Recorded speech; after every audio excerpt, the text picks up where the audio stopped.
Is it the Epstein thing is so crazy? Yeah. Like, and him saying like, "What do you care? Why does everybody care about Epstein?" Like, well, that's it. Yeah, but it is. Look, I mean, although again, going back to South Park, once they did the Woodland Creatures episode all those years ago, you thought, okay, that's got to be the worst they can get. Which one was the Woodland Creatures? Oh my one? God, you got to look it up. It's fantastic. I'm not going to do it justice if I try to explain what it's about. Well, remember when they did the gay teacher where you had a whore off with Paris Hilton? Yes, He stuffed her up his ass.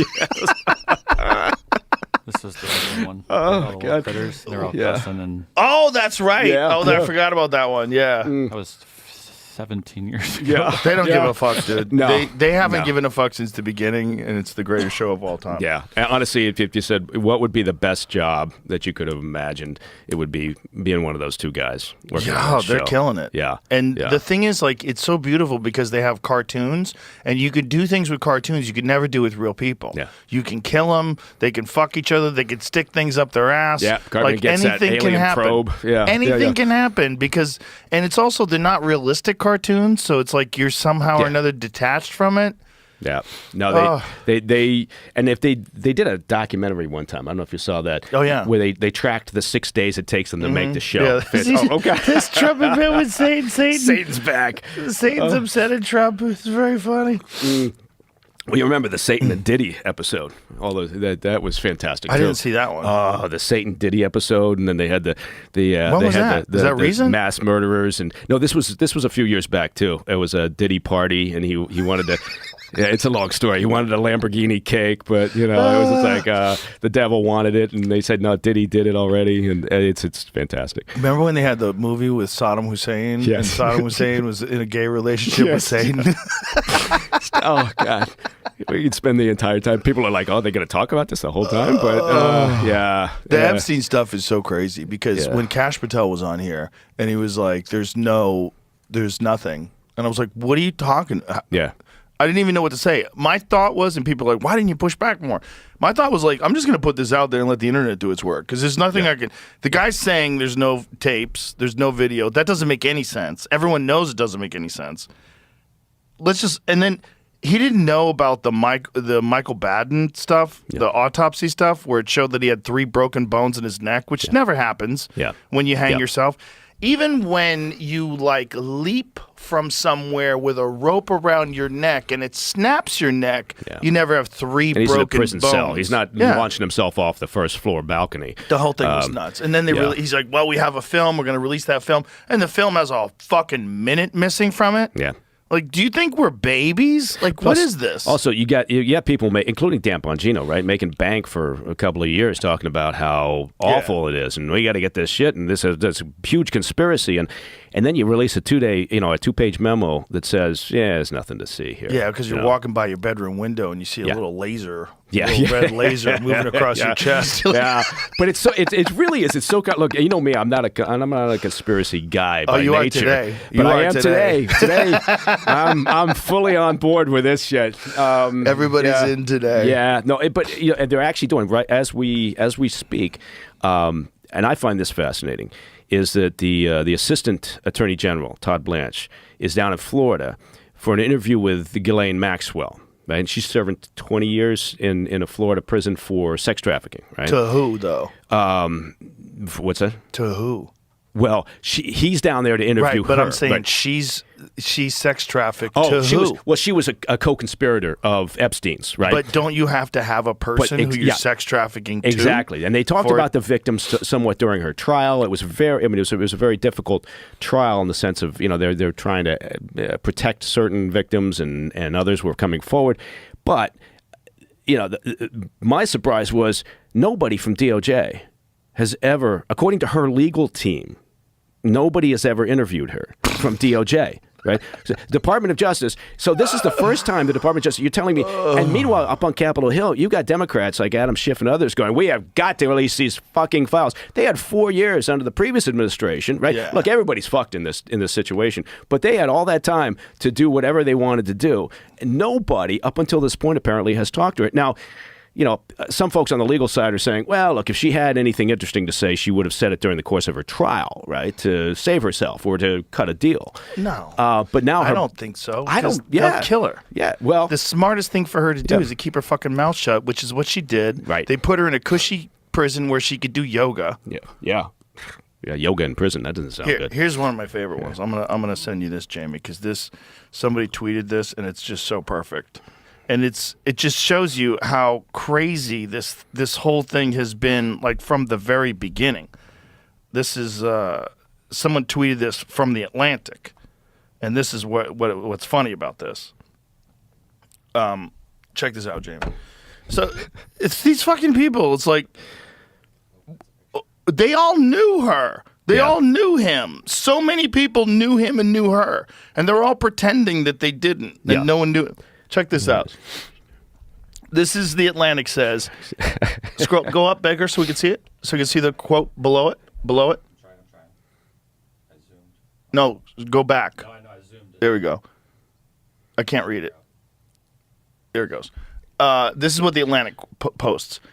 If the Epstein scandal teaches us anything, it's that America needs a dedicated and decently funded group of people whose job it is not to just ask questions, but to find answers. And then this guy, Sean Davis, posts, the woman on the right is Ghislaine Maxwell. She trafficked children for Jeffrey Epstein. The woman on the left owns your magazine. This is so fucking wild. Yeah. Just that alone is so wild that they would have the balls to post that. We need dedicated journalists, not just people asking questions, which is, like, for sure, an attack on podcasts. Like, listen, you guys didn't do shit. Yeah. You didn't do shit. So just the fact that we're just asking questions along with that, or is this a knock on the defunding of PBS, which is essentially a propaganda network for the Democratic Party? Yeah, which is now being apparently, we'll see if that happens, but apparently being defunded. But yeah, look, everybody's worried now, right? No, at first it was like, okay, again, I go back a handful of years. Nobody was pushing for this, right? Because you got people from all sides probably on whatever that list looks like, whatever that Epstein file looks like, whoever was involved. You got people from all sides of the spectrum here going on. And so everybody's worried. So it looked like, all right, there's kind of this bizarre bipartisan moment where we're not going to push for this, really. We're not going to make a big effort here. We're not sending anybody from DOJ. The Dems aren't, during the Biden administration, calling for the release of the files. Now, all of a sudden, they smell, blood in the water and a particular, political motivation here. So let's get these files out. And, nobody's going to look good from this. But I would caution some, just because a name might be in a file, no matter whose it is, right? Doesn't necessarily mean there's nefarious activity. It could be like any police file, right? That says, okay, the individual stopped at this particular location and this person was there. Doesn't mean they're connected to something awful. They weren't fucking underage girls. Maybe they were if they're in the file, right? But I'm just saying there's a lot of people probably in that file that are going to be named, if it ever comes out, who may or may not have been engaged in illegal activity, but just release the goddamn things. Yeah, there's probably a lot of people who just went there. Did I send you that thing where this guy was breaking? Did I say NPR or PBS earlier? I meant NPR. Did I send you that link where this guy's breaking down all the different tweets that the lady who is the CEO of NPR made? I don't think so. Because she's getting questioned on whether or not she's biased, and then this guy goes over all the different tweets. God damn it! I know I saved it, but I should have been prepared. I know I have it in here because it's so funny. It's so funny listening to her. See if you can find. You might be able to find it. I just found it. But of course, you found it. Beautiful. Because it's so adorable. Hold on. This pretending that this was an unbiased news source. Yes. This directly from her own account. Well, this is one of them, but this one guy broke it down. Sorry. Maybe I sent it to Dave Smith.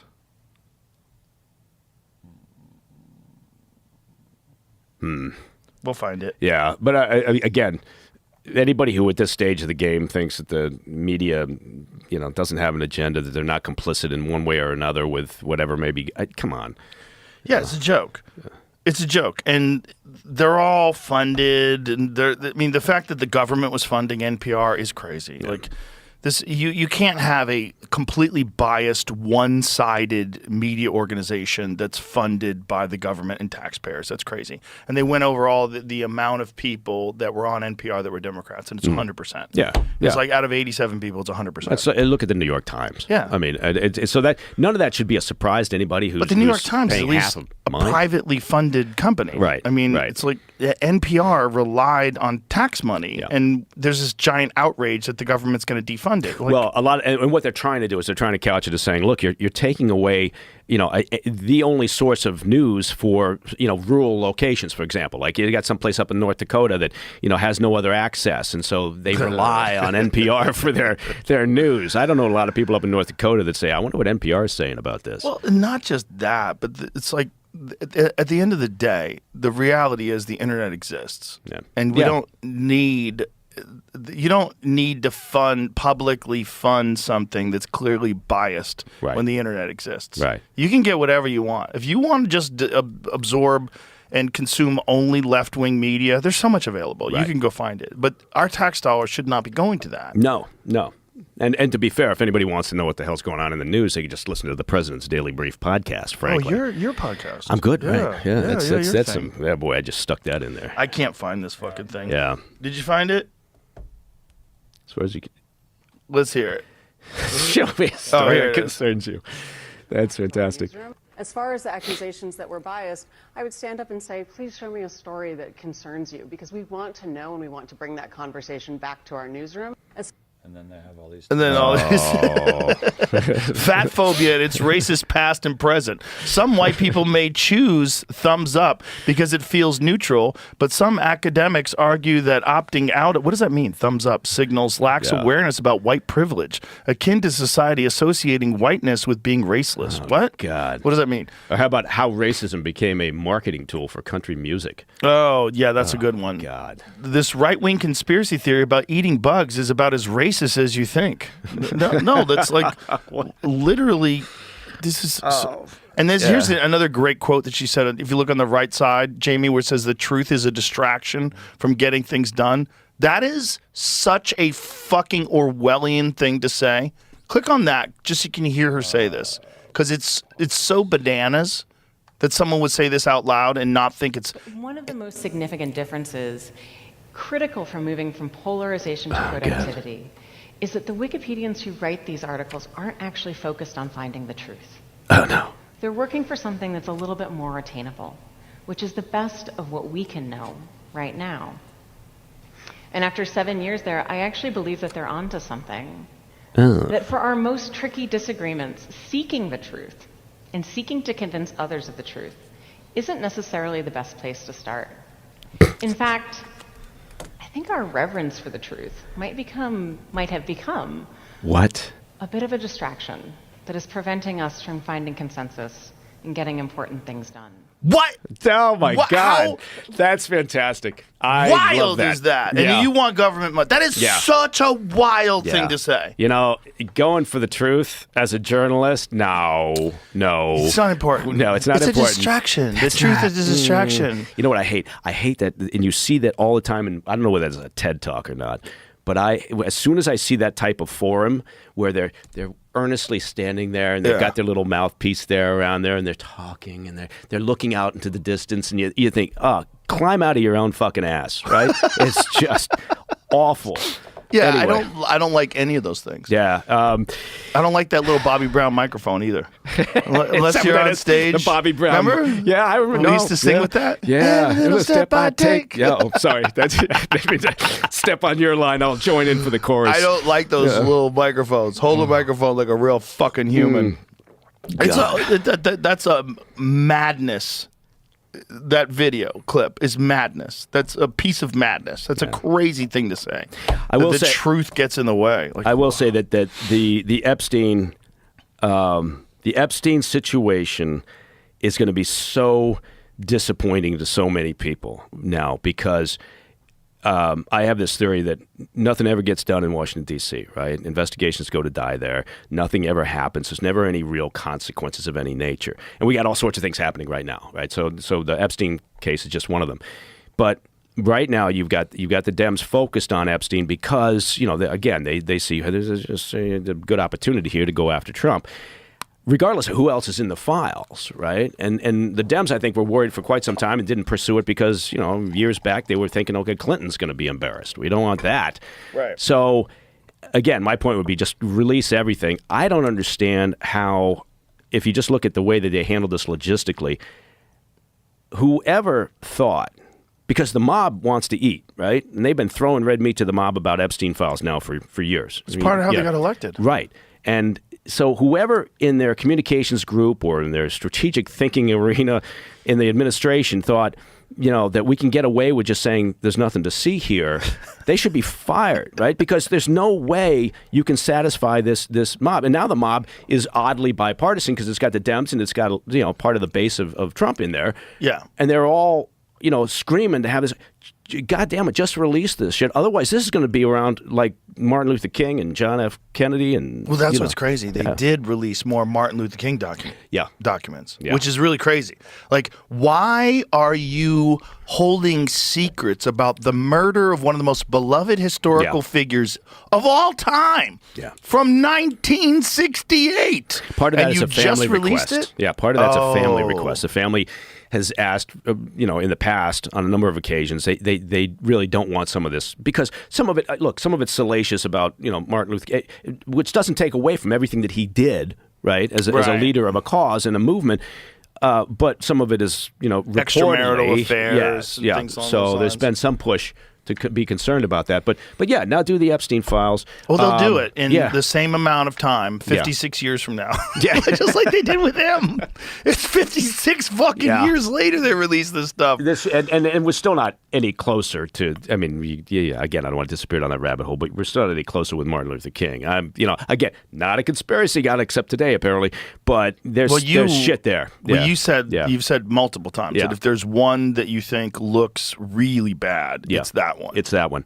But I going back to, I know I'm bouncing around here, but going back to the Epstein thing, I don't understand how they handled this so poorly, right? For Pam Bondi to come out and talk about the files and oh my God, right.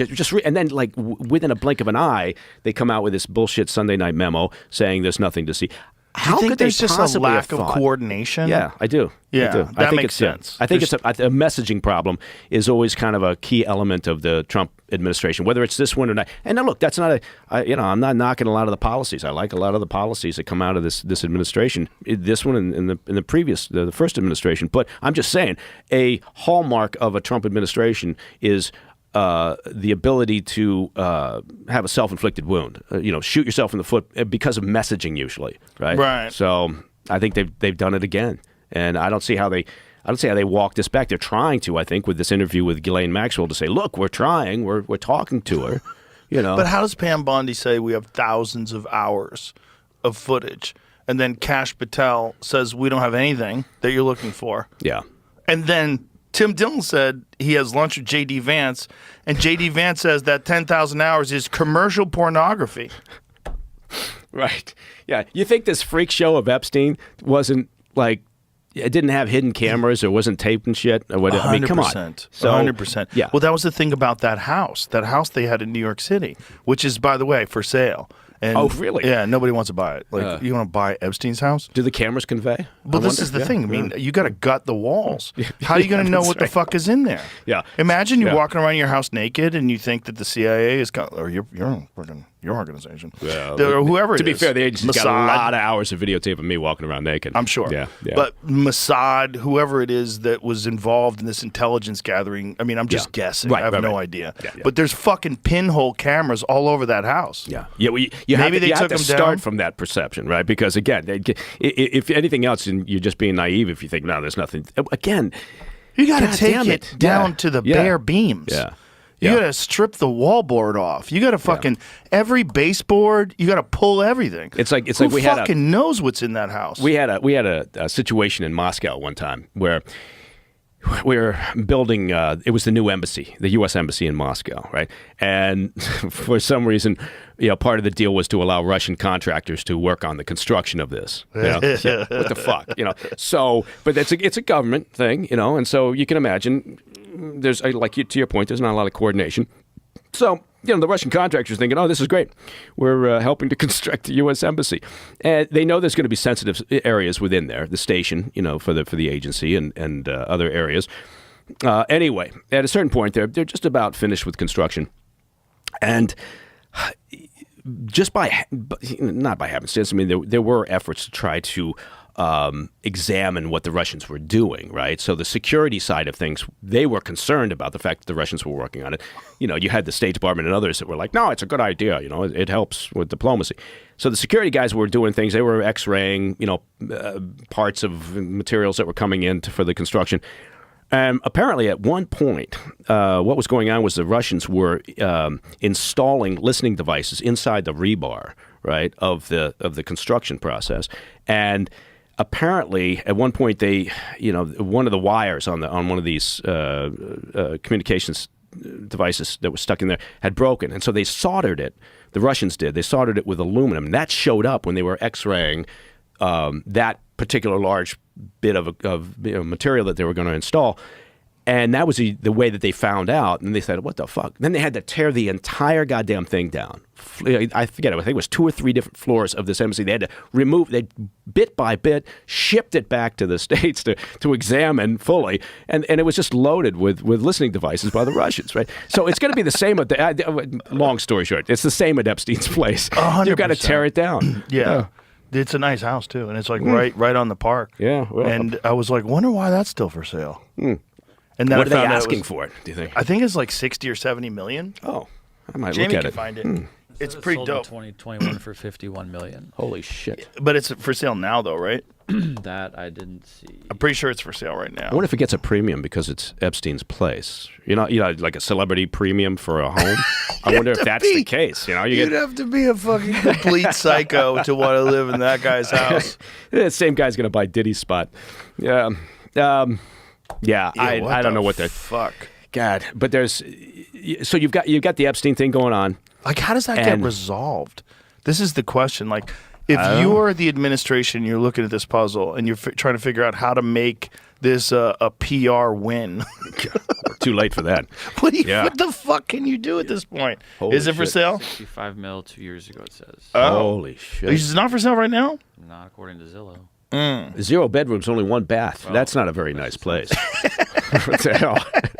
It's just one big fuck hall. It's just, we call it the playroom. And This is the look house? At that. Pretty- Oh my Yeah, God! It looks like a Fucking Saudi dope owns place. it. $65 million in Manhattan. What the hell? The wild thing is, though, it's like right on the street. Like, anybody can come to your door and just knock on your door, like walking by. Yeah, Prince Andrew. It's weird. Living there is weird. Yeah, look at Look at that. Meanwhile, no one can explain where he got the money. No one can What explain a why he got freak so show. rich. And Eric Weinstein, who is a legit financial guy, said he talked to him. He had a meeting with him once. He's like, it was really clear that he's a construct. He's like, Yeah. he doesn't know what he's talking about. He doesn't know anything. Yeah. That's not for sale right now? I didn't say it was. Oh. It's listed on Zillow, but not for sale. It's like everything's still on Zillow, kind of. Oh. Like it was for sale. You can Yeah. Look it up. Okay. Maybe there's another service that's because sometimes Zillow doesn't have all the stuff because someone I know was looking at it. Yeah, maybe it's on cheap old houses. That's a good site. Yeah. It's a bargain. It's a fixer-upper, though. Yeah. But like you'd have to go through that house. You'd have to hire like Yeah. the top of the food chain security experts to go, and they would probably recommend you take that house apart. Yeah. Yeah. I mean, you could do it's called a sweep of the thing, and but that's not going to guarantee, right? No. You really have to pull the walls down and look because I again. Maybe I'm wrong. There's never say never, but I can't imagine that a psycho like Epstein, wasn't enjoying videoing, some of the activity that was going on. For sure. Yeah. Anyway. So what do you think from your perspective? What do you think that was all about? Who do you think was involved in that? Do you think it was the Mossad? Do you think it was some rogue intelligence agency in America? Was it a coordinated effort? You know what? I know there's a lot of talk about, did he have some sort of intel connection, right? Right. that from my perspective, it's complete speculation. But I will say, like from an operational perspective, I have no idea. Was it Mossad? Was it anybody? Who knows? Right. But from an operational perspective, if you see a guy like this who's super connected and all the way back to 2008 was like his first trial, right? So he's had a long history of these problems. But if you know that he's kind of engaged in a variety of things.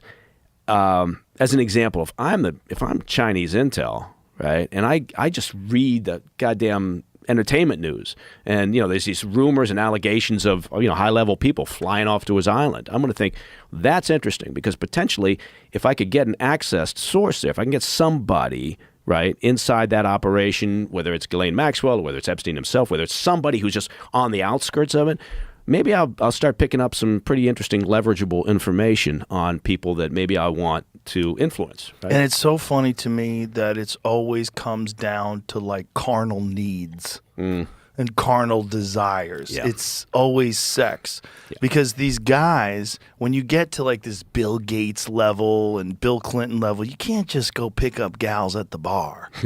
Yeah, you know it's what a little I mean? tough. Yeah. So yeah. if you're a super famous super freak, and you'll like chasing skirts, but you can't do it. Like, what do you do? Well, you do what he did, right? Which is you get somebody to procure for you, which apparently was primarily Maxwell's job. Yeah. And she's out there, and she was described, usually as his girlfriend, but she was clearly operating as his pimp or whatever the female version of a pimp is. Curator. Curator, yeah, it's a curator. Yeah. And so he's, she's out there doing that. But look, again, I can't speak to the rumors about him working for one intel agency or another, but I will say, if I'm working for an intel agency and I see something like that, I might find that of interest, right? Oh, for and then sure. I would definitely go after somebody to see what's going on. Just if for no other reason than again, maybe it's a opportunity there. Well, it's the easiest connect the dots puzzle Right. of all time. Yeah. You got Yeah. rich, powerful people and hot chicks and probably drugs. Yeah. And cameras. Yeah, and I tell you, the Russians love nothing better than, the truth. The reality is, in terms of recruiting an asset by using blackmail is tough, right? You gotta that window starts closing immediately, right? In terms of their operational usefulness, right? Because there's a lot of issues there, right? You're blackmailing somebody for their cooperation. At some point, that's going to go south on you, right?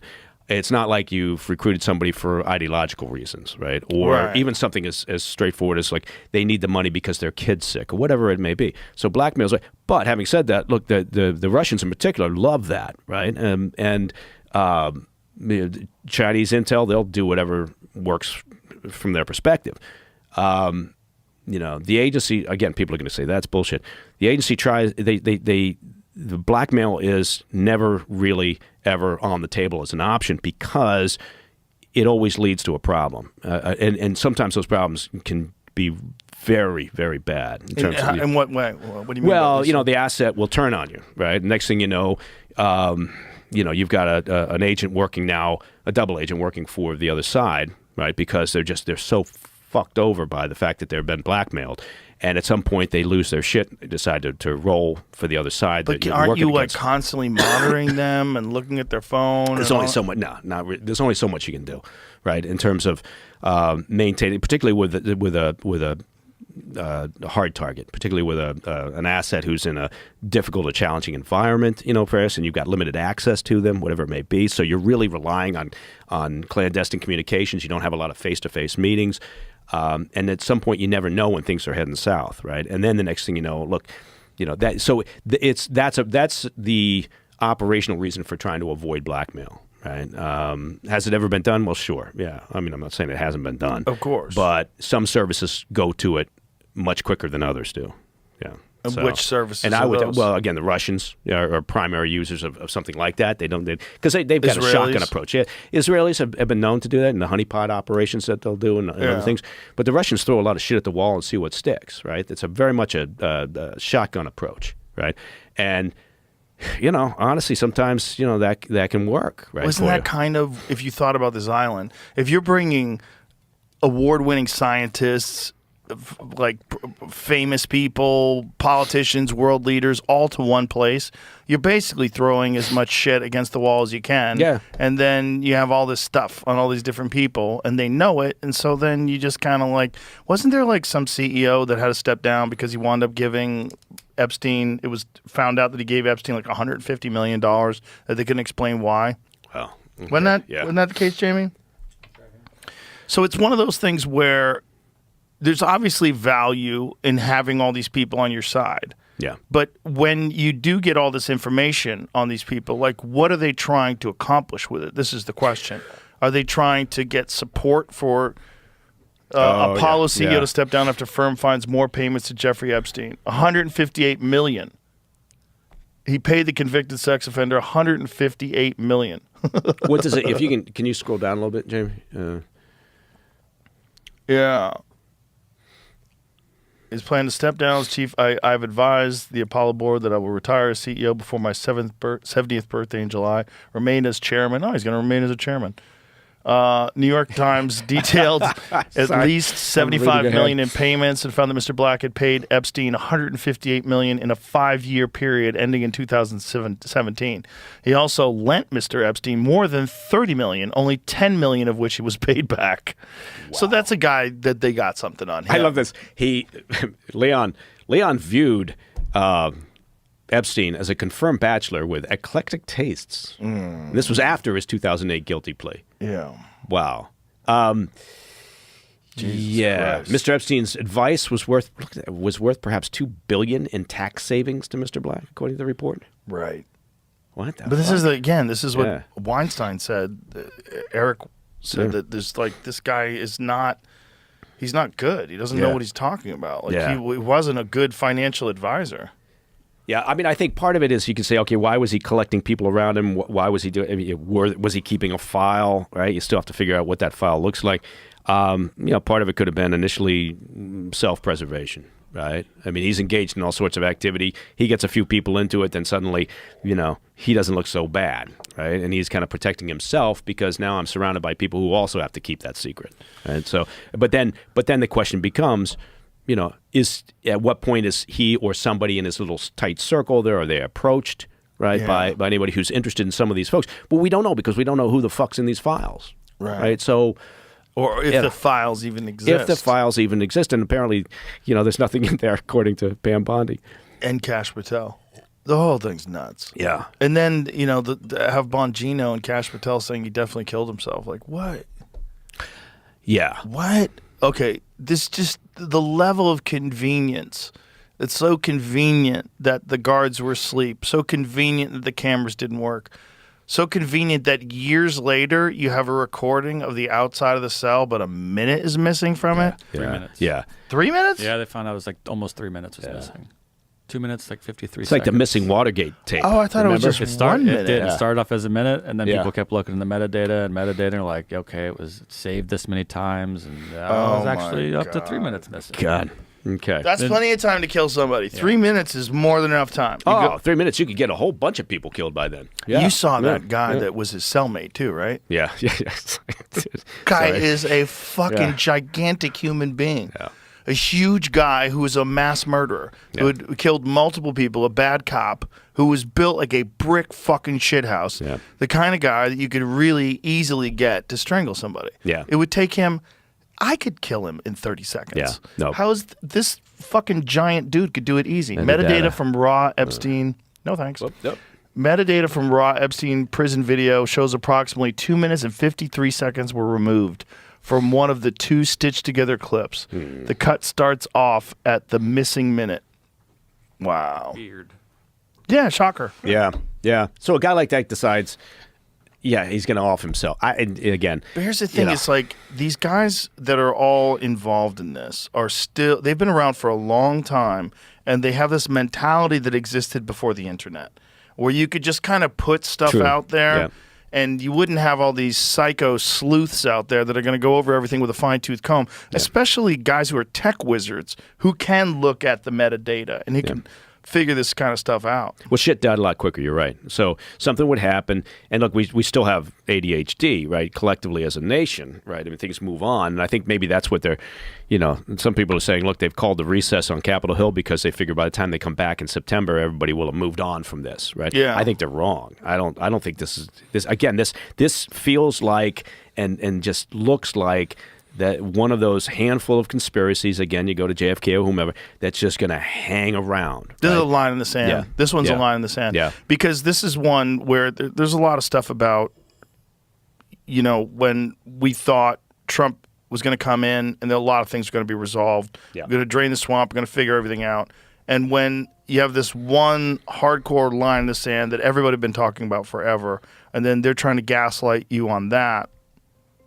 Well, you would have thought that Is that your Dan. phone? Yeah, I hope not. Oh, it's my wife. Should I answer? Silent, buddy. Yeah, it's on. It was on silent, but it still goes. How does that happen? It literally is government? on silent. And Are you sure? yeah, no, I'm positive because it's got a little thing up top that says silent, and Your and it phone's still compromised. goes. My phone CIA is compromised. doesn't trust you. You're friends with me. Well, They don't trust you anymore. They did call me this morning. What are you going to talk about? I don't know. Do they ever I talk to don't you know. about that? Do they ever have questions about your appearances here? No. In fact, and I'm in the building on occasion, and we're actually working on a show that's going to be a great TV show based on this amazing museum that's inside agency headquarters. But nobody ever says that. They don't. We have a really nice relationship. They don't tell me what to say. If I go on TV to talk about something, they just like. It's not like they're going to call up and say, "Well, here's our view on this." They trust right? you. Yeah, they trust me. I'm not going to open my yap and talk sources and methods, and at the same time, I'm just going to try to just talk from an operational perspective. But yeah, so that was my wife, which reminds me, it's my boy Muggsy's birthday today. Happy birthday, Muggsy. Yeah, thank you very much. Look, with a thing like this, what is the general feeling about people that you talk to that are still in the agency or people that are still involved in the government? Like, how are they feeling about this? Because, like, the general public is outraged, right? Yeah. Do the people inside, are they frustrated? Like, people that wanted this stuff to be exposed? Yeah, it's funny because with the agency, it's not like the Bureau. The agency, I think most people honestly don't really probably give a shit about the Epstein files. They're more concerned now about this release from Tulsi Gabbard and the talk about manipulating intelligence for the 2016 election, Right. and Russian collusion and all of that. That speaks more to the agency than the Epstein files does, just from a whose responsibility is whose, right? This Epstein thing is a DOJ FBI issue. I think if they're concerned about it, it's because of how it erodes trust in organizations, institutions, right? And that's happened a lot. So, there's a lot of good people. I know. Again, every time I talk about the agency, people are like, "Fuck you, you're such a shill."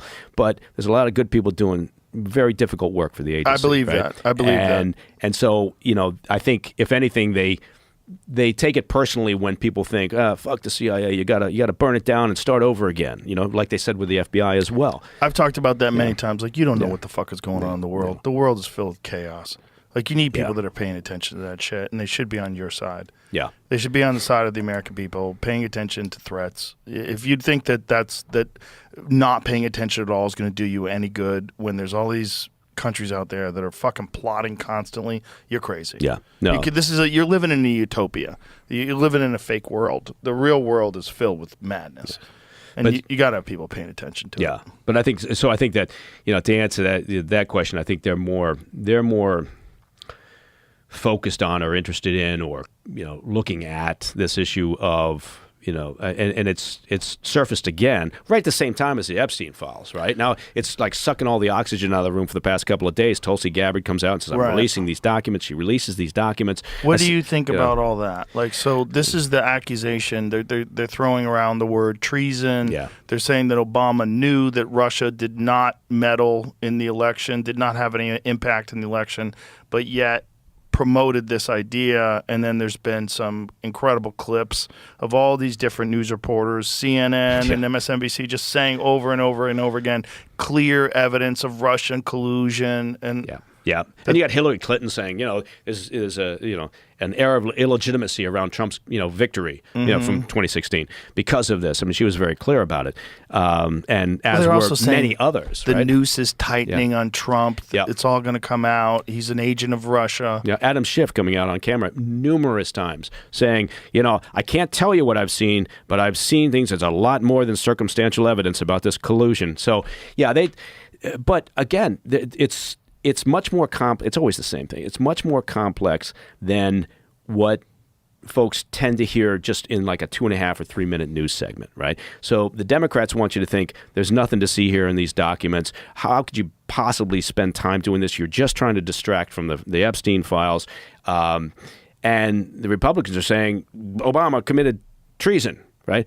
The reality is, as it oftentimes is somewhere in that middle, right? There's a lot of conflating of issues here. So nobody is questioning, not Republicans or Democrats, nobody's questioning that the Russians meddled in the election, just like they did in the previous one, just like they did in this last one. Just like they've been meddling since World War II, right? Since the end of World War II. They've always had an interest in influencing U.S. politics. Now, when you say meddle, do you mean like social media bots? Do you mean like influencing politicians? Like, what do you mean by meddle? Yeah, well, I mean, in the early days, what were they doing? In the early days, they would pay off trade union representatives, right, to push a certain line, to push for a softer tone, much like the Chinese do now, push for a softer tone against the Soviet Union, right, or during World War II to push for isolationism, keep the U.S. out of the war, right, before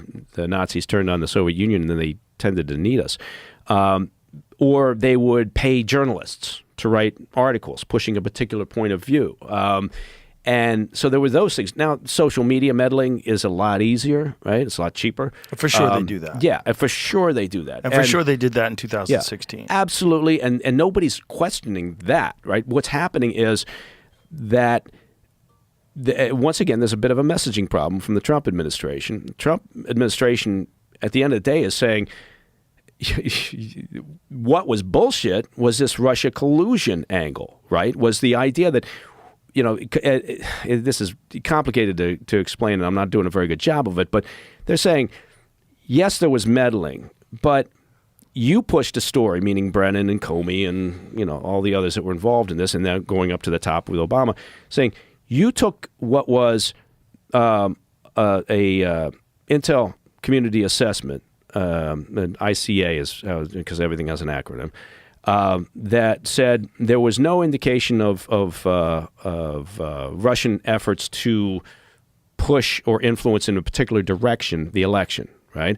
And most of that initial reporting was on election infrastructure. So there was a fairly significant bit there that said the Russians weren't able to hack into election machines and actually alter vote counts, right? So they said we have seen no evidence of that, right? And so you could argue that in part the Trump administration is having a hard time explaining, much like I am, that the problem here wasn't that there was anybody saying there's no meddling. There's meddling. They're just saying that you, at a certain point, around about December 9th, I think it was, you had a meeting where Obama was sitting in there with Comey and Andrew McCabe and a variety of others, and the president himself requested a different intelligence community assessment, which is a little unusual for a president to say, I'd like you to do an ICA on a particular thing, which is what he did. Can you elaborate on that? Like, so they were telling him what? Well, they were telling him we don't see that Russian meddling impacted the election, basically. The Dems are saying, well, that's just about the electronic infrastructure, about the voting machines, right? In reality, the ICA was also that instruction, the PDB, the President's Daily Brief, and the writing that had been done, the analysis that had been done up to that point was saying, we haven't seen anything that the Russian meddling influenced the outcome of the election. Well, then, shortly, and then they squashed that particular piece, right? They said, let's shelve that. And that's what a lot of the emails that Tulsi Gabbard released show, right? It's like all this agonizing. It's amazing any shit gets done in the government when you read these emails going back and forth between James Clapper at the DNI and other places. Yeah, you sent me some of that stuff to exactly. go through. Yeah, the analysts and others. And they're all saying, okay, well, what kind of tone do we give it? What do we say about this? And you can also see in there that they're saying, we don't think the Steele dossier is credible. You know, the two senior Russian analysts, right, at the agency were telling John Brennan at the time, if you put the dossier in there as a piece of information into this assessment, you're compromising the credibility of the whole thing because we don't believe it, right? And this is December, right? And Brennan instructed, and it's in writing, instructed them to go ahead and do it, right? Because it basically, he liked the narrative, right, of the Steele dossier. Right. And so he chose that over the analytical process, right, over the discipline that you need to corroborate information that's going to go to a high-level intel assessment. So, if anybody's in the crosshairs right now, it's probably John Brennan, right, in terms of because he went up on Capitol Hill at some point and said that the Steele dossier didn't form an important point of wasn't in the document, wasn't in the ICA. The ICA is now out there, and sure enough, it was not only in the annex, it was in the body of the report, which gives it much more credibility. So yeah, so he, I'm not a lawyer, but I think he should be concerned a little bit about where that might go. But Obama reportedly, and it's in email traffic, requested, right, a different ICA. And so shortly thereafter, they produced a report. How does he say it? I forget what the exact wording. I'm not going to get it. Because that's a crazy thing. If you have a bunch of experts Yeah. that give you an assessment, these are the facts. This is how it went down. You're like, I don't like those facts. Well, I don't think want a he different said I don't version like of the it. facts, and that's where this is going to be a problem. Anybody who thinks Obama's going to go to prison for treasonous conspiracy, I think, again, much like Pam Bondi, with her treating of the Epstein files, which was ridiculous, Tulsi Gabbard's gotten out over her skis. Treasonous conspiracy. Is that what she said? That's what she said. It's not going to happen. Anybody who thinks Obama's going to, forget about it. You'll be lucky if you get any consequences of anything out of this. Again, I'm very cynical about where investigations go. Well, isn't this also based on the Supreme Court's justification of everything that Trump did while he was in office? Right. So you can't try him for things Immunity. they do when they're off. Yeah, immunity for acting under the authority as a president. But and it's also very nuanced, right? He can sit in there. He's perfectly got the right to sit in a meeting and say, okay, well, I tell you what. Let's sit on this, right? And James Clapper and the others agreed. Yeah, we're gonna take this document and we're gonna set it aside that we all worked on. Now we want to restructure it, focused on the outcome of the election and the Russian meddling and where this went and how they. So he can do that, right? And it's nuanced, and he can and never get in trouble because you're fine. You've got the right to do that. I mean, it's not illegal by any means, but there is no doubt in my mind that there was a desire to drive this thing in a certain direction, right? And so there is no doubt in my mind that, first of all, using the Steele dossier in there was just horseshit, right? Because that thing, there hasn't been any allegation in that Steele dossier that's been verifiable, and they knew that, right? So they went, and they used that Steele dossier in part to then go to FISA courts and get warrants, right? So that's another issue that I think from a legal perspective, again, not a lawyer, but I think some people should be probably concerned about how they represented that information, knowing, right, based on kind of what we're seeing from the document releases from Tulsi Gabbard. But again, you can see by virtue of how difficult I'm trying to explain it, it's much more complex, right, than just them bad, these guys good, these guys good, these guys bad, right? There's layers here that I think need to be examined, and I think that at the end of the day, you're not really going to get, much like everything else that happens in D.C., you're not going to get a lot of satisfaction on this one. But I do think, I'm convinced that, they drove this narrative. Shortly after, into January, when they released the new ICA, then suddenly leaks to the press, and that's when the Russia collusion story happened, right? Mm-hmm. And that's the thing that they should be focused on, right? They're losing the message, because they're throwing shit out there. There's a lot of detail, and people get bored. And, so I think that's a problem they're going to have here, trying to push this thing forward. And I do think also that Tulsi Gabbard should have been a little bit more circumspect in the way she explained this, right, and how she described the actions. Because I think there were some people who are culpable in terms of going after this narrative and pushing this Russia collusion story that then wasted a couple of years and, God knows how much money on investigations and impeachment hearings and all the rest of it. But why do you think she chose to frame it that way? Do you think she was instructed to do that, or she was guided to do that, or encouraged to do that?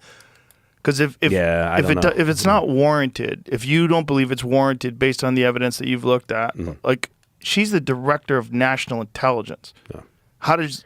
Well, I think she's part of it is the realization that look, I mean, you put that information out there. I think it would have been more appropriate if she'd released all the documentation, said here's and lay out in a very good, like almost like a PowerPoint presentation for the make it very simple for the press, because the press isn't inclined to pursue this because the press were complicit, right?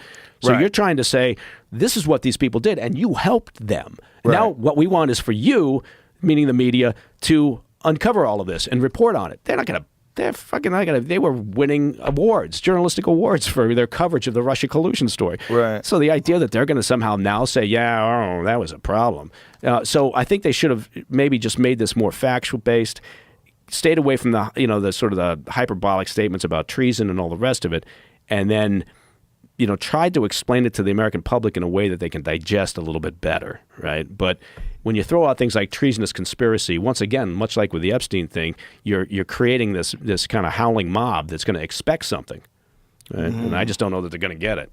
But right. So do you think that it's possible that she was encouraged to do this because this kind of takes away some of the heat off of the Epstein thing? I'm sure that was a thought process in there somewhere. Yeah, possibly. Yeah, I think it's a reasonable assumption. Look, it's an important issue, right? If you have the intel community, or you have the White House deciding to themselves, look, we know this information is kind of bullshit, but it certainly serves a narrative, which is we want to delegitimize the new president that's coming in because we can't stand him.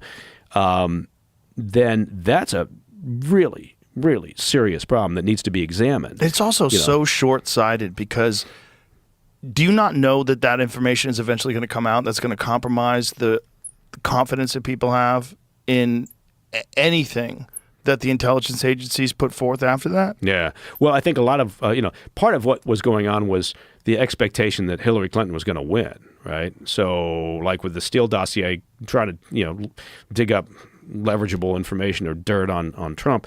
I think they were all under the assumption, well, Hillary Clinton's going to win. Doesn't really matter what we do right now because she's going to cover for us, right? Right. And, I don't think they ever expected Trump to win. So, then suddenly they've got to shift course a little bit and think, okay, all right, well, now that didn't work. Now what? Well, let's say that, and we've got this document over here talking about Russian meddling. Is it that much of a push to kind of say that, that we believe there might have been collusion? And the media ran with it. Right? They didn't have to do much. They ran with it for 3 years. For 3 years, yeah. 3 years, hardcore, all the time, every time they talked about Trump. Yeah. Which is crazy, regardless of how you feel about Trump. If you're the biggest Trump hater in the world, I understand. But understand this, that is dangerous. It's dangerous to have the media in lockstep with the government who's saying something that's not true. Yeah. Yeah, I mean, and they scream about, threats to democracy all the time. Let's just be a little bit more self-aware. Realize, what that looked like, right? You can't, people were just bullshitting about evidence that they had or that they saw, right? Well, the Democrats saying anything's a threat to democracy is wild when they haven't had a primary since 2012. That's wild. Yeah. That's really wild. I mean, they kicked Bernie out. They made sure RFK Jr. wasn't in. And then when it came time for Kamala to run, no primary at all. They just put her in position. Yeah. That's wild. Yeah, they didn't know what else to do. And by the way, there's so much going on right now. Today, speaking of Kamala and now we're going to speak about Biden, but today, what was his name? The chief of staff, the former chief of staff for Biden. I think he was only there for a couple of years. Ron Klain was up on Capitol Hill to talk because they're holding these interviews up on Capitol Hill to try to figure out what the hell was going on, right? At what point did people decide they're going to cover up the mental condition of Joe Biden? And that's another look. I mean, And then they're all pleading the fifth. They're all pleading the fifth. Kevin O'Connor, the White House doctor, pled the fifth. Senior advisor to Joe Biden, what's his name? Andrew Bernal, pled the fifth, right? And Ron Klain apparently stayed up there for a couple hours talking, right? But again, he wasn't there for the last couple of years of the administration, I think, but he was there for the debate prep, right? And he's come out publicly and said, I was shocked at his condition. So, people. I think they set him up for failure in that debate. No. Why? First of all, why are they having a debate that late? Why would they agree to a debate at 9 p.m.? Yeah. When you got a guy who's really old and kind of broken down? Why would you do that? Television timing, who knows? And it seemed like, didn't someone blame it on him being on Ambien? Yeah, Hunter did. Hunter did. That fantastic interview that Hunter just did with, I forget his name, Andrew Callahan or something like that. He referenced, now he's walking it back, saying, I wasn't meaning that he was on Ambien during the debate. I'm just saying, they had him on Ambien because of his travel schedule. The guy was at Camp David and resting in Delaware for 10 days prior to the debate. So, I don't know. Jesus. What a mess.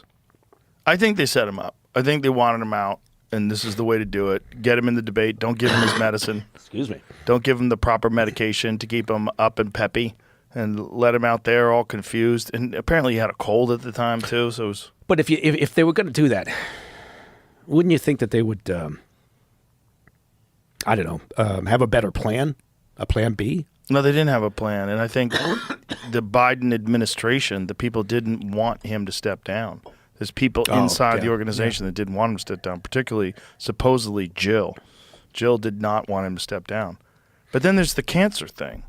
Like, how do they not know that he has cancer? Well, they Stage had to 4. know. Yeah. Yeah.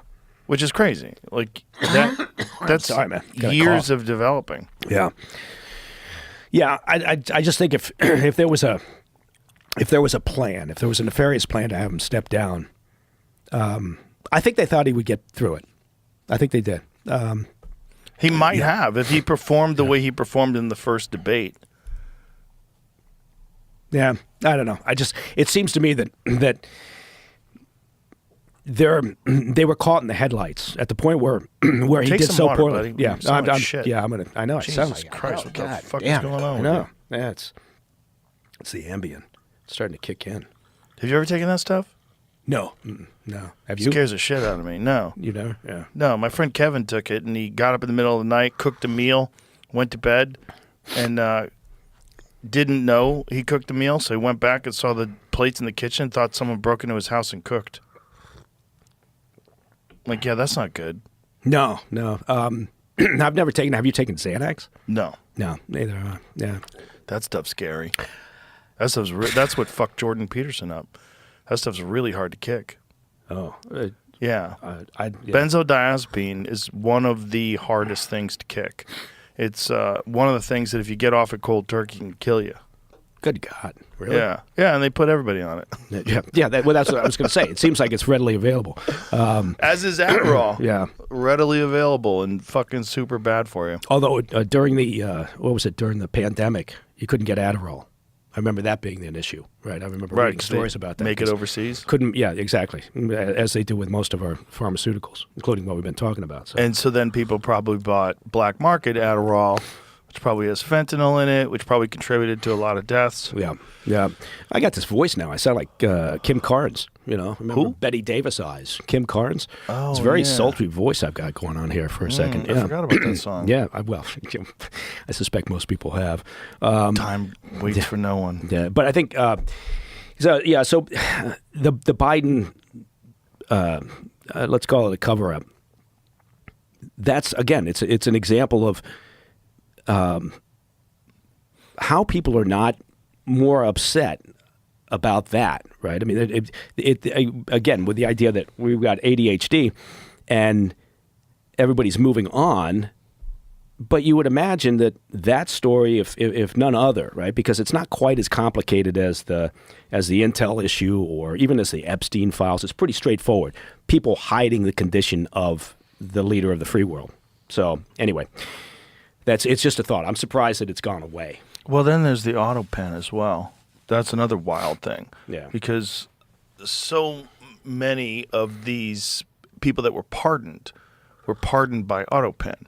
And so it begs the question, like, how was that negotiated? Like, who was involved in that? Who made those decisions? What was their motivation? Yeah. Were they compensated? Like, And look, he says the former president Biden says he was advised on all of this. He was in on all of these, and the auto pen was primarily used for, sort of rote pardons, collective pardons where they're pardoning, for an action, and so you have a number of people included in that you're giving pardons to. But all of this, whether it's any of the other things we've been talking about, at the end of the day, it's no wonder. Look, people's confidence level in politicians and government institutions and the media is at an all-time low, right? And I think it's a really dangerous thing. But I don't see how you walk the dog back on that, right? I mean, how do you do that? How do you suddenly create more trust in any of those things? I think it says so much about the bureaucratic character of how government works, right? The people who rise to the top of these governments. It's about risk management for them, right? It's about never being criticized for something. And this is, look, if we want to get really controversial, and this is something that'll haunt me, because people will bring it up again and again and again.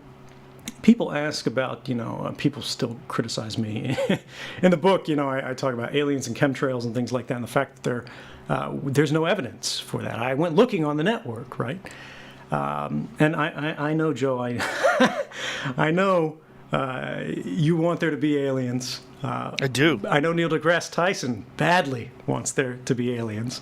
And there probably are, right?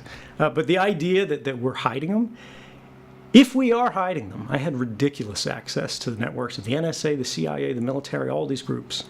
I couldn't find anything, right? So if it's hidden, and it could be hidden, it's hidden really damn well, even from people who are on the inside.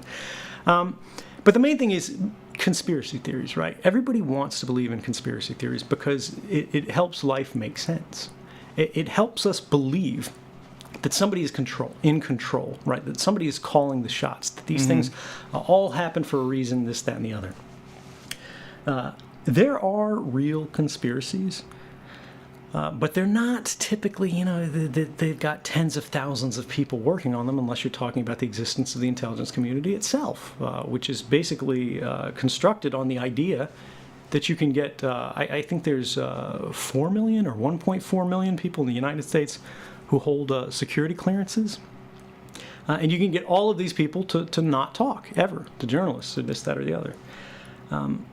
But when you look back at the 9/11 report, and when you look back at the history of what actually happened, what we can prove, right? Not what we can speculate on, but what are at least the commonly agreed facts.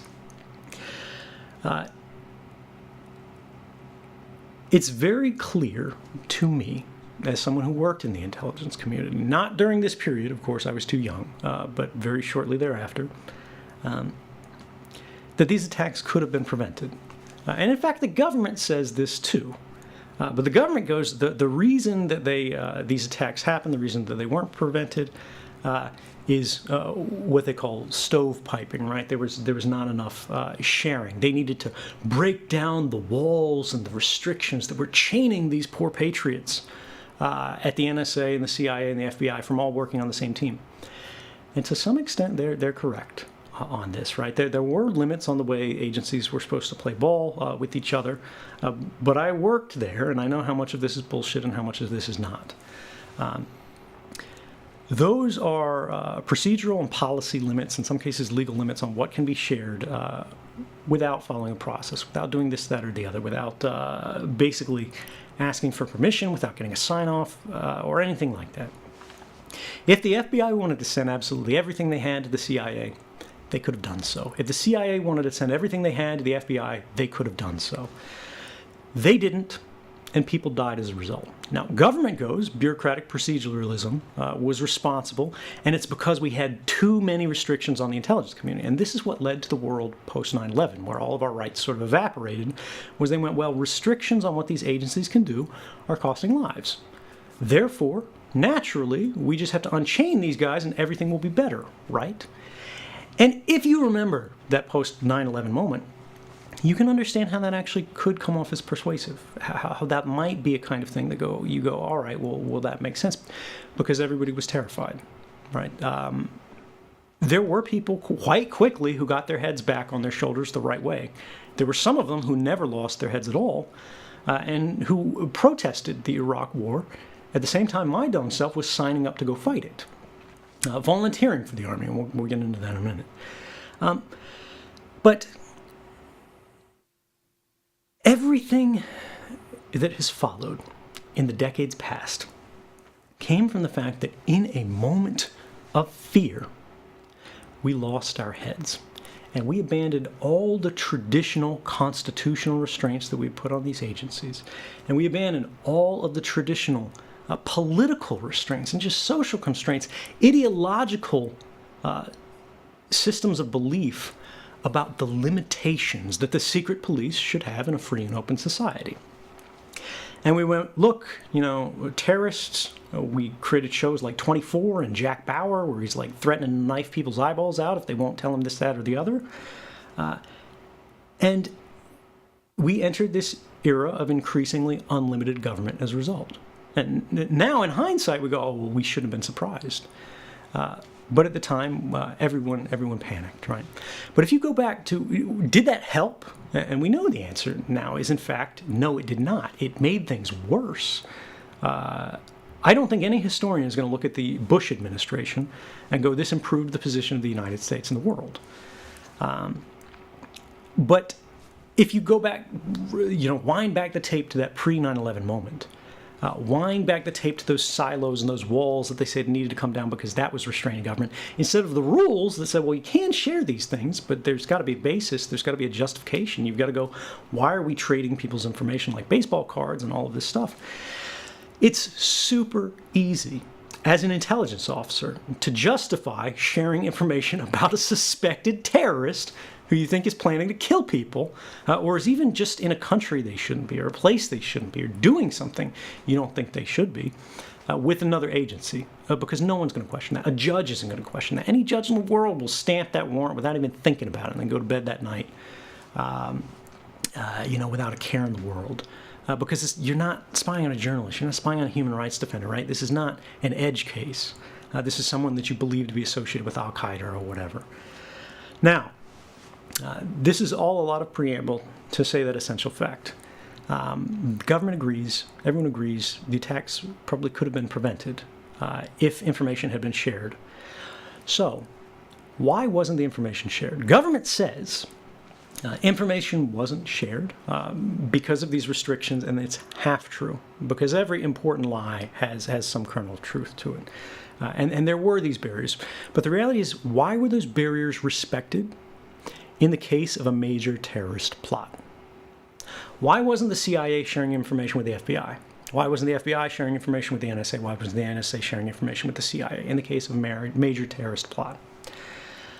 And if you've worked in government, if you've worked in the intelligence community, if you worked in any large institution, if you work at a company that sells batteries, you know that every office is fighting the other office for budget, for clout, for promotions. And this is the sad reality of what actually happened. Every one of those agencies wanted to be the guy who busted the plot. They wanted to be the one who got credit for it. And they didn't realize how serious it was until it was too late, because they were competing with each other rather than cooperating with each other. That's exactly what I was going to ask you, if that was the issue, the competition between these agencies, because they are very proud of the CIA accomplishing something or the FBI accomplishing something, and they want to be the one to take credit for that. Yeah, and I mean, I think it's important, like, in their defense, because nobody else here is going to provide a defense for them, is that's actually darkly human. Again, this happens in every industry. This happens in every sort of big corporate thing, because you want to get promoted, and everybody's putting in their like achievements at the end of the year for what they did. And if you're the guy who does that, you're going straight to the top. But their solution this was the So we have a weird delay Right. here for folks that are listening. Right. So their solution, instead of having someone be responsible for bridging the gap and providing that information to each individual agency, their solution was mass surveillance? Well, no, they're different things. This is 9/11 is what woke these guys up, Right. Basically, and they went, well, we screwed up, and Americans died as a result. We really don't want to take the hit on that. And to be honest, the government had no interest in putting the hit on them. To be honest, the public had no interest in putting the hit on them at the time, because everybody understood terrorism is a real thing. There are bad people in the world, and that's true, right? That will always be true. There's always going to be criminals. There's always going to be terrorists. Whether they're at your church, whether they're across the ocean, there are people out there who are angry, they're disenfranchised, they're violent, and they just want to harm something. They want to change something, even in a negative way, because that's what they feel is all they have left. Which, these are criminals, right? These are people that we don't need to pity. But if we ever want to stop it, we do need to understand it and where those things come from, where those drives come from in the first place. But basically, everybody went, all right, how do we stop this? Because nobody wants to feel unsafe. Nobody wants to feel like the building's going to come down the next time you go in it. And so everybody just went, I don't care who does it, stop it. And they said this to Dick Cheney, which is a historic mistake, because Dick Cheney knows how government works. He was the person in that White House who was best placed to know all the levers of government, all the interagency cooperation, where we were strong, where we were weak, what we could do, what we were not allowed to do. And what he did was he took that little dial on what we're not allowed to do, and he changed it all the way until it broke and snapped off, and then there was nothing that we couldn't do anymore. And you were there while this was happening. This was. No, I was not. Again, this is 2001. I was 18 years old. I was working on the base. I drove past the building, but that was it. This is all hindsight. This is biography. This is documented history. But this is not, the Gospel of Edward Snowden. I don't know this, right? This is public record. This is what we all know. What we have, though, the reason that I bring this up is this is a teachable moment, because there's so many people right now in the Trump administration who go, look, this guy has too much power. He's abusing it against immigrants. He's abusing it against domestic opponents. He's doing whatever. He's trying to hurt political rivals in the next election. All of this stuff. And, we can get into this stuff later if you want in detail. But the bottom line is they're going, this is a guy who's in the White House who's throwing elbows, right? He doesn't really care. He wants to hurt people as long as he can convince the Americans that those are the bad guys, right? That's the enemy. Doesn't matter if they're far away. It doesn't matter if they're close at home. Whoever he's against, he's going to harm. And the dark thing is, this is actually why he was elected. In moments of fear, where the world starts falling apart, and this happens in authoritarian country after country, this is why you have Vladimir Putin in Russia, who's been there for 20 years, right? President for basically 20 years. Think about that. He sort of skipped in the middle there because he had to dodge the fact that presidents can only serve so many consecutive terms, so he dropped down to prime minister and then came back as president. But think about that. How do you get that kind of political longevity? And it's because if you know anything about Russian history, which, even I don't know that much about it, the 90s, after the collapse of the Soviet Union, were an extraordinarily dark time. If you look at Russian cinema, all they had were gangster movies, right? All they had were the disintegration of society, how things are dark and broken. No one trusts each other. Pensions were no longer being paid. Social Security's not there anymore. Like, there's nothing to buy. There's nothing to do. There's no job. No one had a future. And so they went, if there's somebody who can lead us out of this, if there's somebody who will fix this, who will find us an enemy and defeat that enemy to restore prosperity, we'll put them in office. We see it happen in Turkey with Erdogan, right? We've seen it happen successively with bad governments, even in Western democracies. We see it happening, sadly, in places like Poland and Hungary. You can even argue it's happening in the United Kingdom, right?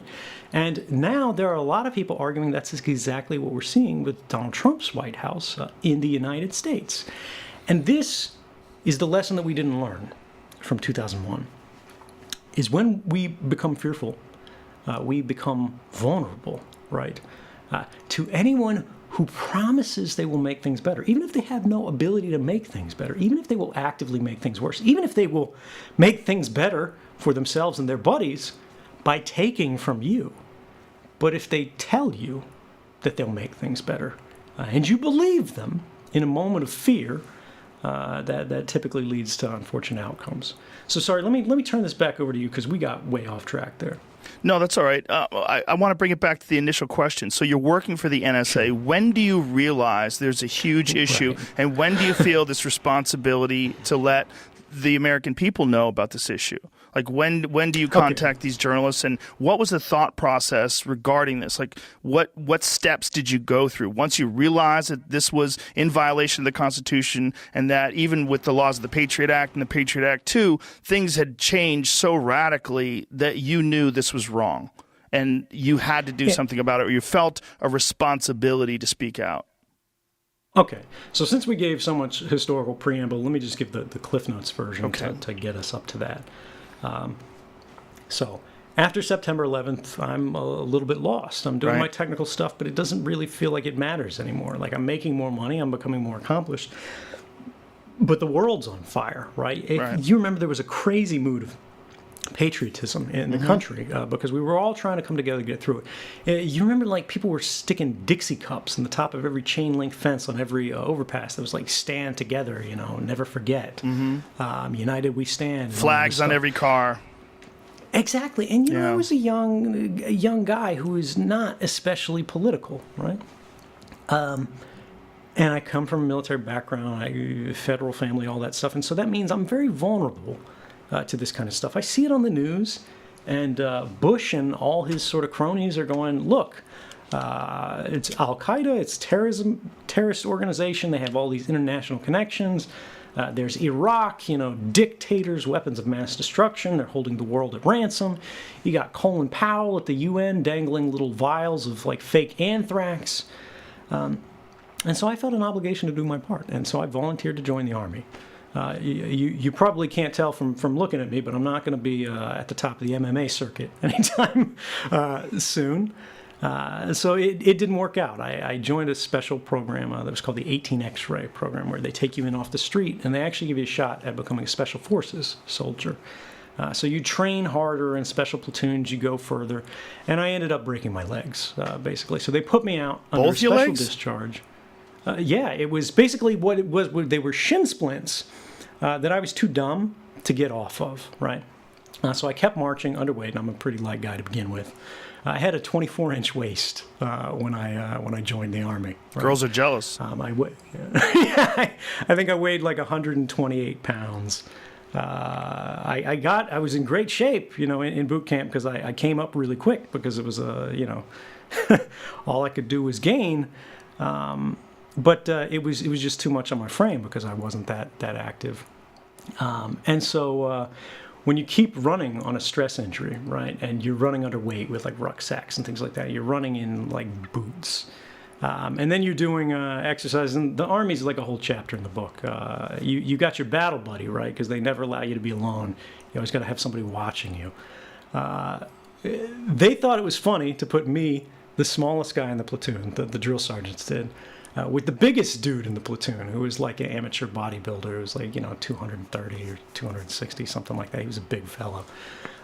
And so, he would, when we're off in the woods doing these marches and things like that, we have to practice buddy carries, like the fireman's carry and things like that. He throws me around his neck, I'm like a towel. He's just skipping down like it's nothing. And then I got to put him on me, and I'm just like, oh, God, dying. And it was weirdly fun. I enjoyed it, but it was no good for my body. And so in a land navigation movement, I step off a log because I was on point. And on the other side of the log, because it's the woods in Georgia, I'm at Sand Hill, I see a snake. And so in my memory, it's like time slows down, because in North Carolina, where I grew up, you think all snakes are poisonous. Okay. Sorry, there's an issue. Do we need no, to take a we're break? good. We're good. We're good. It's completely fine. No, we're fine. all right. There was something that happened on the screen. I wanted to make sure it was okay. Oh, that's just the So- FBI joining the chat. That's what I was worried about. There's a second Yeah, but image opened up here. Yeah, so anyway, I try to take a much longer step in midair. I land badly. And it's just one leg is like fire. I'm limping. But, everybody says don't go to sick call, because you go to sick call, you'll lose your slot. You'll end up general infantry or regular infantry. And so I go back. I just tough it out. I get in my rack, and the next morning when I get out of the rack, which is the top bunk bed, right? I jump out, and my legs, they just give out underneath me. And I try to get up, and I just can't get up. And so I go to sick call, and I end up going to the hospital, and they end up x-raying me, and they also x-ray my battle buddy, because I got to go there with somebody else. And he has a broken hip, where they had to bring him to surgery. And it's in the book, there's a lot more detail about it. It was kind of a dramatic moment. But for me, they just said I had bilateral tibial fractures, right, all the way up my legs. They said I had spider webs. And the next phase of the training was jump school, right, where you got to jump out of a plane. And the doctor, is like, son, if you jump on those legs, they're going to turn into powder. And he's like, I can hold you back. We can put you for like 6 months. You stay off them, then you can go back through the whole cycle, right? Start basic from scratch. But you'll lose your slot in the Special Forces pipeline because of the way these things are scheduled and everything like that. And then you'll basically be reassigned to the needs of the Army. Or, which probably meant I was going back to IT, which was what I joined the Army to kind of escape. Or you can go out on this special kind of discharge that's called an administrative discharge, right? Normally you got honorable discharge, dishonorable discharge, things like that. This is something for people who have been in for, I think, less than 6 months, where it's like annulling a marriage. It's as if it never happened. It's as if you never joined. And at the time, I was like, well, that's very kind of him to do that. And I took it. They sent me to sick call, the sick bay, where you're in like the medical platoon and you do nothing for, it was, I think, about a month. And then they let you out once the paperwork all finishes. But in hindsight, I realized that if you take an administrative discharge, it exempts the Army for liability for your injuries. So actually what I thought was a kindness was just, now if I had future problems with my legs, they wouldn't have to cover it, or health insurance and any of those things. And it was just a funny thing. But anyway, I get out of the Army, and here I'm on crutches for a long time and just sort of trying to figure out, all right, well, what's next in life? Because I had gotten a basic security clearance just for going through signing up for the military process, I applied for a security guard position at the University of Maryland, because it said you had to get a top secret clearance, which was a higher clearance than I had at the time.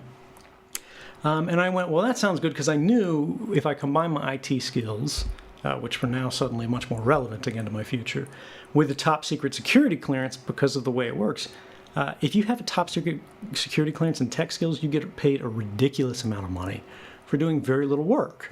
So it was like, all right, well, I can basically make twice what I would be making in the private sector working for government at this level, at this phase, because what we talked about earlier with September 11th and how the intelligence community changed, they no longer cared that I hadn't graduated from college, right? And I had gotten a GED just by going in and taking a test. So for government purposes, it was the same as if I was a high school graduate. So now suddenly it was like these doors are open. Now this University of Maryland facility turned out to be an NSA facility. It was called a CASTLE, the Center for the Advanced Study of Language, at the University of Maryland College Park. And all I was literally a security guy walking around with a walkie-talkie, making sure nobody breaks in at night. managing the electronic alarm system and things like that. But once I had my foot in the door there, I could start climbing the ladder step by step. And I applied I went to a job fair, actually, that was only for people who had security clearances. And I ended up going to the table for one of the technical companies. It was a little tiny subcontractor nobody's ever heard of. And they said, we've got tons of positions for somebody like you. Are you comfortable working nights? And I was like, yeah, I wake up in the middle of the day anyway. That's fine with me. And suddenly, I've gone from working for the NSA through a university in a weird way, where it's like the NSA holds the clearance, but I'm formally an employee of the state of Maryland at the college. And this is government, man. It's all these weird dodges and boondoggles for how people are employed there. Now, suddenly, I'm working at CIA headquarters, right? The place where all the movies show you swoop over the marble seal and everything like that.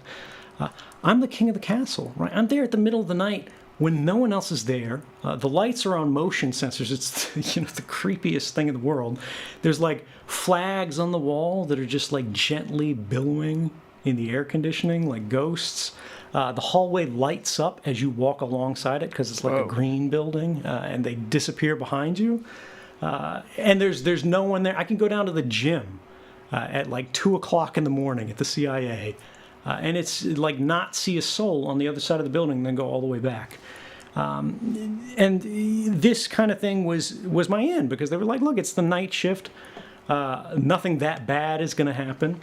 But it was on a very senior technical team that was basically handling systems administration for everybody in the Washington metropolitan area, right? So every basically CIA server, this is a computer system that like data is stored on, the reporting is stored on, that traffic is moved on, all of this stuff.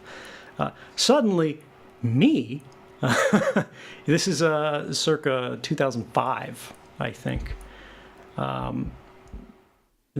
I'm in charge of. And it's just me and one other guy on the night shift. And if you're interested in the book, there's a lot of detail on this. But I get sort of scouted from this position because they realize I actually know a lot about technology. They were expecting me just to basically make sure the building doesn't burn down, all these systems don't go down overnight and then never come back up. But they go, well, are you willing to go overseas?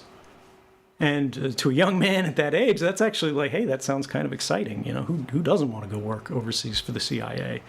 And there's a lot of people listening to the podcast who are like, not me. I'm one because of they're them. like, wait, the CIA's the bad guys, right? Yeah, exactly. They're like, what, are you going to go overthrow a government somewhere? But you have to understand that I'm still very much a true believer. The government is like the living, compressed embodiment of truth and goodness and light, the shining city on the hill. So I want to do my part to spread that to the world. I didn't have skepticism, is really what I'm trying to establish here. And so I sign up and I go through this special training school, like people hear in movies about The Farm, which is down at Camp Peary in Virginia. I'm sent to this actually much more secret facility called The Hill, which is in Warrenton, Virginia. And this has been covered a few times in open source media. But I think this is one of the few book-length discussions of what happens there in permanent record. So I go through training and then I get assigned overseas. And I end up in Geneva, Switzerland, undercover as a diplomat, right? I think my formal title for the embassy is like something super bland, like diplomatic attaché. And what I am is I'm a forward deployed tech guy. They send you through this school to make you into kind of a MacGyver, right?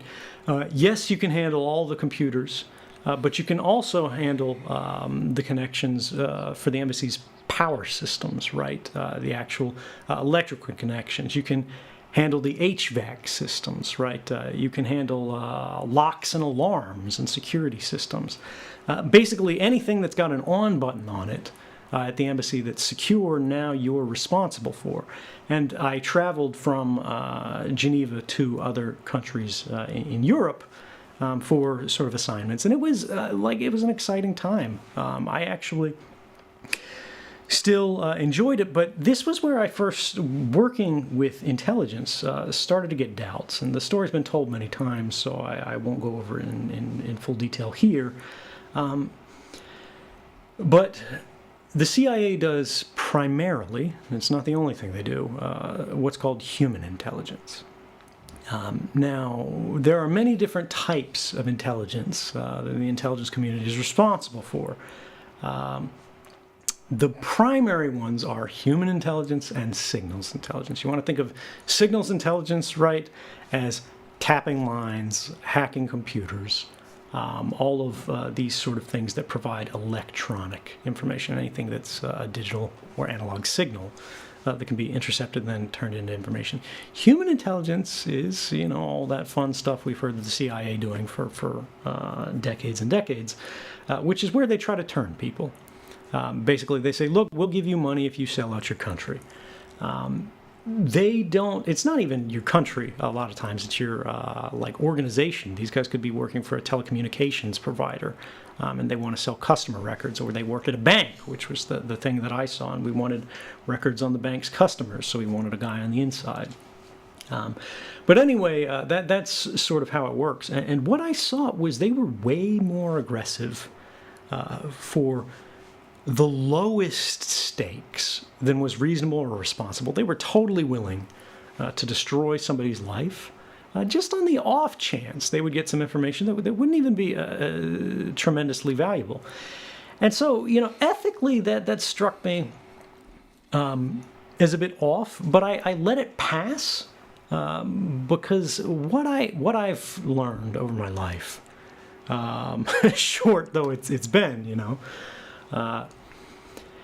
it's that skepticism is something that needs to build up over time. It's a skill, something that needs to be practiced, or you can think of it as something that you develop through exposure, right? Kind of like a radiation poisoning, but in a positive way.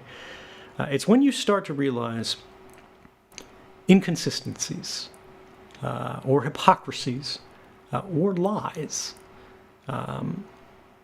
And you notice them, and you give somebody the benefit of the doubt, or you trust them, or you think it's all right. But then over time, you see it's not an isolated instance; it's a pattern behavior. And over time, that exposure to inconsistency builds and builds and builds until it's something that you can no longer ignore. Now, after the CIA, I went to the NSA in Japan, where I was working there in Tokyo. And then from there, a couple years later, I went to the CIA again. Now I was working as a private employee for Dell, but I was the senior technical official on Dell's sales account to the CIA. People, these big companies, they have sales accounts to the CIA. And so this means I'm going in, and now it's crazy because I'm still a very young man, but I'm sitting across the table from chiefs of these enormous CIA divisions. I'm sitting across from their chief technology officer for the entire agency, or the chief chief information officer for the entire CIA. And these guys are going, look, here's our problems, here's what we want to do, and it's my job to pitch them a system, right? And I'm paired up with this sales guy. And the whole thing is to just go, how much money can we get out of the government, right? That's the whole goal. And we'll build them. What we were pitching was a private cloud system, right? Everybody knows about cloud computing now. It's like why your Gmail account is available wherever you go. It's why Facebook has this massive system of records for everyone everywhere. The government wanted to have these kind of capabilities too. Dell ended up getting beat out by Amazon. People, some people aren't familiar with this. Many of them are. But Amazon runs a secret cloud system for the government. I forget what they've rebranded it now. But this is just, there's this massive connection between industry and government in the classified space that just goes deeper and deeper and deeper and deeper. But at this point, I had misgivings because of what I'd seen in Japan about government, but I was just trying to get by. I was trying to ignore the conflicts. I was trying to ignore the inconsistencies. And I think this is a state that a lot of people in these large institutions, not just in our country, but around the world, struggle with every day, right? They got a job, they got a family, they got bills, they're just trying to get by. And they know that some of the things they're doing are not good things. They know some of the things they're doing are actively wrong. But they know what happens to people who rock the boat. Eventually, I changed my mind. And when I had gone to Hawaii, which was the final position in my career with the intelligence community, I was, because of an accident of history here, I wasn't supposed to be in this position at all. I was supposed to be at a group called the National Threat Operations Center, NTOC. But because of the way contracting works, and again, this is covered in the book, I end up being reassigned to this little rinky-dink office that nobody's ever heard of in Hawaii, called the Office of Information Sharing. And I'm replacing this old-timer who's about to retire, really nice guy. But he spent most of his days just reading novels and doing nothing, and letting people be content to the fact, or letting people forget that his office existed, because he was the only one in it. There's a manager who's like over him, but it's actually over a larger group, and he just looks over him as sort of a favor. So now I come in, and now I'm the sole employee of the Office of Information Sharing, but I'm not close enough to retirement that I'm okay with just doing nothing at all. So I get ambitious, and I come up with this idea for a new system called the heartbeat. And what the heartbeat is going to do is connect to basically every information repository in the intelligence community, both at the NSA and across network boundaries, which you normally can't cross, but because I'd worked at both the CIA and the NSA, I knew the network well enough, both sides of it, sides that normal workers at the NSA would never have seen because you have to be in one or the other. I could actually connect these together. I could build bridges across this kind of network space. And then draw all of these records into a new kind of system that was supposed to look at your digital ID, basically your sort of ID card that says, this is who I am, I work for this agency, I work in this office, these are my assignments, these are my group affiliations, and because of that, the system would be able to eventually aggregate records that were relevant to your job, that were related to you, and then it could provide them. And basically, you could hit this site. It would be an update of what we used to call read boards, which were manually created. That would go, look, you work in network defense, right? These are all the things that are happening on network defense. You work on, I don't know, economic takeovers in Guatemala. This is what's going on for you there. But in my off time, I helped the team that sat next to me, which was a systems administration team for Windows networks, because I had been a Microsoft certified systems engineer, which means basically I knew how to take care of Windows networks. And this was all those guys did, and they always had way too much work, and I had basically no work that I needed to do at all. Because all I was supposed to do was share information, which was not something that was particularly in demand, because most people already knew what they wanted or what they needed. So it was basically my job was to sit there and collect a paycheck, unless I wanted to get ambitious. And so I did some side gigs for these other guys, and one of them was running what were called dirty word searches. Now, dirty word searches are, let me dial this back because I know we're this is hard to track. Everything that the NSA does, in large part, is classified. Everything the CIA does, in large part, is classified. If I made lunch plans with other people in my office, it was classified. That was the policy. It's dumb. This overclassification problem is one of the central flaws in government right now. This is the reason we don't understand what they're doing. This is why they can get away. This is why they can get away with breaking the law or violating our rights for so long. 5 years, 10 years, 15, 50 years before we see what they were doing, and it's because of this routine classification, right? But every computer system, has a limit on what level of classified information is supposed to be stored on it. And we've got all these complicated systems for code words and caveats that establish a system of what's called compartmentation. And this is the idea: when you work at the CIA, when you work at the NSA, you're not supposed to know what's happening in the office next to you, right? Because you don't have need to know, right? Again, that thing from the movies. And the reason they have this is they don't want one person to be able to go and know everything, right? And tell everybody everything. They don't want anybody to know too much, particularly when they're doing lots of bad things, because then there's the risk that you realize they're doing so many bad things that it's past the point that we can justify. And they might develop sort of an ideological objection to that. Well, in the Office of Information Sharing, and actually in basically every part of my career before that, I had access to everything. I had what was called a special caveat on my accesses called PRIVAC, which means privileged access. What this means is you're a kind of super user. Most people have all of these controls on the kind of information they can access, but I'm in charge of the system, right? People who need information, they have to get it from somewhere. They don't know. Even the director of the CIA, right? He says, I need to know everything about this. Well, he doesn't know where to get it. He's just a manager. Somebody has to be able to actually cross these thresholds and get those things. That guy was me. And so dirty word searches were these kind of automated queries that I would set up to go across the whole network and look at all of the different levels of classification and compartmentation and exceptionally controlled information. That's kind of, you can think of it as above top secret.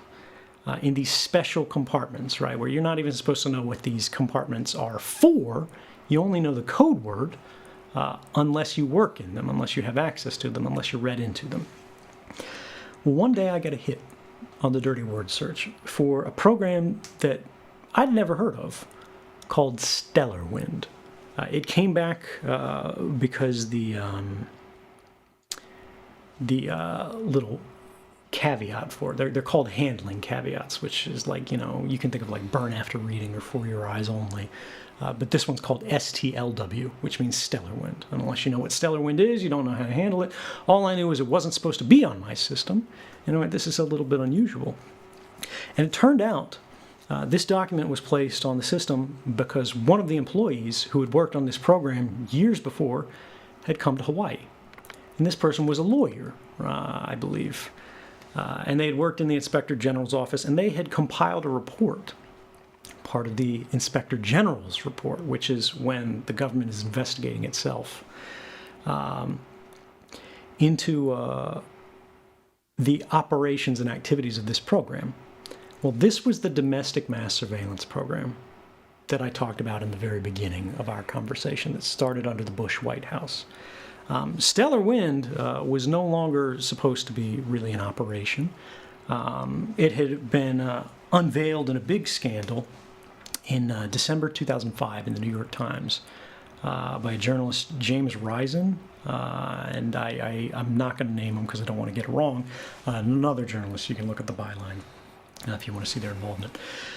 But and there's a lot of history here too. But what they had found was, of course, the Bush White House had constructed a warrantless wiretapping program, if you remember the warrantless wiretapping scandal, that was affecting everyone in the United States. Well, the Bush White House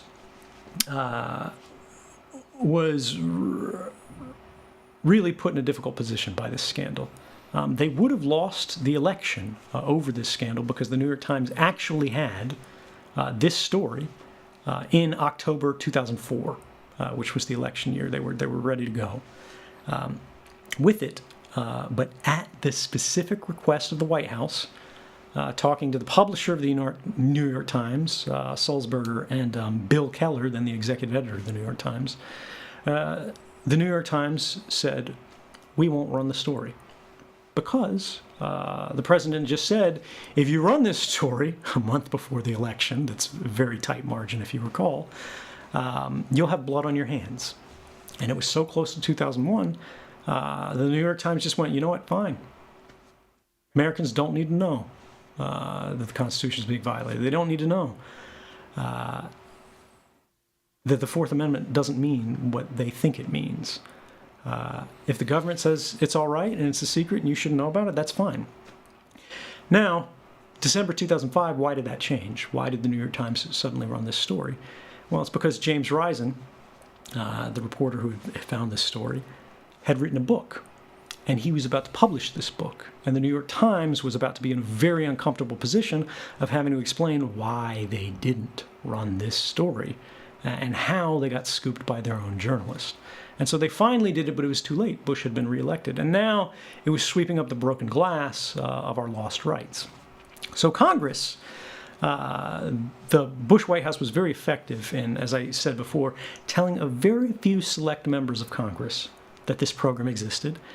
And they told them this program existed in ways that they wouldn't object to, but made them culpable for hiding the existence from the program, the existence of the program from the American people.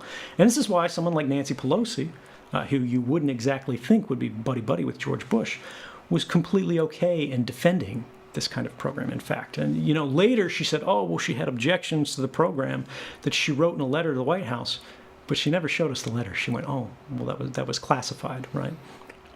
And this is not to bag on her individually. It's just she's a great example in here, and named example everyone knows, of how this process works. The White House will implicate certain very powerful members of Congress in their own criminal activity. And so when the White House gets in trouble for it, the Congress has to run cover for the White House. And so what happened was Congress passed an emergency law in 2007 called the Protect America Act, which should have been our first indication this is a very bad thing, because they never name a law something like that unless it's something terrible. And what it did was it retroactively immunized all of the phone companies in the United States that had been breaking the law millions of times a day by handing your records over to the government, which they weren't allowed to do, simply on the basis of a letter from the president saying, please do this. And these companies went, look, now that we've been uncovered, now that we've been shown that we're breaking, or now that these journalists have shown that we've broken the law and violated the rights of Americans on a staggering scale that could bankrupt our companies because we can be sued for this, we will no longer cooperate with you unless you pass a law that says people can't sue us for having done this. And so we get the Protect America Act, which they say, you know, is an emergency. This is all public history, too. Yeah. You can look this up on Wikipedia, you know. And so then they go, it's an emergency law. We have to pass this now. We have to keep this program active. Bush is going to end the warrantless wiretapping program and continue it under this new authority where it's going to have a special level of oversight and these kind of things eventually. But for now, we just have to make sure people are safe. Again, they go to fear. They say, if we don't have this program, terrorist attacks will continue. You know, people will die. Blood on your hands, blood on your hands, blood on your hands. Think of the children. Protect America Act passes. The companies get off the hook. The Bush White House gets off the hook. The Congress, that was then sharing in criminal culpability for authorizing, or rather letting these things go by without stopping them, then passes in 2008 the Foreign Intelligence Surveillance Act, amendments of 2008. This is called the FAA, FISA Amendments Act of 2008. And rather than stopping all of the unlawful and sort of unconstitutional activities that the intelligence agency was doing, they continued it in different ways simply by creating a few legal hoops for them to jump through. Now, this is not to say, these things aren't helpful at all. It's not to say they're not useful at all. But it's important to understand when the government's response to any scandal, and this applies to any country, is not to make the activities of the person who is caught breaking the law comply with the law, but instead make the activities of the person who is breaking the law legal, right? They make the law comply with what the agencies want to do rather than make the agencies comply with the law. That's a problem, and that's what happened here. Now, the intelligence community's powers actually grew in response to this scandal in 2008 because Congress was on the hook and they just wanted to move on and get this over with. There were objections. There were people who knew this was a bad idea, but it passed on. Now, what the public took away from this, because a part of these laws was a requirement that the Inspector General of all of these different intelligence community elements and the Director of National Intelligence submit a report saying this is what happened under that warrantless wiretapping program. This is how it complied with the law or how it didn't comply with the law. And basically look back at how this program was constituted, what it did, what the impacts and effects were. And that was supposed to be sort of the Truth and Reconciliation Council, right? Now, why am I talking about all this ancient history? Well, I'm sitting here in 2012 with a classified Inspector General's report, draft report from the NSA that names names, that says Dick Cheney, that says David Addington, that says Nancy Pelosi, that says all these people who are involved in the program, the tick-tock of how it happens. It says the director of the NSA, that guy who was evacuating the building at the beginning of our podcast here, that guy was asked by the President of the United States if he would continue this program after being told by the White House and the Department of Justice that these programs were not lawful, that they were not constitutional. And the President said, would you continue this program on my say-so alone, knowing that it's risky, knowing that it's unlawful? And he said, yes, sir, I will, if you think that's what's necessary to keep the country safe. And at that moment, I realized these guys don't care about the law. These guys don't care about the Constitution. These guys don't care about the American people. They care about the continuity of government. They care about the state, right? And this is something that people have lost. We hear this phrase over and over again, national security, national security, national security, and we're meant to interpret that to mean public safety. But national security is a very different thing from public safety. National security is a thing that in previous generations we referred to as state security. National security was a kind of term that came out of the Bush administration to run cover for the fact that we were elevating a new kind of secret police across the country. And what does it mean when, again, in a democracy, in the United States, the public is not partner to government? The public does not hold the leash of government anymore, but we are subject to government, right? We are subordinate to government. And we're not even allowed to know that it happened. Now, in the book, I tell the fact that I had access to the unclassified version of this report back in Japan. And what's interesting is the unclassified version of a report, and we've all seen this today with things like the Mueller report and all of the intelligence reporting that's happened over the last several years. When the government provides a classified report to the public, it's normally the same document. The unclassified version, the classified version are the same thing. It's just the unclassified version has things blacked out or redacted that they say, oh, you're not allowed to know this sentence or this paragraph or this page or whatever. The document that the public had been given about the warrantless wiretapping program was a completely different document. It was a document tailor-made to deceive and mislead the Congress and the public of the United States. And it was effective in doing that. And in 2012, what I realized was this is what real-world conspiracies look like, right? It doesn't have to be smoking men behind closed doors, right? It's lawyers and politicians. It's ordinary people from the working level to the management level who go, if we don't explain this in a certain way, we're all going to lose our jobs. Or the other way, they go, we're going to get something out of this if we all work together. Civilization is the history of conspiracy, right? What is civilization but a conspiracy for all of us to do better by working together, right? But it's this kind of thing that I think too often we forget because it's boring as hell. I want all your listeners, right, to go to the Washington Post, because this document that I discovered that really changed me has been published, courtesy of the Washington Post. It's called the Inspector General's Report on Stellar Wind. And you can look at the actual document that I saw that was unredacted, right? I had no blacked out pages on mine. And what I believe it shows is that some of the most senior officials in the United States, elected and unelected, worked together to actively undermine the rights of the American people to give themselves expanded powers.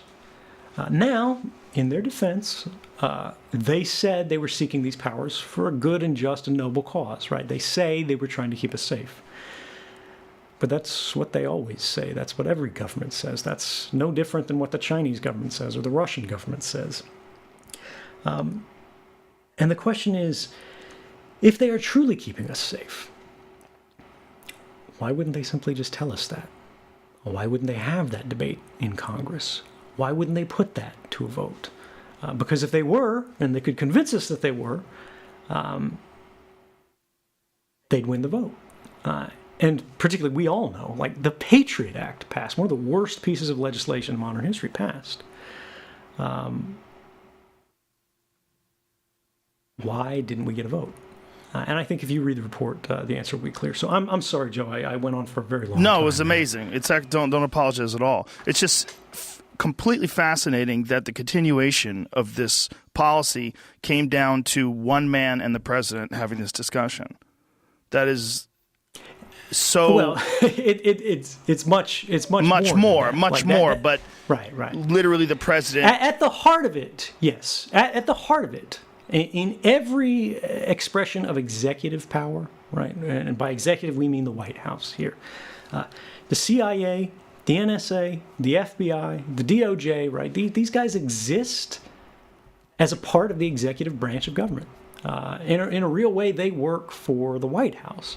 Now, there are laws and regulations and policies that are supposed to say they're supposed to do this, and they're supposed to say they're not supposed to do that.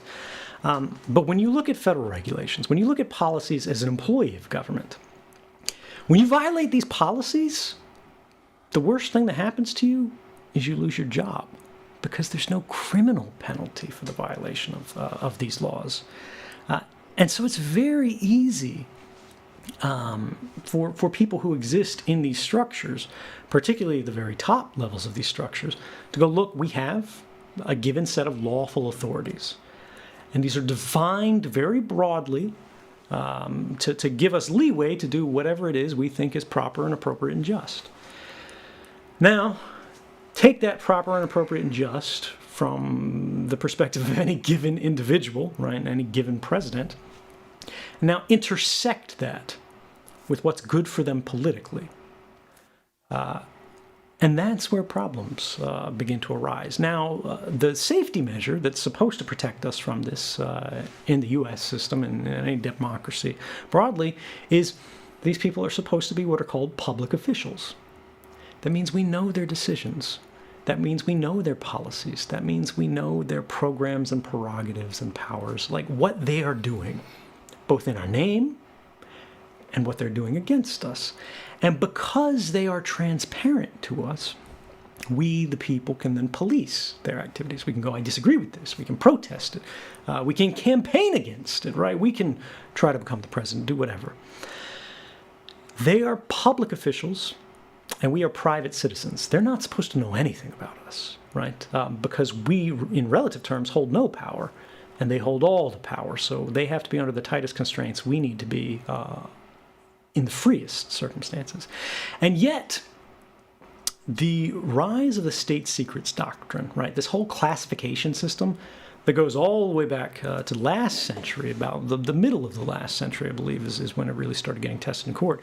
And I think you know more about this in many cases than I do when you start talking about what happened in the FBI and the CIA and the NSA's sort of old dirty work in the 20th century, is they abused their powers repeatedly and continuously. They did active harm to domestic politics in the United States. The FBI was spying on Martin Luther King and trying to get Martin Luther King to kill himself before the Nobel Prize was going to be awarded. In fact, after MLK gave his I Have a Dream speech, 2 days later, the FBI classified him as the greatest national security threat in the United States. And again, this is the FBI. This is the group that everybody's applauding today, saying, "Oh, these wonderful patriots and heroes."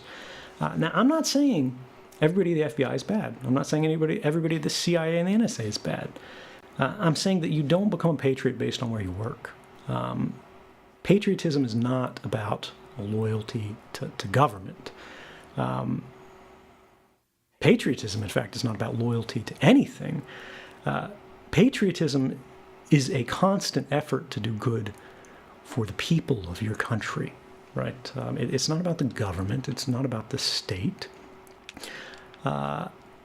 And this is, we'll get into loyalty later, because I think one of the big criticisms against me that should be talked about is they go, look, this guy is disloyal, he broke an oath, he did whatever. Loyalty is a good thing when it's in the service of something good. But it is only good when it's in the service of something good. If you're loyal to a bad person, if you're loyal to a bad program, if you're loyal to a bad government, that loyalty is actively harmful. And I think that's overlooked. But yeah, when you get back into this whole thing about sort of where it came from,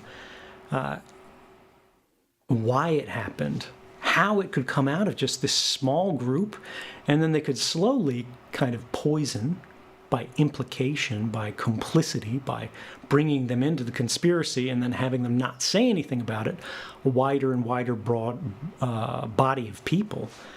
And then once you've got enough people in on it, it's much easier to convince other people that it's legitimate, because they can go, look, we've got 30 people who know about this, and none of them have objected to it. Why are you going to object to this? All of this derives from that original sin, which is in a democracy, creating a system of government that is in fact a secret government, a body of secret law, a body of secret policy, that is far beyond what legitimate government secrets could be. This is not to say like government can have no secrecy at all. If the government wants to investigate someone without having them respond, right? We're talking traditional law enforcement. Sure, you're not going to tell this mobster, hey, we're going to start investigating you. We, the public, don't need to know the names of every terrorist suspect out in the world, right? But we do need to know, again, the powers and programs, the policies that a government is asserting, at least the broad outlines of it, because otherwise, how can we control it? How do we know if the government is applying its authorities that are supposed to be granted to it by us if we don't know what it is that they're doing? And so this is the main thing, and really the story behind the title, Permanent Record, is, look, Joe, when you were a kid, when I was a kid, when you were a teenager, right, like, what's the worst thing you ever said? Did you say anything you weren't proud of? Did you do anything that you weren't proud of? Something that today, in like the wokest of Twitter land, you would get in trouble for. I'm sure. And that's right. One of the horrible things about kids growing up today is that they do have all this stuff out there on social media forever, and they can be judged horribly by something they did when they were 13. It's exactly that. Our worst mistakes, our deepest shames, were forgotten, right? They were lost. They were ephemeral. Even the things we did get caught for, they were known, for a time. Maybe they're still remembered by people who are closest to us, whether we like them or dislike them.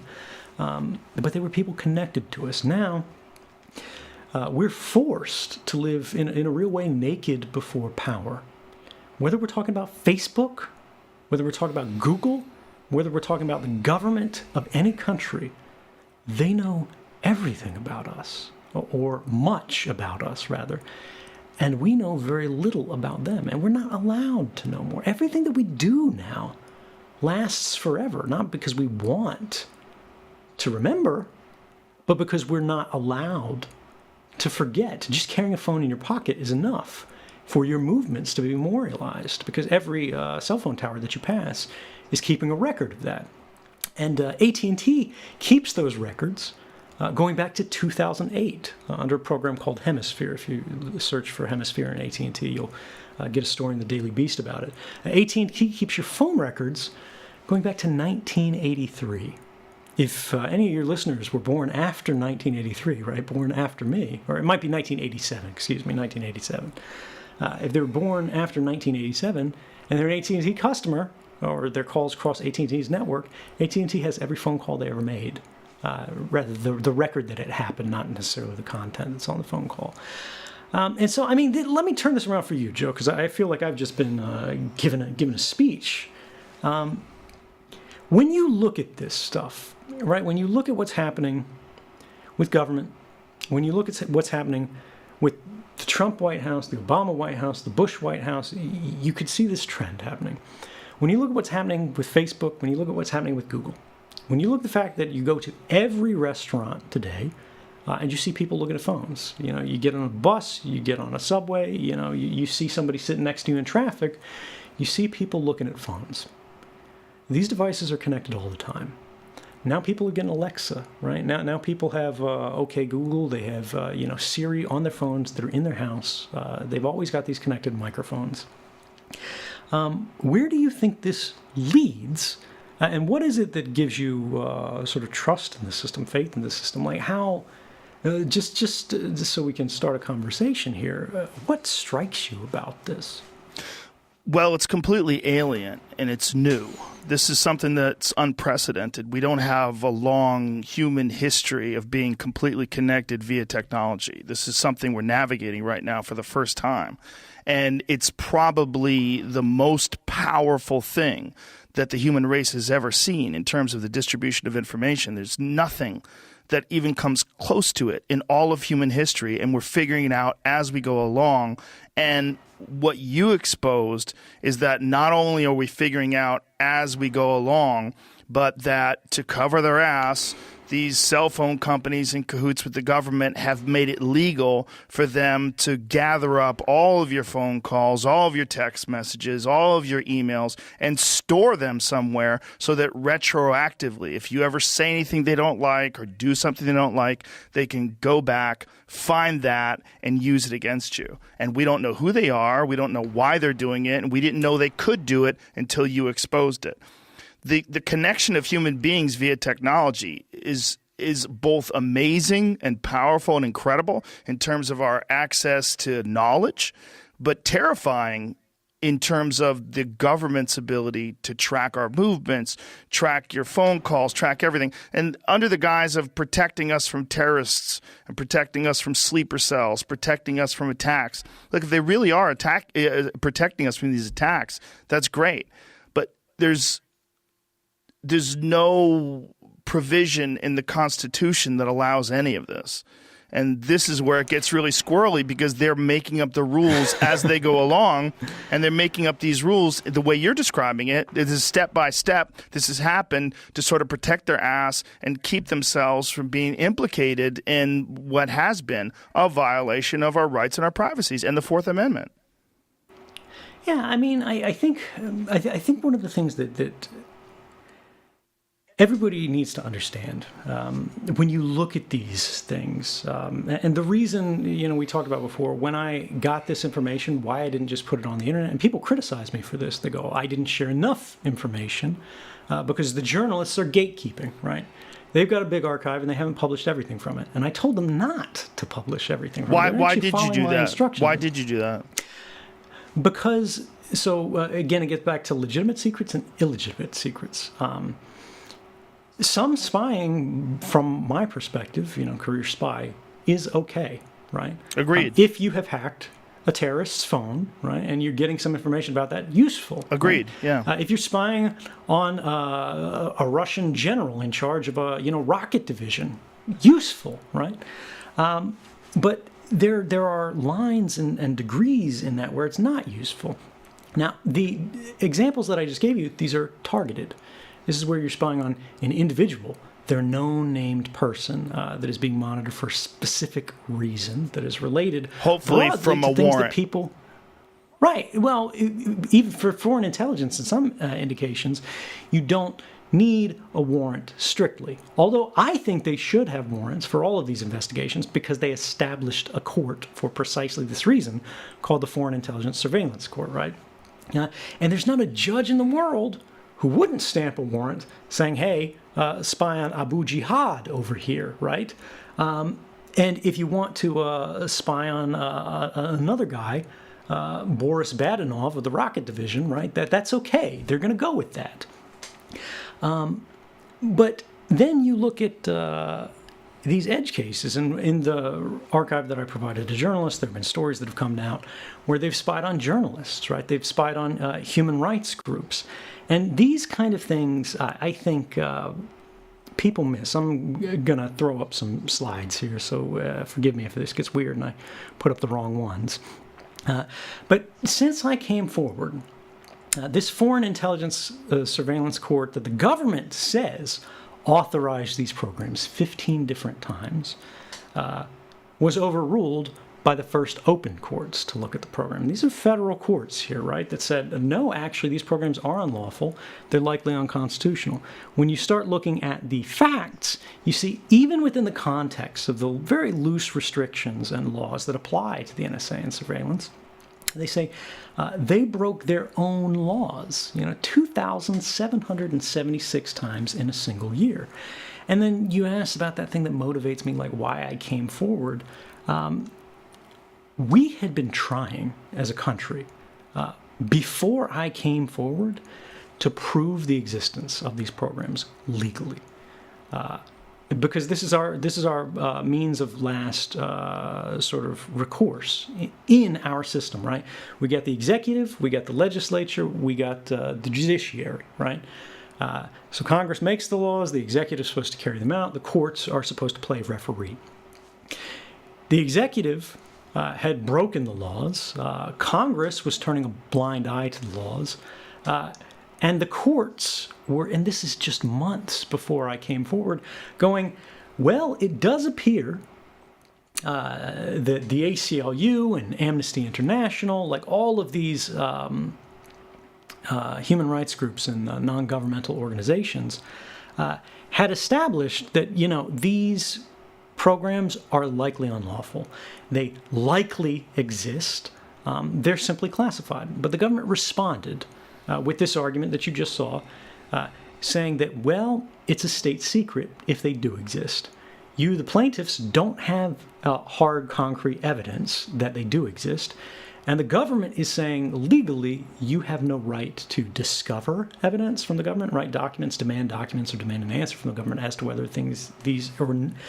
whether or not these things exist, because the government's just going to give its standard, what they call GLOMAR response. We can neither confirm nor deny that these things exist, which leaves you out in the cold, which leaves the courts out in the cold. The courts go, look, the government could be breaking the law here. Look, they could be violating the Constitution here. But because you can't prove it, and because the government doesn't want to play ball, and the government says, if we were doing this, it would be legal and it would be necessary for national security or whatever, the court can't presume to know national security better than the executive because the courts aren't elected. And so this leads to this fundamentally broken system where, okay, the only way to have the courts review the legality of the programs is to establish the programs exist. But the programs are classified, so you can't establish they exist unless you have evidence. But providing that evidence to courts, to journalists, to anyone is a felony, right? That's punishable by 10 years per count under the Espionage Act.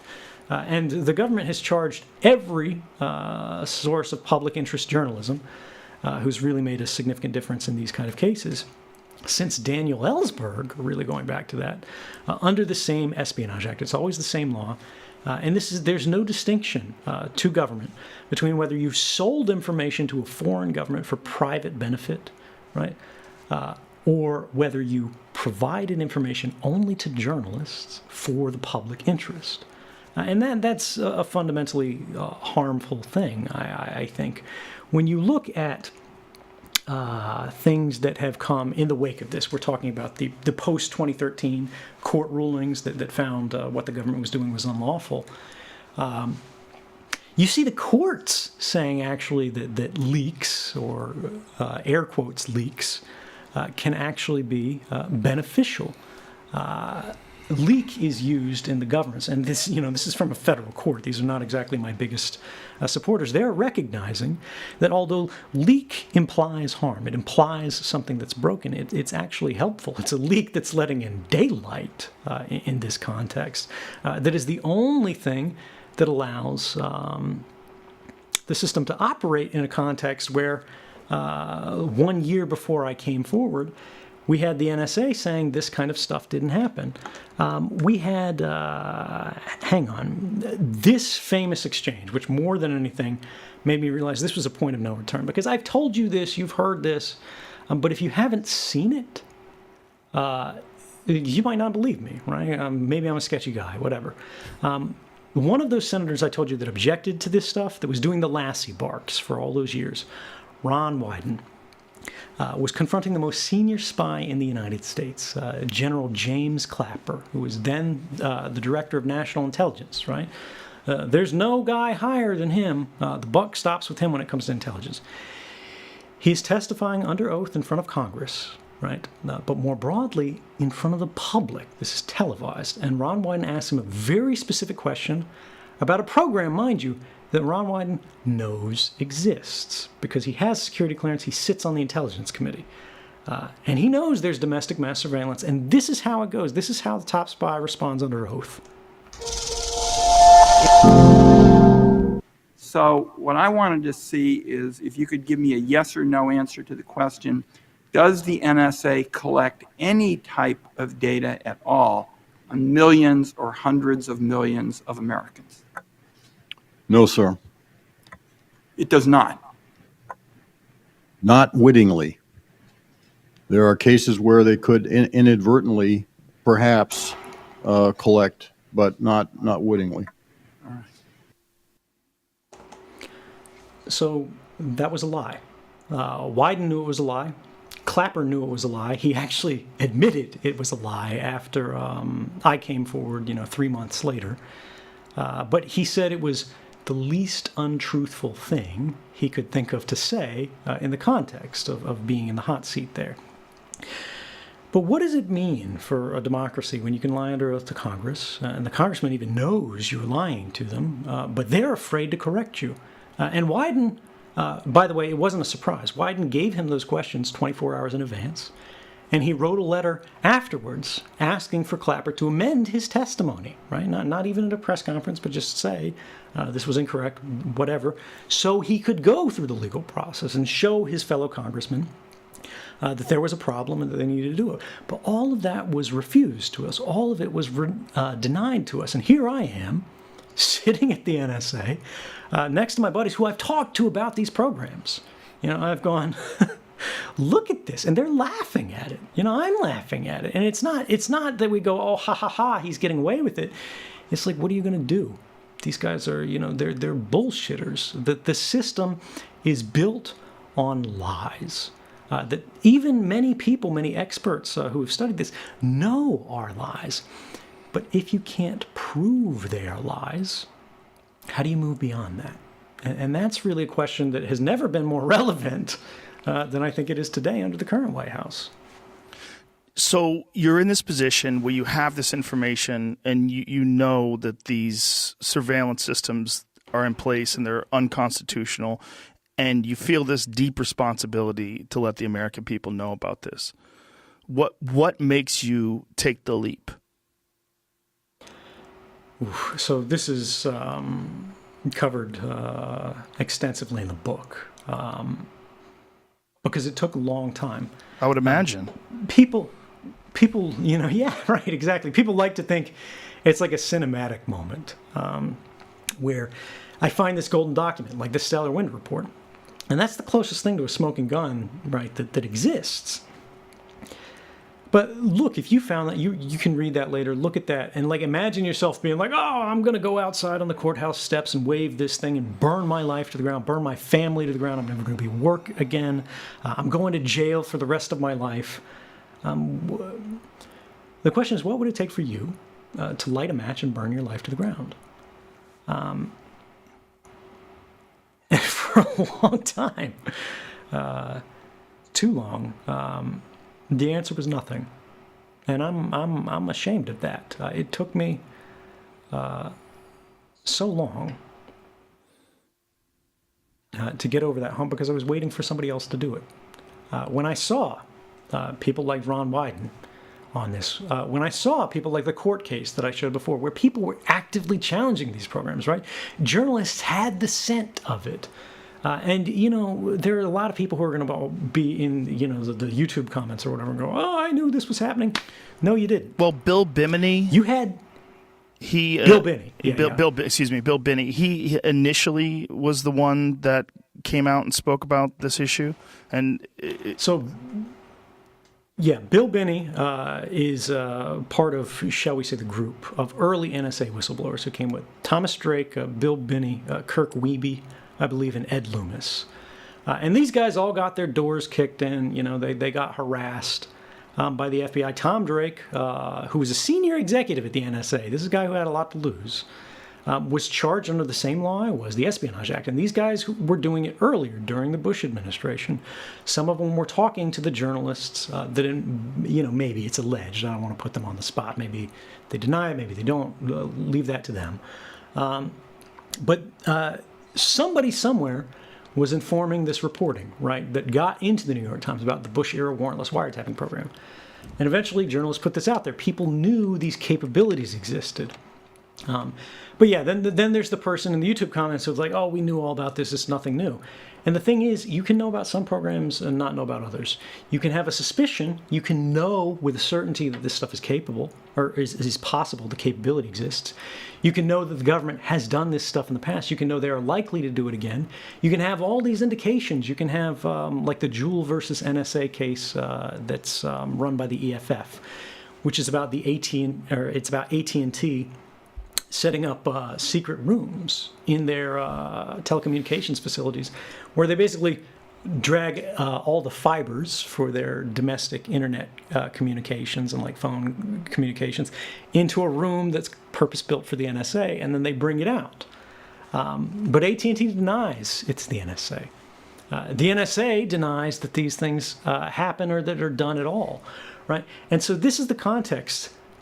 You say you know, and let's put it the other way. Maybe you do know, right? Maybe you are an academic researcher. Maybe you're a technological specialist. Maybe you're just somebody who reads all the reporting and you actually know. You can't prove it, but you know this is going on. But that's the thing in a democracy. The distance between speculation and fact. The distance between what you know and what you can prove to everybody else in the country is everything in our model of government. Because what you know doesn't matter. What matters is what we all know. And the only way we can all know it is if somebody can prove it, if you can prove it. And if you don't have the evidence, you can't prove it.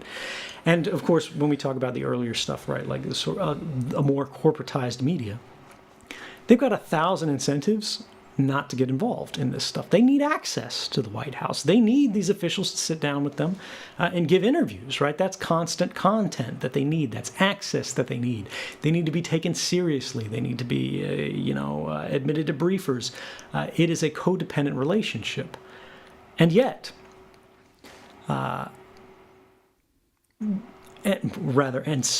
the only way to make sure people understand this broadly is if we all work together, right?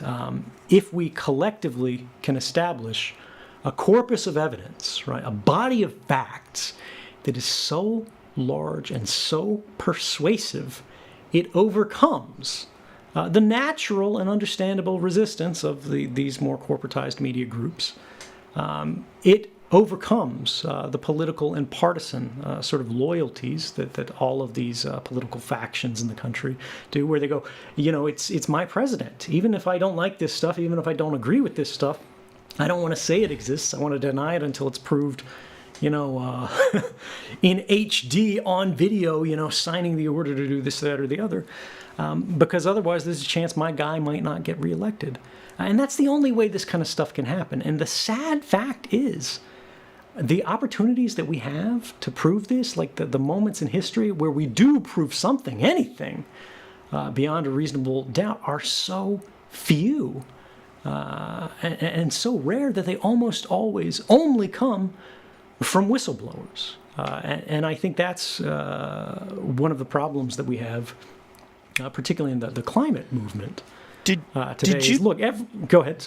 I'm sorry. Did you take any comfort from knowing that Obama, when he was running for office and in his Hope and Change website, he had provisions to protect whistleblowers and provisions to reward people? Right? I mean, do you remember all that? Yeah. I mean, it was eventually redacted, or he eventually deleted it from the website. But that disappeared it from the website. Yes, but that was a big part of his program, or what he was running on, was that when people were exposing unlawful activity, he was going to protect those people. Did you take any comfort in that? Obama also campaigned. Well, Obama also, during his campaign, said he campaigned actively against the warrantless wiretapping, the Bush administration. Because remember, Bush is in the scandal, the height of this, in 2007. The election's coming up right after. And he's going, Obama's saying, that's not who we are. That's not what we do. And yet, within 100 days of him becoming a president, now he's sitting in that chair. Rather than extinguishing these programs, he embraces them and expands them. Why do you think that is? More entrenched. I think it's actually, again, what we talked about earlier. First thing, every time a new president comes into the White House, they get their clearances, right? They get read into all this stuff. During the campaign, they get clearances and they get read into and stuff. But when they finally become president, right, now they're the only people who can sign what these are called the covert action findings and things like that. Which are basically, the intelligence community wants to assassinate somebody. They want to run this illegal program here, there, or everywhere. And they can't do it because they're executive agencies without that top-level executive sign-off. And so they got to open the vest, right? They got to get these guys on side. And basically every president since Kennedy, they have been successful in what they call fearing up. Where as soon as they come in, they read you the litany of horribles. And they go, these are all the threats that we're facing. And let's be real, it is a dangerous world. It's not just all made-up BS. Some of it is, right, where it's inflated. It's not that it's completely false, but they make it sound more serious than it actually is. But there are real bad people out there who are trying to do real bad things. And you have just gone through a hellish election, because our electoral politics are so diseased. And now, after you've crawled through fire, you're already thinking 4 years ahead. How do I stay in this seat?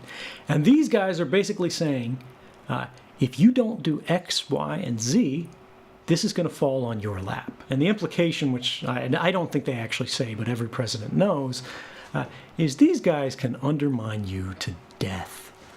If you've got the IC against you, right, they can stonewall you. They can put out stories that are going to be problematic for you every day of your presidency. And it's not that it's necessarily going to cast you out of the White House, but it's a problem that as a president you very much don't want.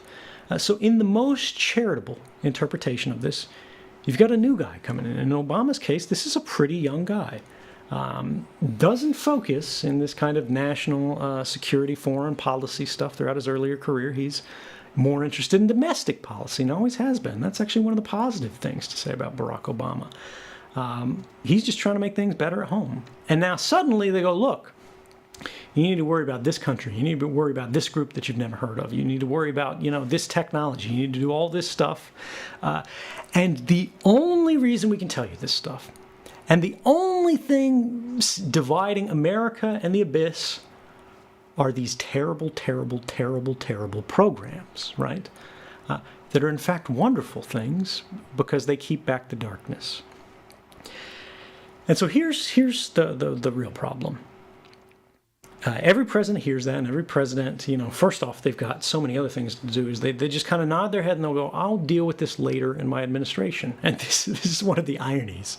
When I came forward in 2013, right, this is now Barack Obama's second term president, one of the responses that they had to the mass surveillance scandal was, yes, we think they went a little too far. This is after the initial thing where they went, nobody's listening to your phone calls, just metadata. Right. Nobody can have perfect privacy and also have perfect security. So we got to sort of divide a line here between the Constitution and, what the government wants to do. But they said, we were going to get to it. We knew these programs were problematic, but if they just gave us more time, we would have fixed them. Maybe it's true, right? Seems awful convenient in hindsight that throughout the entirety of the first term. Well, it seems like what you would say if you got caught. Right. But look, if we're being the most generous that we are here, the president is briefed on real and legitimate threats, and they scare the hell out of him. I'm sure. And we can all imagine being there, right? Those of us who remember what the world was like post 9/11, fear is a powerful thing. But the guys who are doing that briefing, they're no longer scared of it because they've been dealing with this for years. This is the oldest thing. They've given this briefing times before. When people talk about the deep state, right? They talk about it like some conspiracy of lizard people. It's not that. It's something much simpler. The deep state is simply the career government. It's the people who are in the same offices who outlive and outlast presidencies, right? They've seen Republicans, they've seen Democrats, they don't really care. And they give that same briefing again and again, and they get good at it. They know what they want. They know what this person's saying. Whereas the president, they don't know who these people are. These people have been there before the president. They're going to be there after the president. And so they give this very effective, very fear-inducing speech, and then they follow it up with their asks, which are really demands, just politely provided. And anyone in that position who is not an expert on this stuff, who is not ready for this sort of trade-off, and who you have to understand as a career politician, is entirely used to the horse trading game, right? And going, I'll deal with this later or not now, or what are this is the cost benefit here. And the intelligence community goes, if you give us what we want, no one will ever know about it because it's classified. It's obviously the easy answer. And maybe Barack Obama honestly did want to get to this later. But what we can say today is for all the good that may have been done in that White House, this is an issue where the president went through 2 full terms and did not fix the problem, but in fact made it worse. Well, it seems like the president has a job that's absolutely impossible. And if you come across someone who has been in the position, like, someone who's the head of an intelligence agency for a long time and is very persuasive and has some, legitimate credentials that show that he's very good at his job, and he tells you this is important for national security, we need to keep these things in place. It doesn't seem like any one person can run the country and be aware of every single program that every single agency is implementing. It seems completely unrealistic. And the job itself, it doesn't seem like any person can do it adequately. And when it comes to something like this mass surveillance state, I could see a president being persuaded by someone who comes to him and says, this is why we need to do this. Yeah, I mean, one of the things that I think is the underlying problem in everything that you just described is the president has too much power. Right. And because they have too much power, that means they have too much responsibility. And I don't think people understand, if they haven't lived outside the United States, if they haven't sort of traveled or studied broadly, just how exceptional the American presidency is. Most countries don't have a single individual with this level of power. It's really only the superstates, and that may be by design. Perhaps that's why they're superstates. But when we look at sort of complex advanced democracies that are more peaceful, they tend to have a more multilateral system that has more people involved in smaller portfolios. And a lot of this derives from just the size of the government. Like you said, the president is responsible for basically everything in the executive branch, and the executive branch is basically every agency that actually does any work. And so how do you correct for that without breaking it up, where you have smaller ministers and ministries and things like that have different levels of responsibility, having a smaller government overall? Back in 1776, the federal government, was pretty much a dream. We weren't even interested in having standing armies. The idea of an army that existed from year to year was a terrifying, forbidding thing. And then when you moved to this idea that we have a president, that they have these extraordinary powers, it's okay because the government's very small. The federal government especially is seen as sort of this small and toothless and weak thing. Can you pause for 1 over second? this span, Pause for 1 Please, second, because yeah. my AirPods are about to die, and I'm going to swap over to another pair. These suckers Sure. are good for a couple hours, but we're 2 hours and 15 minutes here. We'll have a little bit of a weird audio issue with the last half of it, but Jamie will take care of it. I wanted to talk about you, like where you are right now in your life and how you're handling this, because you've been in exile for how many years now? It's been more than 6 years now. 6 June years. of 2013, yeah. I mean, well, actually, I left May. So What is life like? I mean... Are you in constant hiding? I mean, what are the issues like? In the beginning... my operational security level, as we would call it, was very high. I was concerned about being recognized. I was concerned about being followed. I was concerned, really, about very bad things happening to me, because the government made it very clear that from their position I was the most wanted man in the world. They literally brought down the president of Bolivia, his aircraft, and would not let it depart. As it tried to cross the airspace of Europe, not even the United States. They wouldn't let it leave until they confirmed I was not on board. So yeah, that made me a little bit nervous, but you can't live like that forever. And although I was as careful as I could be, I still lived pretty happily, because I was an indoor cat to begin with, right? I've always been a technologist. I've always been pretty nerdy. So as long as I have a screen and an internet connection, I was pretty happy. But in the years past, my life has become more and more open. Now I speak openly, I live openly, I go out, I ride the metro, I go to restaurants, I go, How often are you walks in the recognized? park. So this is a funny thing, is I'm almost never recognized. One of those things is I don't give Russian interviews because I don't want my face all over the news. Which is nice because it just allows people to sort of forget about my face, and I can go about my life. But it's one of the weird things that I'm recognized a couple times a year, even when I'm not wearing my glasses, in a museum or a grocery store or something like that, or out on the street. Just by somebody who I swear, like, these people are you might have read a story about them, like super recognizers, the people who just have a great memory for faces. Yeah.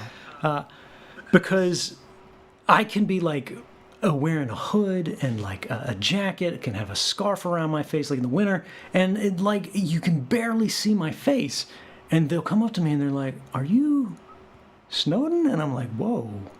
That's What do you say? That's pretty impressive. I'd say, yeah. Wow. It's nice to meet you. I've never had a negative interaction from being recognized. But for me, because I'm a privacy advocate, like I would much rather go unrecognized. Like I don't want to be a celebrity. But the other thing is, I'll get recognized in computer stores, and I think there's just like a mental association where people are like their brain, when it's cycling through faces that it recognizes, it's going through like the subset of nerdier people or something like that when you're in a computer store, because for whatever reason, I'm recognized much more frequently when there's some kind of technological like locus. So you're living freely. You had to learn Russian? Did you learn it? Yeah, I mean, my Russian is still pretty crappy, to my great shame, because all of my life, all of my work is primarily in English. Right.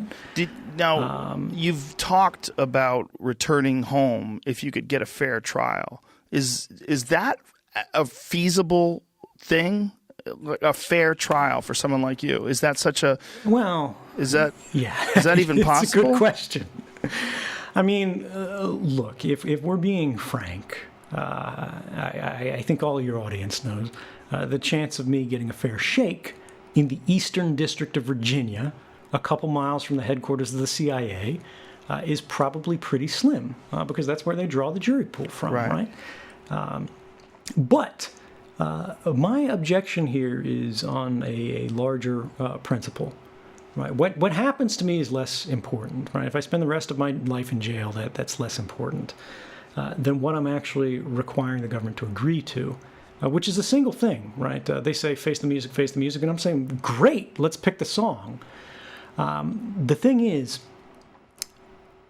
the law that I've been charged under, the one that all these whistleblowers have been charged under, Thomas Drake, Daniel Ellsberg, Chelsea Manning, Daniel Hale, the drone whistleblower who is in prison right now going through a trial that is precisely similar to what I would be facing.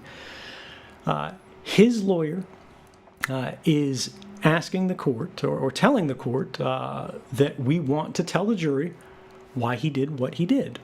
That the government is violating laws, the government is violating human rights, that these programs are immoral, that they're unethical. This is what motivated this guy to do it. And the jury should be able to hear why he did what he did, and the jury should be able to decide whether that was right or wrong. And the government has responded, to this whistleblower argument, basically, saying, we demand the court forbid this guy from breathing the word whistleblower in court. He cannot talk about what motivated him. He cannot talk about what was revealed, why it was revealed, what the impacts and effects were. He can't talk about whether the public benefited from it or was harmed by it, because it doesn't matter. Now, this might surprise a lot of people, because to a lot of us, we think that's what a jury trial is. We think that's what a fair trial is. But the Espionage Act that the government uses against whistleblowers, meaning broadly here the sources of journalism, is fairly unique in the legal system in that it is what's called a strict liability crime. A strict liability crime is what the government considers to be basically a crime worse than murder. Because if you murdered somebody, like if you just, beat Jamie with the microphone stand right now, you would be able to go to the court and say it was self-defense, right? Like, you felt threatened. You were in danger for your life. Even if you weren't, right? Even if you obviously weren't. Even if you were on tape, you could still argue that. And the jury could go, you're full of crap, right? And they could convict you.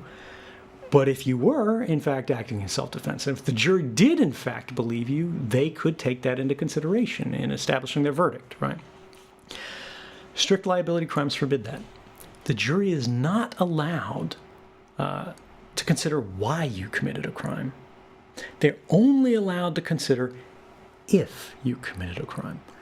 They're not allowed to consider if the murder was justified. They're only allowed to consider if the murder took place. And the funny thing in this case is that the murder that we're talking about is telling the truth.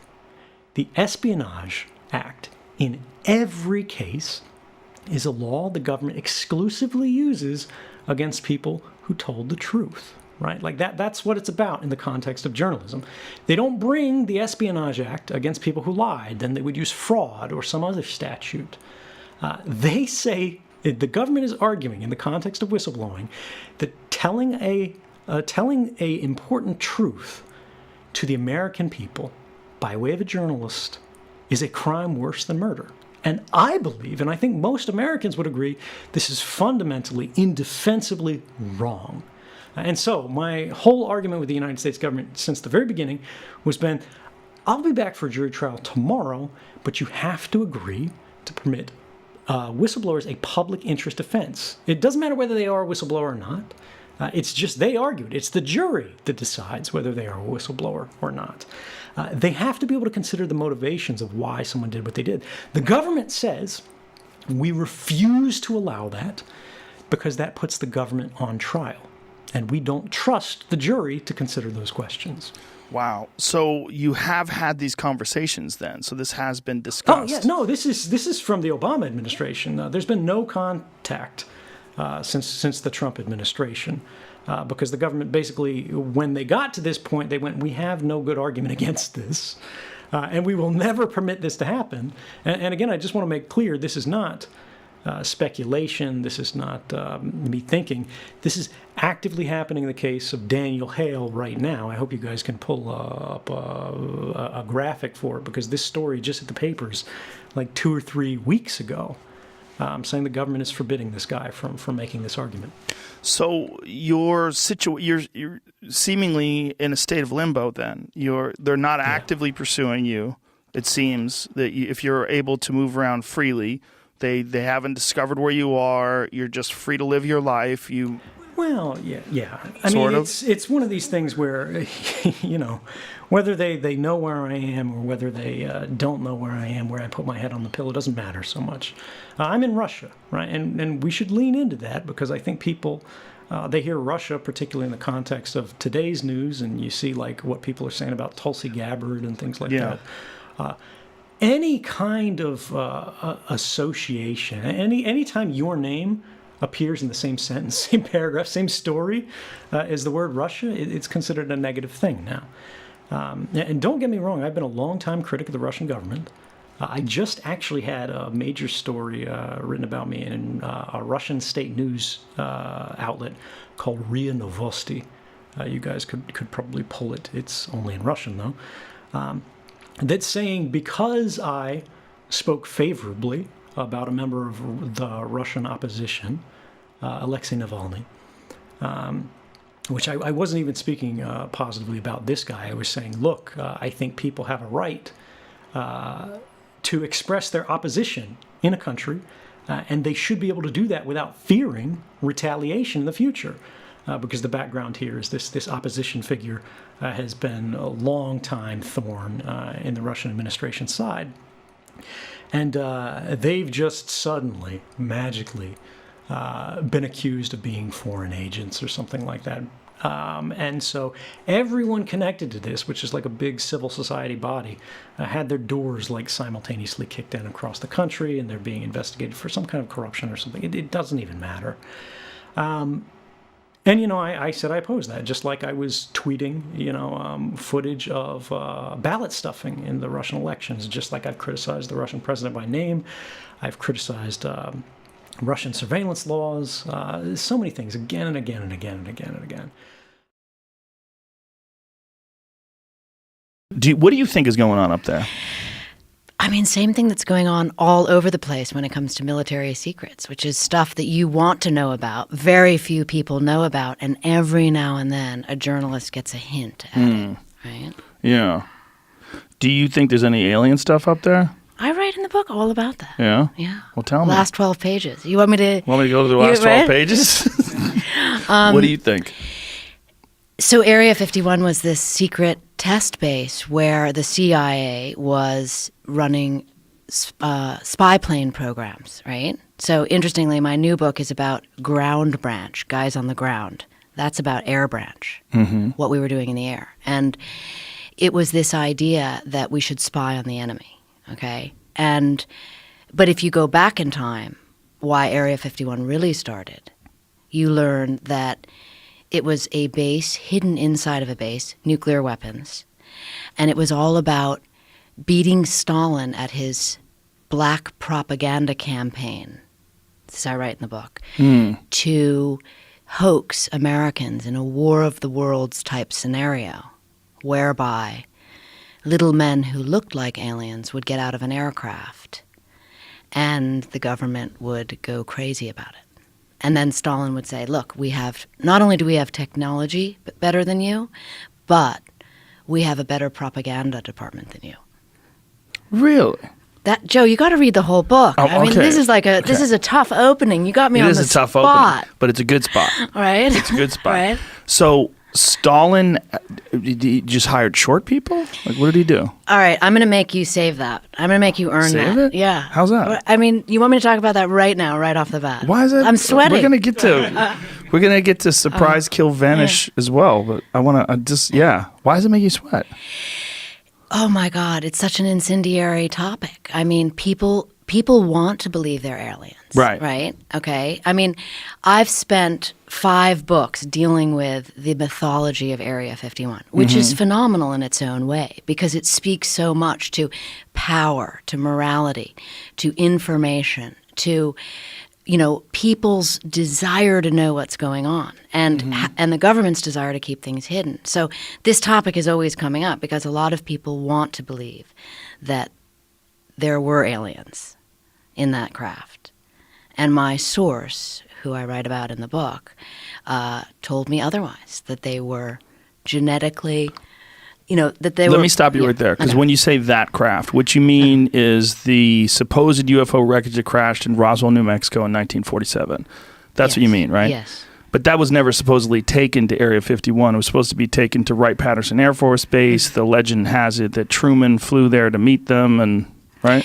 That's one legend. Yeah. So in my book, I interview a man who worked for the Atomic Energy Commission who tells a different story. Tells the story of receiving that craft at Area 51 in 1951, which is why the base is called Area 51. Oh.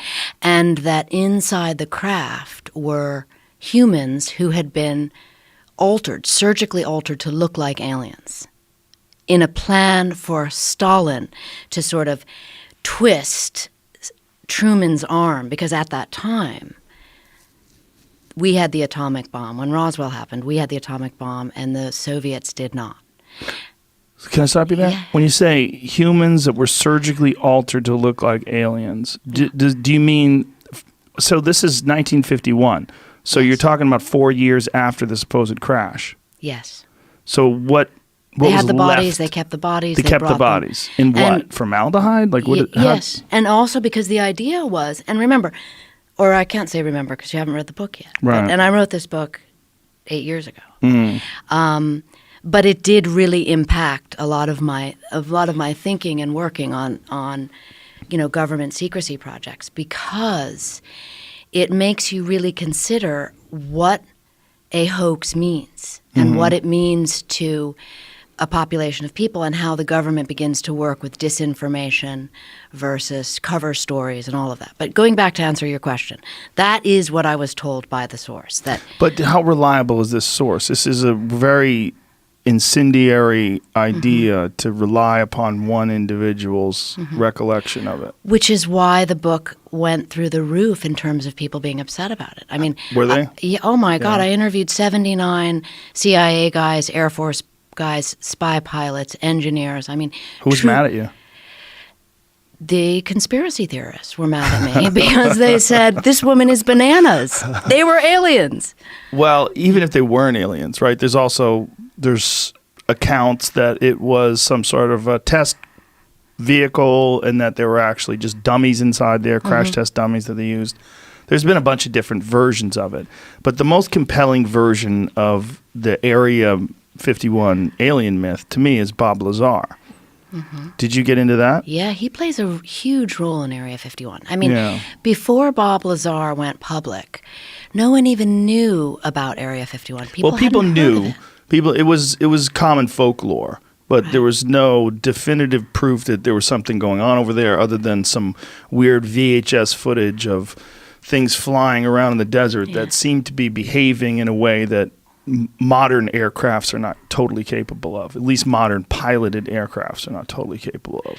I mean, which brings me to another book I wrote called The Pentagon's Brain, which, sort of off this idea was like, wait a minute, what kind of technology is the government capable of? And we have a whole department for that reason called DARPA, which looks at weapon systems 25 years out. So the idea that you and I don't know what the military is capable of in the air, underwater, wherever it may be, is because we're not thinking 25 years out, and they are. And they're developing weapon systems, the great weapon systems of the future. That's what they call them. Right, like how they developed the stealth bomber. And that was all out in Area 51 and Groom Lake. And yes.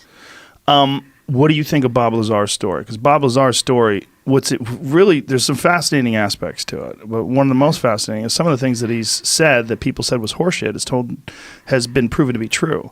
Like one of the things, the biometric reader that measured the length of the bones in your hand and that they are unique as a fingerprint. And people are like, what are you talking about? And then they actually found out that this was something they really did have. And they have photos of this thing now. This is something that he talked about, and they claimed it was science fiction. I mean, it's fascinating when someone touches upon a subject that the government does not want known about for any reason. And there is a campaign to discredit that person. And there's no doubt that that happened to him. I mean, it was remarkable. And I write about him in the book because if you follow the logic that my source told me, that these were, modified human beings as part of a hoax. And the reason that I trust the source is because, Joe, he told me that he also worked on the program. So he had like a burden to unload, right? And so if you follow that logic through, then the Bob Lazar story is that when Bob Lazar said, I saw an alien, it looked like this, it was small, it had big eyes. Those were those were the surgically modified humans that the government was doing experiments on. I think Bob Lazar's exact quote was he walked by a window and he looked in and he saw two agents they were looking down at something that was very small and looked humanoid, but he didn't know if it was a dummy or anything, and he wasn't even supposed to be looking in there. And it was a brief, 1 second look that he has bounced around in his head back and forth. Has it ever occurred to you that maybe the guy who gave you that information did work there, but is also feeding you horseshit? Well, the source was a major player in the Manhattan Project. He went on and worked in the Atomic Energy Commission. I mean, there's a wing of a museum named after him. His accolades, his awards were so extraordinary. It would be. What's his name? I've never said his name, although, I will say this. Well, you're giving it away. You're giving away a lot of the stuff. He recently died, and he did give me permission to tell his full story after he died. And I'm circling around that.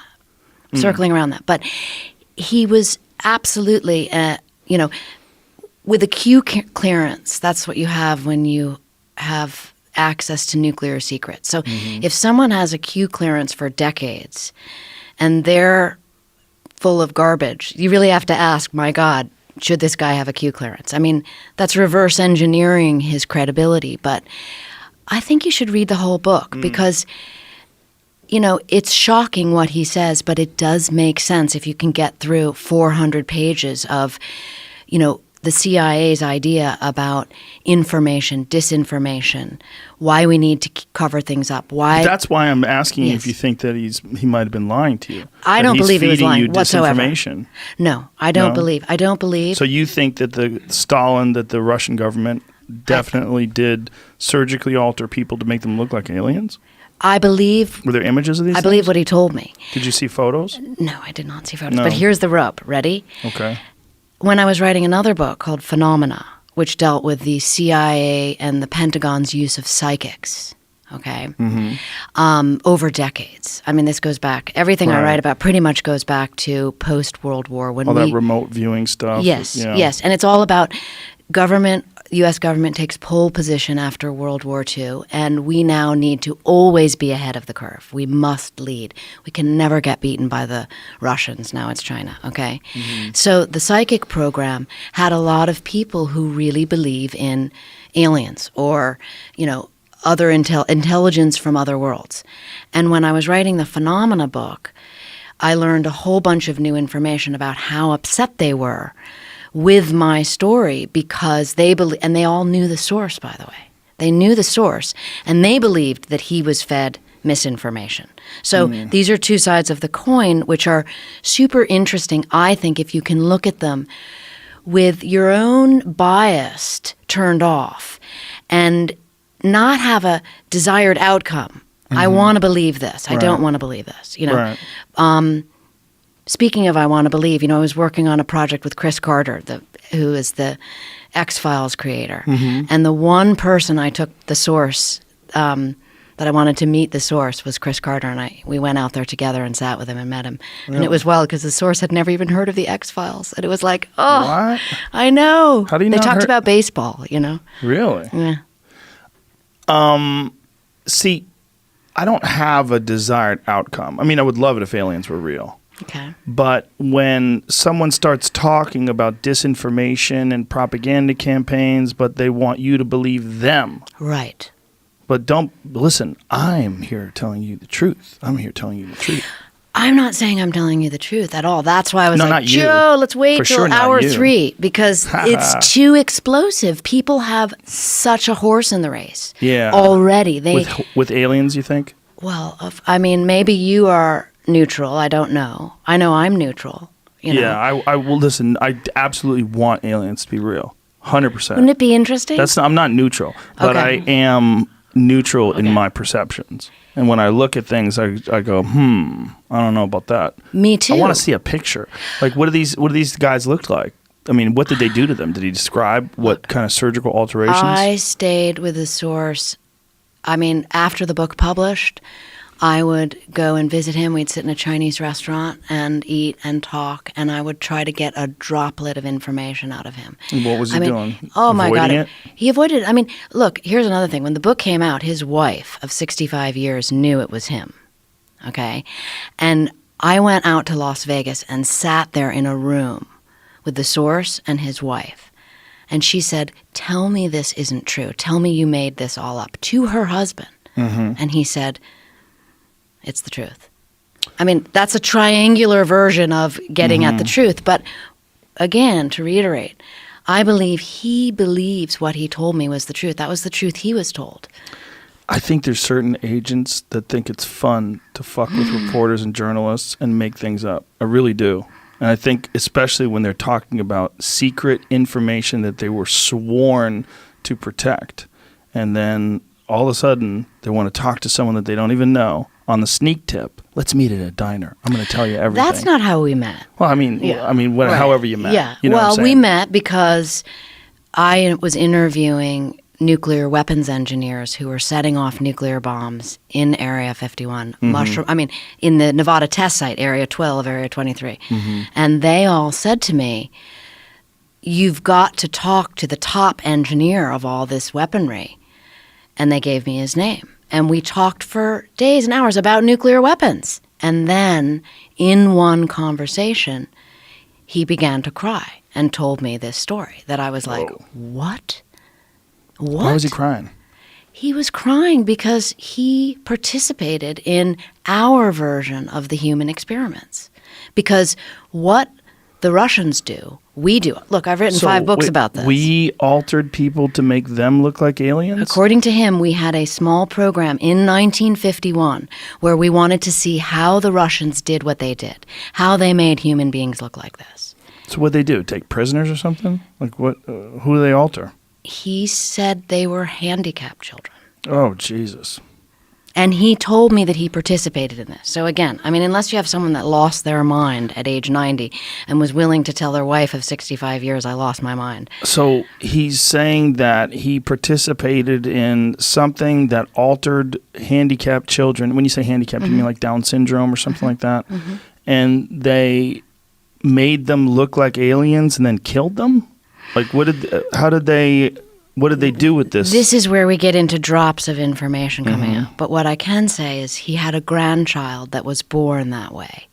And the grandchild did not live long. The grandchild died. And it made him feel so guilty about what he had done that he felt compelled to confess, if you will. And I remember saying to him, why are you telling me this? Why don't you tell a priest? And he said, a priest would judge me and I can tell you won't.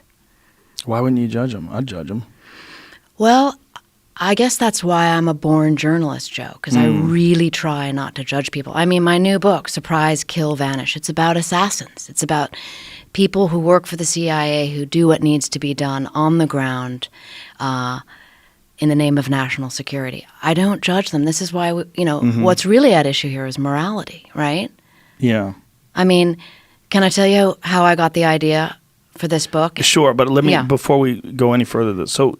You want to talk about the aliens? Yeah. Was he saying that there have never been any encounters with alien spacecrafts?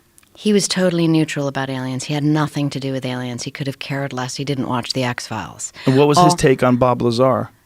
His take on Bob Lazar was that he probably saw something that the government had an extension of the program. I mean, he didn't know. That was speculative. We didn't talk about that. I mean, other than inference. He was very limited in the information that he would get out. But, I mean, I used 79 sources in that book that all went on the record in name. And he was the one anonymous source. But like I said, he told me after he died that I could tell the whole story. And Are you going to? I might. I might come back. Write another book? Well, if you give me a break and back off of this subject, I might come back and tell you and your audience What are you saying back off his the subject? name. This is your book. I want to promote your book. I know you want to I- promote your new book, but I want to promote this book as well.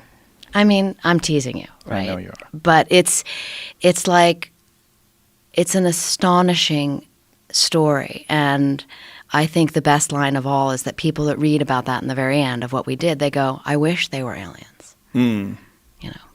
So Stalin created some sort of a craft that mimicked... You're going to read it. Okay. That's what you're going to do You're the not rest of gonna the tell me? afternoon. Nope. I'm going to come back on your show after you read it. This is a podcast, and we're talking. I think we should probably get into this a little bit. Okay. Come on with the questions. Okay. I'm used to asking the questions. Are you? Oh, right, as a journalist, yeah.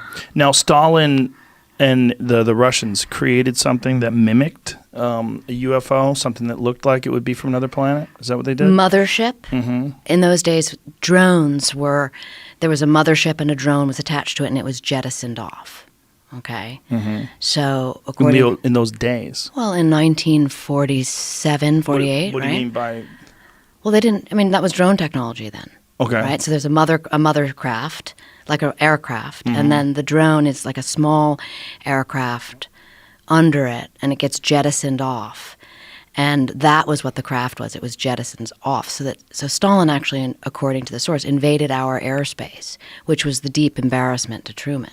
So he invaded our airspace and then let this drone crash land on the ground with these things that turned out to be human. Yes. They looked like aliens, but they turned out to be humans that were manipulated surgically to look like aliens. Yes, as a way to, and remember, I mean, not remember, but where this was, very close to a nuclear weapons base, to our White Sands military base. I mean, this is like not a place you want the Russians to be able to get near, Right. I mean, what was interesting is at Area 51, we then went out and mimicked all of those. One of our early drones was a mimicry of that. It was there was a M21, which was the mothership, and a D21, which was the daughter ship. So How did they pilot them? Was it wirelessly like we do now? No. Then it was like there was a pilot in the mothership, and they kind of let it go. Right, and it flew off. I mean, there's incredible stories of what the CIA was able to do out there at Area 51 with their air branch. The technology, they're always ahead of technology. That's what's remarkable. Well, what Bob Lazar did film that was really shocking was the filming of these drones flying around and performing these really you've seen those videos, I'm sure, right? In the 80s, it gets really crazy with what they're able to do and what they're... But, I mean, why I like looking at history is because you can see the progression, You see how science evolves, bit by bit. And then there's these great breakthroughs because what the government is always looking for is called a revolution in military affairs, right? And that's certainly what drone technology did later on as drones became developed after the Vietnam War. So in the 1980s when Bob Lazar was filming all this stuff, you think this was similar to the technology that we see publicly described today in terms of like what drones are capable of? Sure. I mean, So that's they probably had something like that back then. They're, when the F-117 was revealed during the first Gulf War, that aircraft was being developed for 25 years out at Area 51. Actually, at Area 52 was where they had it set up to develop that stealth technology. Think about, and what was amazing, talk about keeping secrets.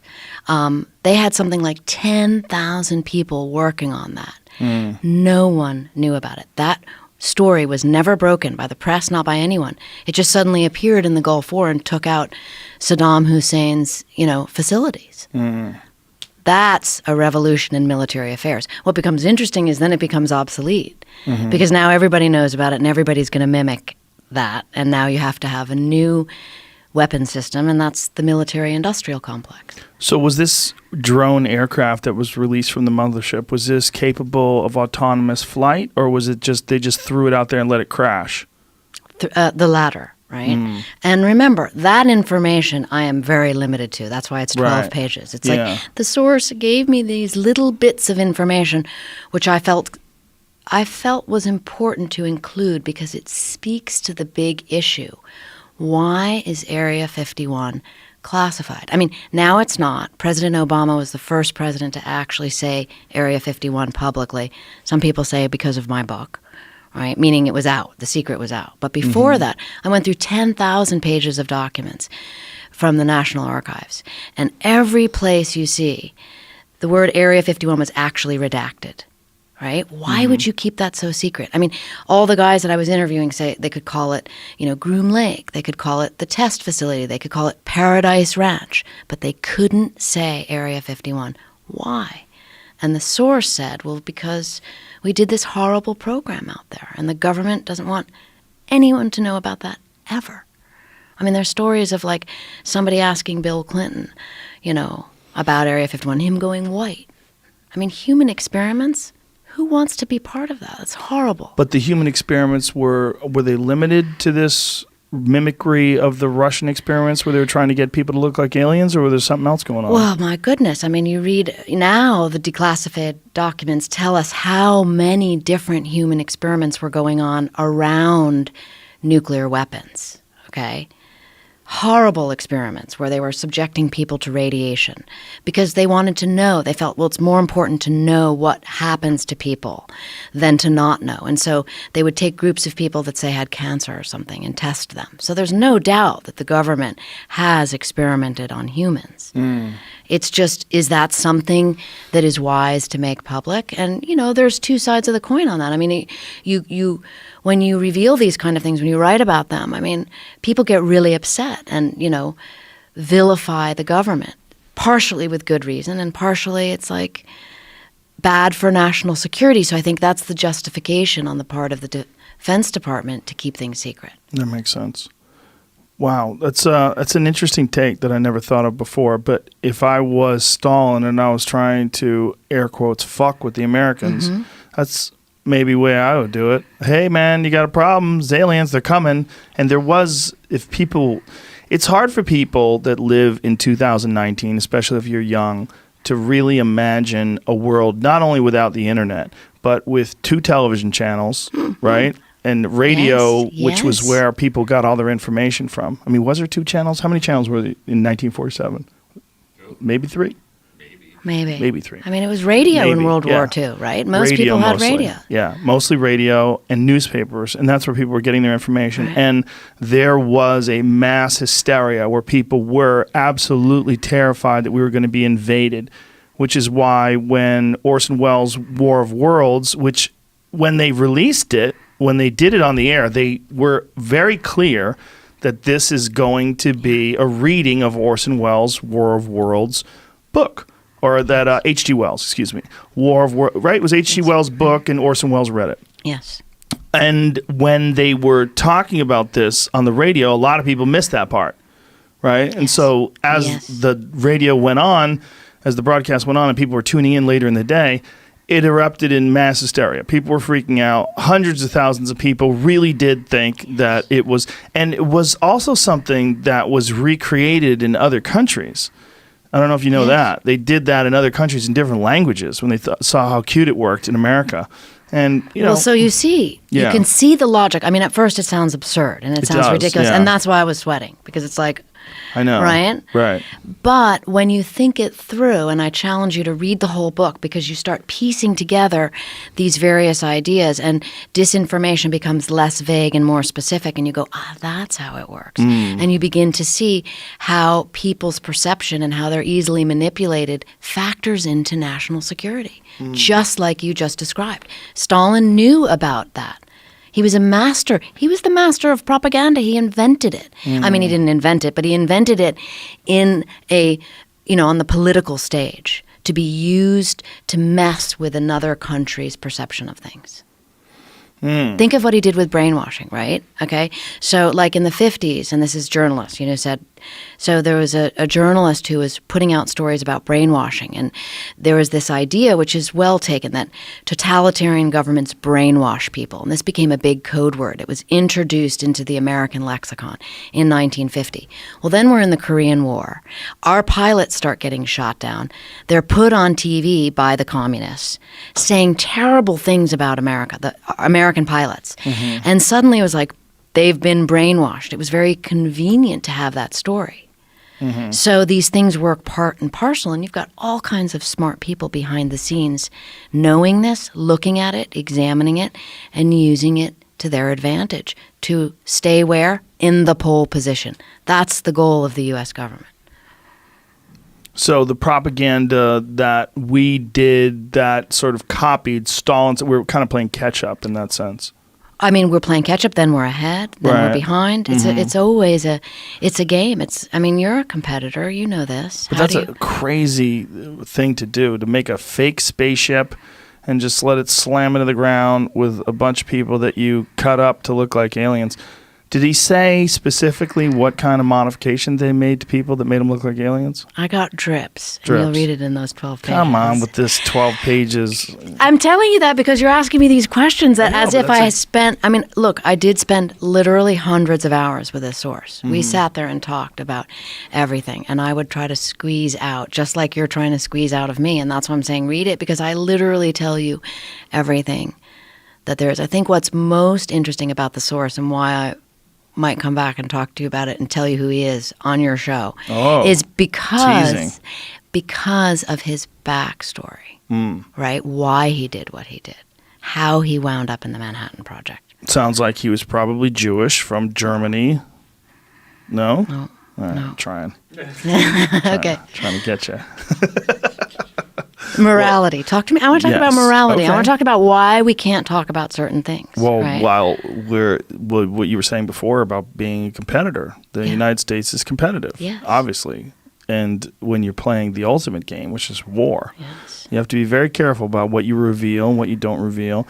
And this is where the conversation about surprise, kill, vanish comes in, because the CIA using these covert operations to assassinate people, and whether or not that should be allowed or not allowed, whether it's good or bad, whether it's necessary, whether it's like if you want people to be safe over here, there's certain people you got to take out, and sometimes you just can't follow the rules. And why are we not supposed to know about that? Should we know about that? The way the story started for me, I'm at my house in 2009.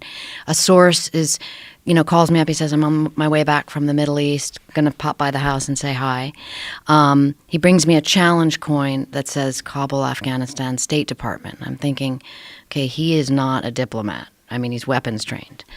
At the time, my boys were young. There were lots of G.I. Joes in the garden, and they had little weapons, right? And the source is showing them about the weapons, and they're like so into it because they know he's military trained. And then he says, if it's okay with your mom and dad, I'll show you some weapons. The boys are like, please. So he sets up this sniper rifle in the living room, and I live up in the hills, and you can look across the canyon through this scope he set up, and I can see the veins on a leaf across the canyon. And I thought, okay, so now I know what he was doing in Kabul, Afghanistan. He's taking out al-Qaeda with this. There's another case on the ground that he never opens. And when the boys go off, I say to him, what's in that? And he opens it up, and inside there's a knife, and it's serrated. And I said, what's that for? Immediately realizing, my naivete. And he says to me, sometimes a job requires quiet.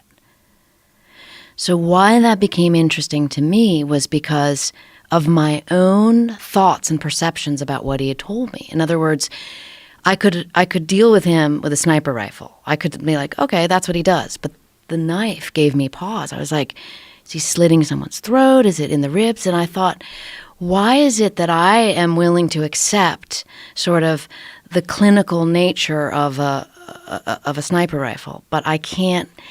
I'm uncomfortable with that close-up, hand-to-hand killing. And that led me to surprise, kill, vanish, because that was the motto of the precursor agency of the CIA. It was called the OSS, the Office of Strategic Services. Their motto was surprise, kill, vanish, because they would jump out of aircraft, land, work with their French partners, and kill Nazis with a knife to the throat. And I thought, okay, that's considered okay because they were Nazis, right? But we're not supposed to do that anymore in this world we live in. Why? And I spent this whole book researching and reporting is about that sort of conundrum, if you will, that moral puzzle. Why do we differentiate? Yeah, and who are they willing to do that to? Where do they draw that line? Like, I'm sure you're aware of the story of Jamal Khashoggi, the journalist, who was assassinated by someone, some group of people, and that he entered into the Turkish embassy, and they whacked him and chopped him up and carried him out in boxes. And it's an international. It's a huge incident, right? Yes. This supposedly was ordered by, who was it supposedly ordered by? The head of Saudi Arabia? Yeah, MBS, Mohammed bin Salman. I mean, that's the idea, is that their head of state wanted him killed because he was a threat, because he was a reporter, because he was writing. Saying some things. Yeah. Yeah. And that this is how they did it. Yeah. I mean, and that's a great question, because what you're saying is like, okay, so, but we all think of that as reprehensible, right? Right. Why, because he's a journalist and he's on our side. He's delivering information to people. But the government of Saudi Arabia disagreed. They're like, that information is our information. He's a threat by releasing it. Yes. He's a threat to our livelihood. Yes. Yeah. And who decides who's a threat? I mean, a lot of this book is about who's on the kill list and why. I mean, there is an actual kill list. There always has been. And the euphemisms involved. I mean, I write history, as I said. So Eisenhower called his assassination program health alteration. I mean, literally in the declassified documents. That's hilarious. Okay. Health alteration. He had a health alteration committee. Whoa. Kennedy had an executive action committee, right? That sounds cleaner. Right. Guess what Reagan's was called? Super Wonder Boy Power Up. I don't know. What? Close. Preemptive neutralization. Preemptive neutralization. Wow. Yeah. Why do they keep switching the names for it? They're burying the information, the data. Right. And they keep switching around they switch around who has authority to say, yes, let's go ahead and put this guy on the kill list. I mean, that was fascinating. I mean, I interviewed a guy named John Rizzo, who's a decades-long CIA attorney. I was stunned that he was willing to talk to me. And he explained to me how a presidential finding, also called a memorandum of notification, works, that gives the president the authority to put an individual on the kill list. That job is then given to the CIA's paramilitary army, an operator or their assassins, because the CIA works under a code called Title 50, so it makes it legal, whereas the Defense Department works under what's called Title 10. So in other words, and they can't, their rules of engagement are totally different. So the misnomer is like, oh, the SEALs killed bin Laden. Well, they were SEALs trained, but that was a CIA mission. Because Pakistan is a sovereign nation, and the military can't kill people in countries we're not at war with. So those guys all became essentially CIA operators for the night. Whoa. Right? And if you look at photographs, as I have seen, you'll notice that they have no markings on their outfits.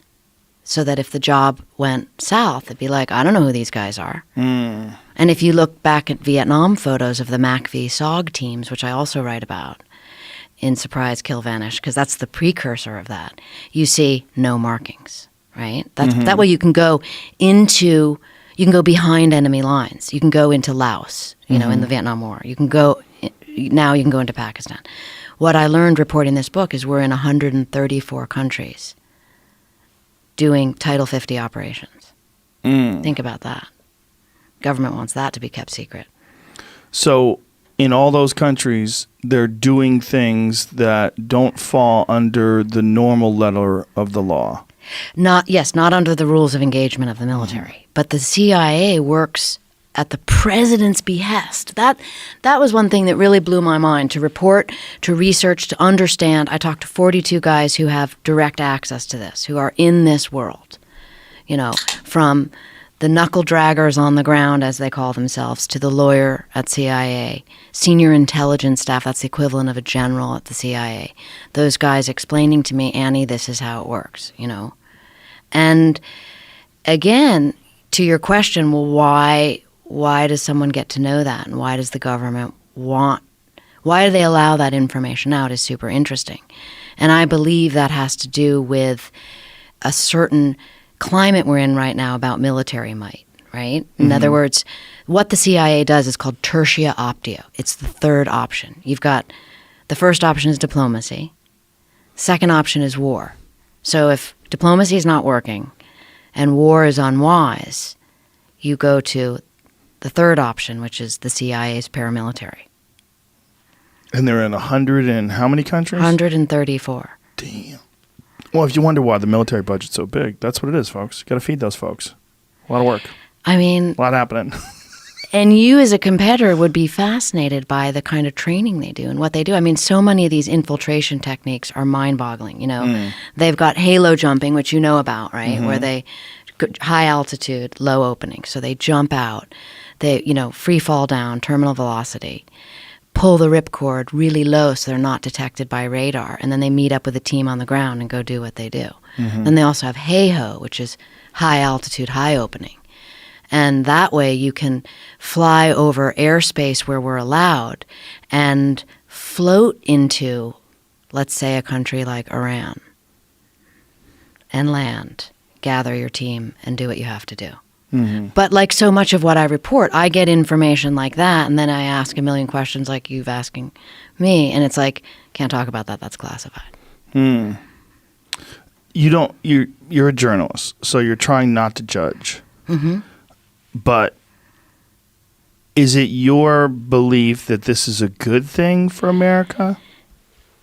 Meaning the president having a third option? Well, I mean, I write in the book that's in the prologue after I tell that story about the source with a knife. I say, I wanted to know, and that exact question, like, is this a good thing? And my answer at the end, after it's complex, not to be vague, but it is really complex, is also that, well, if you're going to take that pole position, you must accept rivalry, right? And also do I think it's a good thing? After talking to a lot of 20-year-old soldiers who come back from the war theater missing a limb or with intense PTSD and who essentially serve as cannon fodder, I would say, my opinion, right, for the Pentagon. That's the second option, war. The 42 guys that I interviewed, they're like, send me. They are professional. They are tier 1 operators. They're Green Berets, they're SEALs, they're Delta. They retire, they join the CIA. Yeah. So they're like professionals at what they do. And they're saying, someone has to do this job. We've been doing this since the end of World War II. I want to do it. So do I think it's better? I mean, I think that concept speaks to choice, right? Because I'm not so sure that the 20-year-olds know what they're in for, and the 40-year-olds know what they're in for and are willing to do it. So also the difference between a specialized, trained individual with a very specific task versus someone who is sort of following orders and at the front of the line. Right. Yeah. Right? I mean, and also has a lot of times I talk to these young kids who go to war, and they tell me one of the fascinating detail is that they talk about movies that they see, and whether it's Saving Private Ryan or Black Hawk Down even, right? Where the outcome is not necessarily great, but they talk about the romanticization of war and of camaraderie and of brotherhood that comes from that. And then they have their experience, and some of that does give them that sense, but not always. Whereas the operators are much more about, getting the job done. That's what I was fascinated by. I mean, these guys are really clear. They're competitors. They're like top-tier competitors. They have a job, they do it, they get it done, and they ask for the next job. So is the oversight when it comes to choosing whether or not this operation takes place or not, do they have moral guidelines? Do they have ethical or moral guidelines where they say, like, the president is requesting that this person get taken out, the chiefs of staff, whoever it is, do they have to make an ethical distinction? You mean, are they like, kill him nicely? Like, don't make it hurt? Do they decide, like, does this make sense? Or, like, what if the president is like, Rosie O'Donnell, she's been talking shit, take her out? Like, you know what I'm saying? Well, I mean, that's a big issue. But what I try to report in Surprise, Kill, Vanish is the idea that the people we take out maybe are bad guys, right? One guy I write about is Che Guevara, okay? Because Che is often portrayed in the press as, this amazing hero, and that I don't know if you know, but he was killed by the Bolivian Rangers, but it was a CIA operation. And I interview the man in charge of that operation in Surprise, Kill, Vanish. His name was Felix Rodriguez, okay? Long-serving CIA paramilitary officer. So, but I also report why the president, to your question, wanted Che Guevara dead. He was really advocating for nuclear war. And I show that. Che Guevara was. Yes. I mean, he spoke publicly about, if we have to have an atomic war, I'm paraphrasing, the Cuban people will be happy to have sacrificed themselves for that. I mean, Che killed anyone who betrayed him, he killed. He writes about it in his diaries, as I write in the book, right? So, but on the morality question, who decides? I don't have that answer, but I will tell you what I did.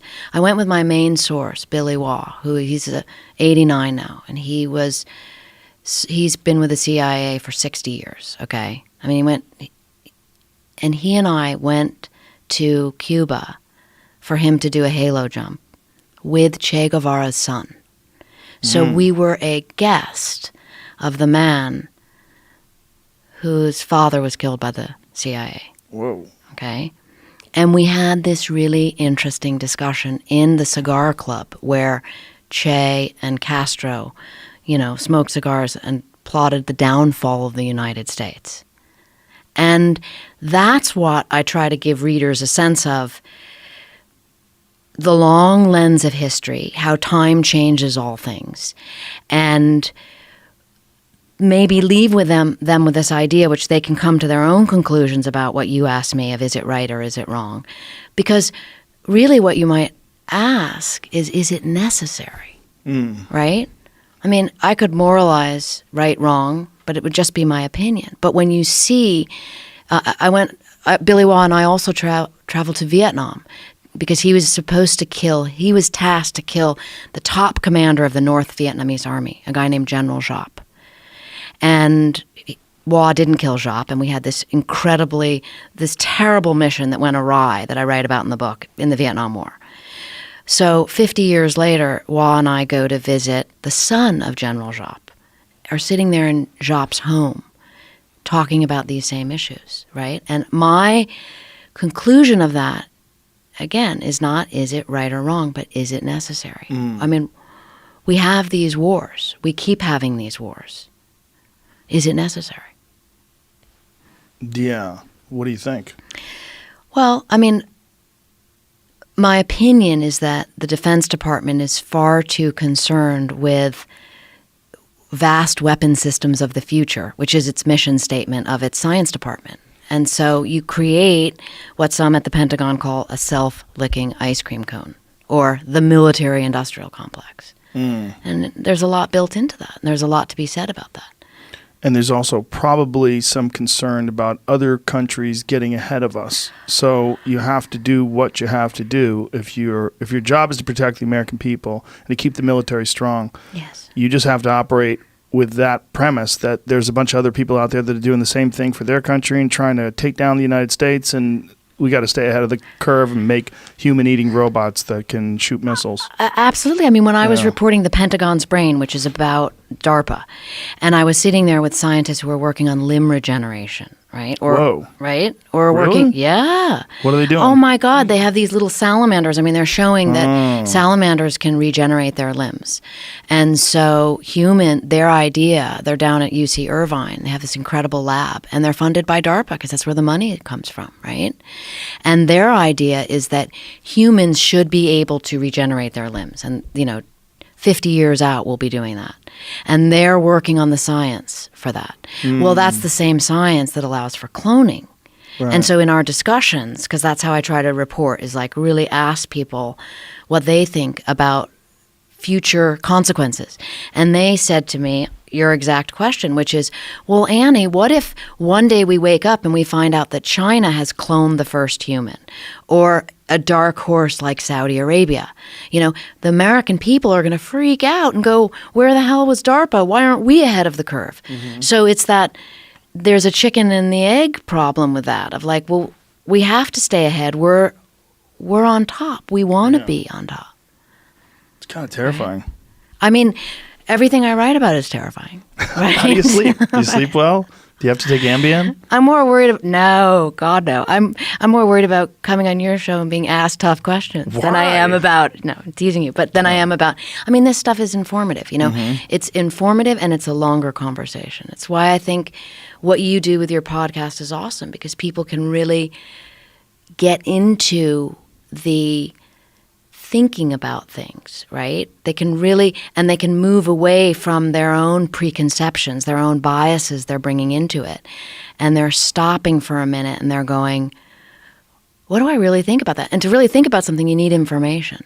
Yeah. And information can be boring unless it's interestingly presented through conversation, through, uncomfortable conversation. Well, right? also uncompromised conversation where you don't have a certain time period that you have to smush something into, like a 4-minute segment on CNN or something. That's impossible. Well, it's so difficult. I see people have these conversations about books or something that are trying to, a complex, very nuanced subject that they're trying to discuss, and and there's another person on the other side that's like, that's not true, and they're shouting over each other. I'm like, boy, just the pressure. The people have to understand that. People do understand, but you have to reiterate it, and it has to be kind of drilled into your head. When you're pressuring someone and you're yelling back and forth, you're not even going to get a good version of whatever this person's argument is. Like, you should have the best version. I want, if I'm going to have a disagreement with someone, I want the best version of their point, and I want them to get it out with no pressure. I want to help them get it out. I'd like to reiterate it with them. I'd like to give them plenty of time. I want to know how you think. I want to know what you're thinking about. I would love to talk to these guys. I would love to, but the thing is, they can't tell you a lot of this. For national security reasons, there's a lot of reasons. Right. I'm sure if they want to keep their job and stay alive, they have to shut the fuck up. They can't just talk about what they do and how they do it, and decisions that maybe they made that were uncomfortable, where they killed somebody they didn't think maybe needed to die.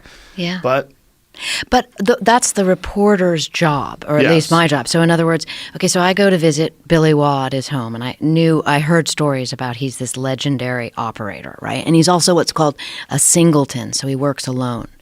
And when I was That's at what they call them, a singleton? a singleton, right? Oh. Which is like he's got one guy giving him orders. Whoa. Right? And he's out there Oh lonely? my God. I mean, Billy Waugh is, right? I mean, can we back up for a second? Yeah, I'm going to give you the story of please, him. Okay, please. so here's this guy. He's in Vietnam, and he's part of what was called MACV-SOG, right? And they're doing cross-border missions into Laos, and it's so dangerous. It's like it's a CIA program that SOG stands for Studies and Observations Group. I mean, it's supposed to sound like a bunch of guys in an Ivy League tower with bow ties, right? But the guys on the ground called it suicide on the ground. That's how dangerous it was. Jesus. 100% of the people had casualties, right? Billy Waugh has 9 Purple Hearts from the work he did. 9. Okay? I mean, they get shot, they bandage themselves up. They're up in an aircraft because they're limping instead of on the ground, viewing the missions. The war ends. Everybody's furious with the government, with the military. There's no room for special operators. I mean, everything, it's called the time of troubles by them. Billy Waugh is working in the post office. And he gets this knock, and it's like, he's back in the CIA now in 1977. So he was out for a while? He was out. It was over. Vietnam, I mean, he was, it was over. That was it. And he was working in the post office? He was working in the post office. Seems like a Stallone movie. He was working We in the need you. Right?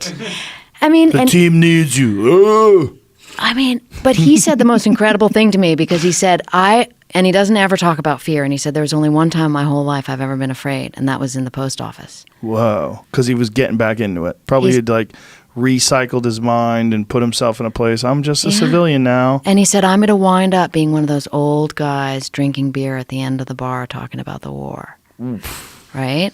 And instead, he gets called up by the CIA and they send him to Libya in 1977. And his cover is that he's training Gaddafi's paramilitary guys in paramilitary tactics. I mean, that's the beginning of his career. And it goes on all the way until we were in Cuba, I think was actually some kind of a mission. Because it was like, what are we doing here in Cuba, doing infiltration and exfiltration techniques, allegedly with Che Guevara's son. But in any event, when I went to visit Billy Waugh the first time, he's got this, he's got certificates and awards and medals all over the walls of his home. But there's one framed item that I'm looking at, and it's a knife.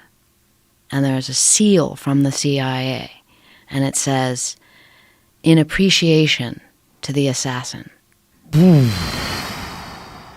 And I said, Billy, tell me about that. And he said, I can't talk about that. So I, stayed with him for 2 years. We conversed, we traveled, I interviewed him, hundreds of hours. And I kept asking him about that award. And he kept saying, I can't talk about that. But as I write in the book, he couldn't talk about it, but others did. So that's how a reporter works. You get introduced to enough of his friends, enough of the others who are involved. You make sure they're a legitimate source, and you begin to find out what he can't talk about. And that's what I report in the book. And that is very explosive because President Bush, right after 9/11, created what was called a stalker team. And ironically, people have this idea that we've been, sending a team of assassins around the world in NATO partner countries. And that, what I learned, had never happened until right after 11 with the stalker team. 12 men and actually 1 or 2 women, the femme fatale, and they would go after bad guys. And they adopted the term from the Reagan era, so it was called preemptive neutralization. Who are the women? There's always one woman on the team. That's what I was told by the guy who is in charge of the stalker team. And why is that? Well, he gave me this great example. I don't report it in the book, but I'll tell you, right? He said, so women have a different presentation. Mm-hmm. And he told me a story of a woman sitting on a bench, embracing a man, right? And no one thought anything of it. And it allowed her to spy on someone in a manner that would a man would have drawn attention, and then the stalker team could go. So what their job would be is to conduct surveillance of a target, and they call it making book. They have to make book on that individual, so they know exactly where the guy is, and they're waiting on the president's orders whether or not they should take action.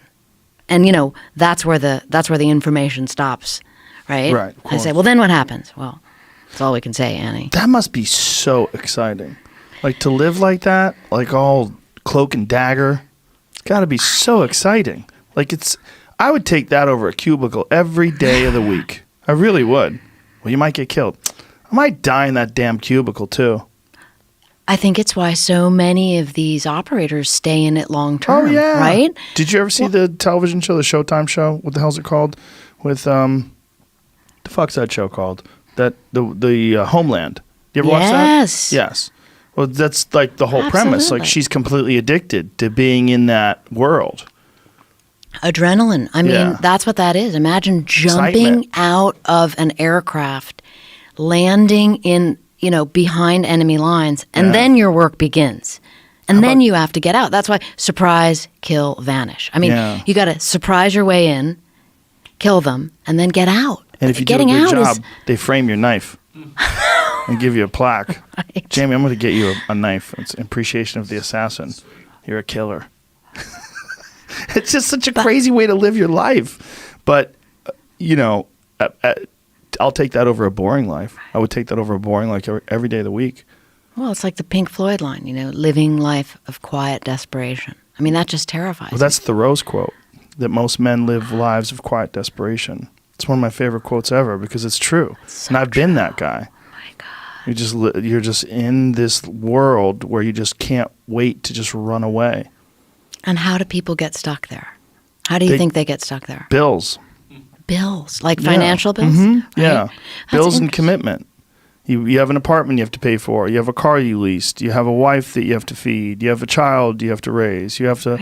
You have your mortgage. You have your this. You have your that, and that's where it all comes from. Where do you think opportunity plays into that? Well, the opportunity takes place usually when you're young and you don't have any responsibility. That's when you have your options. Well, your options are severely limited the more you gather responsibilities. Like if I had to, as a 51-year-old father of 3, married man, pays taxes, has a house and a mortgage and a business and all that jazz. If I had to quit everything now and struggle the way I struggled as a stand-up comedian, it would never work. But the only way I could be this person now is if I took that chance when I was 21, when I was dead broke and had my cars repossessed and all that stuff. That's the only way you ever get where you want to go. You have to take a path that's dangerous, and most people want to take the safe path. And the safe path leaves you stuck in quiet desperation almost every time. It's hell. It's hell. You're selling insurance or some other shit that you care zero about. But can people just make that change? I mean, Yes, look, you can, I believe they but can. you have to plan it out. The way you can change is you have to put aside enough money to give yourself a window. And then you have to have a plan. And you have to spend all your waking hours outside of whatever shit job you do planning your escape. And you have to come to the realization very clearly that you fucked up and you got yourself stuck. So whatever you're doing, you have to do it like your life depends on it. And whether it is you're trying to be an author and if you're gonna try to be an author and you're working 8 hours a day plus commuting plus family responsibilities or whatever else you have, whatever time that you have to attack like you're trying to save the world. You're trying to save your life. You don't want to drown. That 1.5 hours a day that you have to write, God damn, you better be caffeinated and motivated. You got to go. You got to get after it. And you got to have discipline. Most people don't have those things. Most people don't understand what it's like to really go for something and to know that the consequences of not doing that are horrific. Then you're desperate and you're quiet. But I do think there is something to be said for fate and circumstance. Sure. And I always write, I mean, people in these military environments that I write about and in these intelligence world environments, fate and circumstance plays a big part because they too can even get complacent, you know? But when your life is on the line, right? A lot of times they have these experiences where they're like, I must change. And that's what I find really interesting. Yeah.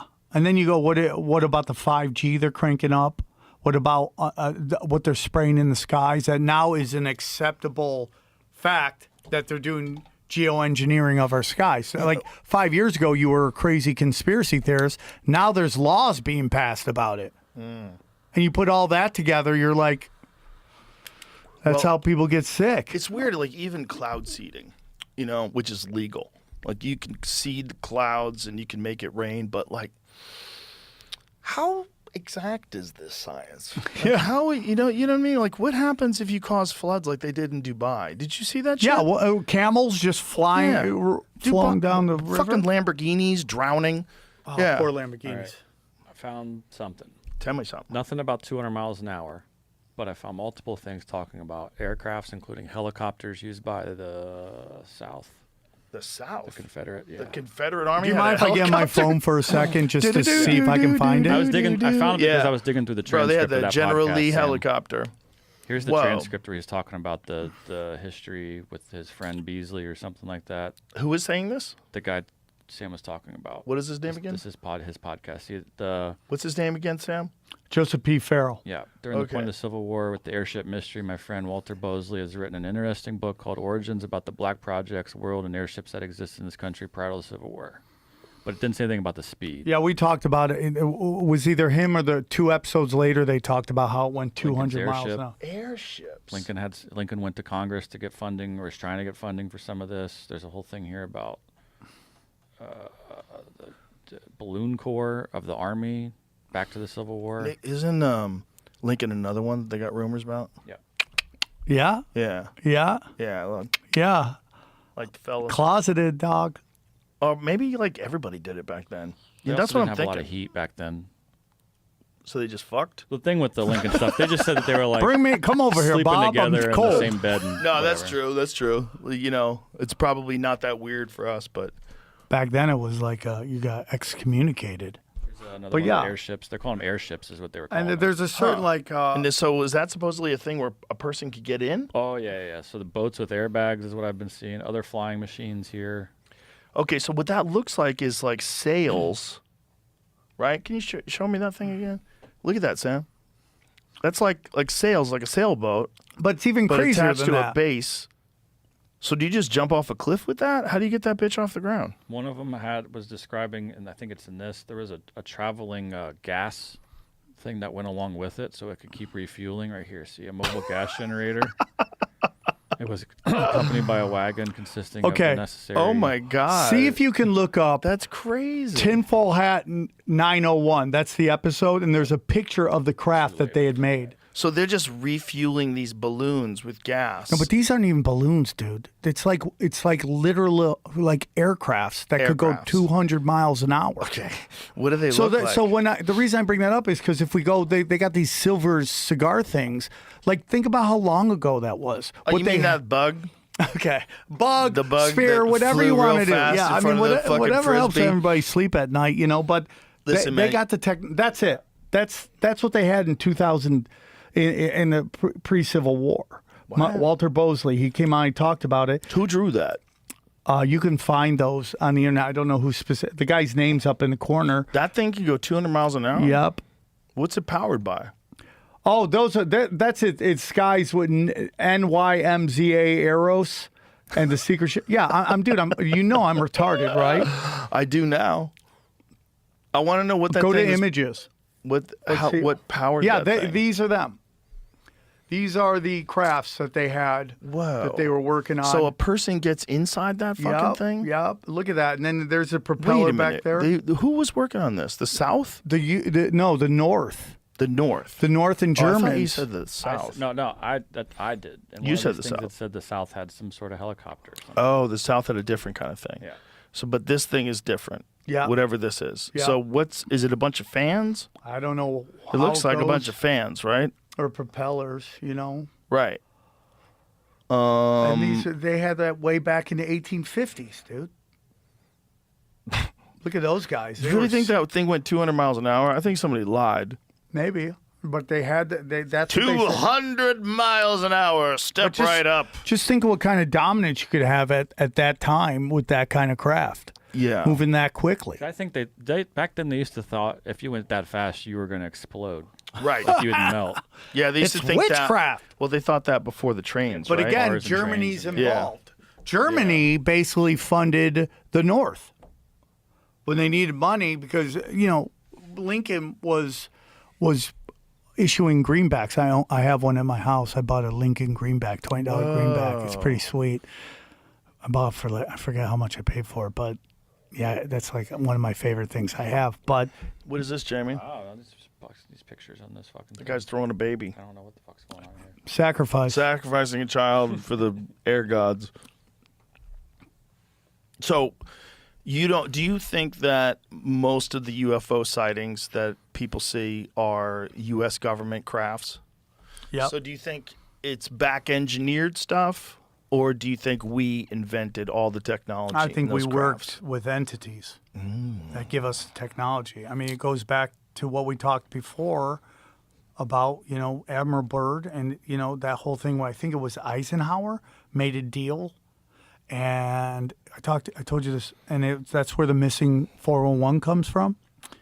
All the people who disappear in the forest, that there's really weird like connections between all of them. They tend to be of German descent, of high IQ, and they just disappear in the forest.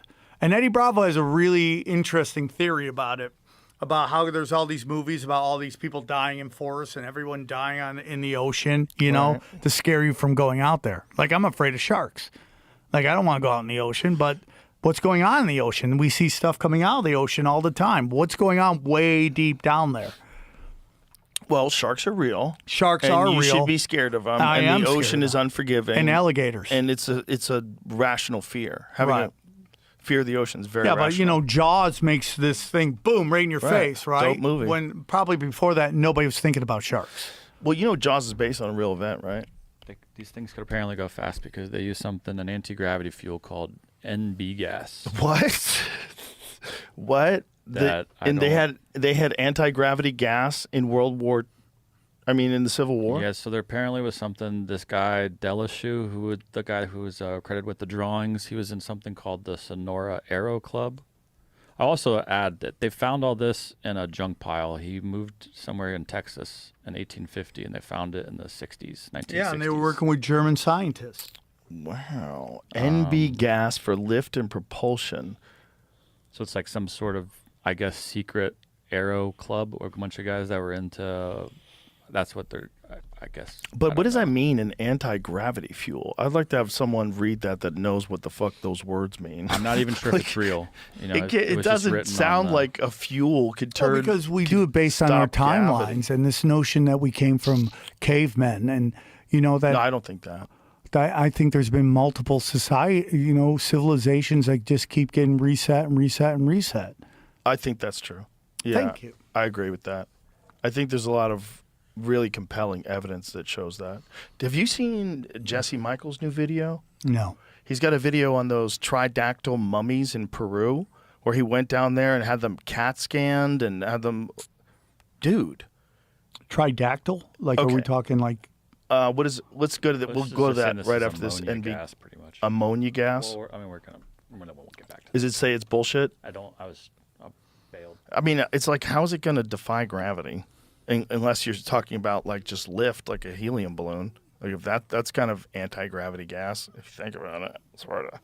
But that's not what I think of when I think of anti-gravity. I think of like space tech that allows you to like shoot through giant distances instantaneously, like we hear about from these crafts.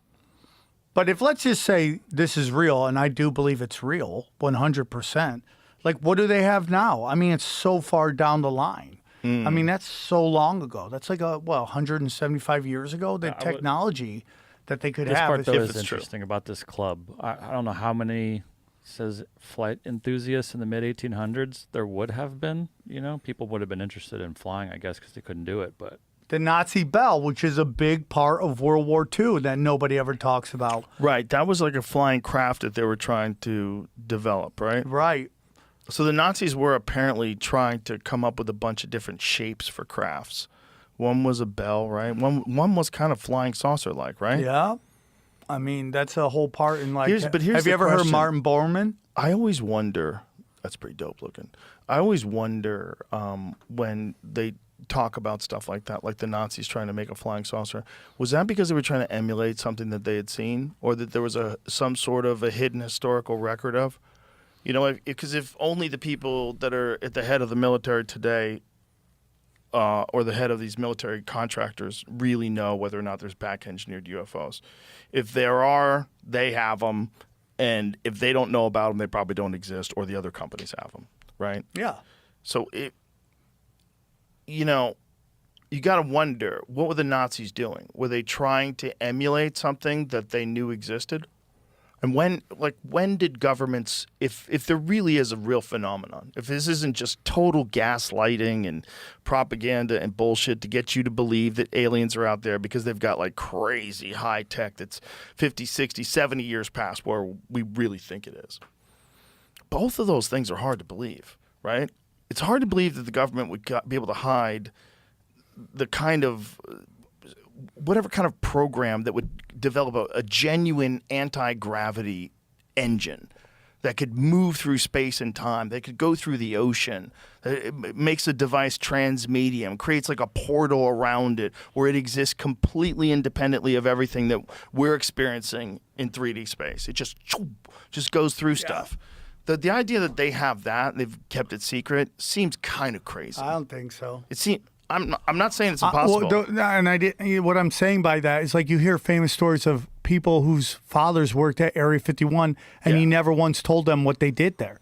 Oh, yeah. People keep their mouth shut. People and they keep also their mouth know shut. that they have to keep their mouth shut because if you don't, you can get in real trouble. If you have top secret clearance and you go blabbing, they're listening to everything you say. They're checking your emails. They know. 100%. 100%. I think people can keep secrets. I really do. And they have you looking over here when it's really over here. They do that all the time. Like Area 51 is kind of like the shiny object that everyone's, there's crazy. And then it's really the mountain that's like 10 miles away that they've hollowed out. S4, where Lazar worked. Or you get into NASA, right? Everyone thinks it's in Houston. The real NASA is in Huntsville, Alabama. So this is a funny story. So Eddie and I are doing stand-up, and we're doing the tinfoil hat comedy night. And we do Nashville. We pack it out. Zanies, I think it is. We pack it out. We're great. So they sent us to Huntsville.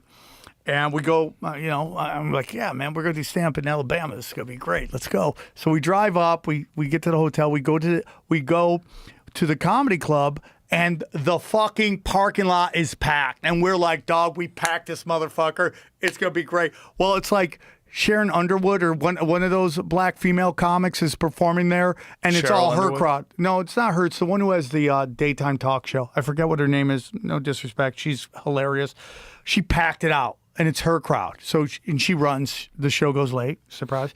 And all of a sudden, her crowd leaves. And our crowd comes in, and it's 45 people. And I'm like, oh, fuck. And I just keep looking up at the door going, fuck. And he's going, I know we're in trouble because Sam's always positive about it. And you just can't stop yelling, fuck. So we do the show, 45 people. It's a great show. We have a good time. We get off stage. The sound guy comes up to me and goes, whoever sent you here set you up to fail. Because this is the real NASA. This is where all of the satellites are controlled from. This is where Von Braun went when he came to America. And in Huntsville, Alabama, into the late 80s, you were not allowed to talk about how he was a Nazi because they had all convinced himself that he was forced to do it against his own will, and even though he was a horrible, horrible person, if you hear the stories about... He was a real Nazi. Yeah, but they convinced themselves that he did it against his own will. So that's where so they always have you look over here when everything's going on over here. Well, that one with Von Braun is undeniable at this point. They hit it in the 1960s because they wanted all those amazing engineers. But they got some evil motherfuckers. There's a video out there. It's called American Nazi 60 Minutes. Can you look it up? It's basically when 60 Minutes did really good work. And they interview this Boston lawyer who was like, wanted to get down to what was going on. Why are all these Nazis here? Why isn't anyone getting them? And so he's pressing and he's doing like Freedom of Information Act and he's pressing them. And one day they got to agree to it. So the CIA says, you can look at these documents, you can't take pictures, and you can't take notes. You can just read it. So he reads it, and he finds out that basically what happened was a Rockefeller, Nixon, and I think it was Eisenhower form a committee, and they're all the ones that bring them over. This little community.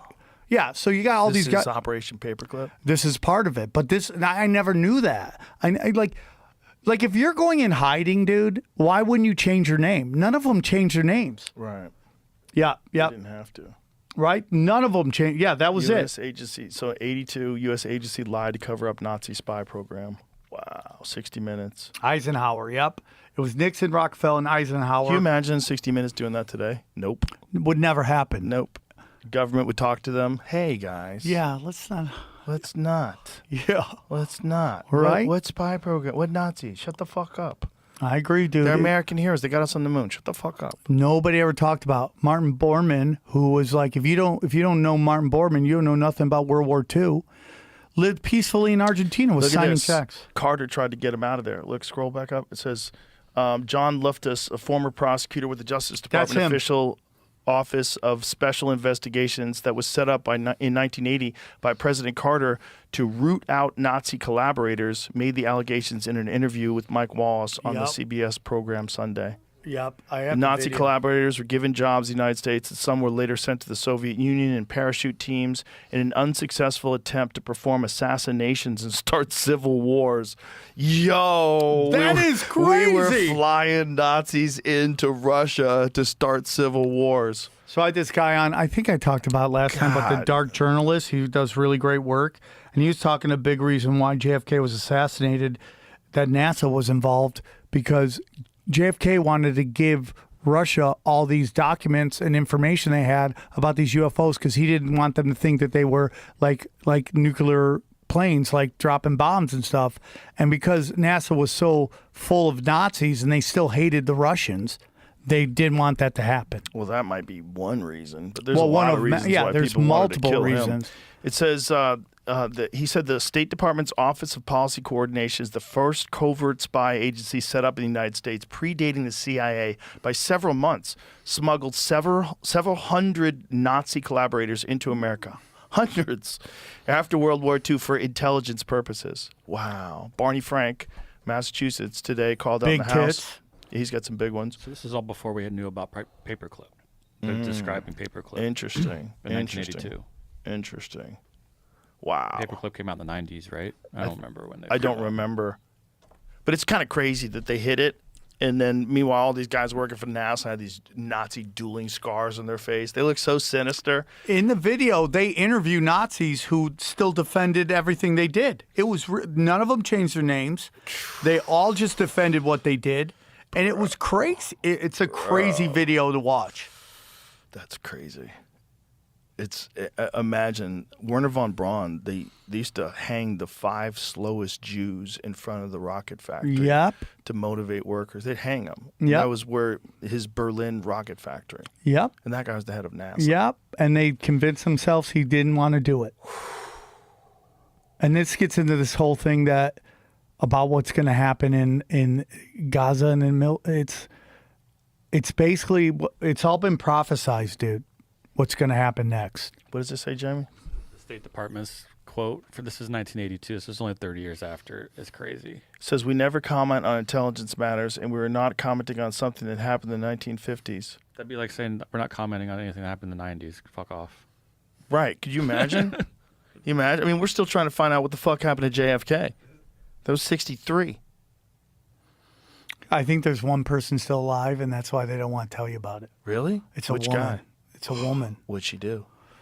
I don't know exactly her role in it, but she supposedly is a part of it, and she was like kind of some like. So when she dies, they'll release the hounds? They'll release more of it, unless the families don't want. But That's why they're slow rolling this out, because they don't want anyone who's still alive to face any prosecution. My question was always, though, what could possibly be in there? It's not like we shot him. This is where we stood. You know, Bobby took the first shot. That's my point with the Jeffrey Epstein list is like, what do you think they're going to do? What their name and what they ordered? Right. You know, they're never going to have that. Well, the list is one thing. What she was saying about videos is another thing. That's crazy. Well, that's the whole point that they believe behind the P. Diddy trial, is that it was really about getting his tapes. And why would they release the names when they could have the names and blackmail everybody on the list and in the videos? Right. Why would they give that away? Why would the intelligence agencies do that when they can control these people now? Right. And if you see one of them in a Pfizer commercial, you know what's up. Yeah, 100%. I'm like, you remember during the height of it, you're like, oh, you did something weird. I like to watch politicians who are pushing all this fucking bullshit, whether it's COVID or BLM or Nazi or Zionism and all this shit. And I go, what weird shit do they got you fucking on video? What weird shit?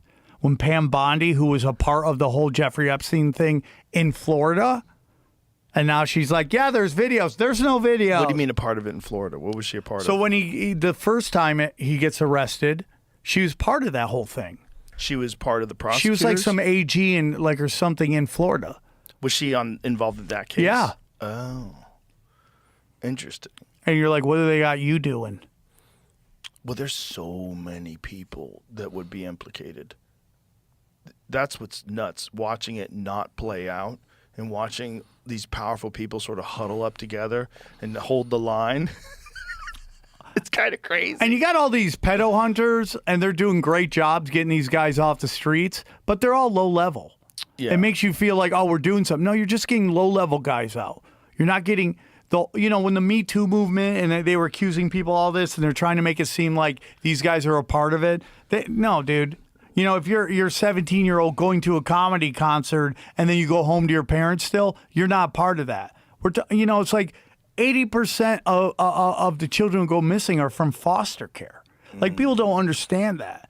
It like involves dark ass shit. Do you remember there was a story that was in some sort of a television show about a scandal that involved child sex trafficking with politicians? It was like in the 90s or something like that. There was weird stuff in Different Strokes. They constantly had episodes on that stuff. The TV show Different Strokes? Yeah. They had one where like the guy owned a bike store, was giving the kids wine. What? Yeah. It was. I just saw that pop up on one of my feeds, my algorithms. But like, wasn't there was some sort of a story that I can't remember what TV program it was. Was it the Franklin scandal or the Finder scandal, and where the FBI conspiracy of silence? DeCamp investigates nationwide child abuse network reaching government officials, exposes systematic exploitation by power Franklin figures. Scandal, which involves Ronald Reagan. 93, that's it. And George involves Ronald Reagan and involves George Bush Sr. Imagine if you are a government official and you're also a pedophile and you have to like sniff around to find out if anybody else is a pedophile. I think imagine how crazy that is. I think that you get in there because they know that about you. Everything's about data, dude. So you think they get pedophiles into office knowing that they're pedophiles because they control those people. And then they feed them their addiction, and then they control them through that. I mean, I'm convinced that's why Pornhub is free, and they find out who's commenting on these videos and what they're into, and then they can find out, hey, does this guy have any political desires? And then they kind of push him in this direction. There you go. From the kind of porn you're whacking off to? 100%. That's why it's free, and that's why they're just seeing. They're just trying to recruit politicians. You've heard about the 100% gay programs. That's what that's all about. Who's in smart ones? Who's the psychopaths? And before they had all that, they were just going on campuses, talking to the professors. Who's a really smart guy? And then that's what they did with the Unabomber. They knew he was a super smart guy, so they put him through all this CIA stuff, and they fractured him.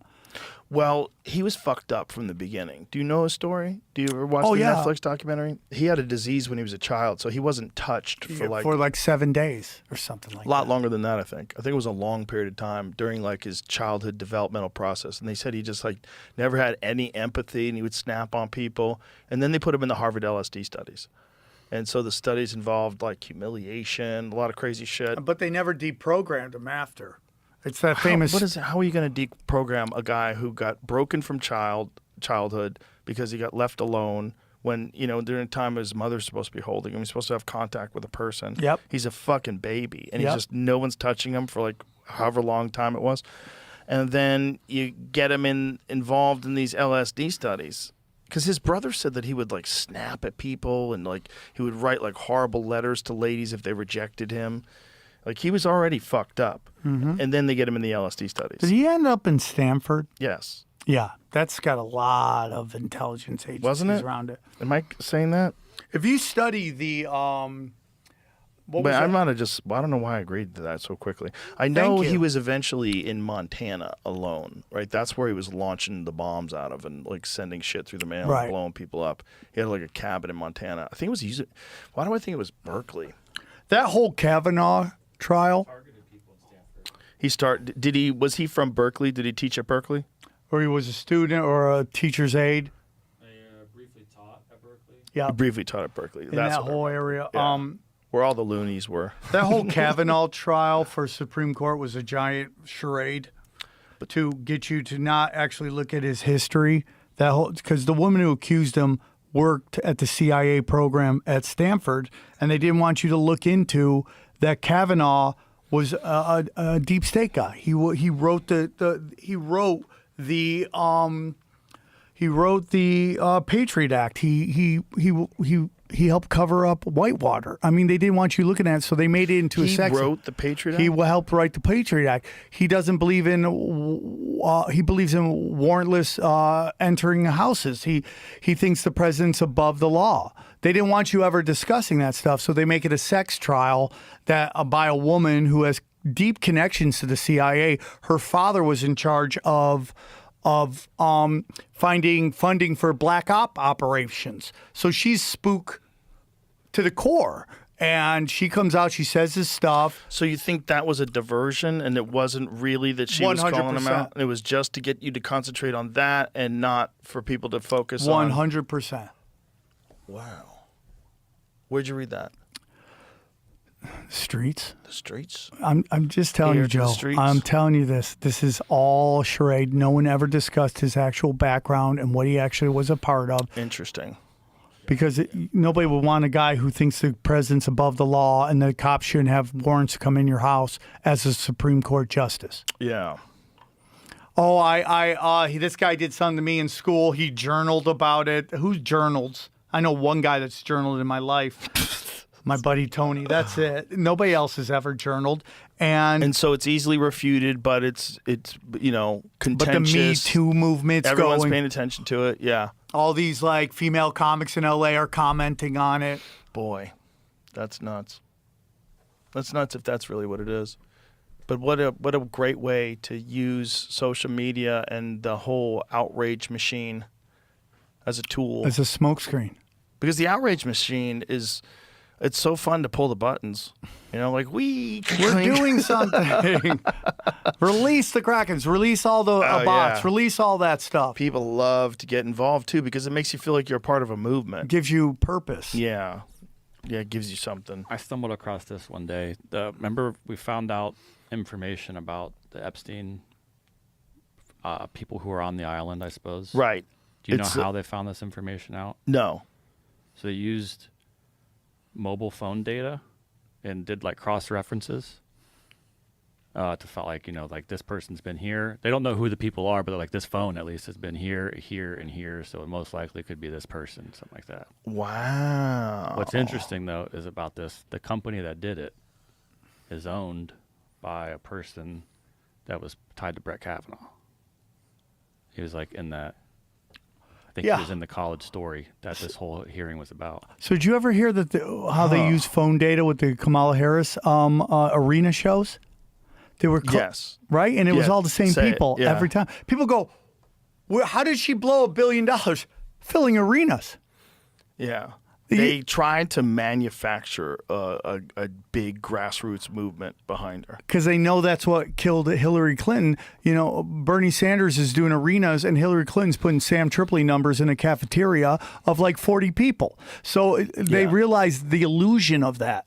They like what that shows, that there's nobody following her. So when they run her out, we can't let this happen again. So we have to fill these arenas up, and they did data that was like a Grateful Dead concert. People were just following her around everywhere. Well, they were professionals. Yeah, I mean, they were making a living doing that. Yeah, 100%. And then there's also people that are professional protesters, which is wild. There's guys that have documented people protesting at different places, and he's talked to them about, like, how much do you get paid? And, like, people are making a living protesting. Yeah. And how is that legal? How is it legal to hire someone to go and annoy people? Yeah, I thought it was illegal. You're not allowed to protest something you don't believe in. But you can't just show up and hold a sign. Maybe they believe in it. They're getting paid and they believe in it. That's what they would say. You can't tell someone they don't believe in something. Well, some people are dumb, and they'll be like, I don't even know why I'm here. I'm just collecting checks and getting a sandwich. 100. There's always going to be people like that. Yeah, they give away secrets. There's always going to be like really dull-minded people that grew up in a house with a gas leak, and there's just no saving them. Yeah, I mean, just common sense isn't that common. No, but it's not just that. I think some people's brains don't function well. You know? Yeah. I just think you're just born with a bad brain. And then you also maybe have environmental factors. Like, what if you're fucking working with certain chemicals every day? You know, how many people are doing that for a living? You know, how many people are working in print shops just like sucking in all them fucking chemical fumes? Ugh. What does that do to your dome? That can't be good. And who knows what, about what you took in as a child? Oh, yeah. Leaded gasoline when we were young. That shit was everywhere. We got lead poisoning in the brain for sure. Drops your IQ a little bit. Measurable. Yeah, I took all the lead. We talked about that the other day. They fucking knew that lead was going to poison people, and they put it in anyway because they could save money. Did you ever hear the conspiracy about that? About what? Leaded gasoline? About lead? No. That it doesn't really cause that, and the reason they wanted to get lead out of paint is because it made it harder for them to see through walls. And that's why all these new houses have glass windows for walls. They're like, look at your amazing view through this glass window. I was watching like one of those home flipping shows, and they took out a wall and they just put a giant glass there. And the theory is that it's easier to look through that. Oh. And now they've discovered that there's these mystery vans driving around that can look right through your walls and watch what you're doing. Is this too much? How are they looking through your wall? What are they using? I know they can do it with Wi-Fi now. Yeah, right? That's basically what they're doing. They just have this. Wi-Fi is bananas. The fact that they have technology that allows you to see like 3D images in a room based on how the Wi-Fi is somehow or another like sending it back to them. Like what is Wi-Fi even doing to you? Like what is happening to you if this shit is just around you all the 100%. time, passing through your cells? Have you and ever that they can see it I mean, the fact that they can see it, like everyone's scared of radar machines, right? Everyone's scared of going through an X-ray, right? You don't want that radar machine. X-ray The guy machines. giving you the they give you a giant X-ray lead is shield like for your dick. behind a giant wall protecting They it. go fucking hide. Yeah. They go hide and they press the button, and we're just cool with Wi-Fi. It's just It's low fast. level. It's not as bad as an X-ray, but it's this weird low level signal that they say it fucks up bees, right? Or at least cell phone signals. They And say birds. that fucks up bees. Really? Like, I don't know if it's ever happened to you. Have you seen this week or two? I did. Yeah, new contact lenses give people infrared vision even with their eyes shut. Sci-fi style technology uses nanoparticles to convert infrared light into visible light that humans can see. Fucking yo. How about those Bro, night night vision vision goggles people. that they had to change the color because they were seeing things that weren't on the radar? What? I think it was like red. They were Like doing. aliens? They were. Yeah. Really? They were seeing things flying around them, and they were flipping out because they had red night vision goggles, and that's why they changed it to either green or blue because the red. things, when in red they show up. They don't show up in other colors. Yes. Jamie. too weird, man? The account of early night vision goggles used in Vietnam War revealing alleged demonic entities. Whoa. My dad did drugs and made up stories about Vietnam.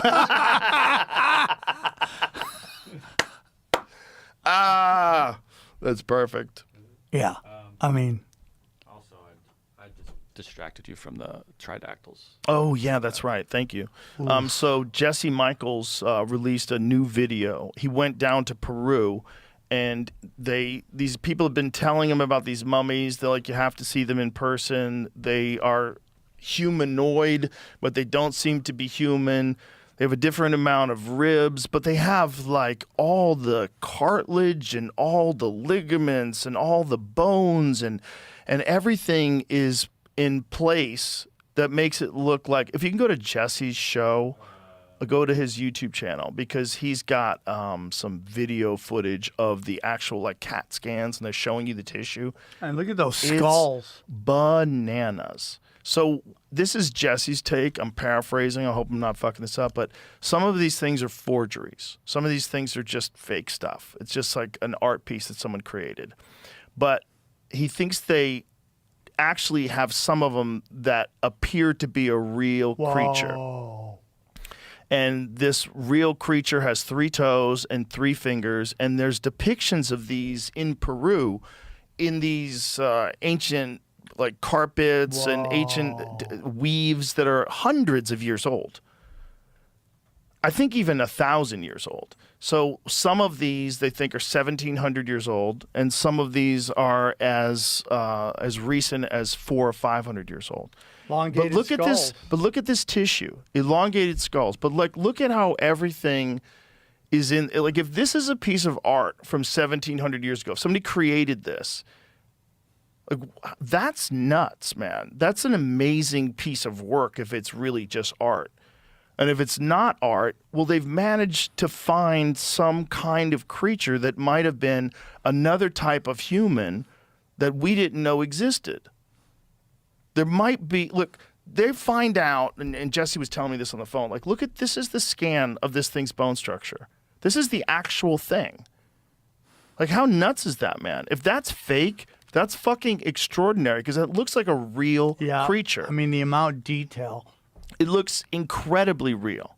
I mean, this is incredibly real. And the head is very different than one's ours. creepy. Very Damn. different than ours. Elongated, but also matches up with so many descriptions that people have had with encounters with beings, including the James Fox movie, Moment of Contact, about Varginha, Brazil in the 1990s. They described things that looked exactly like this. Very small, like 3 feet tall, 3 fingers, 3 toes. That's what these things are. Like, they might have been another form of human that we just don't have any evidence for. Well, like Denisovans, they just found recently. I think it was in the last decade, right? And then there's those new people. What is Homo juliens? Is that what it was? December of 2024, they released this paper. We found another type of human. The Flores people, the Hobbit people in Flores, that's like, I think, the 90s. You know, Florida's so interesting, dude. all of it's interesting. It's like there's a bunch of stuff that we're just now finding out, but we want to be rigid and pretend that we know the entire landscape as far as like what different type of humanoids have Timelines. existed. What the fuck is that then? If that really is 1,700 years old, if that's true, or 700 years old, if that really is that, and that's a real being, and then there's more than one, and one of them has a fetus inside of it, they think also has 3 fingers and 3 toes. So they're trying to get better scans on this thing, but it has a fetus inside of it. Like, if that's a hoax, like what? Like, I want to know. I want to know who carbon dated it. What's the results? Have they done it more than once? Okay, do we know for sure how old it is? That piece of metal. In the Yeah, back one is of them hard has to like scratch. an implant on the back of its head. Got a rare metal that's hard to. Yeah. I can't recommend this episode enough. Alien Mummies Found in Peru, and it's on Jesse Michaels' channel, American Alchemy. Great fucking show. And he goes deep. And he actually went to Peru to see these things and get them studied and scanned. And there's biologists that are looking at this that are saying this is a real creature. Whatever this is, we need to do more tests and find out more. And they're very suspicious about the actual location in which the guy said that he found them, because it's basically, these are like grave robbers that find these things, man. Yeah, and they found more than one. But the crazy thing is, show them the ancient art from Peru that shows 3-fingered, 3-toed beings, because they look just like that thing. 100%. And this ancient art is hundreds of years old, man. Like, look, they all have fucking 3 toes and 3 fingers. This is all in Jesse's episode too. Just go watch that episode if you're interested in My theory on our reality is every movie you've ever watched in your life all going on at the same time. All of it. All of these movies just kind of tell you what's really going on. And aliens and 3-fingered beings. Like Harry and the Hendersons? So everything. Bigfoot's real and he's hanging out at the camp? It's very interesting. I had an interview with a guy named the Paranoid American, and he came on my show, and he was talking about how based on your religious beliefs is what you see. So like if you're atheist, you see aliens. If you're religious, you see angels, and it goes down to cryptids and all that stuff. Yeah. It's like you only see what you want to see, and it shows up in the form that is acceptable to you. Right. And so I think, so when you go Bigfoot, 100%. 100%. One of the craziest stories ever told to me was by a guy I met at a show. And he was telling me he did a show where people would send in their like high weirdness like stories, and he said that a guy was driving through the forest with his girlfriend and dog, and they pull over for a second to piss, and the dog takes off. So he goes and chases him through the woods, and he looks at his dog. His dog's looking up. He looks up. There's like what seems to be a giant green screen with something crawling on it. And they're just staring at it. And then the thing stops, notices them there, camouflage stuff. He looks down, his dog has already ran back and abandoned him. And he ran back and his girlfriend saw him. They're like, let's get the fuck out of here. And that gets into like, kind of like the whole, again, missing 411 is that it's almost like Grand Theft Auto. You ever drive to Vegas in Grand Theft Auto, it has to render itself forever. So the whole theory is that these people go missing because the simulation doesn't want to render for just one person, and that's why they disappear. That's possible. Let me give you another possibility. Getting lost in the woods is easy. Getting out of the woods is hard. You could easily starve to death trying. You could easily break a leg, get injured, and no one would ever find you. Isn't that what Canada's doing right now? No. Well, listen. The odds of you getting found if you die in the deep wilderness are not very high. They might find your clothes, but your body will be scavenged. All kinds of animals will eat you. They'll drag your bones away. There'll be nothing left. If there's bears in the area, there might literally be nothing left. If there's pigs in the area, there'll be nothing left. Nothing. They'll eat your bones. They'll eat everything. There'll be nothing left. So if you're just a person and you go missing and you're in the deep woods, like miles in, you're in a bad place. And they might not ever find you. That's just a fact. There's too much acreage to look over. There's millions of acres of public land that people could just go into. And people go missing, man. And you can't find them. Have you ever heard of missing 411? Sure, yeah. And how they like these people disappear and then they're found totally somewhere else and they can't remember what just happened? Well, that's the Travis Walton story, bro. Yeah, that I just saw that. Boy. Yeah, that is a crazy story. Yeah, he was one of the more interesting people that I've talked to that have had experiences. Because I'd say the same about boblazar. They don't seem like they're lying. They don't seem at all like they're lying. Lazar seemed like he was telling me, this is going to sound crazy, but here's a story. That's what it seemed like. Like, it did not seem like a guy making up a story. And then you go back and see him talking about it in the 1980s. He's talking about it the same way. Exact same talking I'm point. inclined, the more time goes on, well, to that's the believe meeting it. with Eisenhower where he makes a deal with them, with the aliens, is that they want to be able to do tests and kidnap and all that stuff. But he makes a deal that you can only do it in the forest.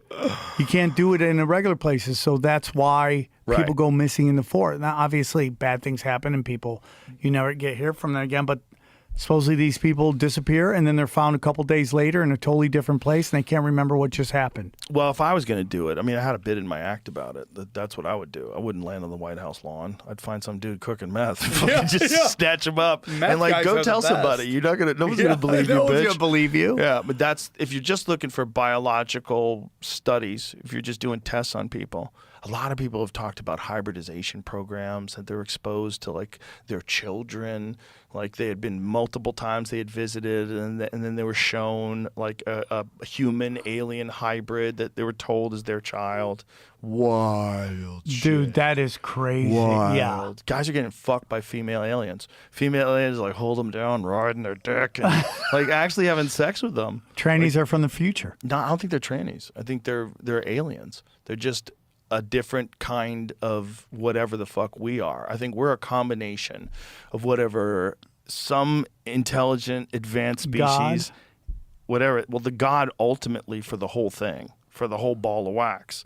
But I have a feeling, just like we've done weird shit and created poodles, I think someone might have come here and, for lack of a better term, monkeyed around with our genes and added some good shit. You know, and that's in a lot of ancient texts, man.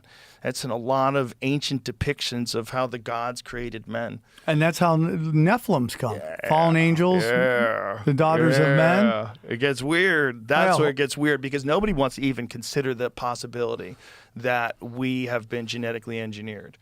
No one wants to consider it because it's kind of crazy. But also, guys, look how different we are than everything else. Yes. I mean, it's kind of weird. Yes, and they kinda can't weird. explain the jump Yeah. from monkey to man. Yeah.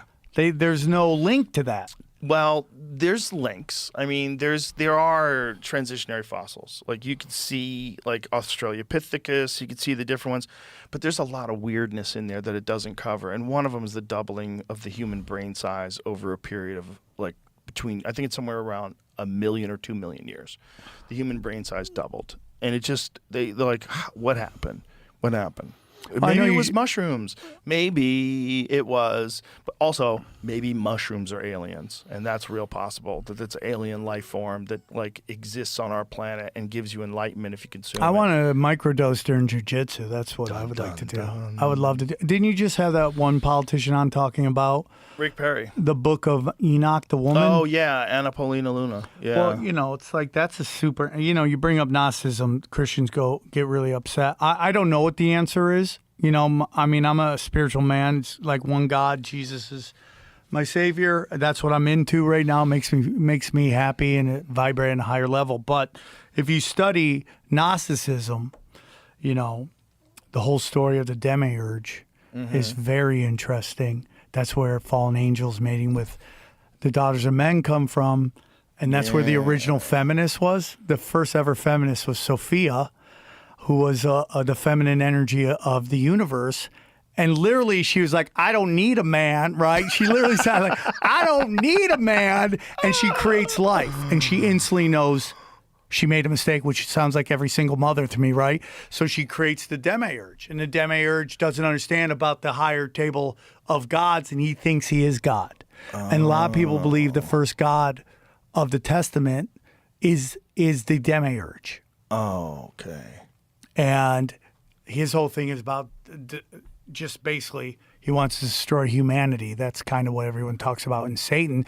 But Sophia gave us the spark of life. She gives us a spark. Wouldn't you want to know, like, go back to the time where they were writing the Bhagavad Gita? I would love that. And go, what do you know? Yeah. How are you writing I think this? about that all What's the time. a Vimana? Yeah. Like, what are these flying crafts you're talking about? Yes, dude. In And the Vedic texts. And you, Like, so you talk about fallen angels. A lot of people think that's Christian mumbo jumbo. I don't believe it is at all, because the Vedics talk about it and the Hindus talk about it, about God trapping entities in this realm that we live in. So I think the Vedics were 4, the Hindus I think are 2 or 3, and then we have the 33%, which is the fallen angels.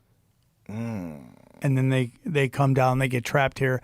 And that's the whole thing about transhumanism, is that they're trying to figure out how to get out of here. Have you ever seen Lazar talk about the weirdest shit that he heard when he was at S4? No, what was He it? said the weirdest shit was they said they had a very thick file that was about religion. And basically what it boiled down to is, at least what this file was saying, was that they view us as containers.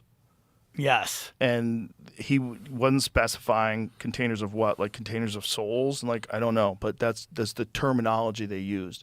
They view us as containers. Can you imagine if like a soul is an energy that you have to farm or that you have to extract, just like how we extract oil from the earth, that souls are things you extract, and so you need to grow a bunch of them. So you need people to just fuck up a storm and clutter up a planet, and really what you're doing is just farming souls. Yeah, dude, that's so Can you imagine? crazy. You think that you're an OnlyFans model Yeah. and you're a DJ at a strip club and you're a football player and you're a top scientist and you're this and you're that and but really on the highest level, you're just in a farm. You're in a farm and there's a super intelligent entity that's above and beyond anything you could ever comprehend, and the only thing it doesn't have is souls. So it needs souls, because souls are a real element. It's just like you need cobalt to make a battery. Yeah, You need that's the belief. You actually need a soul. We're the battery that runs the simulation.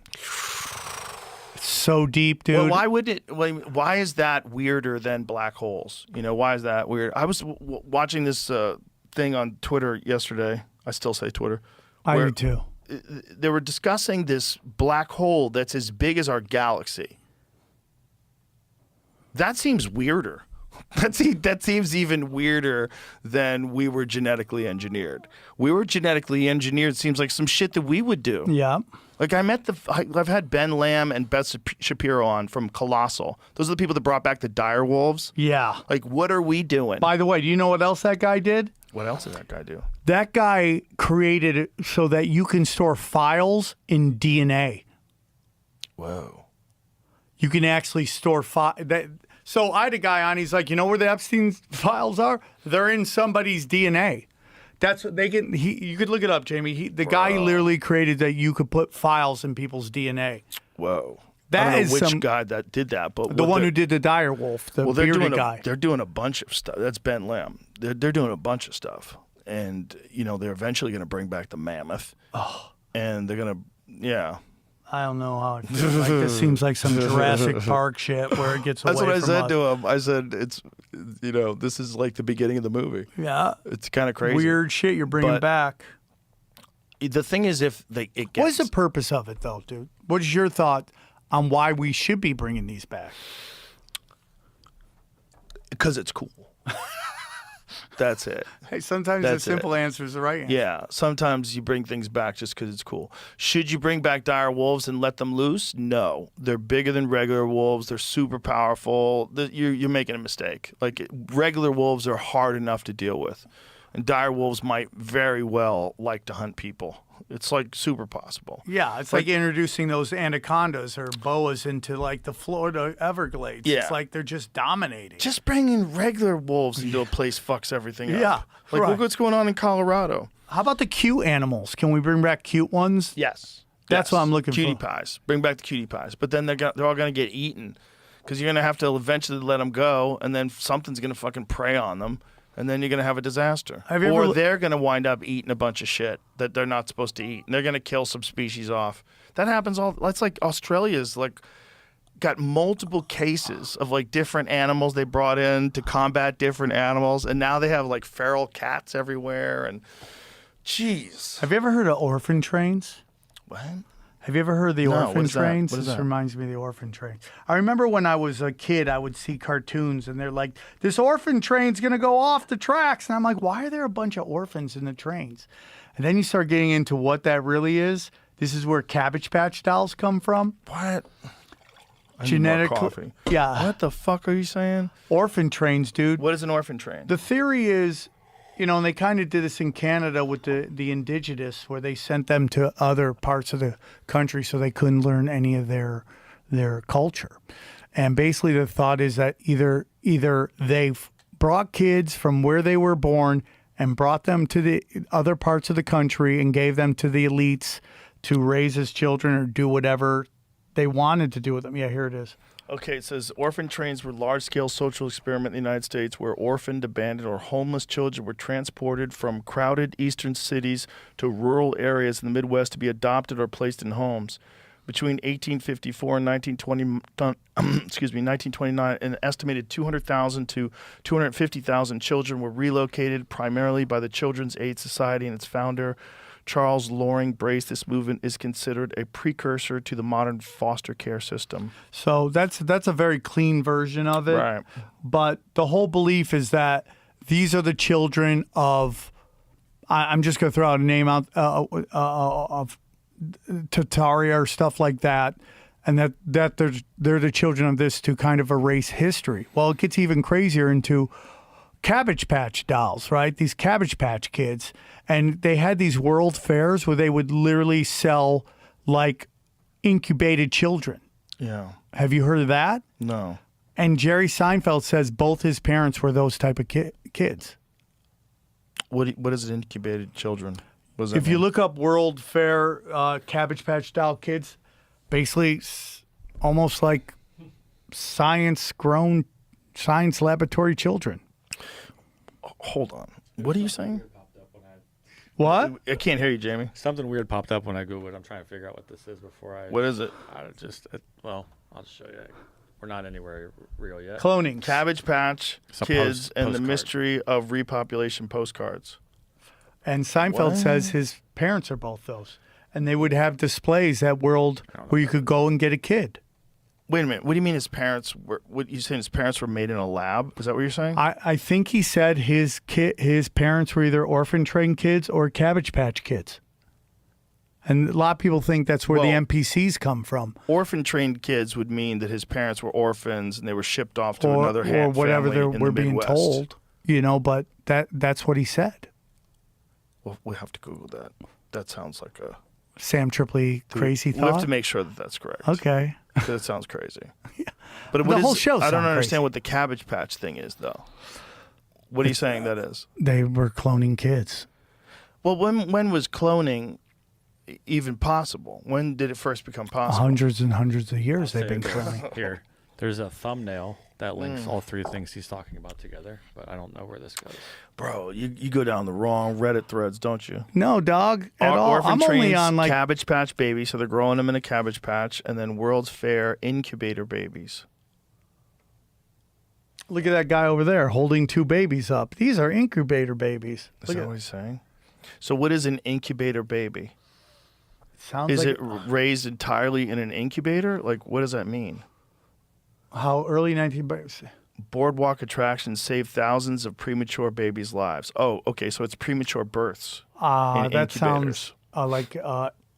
I don't know, man, because supposedly you can Infant get a kid at the incubators. world fairs. But I do know that people do that when a child is premature, right? They put them in an incubator. That's But the word is that you could get a kid there. so you could buy a kid. Yeah, So someone would have this premature birth and then put the kid up for sale. maybe. I mean, that's what this is trying to tell us. I don't know if that's real, though, but that goes back to the world fairs and we talked about before. It's just like technology beyond what we understood and what we know now. And they wipe that all out. Why would they do that? Do you think they wipe it all out, or do they think they hide it in secrecy? Well, they probably still have it, but they don't want us to have it. Like, what do you think happened with all of Tesla's notes when he died and whatever organization I don't know. broke into his home? What's Trump's up, Jamie? uncle. No, yeah, Trump's uncle got him. Oh, that's right. He went in there early because he was in Some of Yale. them were missing when and they then he turned grabbed back them in. all before. And that gets into that little Baron Trump book and the last Yeah. president and all that stuff. That's like time travel stuff, Yeah. which I think is totally possible. I think time isn't this. I think time is this. And everything's going on at one time. And it's like a book. Like if you're reading a book, you can be on page 46 and 46. That's the reality of the time. But you can jump to page 320 and now that's the reality of time. And then you can go back to page 18 and that's the reality of time. I think that's. So, do you think that will eventually be able to manipulate that, or we can? I think right we already now? can. Who's we though? The masters of The mankind. Illuminati, man. The masters of mankind, the 13 families. The 13 families made deals with fallen angels. That's my Whoa. power. That's the power structure of the And- world. And what method are they using to travel back and forth through time? Whatever technology they got. So do you think that if, let's say, they back engineer a UFO in 1947 and these companies get involved that know how to make technology, all these different contractors, Boeing, Lockheed Martin, whoever it is, they manufacture a time machine. They manufacture a time machine based on what they have learned, and they start to use it, and they go back and forth and move around time. Do you think eventually they'd want to tell somebody? I think they know. Again, it goes back to data. They know who's crazy enough, who can keep a secret, who can do all that stuff. That's what they always say about if they fake the moon landing. Wouldn't somebody in there say something? Well, people do say something and they end up going missing. But most of them understand they're in on it. The only people getting into that room are the ones that they know are in on it. Have you ever seen when India landed on the moon? Have you ever seen that video? It's just a probe, right? It's not even a probe. It's like an Atari graphic that lands. Cuba had better graphics than that. And they're all cheering in the room. They're all high-fiving each other. You don't think India landed a probe on the moon? Can I see it? I want to see if I believe it. I've had so many people that... It's pretty bad. Let me see. Is this guy full of shit? What happened? All right, let's see it. No, that can't be real. Yeah, that's what they're landing. Wait a minute. Hold on. We're seeing just flashes of it. I mean, this wouldn't be a live video of it because you would be landing two things right. at the same time. But I want to see what happens when it actually touches down. Wait a minute. That's it? Yeah. Hold up. Okay, everyone needs to go to jail. You guys all need to go to jail. You guys all need to go to jail. That's so fake.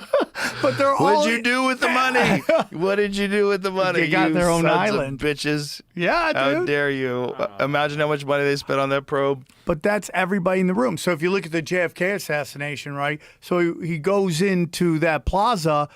They're all assassins in that plaza. Yeah. Like, everybody's in on it. Well, there was a lot of people in. Yeah, and they all go missing and end up dead. You know, my friend Evan, he had a really good point about that. My friend Evan Hafer from Black Rifle Coffee.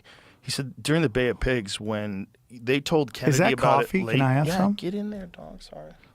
You know, when they told you. Kennedy about it, and he didn't allow the airstrikes.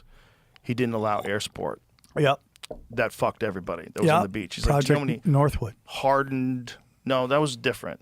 Operation Northwoods was the where they were going to arm Cuban friendlies and attack Guantanamo Well, that was all Bay. part of how to pull Cuba into war. Right. So, but the Bay of Pigs thing in specific, those guys had a plan based on air support, and then they didn't get that air support, and a bunch of people died that shouldn't have died. It's like those are the types of people you could have gotten to kill Kennedy. Yep. What do you got for us, Jamie? You play some? More video of that. They look better in the other videos? No. I was looking to see if there was. They did land two things at the same time. But whatever that was, it's clearly not supposed to be a video of the live landing. There's no way. Looked like it to me. No, Looked like they were and the guy standing up and he's like, I just did that. Bro, It's that not, looks so it's not fake. even supposed to, I don't think that's what it's supposed to be. It's like a description to show them, like, Oh. instead of just looking at numbers. Oh, so they don't have actual video of it, yeah, which you'd have makes to have more a live sense. camera with it. That's Right. like a third thing now. Which you gotta is- bring up there. Yeah. Well, the moon landing from the 60s when it did it, you only saw it from inside the lunar module, that beautiful aluminum foil craft. Yeah. With a golf cart that's like almost twice its size. How'd they get that golf cart, Yeah. that thing? And how'd you get enough power to get off the Earth, or get off the moon, rather? Yeah, and there was How'd you get that camera to pan perfectly and catch it? And how'd you get the signal of the video footage from that camera and send it up into space in 1969? And how'd you talk to Nixon on the phone from space? It's on a landline. How are you calling Nixon from fucking space? Stop. Yep. Yeah. But here's the thing: oligarchies help oligarchies, so they're all in on it. Well, I bet they're all in on a lot of shit, which is good because that's what keeps us from going to World War III for real, for real. So, so recently we're being told there's this giant AI race with China, Okay. You don't believe it? And they want to pass a law. No, I don't believe it. And I'll tell you why. I like you pointed a finger. Yeah, You're I'm very definitive. serious. I Very pointed serious. at the sign, but the point is, so they tell us there's this giant race with AI, and if we allow China to just get a fraction ahead of us, it's over. So to the point where they pass a law where you cannot, no state can pass any laws that get in the way of technology with AI, and everyone's really upset about because 10 years of AI is an insane amount of time. So who knows what will happen with it. So we're being sold that we're in this AI race with China. Well, just about a month ago, we sent China a bunch of AI superconductors. And I go, hold on. We're like in a race with these guys and we're sending them superconductors? Who is we? And the United States government. So what did they send? They sent a bunch of, will you look this up, superconductors or something like that? To the people we're supposedly in a race. And it reminds me of when I was a kid. I'm going to need to know specifics. Of Okay, that story. that's why Jamie's here. I'm just Reminds you of when you were a child? when I was a kid and we were in the Cold War with Russia and we were in a nuclear arms race. I remember being a kid and seeing on the news that we were sending aid to Russia. And I always go, why are we sending aid to these people if we're in a Cold War with them? And then I realized because Russia was never going to be able to keep up with us. That was just used as a smokescreen to get us to be, hey man, spend all the money you need to build all these weapons because we have to be in the lead. How about when we were paying off the Taliban? 20 mil what a week, dude? First of all, how many people are even in the Taliban, and how many more are they recruiting because they're making $20 million a week? I remember when Joe Biden pulled out of Afghanistan, I was like, oh, dude, great. He ended, and I wasn't a Biden fan, but when somebody does something you like, you got to kind of give them their props. And then he's like, yeah, and we're leaving all the weapons there. But have you ever seen the video of the plane leaving? You want to look at something that's just a horrific. complete joke. Well, people were falling off of it. They were trying to hang on to the wheels. No, watch when it's coming out on the runway. It looks really weird to me. You think the plane's fake? It's got painted windows. Okay. And people are running along. It's the weirdest video I've ever seen. It makes no sense. There's a 911 on it or a 119 on it. It's a very weird. Right, but it did happen. Like people did take off in the last planes, and people did. I'm try not to saying hang that on, didn't happen, but I'm splattered on saying the that runway. video is super weird. Oh. Sometimes video just looks like shit. Have you ever seen an Anne Heche crash? Have you ever seen that video? No, Yeah, well, this it's is one it. thing at a time. Look at that. One thing at a time. Okay, well, this is a cargo plane, right? So it's an enormous plane. Looks And it doesn't have any windows. So there's that. well. The windows at the top, at the black ones. Well, that's for the pilots, bro. But the rest of the rest of the plane is all solid. looks so it's a cargo. weird No. to It looks me. like a giant cargo ship. And these people are trying to climb in. Like, look at this, man. They're trying to get inside that cargo ship. That is nuts, man. And the thing is moving along on the ground. You can see through these windows. Yeah, you can see. That's a regular cargo ship, brother. That's a giant military cargo ship. That looks weird. But this weird how these guys are like laughing and cheering. Yes, it just looks weird to me. But the whole thing was crazy. First of all, they felt like they There's that defeated article. America and sent them home. So there was that. And then there was the fact that we left behind all kinds of crazy shit. Black Hawk helicopters, tanks. And then they do parades where they parade down the street with all of our shit. Yeah. I mean, you get into Afghanistan. It's the same reason we went into Vietnam, which was the pop. Yep.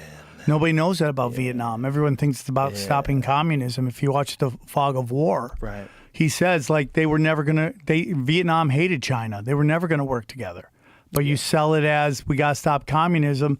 Now you go in and you get all the poppy fields, the Golden Triangle. Well, the most transparent of that was when Fox News had Geraldo Rivera talking to one of the generals on the ground. Yeah. And was like, sir, one of the military leaders, I don't know if it's a general, why do you have military people guarding the heroin fields? It's like, well, we need to get the trust of the farmers, keep them on our side against the Taliban. So, literally fucking U.S. armed soldiers guarding drugs. and then the production goes through the roof. Yep. And it becomes like 94% of the world's heroin is produced in. Or where we go in Iraq, and the first things we go to are the museums, Oh well.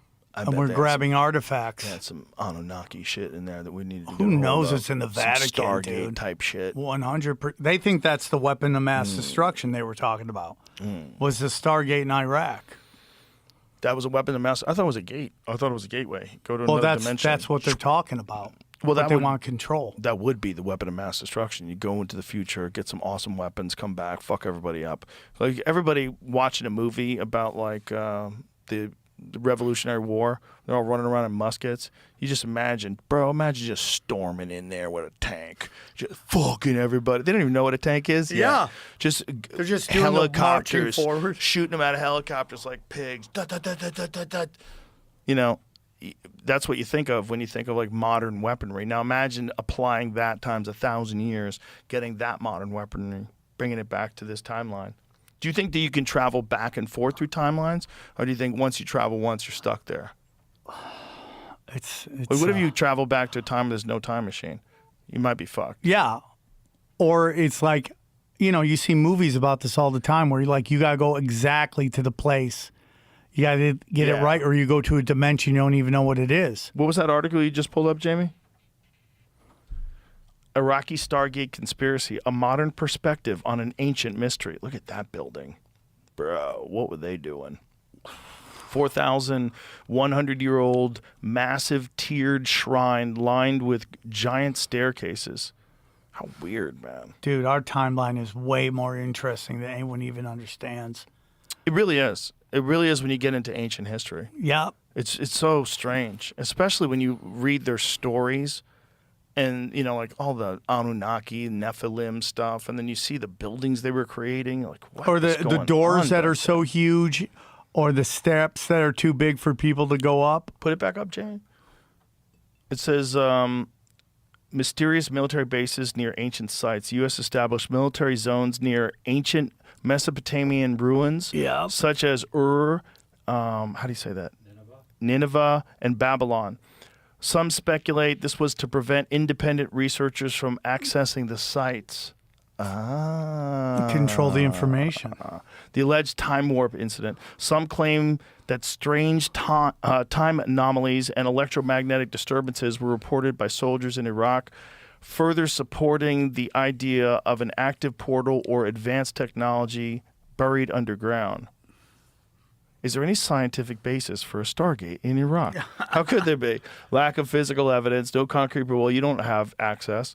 Mythological misinterpretations. Sumerian texts describe the Anunnaki as deities, but scholars believe these are mythological representations rather than historical accounts of extraterrestrial beings. Okay, but that's just someone's opinion. And scholars are notoriously poopy pants when it comes. Stop scrolling, please. Notoriously poopy pants when it comes. New data comes out. Yeah, they don't like to change their opinions on shit. No confirmed technology retrieval, despite years of military presence in Iraq. No official reports have suggested that any of the advanced technology was discovered.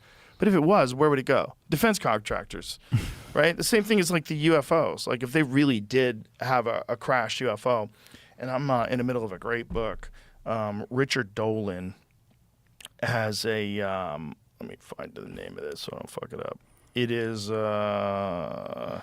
UFOs for the 21st century mind. Why can't I fucking talk today? But there's a lot of stuff in there that I had never considered before. And one of them, when they were talking about the crashed UFOs, they did a bunch of like high altitude explosions of nuclear bombs in the 1950s. They like just shot them up 150 miles into the sky and then blew them up. They did it a bunch of times. Like you could have easily fucked up a UFO if they didn't know you were doing that. If they had no reason to believe and they're just hovering there watching Earth and then all of a sudden, boom. It's interesting to me because you remember when we had the balloon?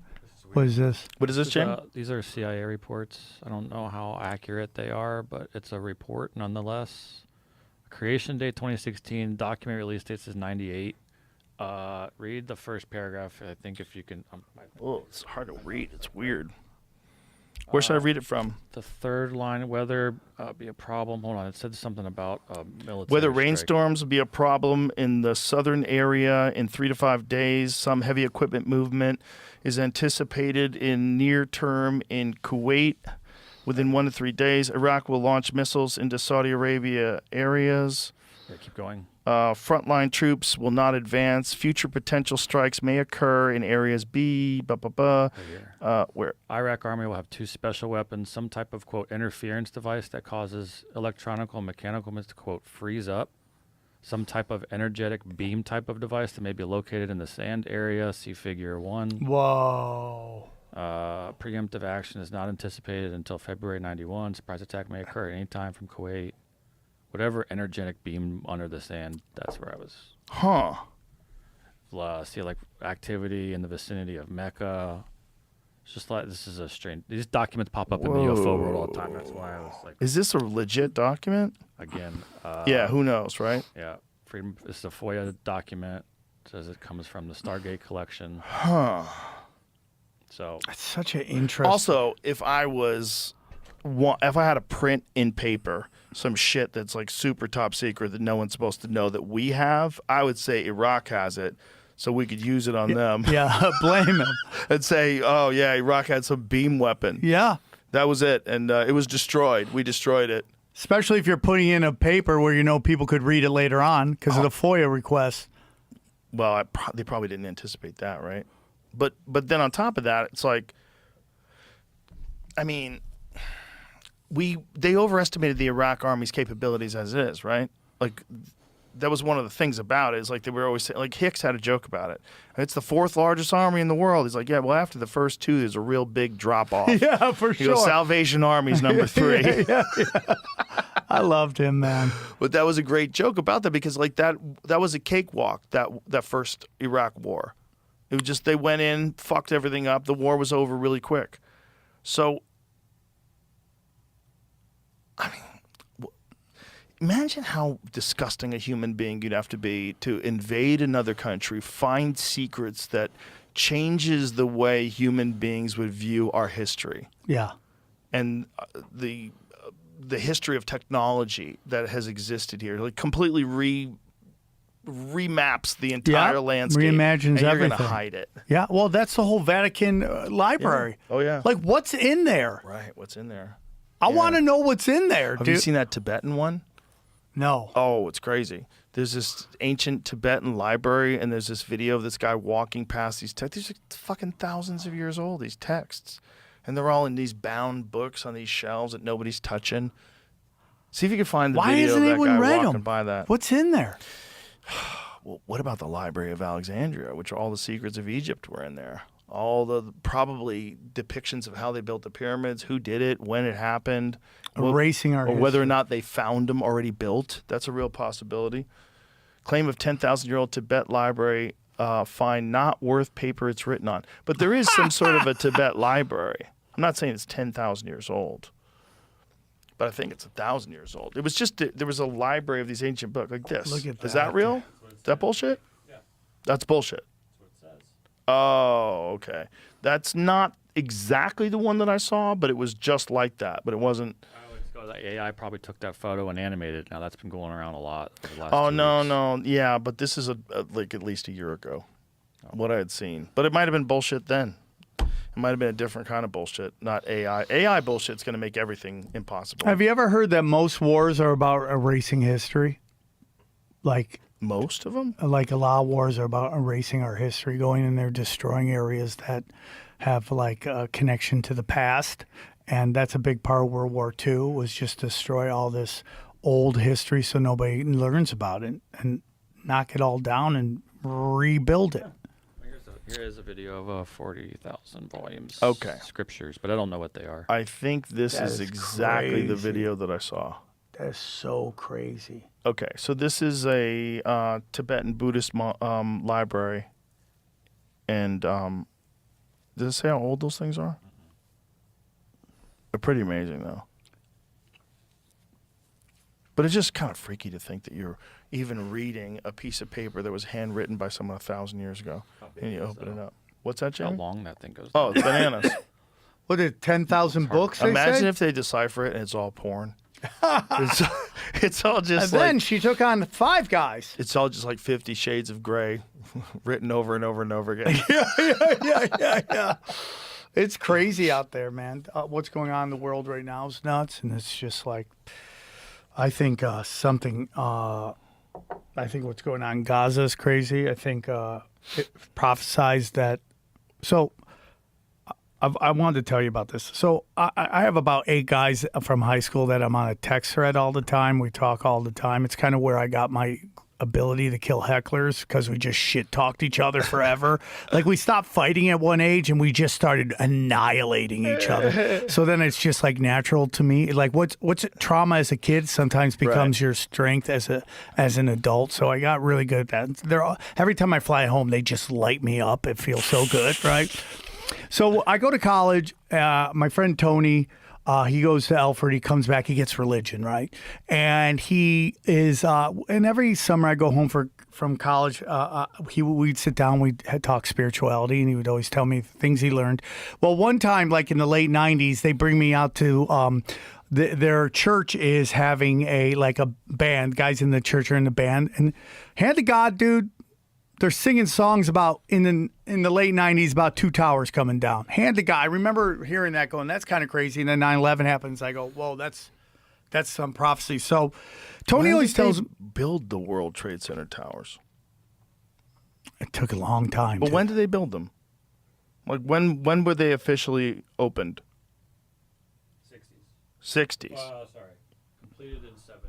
South Tower completed And 71. dude, there's a great video I have on Instagram that breaks down the whole 9/11. It's this animation. It's so fucking good, dude. So do you think that those planes were remote controlled? I would take it. I would take they were missiles that look like planes over passenger planes. Yes, because Wait. So you think that they disguised a missile to make it look like a plane? Yes. But you saw the way that it was flying. Yeah. It flew like it banked. But you and can't turned fly into, like that. What do you if mean? you talk to pilots, it's impossible to go at that speed in a passenger plane that low, that fast. It's just, and you talk to people who, you talk to pilots, they say they could never have done that. There is technology for them to take over the plane because it's supposed to stop a hijack. They can take over the plane and cockpit from the flight. That's definitely possible. But I think they were military missile planes, if that's what hit the planes, if that's what hit. So what happens to the actual planes themselves under your theory? I mean, everything could be just a story laid down. I think the story of the 19 hijackers is just another layer of deceit, that they set a foundation for this story they want us to buy. Yeah, but Sam, the people did die and the planes did crash. I'm not and saying there is they did. I video mean, of if but you it doesn't make any sense because it looks like a plane, it flies like a plane, it leaves in the exact airport. They track it, they know where it's going. Right. It flies into Study the tower. Operation Northwood. They literally tell you what they're going to do. I know that. Which is what? They fly the plane I know up? that Operation Northwoods, they had a drone plane and they were going to blow it up and blame the Cubans. I know that.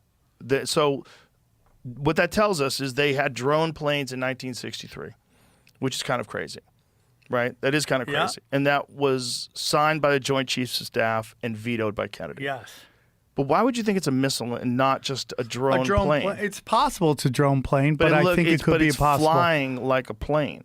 Like, what makes more sense to me is that they took over a plane and remote control whoever they is, whether it's the terrorists or whatever demonic entities, took over the remote control plane and flew that motherfucker into those towers. I don't necessarily know. I mean, yeah, that's definitely possible. That makes more sense. The thing that didn't make sense to me was, like, the box cutter thing is weird. Because just a mass of people, you're going to take a chance. There's not some big guys on the plane that are going to overwhelm you. You're gonna get access to everything with box cutters. Yep. Maybe you would. Maybe if with the right plane, but with the wrong plane, I could see you getting fucked up by a group of hard men. Yeah. If you got you see that on the planes now today. Yeah. There's people acting crazy, all the guys jumping up and you could just catch the wrong fucking plane. Like the fact that you would just take a chance like that your plan involved being able to control people with box cutters. There's only a few of you, right? How many guys were on each plane? Yeah. I mean, there's 4 planes. There's 19 hijackers. I mean, break it up into 4 or 5 guys every plane. It's hard.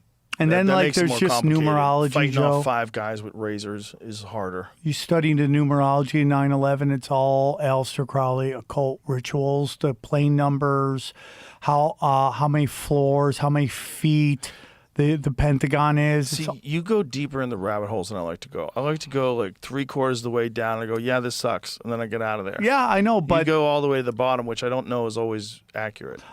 it's the world's ran by sorcerers. And once you start to realize that, everything's a rich man's trick. Listen, just because the guy who's the head of the World Economic Forum looks like a wizard, just because he dresses like a wizard in a fucking Hobbit movie, doesn't mean he's into the dark arts. Study Michael Just because he Chernoff. dresses exactly like how I would dress. Except for when he's at if the I beach. was in the dark arts. Have you ever seen him at the Klaus beach? Schwab at the beach? Yeah. No, I need to see You've that. never seen. You're Is not it going to good? believe Has it. he got a I know you're six-pack? not. No, he's not. He's in a.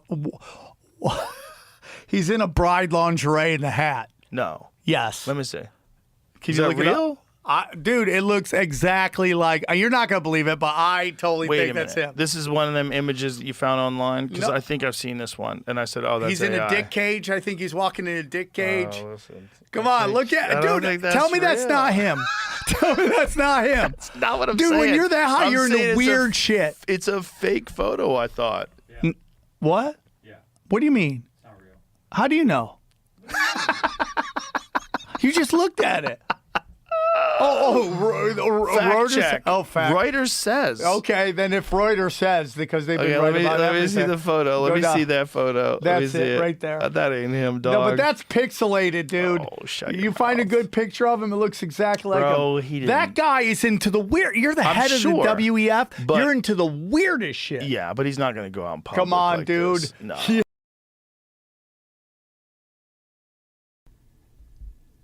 Let's take everybody on this journey with you. So you were a young man. You were fascinated by NASA. You were a NASA fan. You had NASA photos on the wall of your room. What happened? What happened to you that you're known worldwide as the leading proponent of the moon hoax theory? You're the guy who's researched it the most. You're the guy who can auto recall the most information, and you're the guy that the people that believe the moon landing was real hate the most. So how'd this all happen? Well, let me start by saying a comment about what you said, theory. You know, it's not a theory. They did fake the moon landing. That's a fact, whether people realize it or not. Okay, but we weren't there. So let's just go on what we know in terms of facts, and I'm going to call it a theory. Okay, you're so Just polite. for fun. I'm just trying to, I'm going to have to steel man some of the arguments against you. You know, obviously. I mean, this is a fascinating but yet very challenging subject. I think today more people are aware of the insanely widespread deception that the government was involved in during the same time as the moon landing. I think this is important. And I know a lot of people who get very angry when you question the moon landing. They use terms like patriotism, they use national pride, like we did this incredible thing, the scientists that we have. I understand what they're saying. I understand where they're coming from entirely. But we have to look at things realistically if we're ever going to get an accurate picture of how the world works. And I think if we look at the time that we're talking about, the Nixon administration, we talk about the Gulf of Tonkin incident where they got us into Vietnam, where it was a bullshit false flag that wound up killing how many people? Was it like 1 million people dead because of that? 3 million people, including 58,220 Americans. Okay, there's that. There's Operation Northwoods during the same time period. Operation Northwoods was a plan that was signed by the Joint Chiefs of Staff where they were going to initiate false flags to try to get us into a war with Cuba. They were going to blow up a drone jetliner and blame it on Cuba. They were going to arm Cuban friendlies and attack Guantanamo Bay. So there's the Bay of Pigs. There's all these things. There's the Kennedy assassination itself, which they still won't release the files. There's the moon landing. And the moon landing, and then there's Nixon, getting Nixon removed from the White House, which I didn't know was a giant government operation too. Tucker Carlson laid that all out, and I was like, what? And then I read a bunch about it. What he's saying is totally true. This one's the one that people hold on to the most because it's a source of national pride, and it is also like the accomplishments of NASA, the accomplishments of the scientific community, accomplishments of these people that are able to make things like the stealth bomber and all the wild shit that we know that is absolutely real, the space shuttle, SpaceX, all of the amazing engineers and scientists. It seems to a lot of people that by calling the moon landing fake, you're discounting that work. You're discounting that amazing accomplishment from humans. What I want people to do is to say, what did they tell the truth about? If this is the one thing that you're willing to hang your hat on, you say, I know they lied about everything. They lied about everything. They lied about MKUltra. They were dosing up Johns and brothels with acid and monitoring them. They dosed up Charles Manson. They probably trained him how to be a cult leader in prison. The whole MKUltra thing is 100% legit, verified. There's plenty of documents on it. They experimented on people with acid. They did mind control experiments on people. What did they tell the truth about? What did they They said, you know what? I know we're liars and we get people killed and we're, funneling money here and there. But what? We can't lie about the moon landing, guys. And everybody agreed. This one, we're going to be, this is just what it is what it is. And we're going to give the scientific community access to all the data so everybody knows it's verified. We're going to have third-party people test everything to make sure it's verified. Well, you brought up a bunch of good points. My opinion is really the opinion of the experts. For example, Robert Kennedy Jr. is 100% certain. He has more access to the JFK files than Oliver Stone does. He's 100% certain that his uncle, President Kennedy, was killed by the CIA. Then, as you mentioned, the Gulf of Tonkin. Robert McNamara, before he died, got it off his chest, said that the Gulf of Tonkin incident, the Pearl Harbor incident that got America behind the Vietnam War, never happened. He and the CIA completely fabricated it. Congress passed a law, the Gulf of Tonkin Resolution, that led to the death of 3 million people and 58,220 American soldiers without cause. So, if the corrupt federal government is willing to kill their own duly elected president, if they're willing to needlessly kill 58,220 of their own soldiers, I don't think they have a problem faking an image of the moon on television. The problem is it's a positive lie. You see, whoever killed JFK, you're just changing who did it and why. He's still dead. It's still a tragedy. Or 9/11. You can change who did it and why, but all those people are still dead. This is a positive lie. And people don't want to give up that candy, and I come along and say, wake up and smell the manure. Some people are like, well, I know America has gotten bad, but at least we went to the moon. And people need to realize the sheer arrogance of the federal government to pull off the moon landing fraud when there's virtually no eyewitnesses except 3 government employees and a picture we have to trust is on the moon from the federal government. Yeah. So it was actually very easy to fake. And in answer to your first question, I was more than a supporter. I was gaga idolizing the moon landings with my father in the Air Force and giving me a packet of pictures of Apollo 11. And as I moved every 2 years from house to house, they were a prominent place of glory on every bedroom wall from city to city. What changed? Well, what changed is having an open mind. And but was there a moment? Yeah. The first moment was so from the age of, I was asleep in bed when it happened. But at age 4, I got those pictures, saw them. I mean, even if I saw them once a day, that's 3,650 times over the next 10 years. Probably saw them 3 times a day. So I see these pictures over 10,000 times believing they're on the moon and thinking it's the greatest thing. And then I'm 14 years old, and I see Bill Casey, a former Rocketdyne employee who worked for NASA for 6 years on the Apollo program with high security clearance, only second to von Braun, who says, look, I edited a memo from von Braun to the Pentagon warning them they are not going to make the goal. There's only a 1 in 10,000 chance they can go to the moon on the first attempt. And what year was this?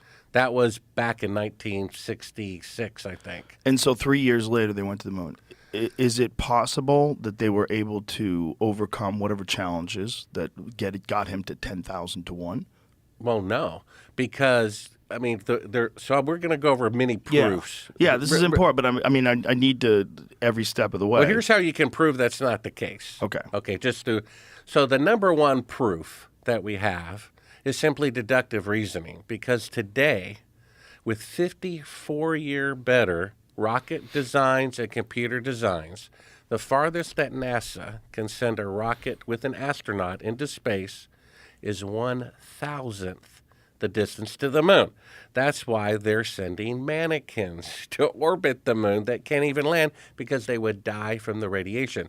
So what they're really claiming is, back in 1969, ahead of schedule on the first attempt, when all of NASA's computers had 1/1,000,000th the computing power of a cell phone, they sent astronauts 1,000 times farther into space than they can send today with 54-year better technology. So what they're really claiming is they had 1,000 times better technology in 1969 than they do today. Not necessarily. Well, but that is because you can't have better technology in the past and in the future. Right, That's impossible. But they haven't done a moon landing program today. So if they started a moon landing program today, the technology is vastly superior. Right.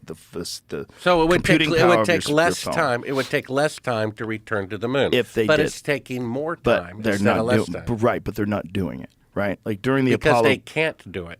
Okay, that's what you're saying. Yeah, and I'm with you. But the Apollo program doesn't exist today. The Apollo program was a massive program to try to beat Russia to get the first person on the moon. And it was a concerted effort by how many scientists? How many people were involved? How many employees? How many, overall? I mean, very compartmentalized, right? But how many people overall were involved in the Apollo moon landing? Well, a couple 100,000. Okay. That's a lot of people to organize and to focus on one very specific goal. That's not happening today. So to say that we can't do it today, it's like people would say, if I was steel manning their position, I would say, no, we're not trying to do it today. If we wanted to do it today, we could do it today. Well, actually, they are 400,000, it says. At the peak, Apollo program employed 400,000 people and required the support of over 20,000 industrial firms and universities. So here's the argument against that it would be fake. Everyone would know, and everyone would tell, and it would get out. Well, let me show you how that's not true. First of all, Eugene Kranz, flight director, he said, out of his own mouth, that a person in the command center in Houston during a launch to the moon can tell no difference whatsoever between a computer simulated flight and a real flight. They can't tell the difference. It's just a bunch of numbers going by on a screen. So if a person in the command center cannot tell a difference, then how could we as a 10-year-old watching it on our living room at home? And then, do you really think the CIA is so stupid to tell the person making the glove or the boot or the door handle, hey, we're really not going to the moon, be sure not to tell anybody? And then that wouldn't be the question. The question would be that too many people would have to know, and it would get out. No, it wouldn't. If someone in the command center doesn't know, then the command center people can be fooled. Mm-hmm. Once the rocket is up, there's only 3 eyewitnesses to it. It's actually much easier to fake than we realize. A bank teller, and how many bank tellers are at Wells Fargo? Hundreds of thousands, 400,000 bank tellers probably. But do they know what the CEO knows about corruption in the bank? I don't think so. You see, there's a big difference. And then we have no independent press coverage. World War II had 1 billion or more eyewitnesses in Europe, but there's no independent press coverage. Only 3 people. It's much easier to fake than people realize. And then people wanted to believe it. I also want to put people in the mindset of humans that lived in 1969 with an incredibly limited access to information. I think we become incredibly spoiled by the internet and by the ability to search things and just read debunkings, scientific papers, all these different things that are available that you could read today that just were not available back then. And you knew either what you learned at school or what the government or your employees told you, your employers told you. And that was it. That's all you had access to. So these people that were working for NASA, to think that they had the kind of understanding of the way things are manipulated that we have today, there's no way they did. There's no way they didn't know about the Gulf of Tonkin then. They didn't know about Operation Northwoods. They didn't know about so many things that we know that the government has done.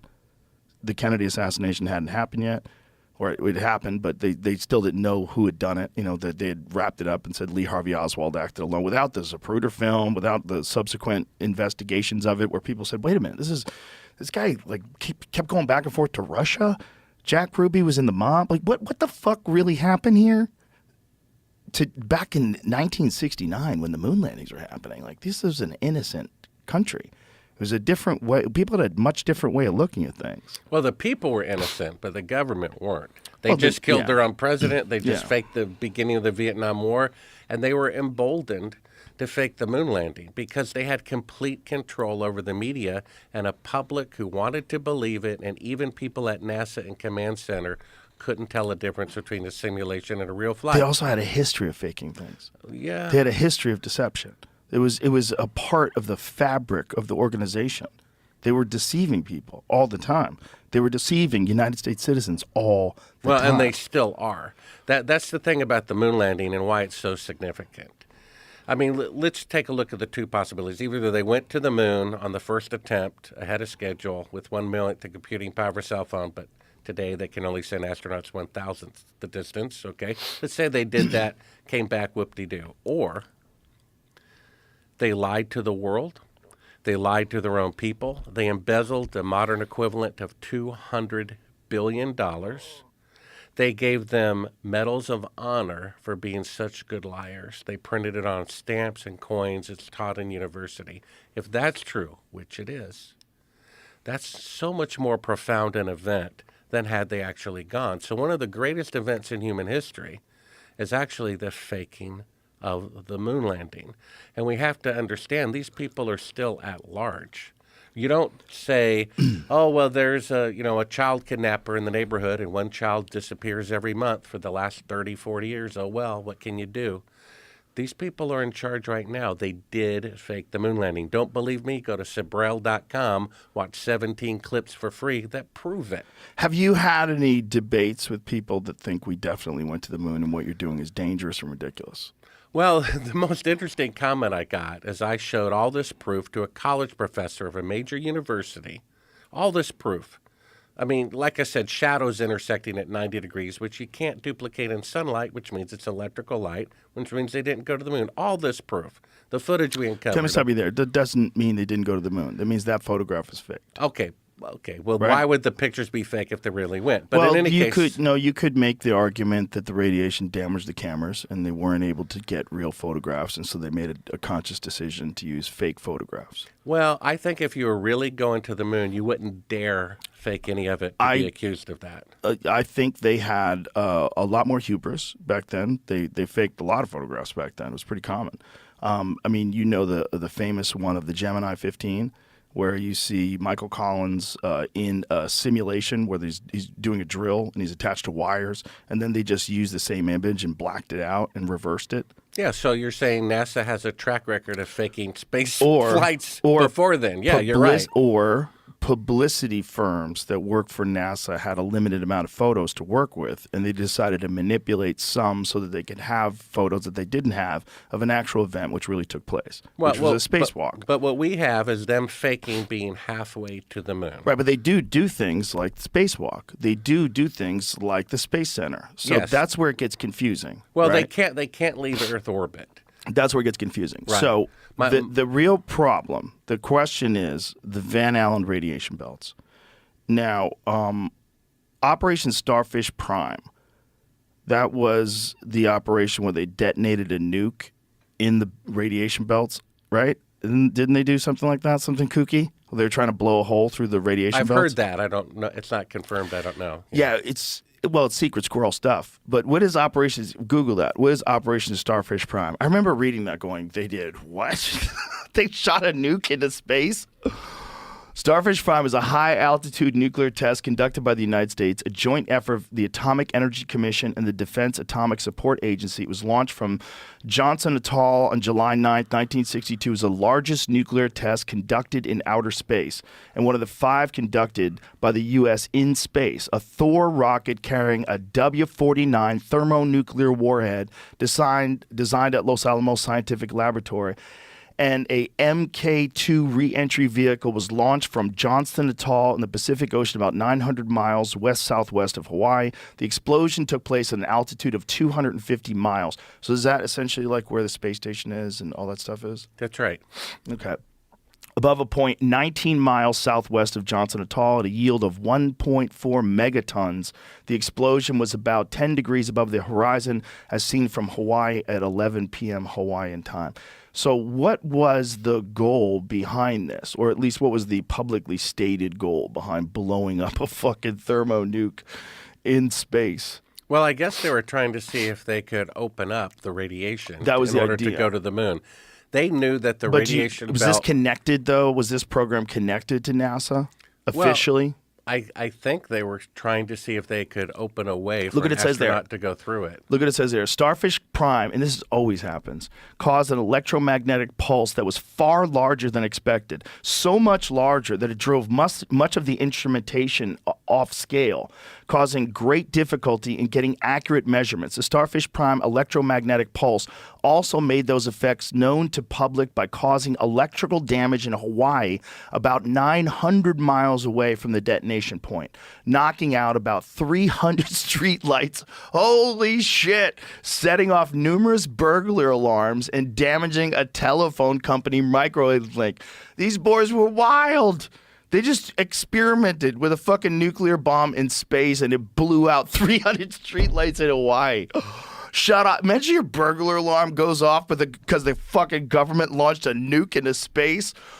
Oh, holy shit. The EMP damage to the microwave link shut down telephone calls from Kauai to the other Hawaiian islands. A total of 27 small rockets were launched from Johnson Atoll to obtain experimental data from the Starfish Prime detonation. In addition, a larger number of rocket-borne instruments were launched from Barking Sands, Kauai, in the Hawaiian Islands. A large number of the United States military ships and aircrafts were operating in support of Starfish Prime in the Johnson Atoll area and across the nearby North Pacific region. A few military ships and aircrafts were also positioned in the region of the South Pacific Ocean near Samoan Islands. The location was at the southern end of the magnetic field line of the Earth's magnetic field from the position of the nuclear detonation, an area known as the Southern Conjecture region for the test. So does it say why they were doing it, though? Let me get a second to look through. Yeah.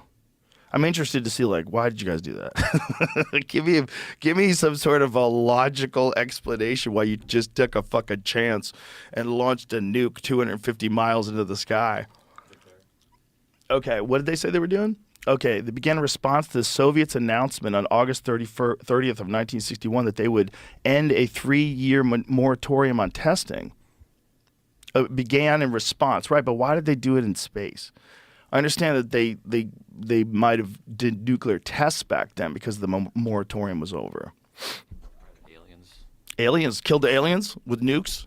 That's probably why the aliens started showing up more. Well, that's all the folklore about Fat Man and Little Boy. Then when they dropped those bombs, that's when the aliens started showing up. Like, hey, what are you doing?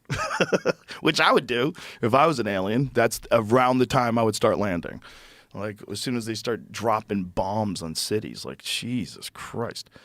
So, we know they did that.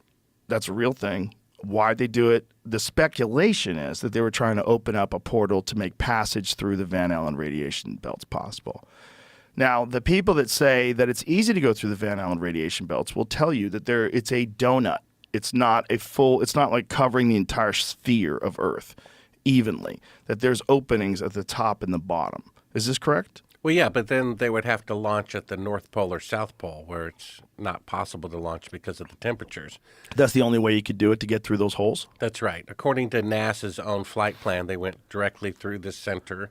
That's why they launched in southern Florida, to be close to the equator. Okay, so what they would say is that it's not that dangerous, and it's just like being exposed to a few X-rays, and that the people were shielded. Well, go to Sabrell.com and watch a Well, latest clip you're right about there, it. But you're right there, so I want to give well, you I'm the just saying- opportunity. I'm just saying, what they would say to you. The clip there is of Kelly Smith. He's an employee at NASA, explaining something that most people don't know, which is above the Earth, starting at about 1,000 miles and extending about 30,000 miles, is a huge band of radiation that astronauts would have to go through to the moon and through again back. First, he says it's dangerous, meaning deadly, and then he says that the technology for an astronaut to go through it to the moon and back and survive has yet to be invented. Let's listen to him say that. And when did he say this? I think he said that in 2014. Okay. All right. Jamie will find that. We'll pull that up. But that would be the argument against the moon landing being a hoax. Let's go. Navigation and guidance for Orion. We are headed 3,600 miles above Earth, 15 times higher from the planet than the International Space Station. As we get further away from Earth, we'll pass through the Van Allen belts, an area of dangerous radiation. Radiation like this could harm the guidance systems, onboard computers, or other electronics on Orion. Naturally, we have to pass through this danger zone twice, once up and once back. We must solve these challenges before we send people through this region of space. We must solve these challenges before we send people through this region of space. We must solve these challenges before we send... Okay. Did you just say that over and over again? Yeah, he said it was Okay. on Orion, though. Excuse me? He said it was for Orion. You think he was talking about a different time period. He said you would have to solve it for when Orion was traveling. When was Orion? Well, he says you must solve these challenges before we send people through this region of space. What was he talking about, though? He's talking about sending people beyond Earth orbit through the radiation belt. And he says that... What was this video from? What's that? What's this video from? Yeah, what is it? When was he said 2014 he was talking about this? Yeah. And what was this in the regards Orion to? project was to have a step toward going to the moon. And what year was this? What was the year? I think he said that in 2014. So the Orion project was a new project to go to the moon in 2014, just not as focused as... Correct. as They the were Apollo. using part of that spacecraft on the Artemis mission when they sent mannequins through the radiation belt. He says we must first solve these challenges of radiation protection before we send people through this region of space, meaning the technology to send an astronaut through the radiation and survive has not been invented Well, that's yet. not exactly what he was saying. I see where you're going with this, but what he did say that was it was dangerous radiation. You wrote deadly in all capital letters, but what he was just saying it was dangerous, and he was specifically talking about instrumentation. He didn't say dangerous in terms of like to people. Right, because that Right. would be more of a clue that they didn't go to the moon, so he didn't mention that. It would be a thing that you would go, but hey, how did they do it? And then you would open up a can of worms. Right. So He says we must solve these challenges of protecting the astronauts before we send people through this region of space, meaning people cannot go through it until the radiation shielding is developed, and it has not yet been developed a way to send astronauts through it and survive in 2014. So if it's not been invented in 2014 yet, then it wasn't invented in 1969. Well, and I think another thing that's important to say that if you're saying that radiation is dangerous to instrumentation, And it's going to be people. dangerous to bodies. That's Even if right. you, but I'm saying even if you don't say that, even Well, if he you're said not people, saying, yeah. he did say people before he could send people, but you could say, imply, I'm not saying this is true, but by what he's saying, that what he's saying is instrumentation would be damaged and that would be dangerous. Well, and he also included people. before we send Right. people through this region Right, of space. but it Yeah. could be because they would lose their instrumentation. You could interpret that. I'm just trying to be as generous as possible. You're overly generous there, Yeah, I'm Joe. trying to be. So what is this, Jay? This is from Reddit. Someone says this is the full context of what he says in that clip. Okay, here it is. My name is Kelly Smith, and I work on navigation and guidance for Orion. Before we can send astronauts into space on Orion, we have to test all the systems. Only one way to know if we got it right: fly it into space. For Orion's first flight, no astronauts will be aboard. The spacecraft is loaded with sensors to record and measure all aspects of the flight in every detail. We're headed 3,600 miles above Earth, 15 times higher from the planet than the International Space Station. As we get further away from Earth, we'll pass through the Van Allen belts, an area of dangerous radiation. Radiation like this can harm the guidance systems, onboard computers, or other electronics on Orion. Naturally, we have to pass through this danger zone twice, once up and once back. But Orion has protection. Shielding will be put to the test as the vehicle cuts through the waves of radiation. Sensors aboard will record radiation levels for scientists to study. We must solve these challenges before we send people through this region of space. So the challenges have not been solved in 2014. So how could they have been solved in 1969? Well, the thing is, even if they did solve it back then, how did they do it? This is the question. So this is what we know about the spaceship, what we know about the Apollo 11, what we know about the shielding that it had. They had 1/8 of an inch of aluminum. Now, when you get a dental X-ray, they use 1/4 inch lead. And so that's for 1/24 of a second. They would be in that for an hour to an hour and a half going to the moon and an hour to an hour and a half coming back. So And what would that be the equivalent to, roughly, in terms of like X-rays? it would be 100 times more than a lethal dose, according to their own reports, which are documented at Sabrel.com. All for free. You go on there and watch the videos and read the documentation. Okay, and to be clear, how many people have gone through that, supposedly?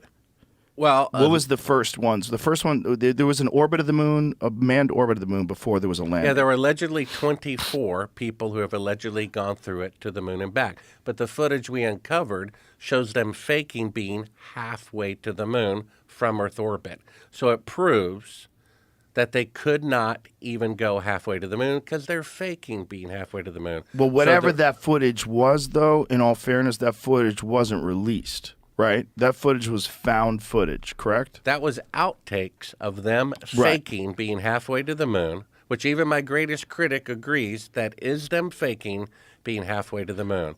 And they're doing it from Earth orbit, and it's dated 2 days into the flight where they're supposed to be halfway to the moon. Yeah. We'll show the video, but if I was going to steel man it, what I would say is if I'm training these guys to film things and they're training all day long to do a bunch of different things, one of the things I would do is to train them how to film the Earth from the moon. And to simulate that, I would say what you can do is black out all the light when you're in low Earth orbit, focus on one of those circular windows, put the transparency or whatever it is in front of the window, and practice that way. So that way we make sure that you get it right. Except it's dated 2 days and 3 days into the flight when they're supposed to be halfway to the moon. Damn, my steel man's not working. Yeah. Okay, so let's you're let's really take bad devil's I'm just advocate. trying. I'm just giving. Yeah, you well, have to, though, here's right? something Don't you about think I have to? No, this you is an don't. important No, thing. you don't. And here's why. Because we've heard their side of the story for 54 Right, but years. Bart, everybody hasn't. This is where you're wrong. No, their Because- side of the story. Yeah. We've heard that the moon landings are real for 54 years. You've heard that, but So they don't need but extra It's time. not The they. truth It's the needs people extra time. today that are in the scientific community that believe the moon landing's real. So you have to approach it from the perspective of how they're going to debunk your debunk. Okay, well, let me tell But you let's something else look at about the footage. radiation. Let's look at the footage first, because I think we're beating around the bush. The footage is so shocking that you immediately go, okay, what is this? Like, what is this? I just want to know what logically could this be? The only thing that I could think of that was logically would be that they were practicing. I'm asking though, is this the video should be showing here or not? Yeah. Mm-hmm. So this is one when you compare back and forth, right? Correct. I mean, there's more. Isn't there one of just the actual video that we can watch? Well, you could go to Sabrell.com, click on A Funny Thing Happened on the Way to the Moon, or go to the Moonman video links at Sabrell.com and pull this up, Smoking Gun. I just gave you the time cues on the most significant part where you could do the side-by-side comparison. And the side-by-side comparison is for? Well, on the left, Neil Armstrong claims this is 130,000 miles out.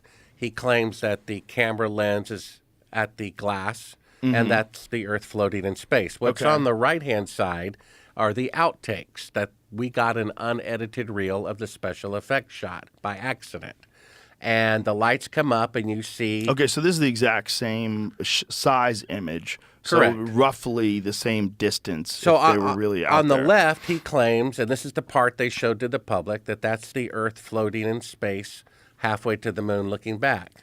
Okay. And then on the right is the outtakes where the lights come up and you see that the camera's really at the back of the spacecraft, and that's part of the Earth outside of a circular window with a little crescent piece molded in front of it. And that's the take on the left-hand side. You're about to see Michael Collins break down part of the so this is special where effect. This is what I want everybody to look Yeah, at, because so this he's is saying- where. Okay, hold on a second. This is where it gets really weird.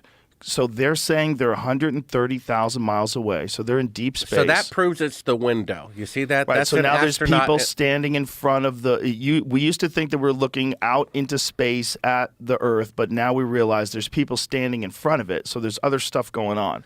So something there's you're filming a room, and then That's whatever, really the window. Right. That's an It's arm. a window. Yeah, that's an arm getting in front of the window. That's an outtake they never showed because it shows that it's a fake shot. Okay, do you think that that is just a piece of the Earth in a circular window? Well, I or mean- do you think they put something over the window to represent the Earth? Another photographer believes it's like a transparency of. There's the circular Let's window. let this play out. Let's Yeah. let this play out. So if So people that's see the it, window. The point is, it's the window. It's back it up a little They're bit. using Jamie. the window to create a 1-foot model of the Earth. They're using the darkness of the cabin by blocking out all the windows. And it makes looks it look like like it's space. Exactly. It makes it look like the Earth is floating in space. So we have them faking being halfway to the moon, which means they cannot go halfway to the moon. And here we are 54 years later, and they still cannot go halfway to the moon. That's why there's mannequins orbiting the moon. They said in 2014 and 2018 they would have people orbiting the moon. They were 100% behind schedule. Yeah, but that's politicians. They lie about everything, and they might have had grand plans and didn't get the funding. But this is shocking, weird stuff. Because it's hard to explain. It's hard to come up with a rational explanation of what this could be. Well, that's because them if they faking are being saying, halfway to the moon. right, That's what it is. But we should play the audio. So they say in the audio we're 130,000 miles away. Right, correct? and then they also say, Let's which play is the audio. which is another lie, that there's only one window that faces the Earth, and it's filled up with the TV camera. Meaning, the lens would have to be right up against the window to see Right. that. But the camera's really at the back of the spacecraft with all the lights off. Let's play You're that. seeing part of the Earth outside of the window. It's very ingenious. Let's play that so we can hear the words. Okay. We can hear them say that because it's even more interesting. So if you see the footage and then you hear the words, you go, what could they possibly be doing here? go to the moon. If they're faking being This is you. Yeah. Where can we find the raw video? The where raw it's- video is in A Funny Thing Happened on the Way to the Moon. Go to Sabrell.com. It's on the homepage. That's his YouTube channel. Yeah, that's not my film. That's another. Oh, is this not the video? No, that's No, not go it. to Sabrell.com. He's got links up there. Let me add one thing about Okay. the radiation. So, after Kelly Smith put his foot in his mouth, I called up NASA. I said, I'm a journalist. Can I talk to the guy? No, we don't allow him to talk to reporters anymore. I said, well, you sent up 2 Geiger counters on a civilian mission with tax dollars to specifically measure the radiation in the radiation belt, which they should have had 50 years ago anyway. Right. And then I said, can I please have those radiation readings? And then they said this, Joe. They said it's a classified military secret. I said, oh, wait a minute. When you sent probes to the sun to measure the temperature of the sun isn't a military secret. When you sent probes to Jupiter to find out how much helium is in Jupiter's atmosphere, the amount of helium isn't a military secret. So why would the amount of radiation surrounding the Earth and the radiation belt that most people don't know about, why would that amount of radiation be a secret? Because if they reveal it, it would prove that they couldn't go through it to the moon. Or we spent a lot of money to get that data, and that data is very important if there's manned warfare in space. Like, we have a space force now. There's an anticipation that we could live in a future where there's space wars, right? This is a real thought. The space program is real. This space force is a real organization.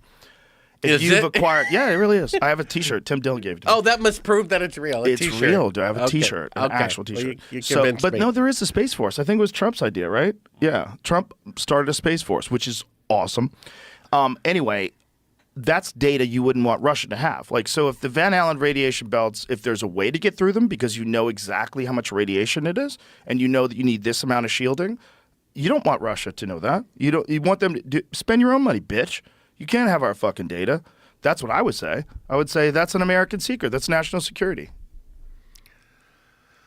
In that regard, right? Because if we're going to be doing space wars, if they're going to be flying around through, but they don't know how to get through the radiation belts, but we do, then they're going to rely on espionage. They're going to rely on bribing people. They've sent probes to the moon, so they would probably have Geiger counters on there. Right, but as time goes on, they would know the radiation readings already. But they sent probes to the moon a long time ago. As time goes on, the instrumentation is far more efficient. It's much better, more accurate. So the stuff that the data they could get now, we would both agree, right, would be way better data than you got in 1963. That's the argument people are making about now, is that the instrumentation now is more susceptible than it was then because of transistors are smaller and makes sense. More susceptible molecules. Makes sense. Getting in there. Yeah, it's more complex. You can start the clip if you want. Exactly. That does make sense about the radiation belts when they were talking about instrumentation. Start at 34. But my 23. point is, don't we recognize that the amount of instrumentation that would be dangerous to radiation would also be dangerous to biological human beings?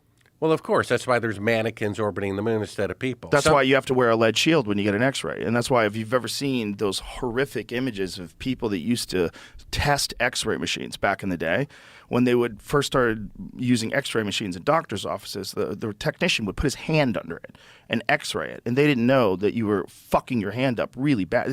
They had horrible cancer all over their hands. And that's from 1/24th of a second, not something that's 100 times more lethal going on continuously for 90 minutes. The point is, regardless of whether or not it is dangerous to the instrumentation, and that was their primary concern, which could be accurate, especially since the first one was unmanned, it's also that kind of radiation is probably bad for people. It's not good, unless you're the Fantastic Four, right? You go through it and you get superpowers, right? Isn't that what happened to them? Well, yeah. I mean, let's get back to the technology issue. Yes. I mean, when they first exploded the first atomic bomb, 1945, just 10 years later, atomic bombs were 1,000 times more powerful. So if they could go to the moon on the first attempt with 1/1,000,000th the computing power of a cell phone, we would have been on Mars 10 years later. We'd be in another solar system by now, and there would be bases all over the moon. It's the only interesting one of the facts that there's no other technology from 1969 that's not easier, cheaper, and faster to reproduce today. Except going to the moon. Except that because one. it was a bluff, like in poker. Okay, so let's play the video where you get to hear the audio. So the audio is really strange. So this audio is this is Buzz Aldrin, Neil Armstrong, and Michael Collins in the spacecraft, and they are supposedly 130,000 miles away, and they're talking to NASA. Yeah, let me describe it a little bit before you hit play. So basically, if they are, which they are not, halfway to the moon, they estimated with radio delay and going through the analog computers, it would be 2 seconds out for them to hear the transmission and 2 seconds back. So this particular reel we uncovered, the unedited reel of this special effects shot of them faking being halfway to the moon, there's a third track of audio, who I believe is the CIA. So first you'll hear... Why do you believe it's the CIA? Well, it's whoever's helping them fake the moon mission. And you think it was the CIA? I would presume it would be. Okay. And so just a presumption. NASA says the TV picture looks great. The person who he has an earpiece in counts off 4 seconds, 1001, 2, 3, 4. Then we hear a third track of audio. Not NASA, not the astronauts, which has this kind of walkie-talkie, radio type of sound. He says, talk. And then Neil Armstrong speaks. They're creating a fake 4-second radio delay to make it appear they're beyond Earth orbit, which they are really not. Okay, let's play it. Van Allen radiation belts. Understand, too, that only about 20 seconds of this raw footage was ever broadcast to the public, and these conversations discussing their deception were believed to be private. Until now. Here they discuss that these television transmissions were in fact not broadcast live as everyone believed. They were first screened and edited for playback later. Roger, Neil. We just wanted a narrative such that we can, when we get to playback, we can sort of correlate what we were seeing. Thank you very much. Here they discuss the fact that they have turned out the lights and have blocked out sunlight from entering the spacecraft through the other windows as to not cause any reflected light to fall. So that's really the window of the spacecraft. Right. Let it talk, though. Well, we shut out the sun coming in some of the other windows into the spacecraft, so it's looking through the number 1 window, and there isn't any reflected light. The reason this was done is so that the truth of the matter would not be revealed. It is this. Though the federal government would have you believe that this is a view of Earth from a distance out of the spacecraft's window as it nears the moon, it is not. What they have ingeniously done is placed the camera at the back of the spacecraft and centered the lens on a circular window in the foreground, outside of which it is completely filled with the Earth in low orbit. The circumference of the window then appears to be the diameter of the Earth at a distance, with the darkened walls of the spacecraft appearing to be the blackness of space around it. That is why they wanted the interior dark and blocked out the sun from entering through the other windows. Here you can see the extruded window, probably 2 inches thick at the bottom. This is because the Earth's shine is coming in at a downward angle. It also causes the Earth to appear to be an irregularly shaped circle, for you are seeing the outside of the window at the bottom and the inside of the window at the top, which together form 2 different sized halves of a circle. Subsequently, this take was never used. As they perfected the shot, a crescent-shaped piece of black material was inset slightly into the window to create the illusion of the Earth's terminator line dividing night and day. It is uncannily convincing. During this segment, intended to be edited and played back later for the worldwide television audience, dated July 18th, 1969, Neil Armstrong condemns himself as he states that he is 130,000 miles out, or halfway to the moon, as the NASA flight log also states on this date, when he is in reality in low Earth orbit of a few hundred miles. Roger, Houston, Apollo 11. Calling in from about 130,000 miles out. Here, during another segment, also intended to air after review, Neil Armstrong falsely explains to the viewers how the shot is attained by putting the camera's lens to the window's glass, as it would have to be if they were the claimed distance away from the Earth. We only have one window that has a view of the Earth, and it's filled up with the TV camera. If the window was completely filled up with a TV camera, as he stated, then an astronaut's arm would not be able to get between the camera and the window, as it obviously does here in this outtake. South America becomes invisible just off beyond the Terminator or inside the shadow. You can also notice how the astronaut operating the camera reacted to the mistake by attempting to pan away from it. Blue gas. See white bands of major cloud formations across the Earth. And This is a segment that they believed wasn't even being recorded. Keep going. Much less suitable for broadcast, for the lens was being zoomed out and the scene was being changed to that of an interior of the astronauts at work, and apparently the stop button popped back up on the recorder without notice. Here is the diffused work light that they used to see camera controls, but not throw light onto the spacecraft's wall. Here they remove part of the crescent insert.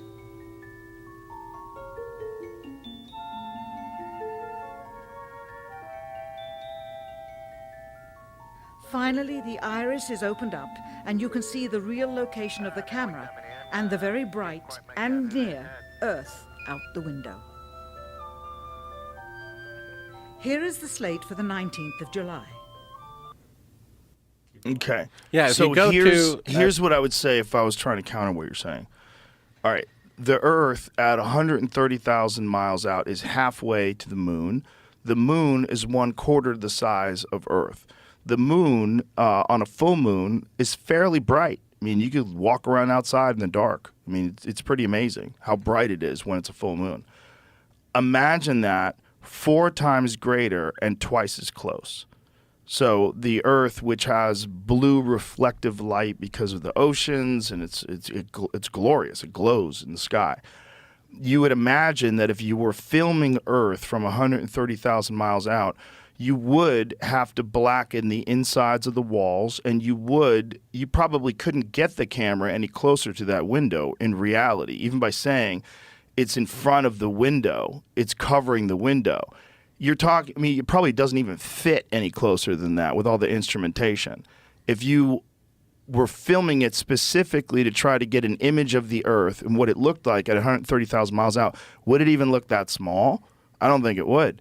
It would probably look a lot larger. So if they're shooting it through this window and the light is probably pretty intense, it might be the only way to film the Earth with the kind of cameras that they had back then would be to do it that way, to block out everything in the room and to film it through that circular window as close as they can get that camera to. And it's just shitty footage of something that they eventually figured out how to do right so that it wasn't deception. Well, the camera's at the back of the spacecraft, Right. and that's the circular window, and it's filled with the Earth. Right. If they were halfway to the moon and the Earth was at the window, the Earth would be a tiny dot. It wouldn't be that out small. That window. No, I but mean, it wouldn't. But stop. It wouldn't be that small because the moon's not that small. You got to think about how big the moon is, okay? And the moon is 1/4 the size of Earth. Think about how close the moon is. So the moon is a big ass fucking thing, right? So let me ask you this, Joe. Do you think the moon landings are real or not? I'm not saying that. What Okay, I'm but saying wait to a minute. you, I but just want to know what you because think. What do you think? I'm going to go at this. And I'm just going to try to ask the most logical questions to refute what you're saying without giving an opinion. I'll give you an opinion eventually. But this right now is if you were going to film the Earth from 130,000 miles out and the Earth is 4 times larger than the moon and you're halfway to the moon, I would imagine it would fill up that window. You wouldn't, the difference between that and low Earth orbit, I'm sure there's a difference, but I still think from that small window, it might be the whole window filled with Earth. That might be what you get. Well, that's not the opinion of myself as a filmmaker and 3 other filmmakers who, for a living, our job is to make fake scenes look real. Uh-huh. And so we all conclude that that's the window that they have made a mock-up of a 1-foot model to pretend. But is there an image of that mock-up? I never saw a mock-up. I didn't. There's all well, you saw see them is, fiddle around in the window. You right definitely at the see end. them fiddle around in the window. And the camera, they lied about the camera being up against the glass. The camera is obviously at the back of the spacecraft to create that illusion. They said the window is filled with the camera. That's what they said. But it's not. It's at the very back of the spacecraft. The lights come up on the part they didn't intend on showing, and the camera has been at the back of the spacecraft all the time. Right. They had to lie. But if they really were halfway to the moon, the only way they could film this shot would be to put the lens at the glass of the window. But it's a fake shot. And part of the faking is the camera's really at the back of the spacecraft. All the lights are off. Part of the Earth is outside of a circular window, and it looks cleverly like the Earth floating in space, but that's really the window from Earth orbit. Jamie, go ahead. In the video, it says that this line here, which is like the Terminator line, correct? Mm-hmm. Yeah. So is created with tape. No, Well, like a transparency or something. That's like, I don't know, some sort of crescent insert they put into the window to make it look like the Terminator line between night and day. I think it looks very Well, good. the video said tape multiple times, and then said they removed the tape. Could have been a transparency, I suppose, but that line is very, that's a very nice gradient, which was what it would look like if it was like the sunset, not tape or Well, yeah, it's less clear, right? It's less clear than like the top edge. And like if it was a transparency sitting on a glass or something, that line would be moving. It would have to be hard set. Well, I mean, to just go back to the segment with the little yellow circle around the window, and you can see they're fiddling around with the window, breaking down the model. But Jamie, they only showed 20 seconds. No, I know. So I was just saying, if that's what I thought it was, why not just recreate the fake scene, I guess, with a giant picture of the Earth outside of. Well, I think the point is that they had to represent the Terminator line because of where they were in orbit. So if they're flying away from Earth and they're going towards the moon at a very specific time, you'd be able to know, like where what part of the Earth was dark at what point in the flight, right? I would think so. I mean, they had to have known. I mean, they knew but would the public calculations. Know? But would the public know? Yeah, but I mean, they would do it the right way. If they're going to Not fake necessarily. They made lots of mistakes. Yeah, okay. So, yeah, well, this one's a weird one. And to me, this is like the only thing that I could say, if I was going to steelman it, would be what I said, was that maybe he misspoke by saying it's covering the window. What he meant was that the camera was pointed at the window. It was covering the window. And if you're going to film something that's incredibly bright, that's coming into a bright environment, it's going to be obscured by all the light. You know that, right? So the way to film it correctly would be to adjust the aperture correctly, darken the room, and then point towards that window. And you would be saying that the camera is covering the window, because it is covering the window. That's what it's covering. When you're filming something, you're covering something. So it's covering the window. It's looking out the window. You blacked out the cabin so that you could actually see what's bright coming out of that window, which is incredibly bright because it's 4 times bigger than the moon and twice as close because they're halfway there. Well, the shot where Neil Armstrong lies and says he's 130,000 miles out, we see a little blue Earth with a bunch of black space around it, right? But that's not the Earth floating in space. That's the circular window of the spacecraft that has part of the Earth outside of it. That's what it is. The lights come up, and you see that's what it is. For sure, if you're saying that blackness is space, that's deceptive. But that's what they are saying. But it doesn't mean they weren't 130,000 miles out. Well, why would they fake being 130,000 miles out if they were really 130,000 miles out? If they had a policy of deception in terms of imagery, which it seems that they did. Even though they did that, I'm just steelmanning that. It doesn't necessarily mean that the whole thing was fake, right? Well, if I was trying to understand, so it's not that they're 130,000 miles out, but it's that they're in space faking the shot. Yes, they're in Earth doing orbit. it. They're faking being halfway to the moon which is why it's from so Earth orbit. bright. The reason why it's so bright is because they're just like the space station. That doesn't. I don't know. I'm getting more confused on all of these pieces because I thought that they didn't even go to space. No. Nobody thinks that. Nobody thinks that. They did go to Jamie, space. you need to catch the fuck up on Reddit. Well, look at this part here. It makes sense to me to begin with. Keep playing this part, Jamie, and you'll see that this is the window. Here's the work light inside of the spacecraft. Either that or it's a giant UFO, right? No, you did. Floating It's obviously a work light. Okay, and then here is Michael Collins breaking down part of the special effects shot using the window. You're going to see them dismantle. Just watch it. Yeah. But let's be honest about what we're seeing. What we're seeing is motion in front of the window. That's right. But that's listen, that's the window of the spacecraft, that's true. Not the Earth floating in space like they claimed a minute earlier. That's true. Which means they're faking being halfway right. But to I the have moon. to stop you. You're saying like make the transparency, all these different things you're saying. There's no evidence of that. You just see movement in front of it. I understand your assumption, but there's no evidence of a transparency. Well, it's not an assumption. It's that you see him moving. You see just dark shadows. Let's see it one more time. You see dark shadows moving in front of that thing. Well, the point is that's the window of the spacecraft. 100%. I'm agreeing with you wait a that minute. some of the deception. Stop there.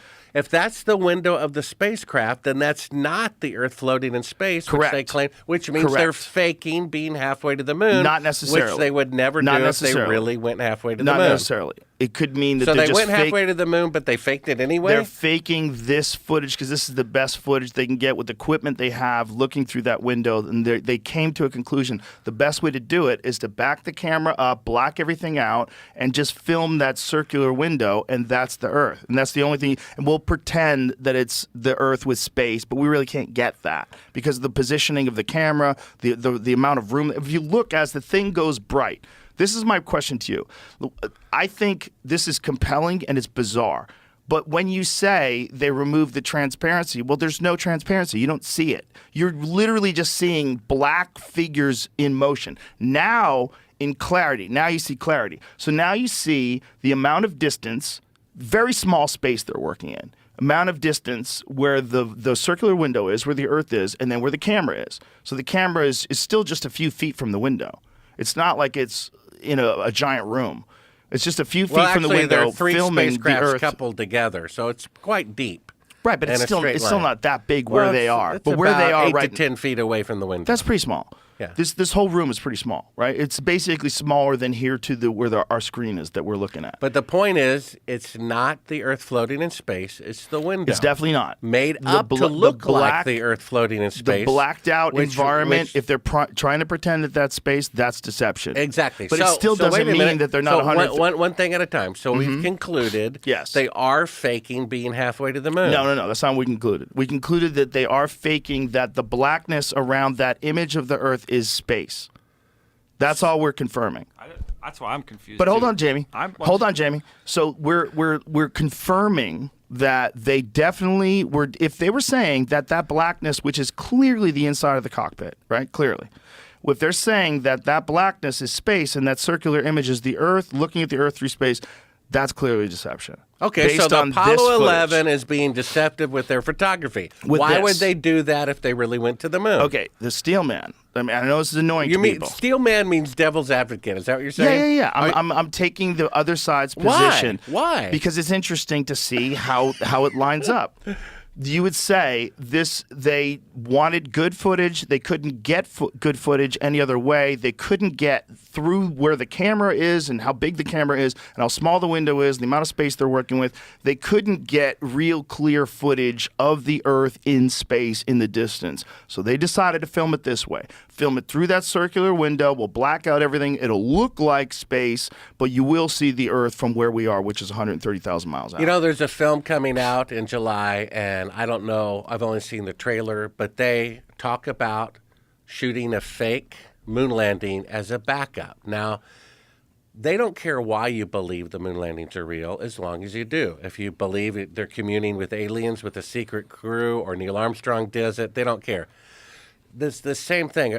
If they really went to the moon, they wouldn't have to fake any of it because they showed so little of the mission anyway. Right, but if they really went to the moon, it's more complicated. They wouldn't dare fake any of it because there were people at the time already saying it was fake. They wouldn't dare fake any of it if it was real. Even during the landing, they showed computer animation, and then all of a sudden, you see that black and white image of it. They wouldn't dare fake it if it was real. See, this is where we disagree, because I think if it's very difficult to go there, it's even more difficult to go there and document it, right? And specifically when you're talking about camera equipment. If you take camera equipment, the old school film, and you run it through old school radar detectors at the airport, those metal detectors, it fucks up your camera equipment, right? Doesn't it fuck up your film?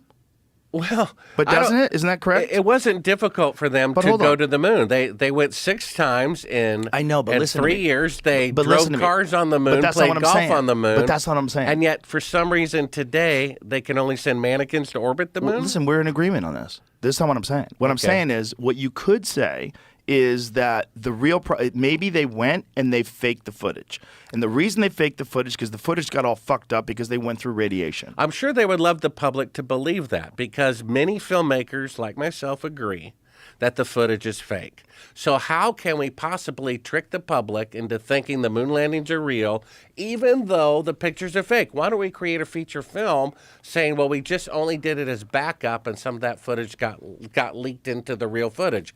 They showed so little real footage to begin with. Why didn't they just have a camera on the side of the rocket showing live pictures during the descent instead of a little Atari computer animation and then suddenly a picture of them stable and coming out of the spacecraft? Because they faked it. As you know from my book, we have an eyewitness who saw them film Apollo 11 at Cannon Air Force Base, June 1st, 2nd, and 3rd, 1968. And yeah, but I have eyewitnesses that were raped by Bigfoot.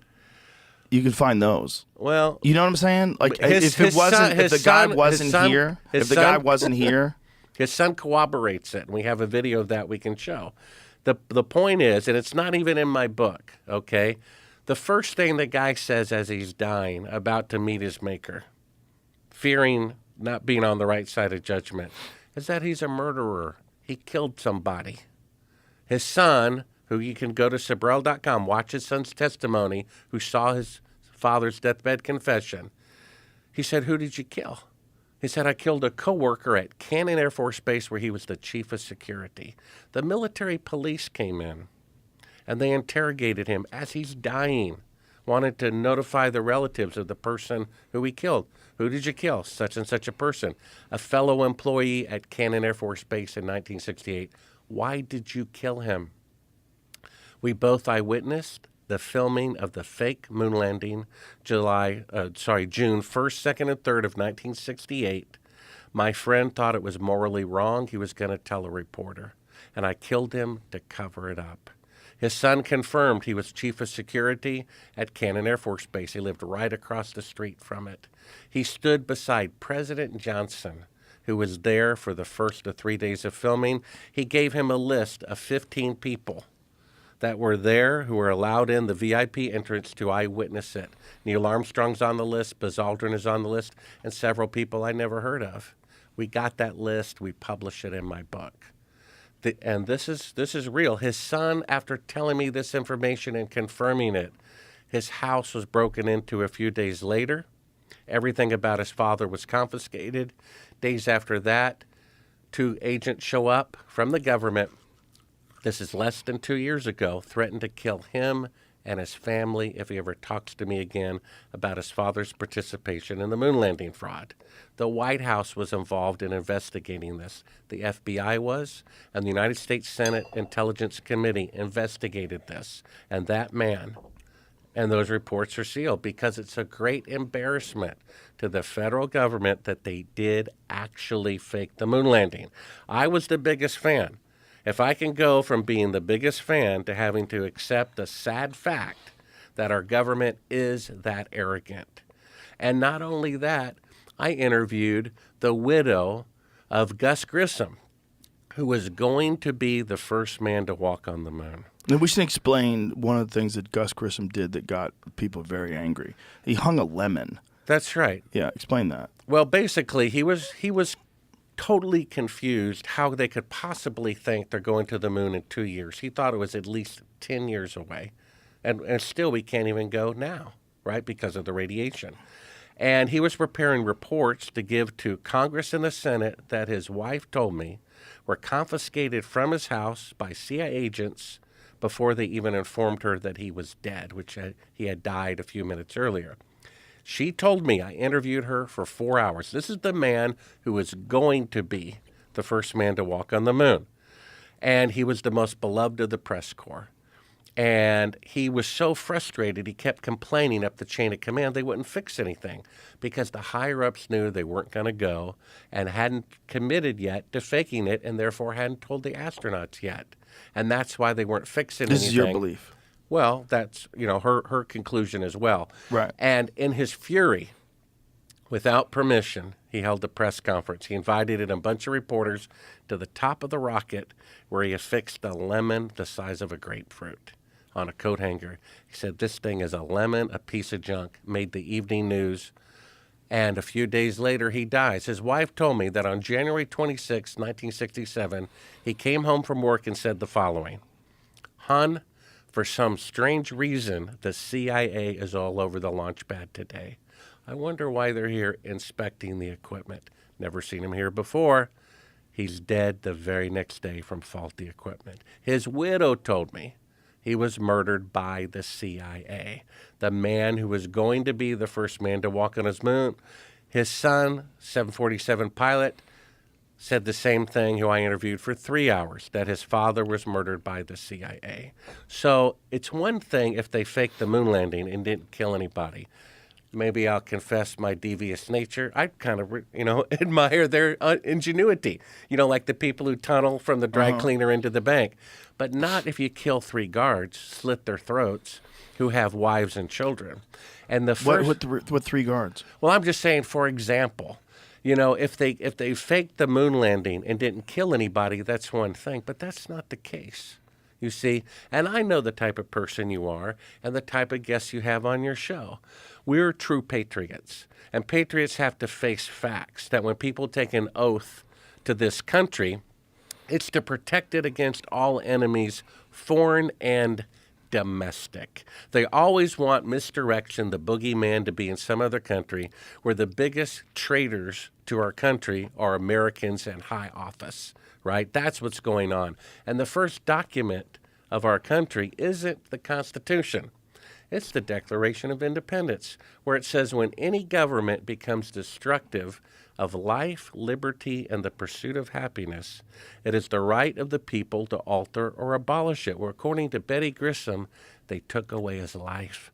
They take a third of our income, they deceive us through a moon landing, and then they use that money to pay the salaries of the CIA agents who killed Gus Grissom and two of his friends. Let's go to Gus Grissom's death. So Gus Grissom died in an accident, right? He died in a fire, correct? His wife says that fire was set intentionally. I understand that she says her. that. I understand that, and I understand that why she would believe that. That makes sense. Well, if her husband says CIA agents are messing around with the equipment the day before, and he's dead the next day from faulty equipment, the CIA killed him. It's a pretty obvious conclusion. It could possibly be that, definitely. But also, when you're launching rockets, a lot of people die. They weren't launching anything. It was just a ground test of pressing buttons. And they found that they pressurized that space capsule with 100% oxygen, where steel will become flammable. They reversed the door the day before so that it opened inwardly instead of outwardly. Took an extra 5 or 10 minutes to open up. And then they found a pile of oily rags under his seat so that they would do a spark. And then I got the Apollo 1 report. We bought it for $10,000 from Roger Chaffee's widow from his estate. And there was a dip in power right before the fire because the CIA had something clamped in there to start the fire. They ignited it. It caused a dip in power, and then the fire began. So where's this evidence that there was a dip in power? Well, it's in the Apollo 1 report. That there was a dip in power. They had right before the fire, because something was tapped into there that the CIA rigged the previous day, and that's what killed them. Is there a logical explanation for why they reversed the doors? Yeah, so they would make sure not to be able to get out. It would take more time to get out. But is they would kill them. But is there a logical explanation in terms of an improvement in design for use in space? They were just testing something new, right? That's their excuse. Right. And the fire, what was the official explanation for how the fire was started?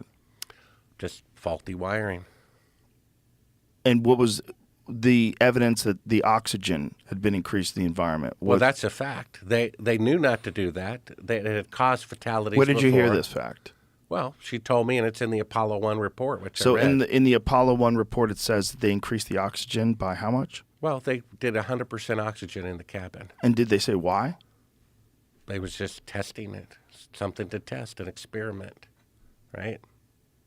And so then a fire ignites. That's right. They rigged it with the oily rags under there, with reversing. They did everything they could to make sure those guys burned alive, to get rid of the guy. Because Gus Grissom, had they asked him to fake the moon landing, he would have said no way, and then he would have gone to the reporters. Okay. The same reason my source, Cyrus Eugene Akers, killed his coworker, because his coworker witnessed Apollo 11 being filmed at Cannon Air Force Base in 1968, said this is wrong for the government to do this, and was going to tell a reporter, and he was killed for the very same reason. Yeah, I would love to see the video of that. If there was a video of it, it'd be interesting. Yeah, there's a video of his son but there's talking also, about this. Yeah. You have it queued up there, Damien. People get old, and when they get old, they say crazy things. I mean, I don't think it's that crazy to say, we verified he was the chief of security at Cannon Air I don't know Force what Base. his mental state was when he was dying. I don't know if he had dementia. I don't know. You know what I'm saying? Like, people could... But I'm not saying that it didn't happen. Are you sure you didn't work for O.J. Simpson's defense team? I'm not saying it didn't happen. I'm saying that some old people, particularly, first of all, memories are terrible. Most people's memories are awful. You just said that earlier. You forgot. That memories are terrible? Yeah, you just said it a second ago. Yeah. Most people's memory's not that good. And then if you're really old and you're mentally compromised and maybe you have full-blown dementia and maybe you imagine things, that's also possible. I mean, that's an odd thing to a deathbed think. confession. I would killed like, somebody to cover up the moon landing fraud. I know. What are the crazy. odds of that being dementia? Not very good, but also possible. When people have dementia, they think they're secret agents. They don't know what the fuck is going on. They don't know their name. They don't know their kids. When people are dying, and they're dying, usually there's a lot of stuff going on. It's not just your body articulated a failing. lot of details. Fascinating. Yeah. And could be what we hope it is, which is deathbed confession. Like, didn't E. Howard Hunt have a deathbed confession about the JFK assassination? Well, one of the videos, if you have it queued up, Jamie, is his son giving his deathbed confession, right, as he's dying of cancer, of what he saw his father say. He says, I lived right across from Cannon Air Force Base. My father was chief of security. He shows us a picture of his badge and his uniform. He was there. Yeah. And what Bill Casing said, I had to look up from my own library. Bill Casing said the whole moon landing falsification was supervised by the United States Air Force. Well, my dad was in the Air Force. I never heard of Cannon Air Force Base. It's tiny, fewer eyewitnesses. And then every department of the military has their Special Ops Intelligence Division headquarters. It's headquartered at Cannon Air Force Base. And so that's where it was filmed. And I even confirmed that several people were there, including a gentleman by the name of Robert Emmenegger. Never heard of the guy. A science fiction writer who promotes UFOs, which is another reason to doubt UFOs. Because the same guy who says UFOs are real spent his whole life saying the moon landings are real. You see that? Same thing with the astronauts. Stephen Greer's #1 source that UFOs are real, and I have a book coming out about this as well at my website. He says his #1 source that UFOs are real is the Apollo astronauts said so. You see that? And, which one, Edgar Mitchell? Well, yeah, Edgar Mitchell among many others. Yeah. And let's come back to that. I got to take a leak. Let's come back to that, and this is great. I appreciate you. Thank you for coming here. This has been a lot of fun, and I hope you don't mind me being annoying, but I have to cover this, and we'll get into more. You don't have to. I do. No, you don't. This is the right way to do it. Trust me. Trust me. Okay. We'll take a leak. We'll be right back. So, we were at Gus Grisham died in a fire. There's another guy who NASA had hired to make a report, and he had this 500-page report. I think it was like 500 pages about how badly mismanaged the whole Apollo program was, and that he saw so many flaws in it that he thought it was never going to get off the ground. And then Thomas he died. Barron. Yes, Ronald Thomas Barron, correct? Right. And he died on train tracks. That's right. That was kind of with his family, I believe. CIA hits kind of go through fads. And there was a big fad period where a lot of people's cars stalled at train crossings. Well, I think back then this was before DNA evidence, and it would get rid of the forensic evidence. That's also how they killed those kids in Mena, Arkansas, that found the cocaine. That was the whole part of that Tom Cruise movie, the true story behind the Tom Cruise movie with, what was that guy's name again? That Jamie... Barry Seals, yeah, who was smuggling drugs and dropping them off into Mena, Arkansas, while Bill Clinton was the governor. And they killed these kids and put them on train tracks. Here's a relevant point about Bill Clinton, 2 of them.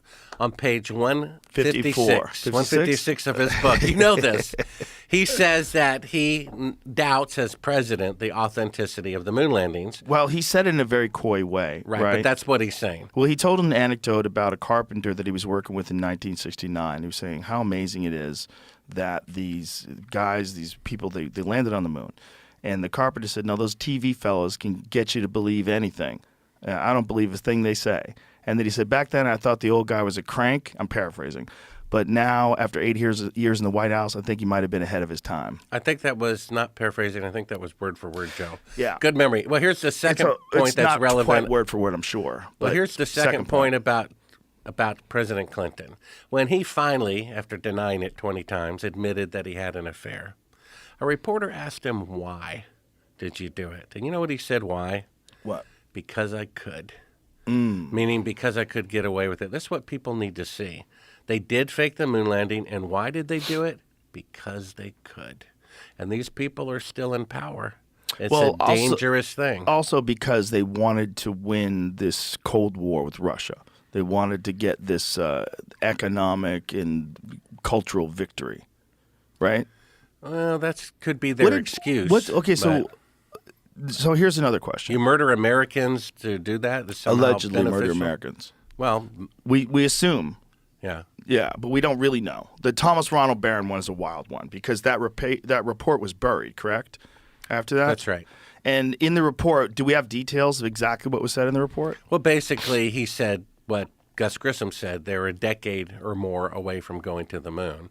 And that was after the Apollo 1 fire, the Barron report. And, of course, he died right before he was to testify to Congress, right? What a coincidence. Yeah. About how NASA was so far behind schedule. But now, you know, NASA has never kept a schedule a single time in their entire history, except the most complicated mission of all time. They were ahead of schedule. And do you realize there's never been an aerospace machine, airplane, whatever, that ever worked on the first occasion, not even the Wright brothers plane, and a 747 after millions of aircraft had already been built, 10 years more technologically advanced than the Apollo rocket. It took 168 attempts to get off the ground.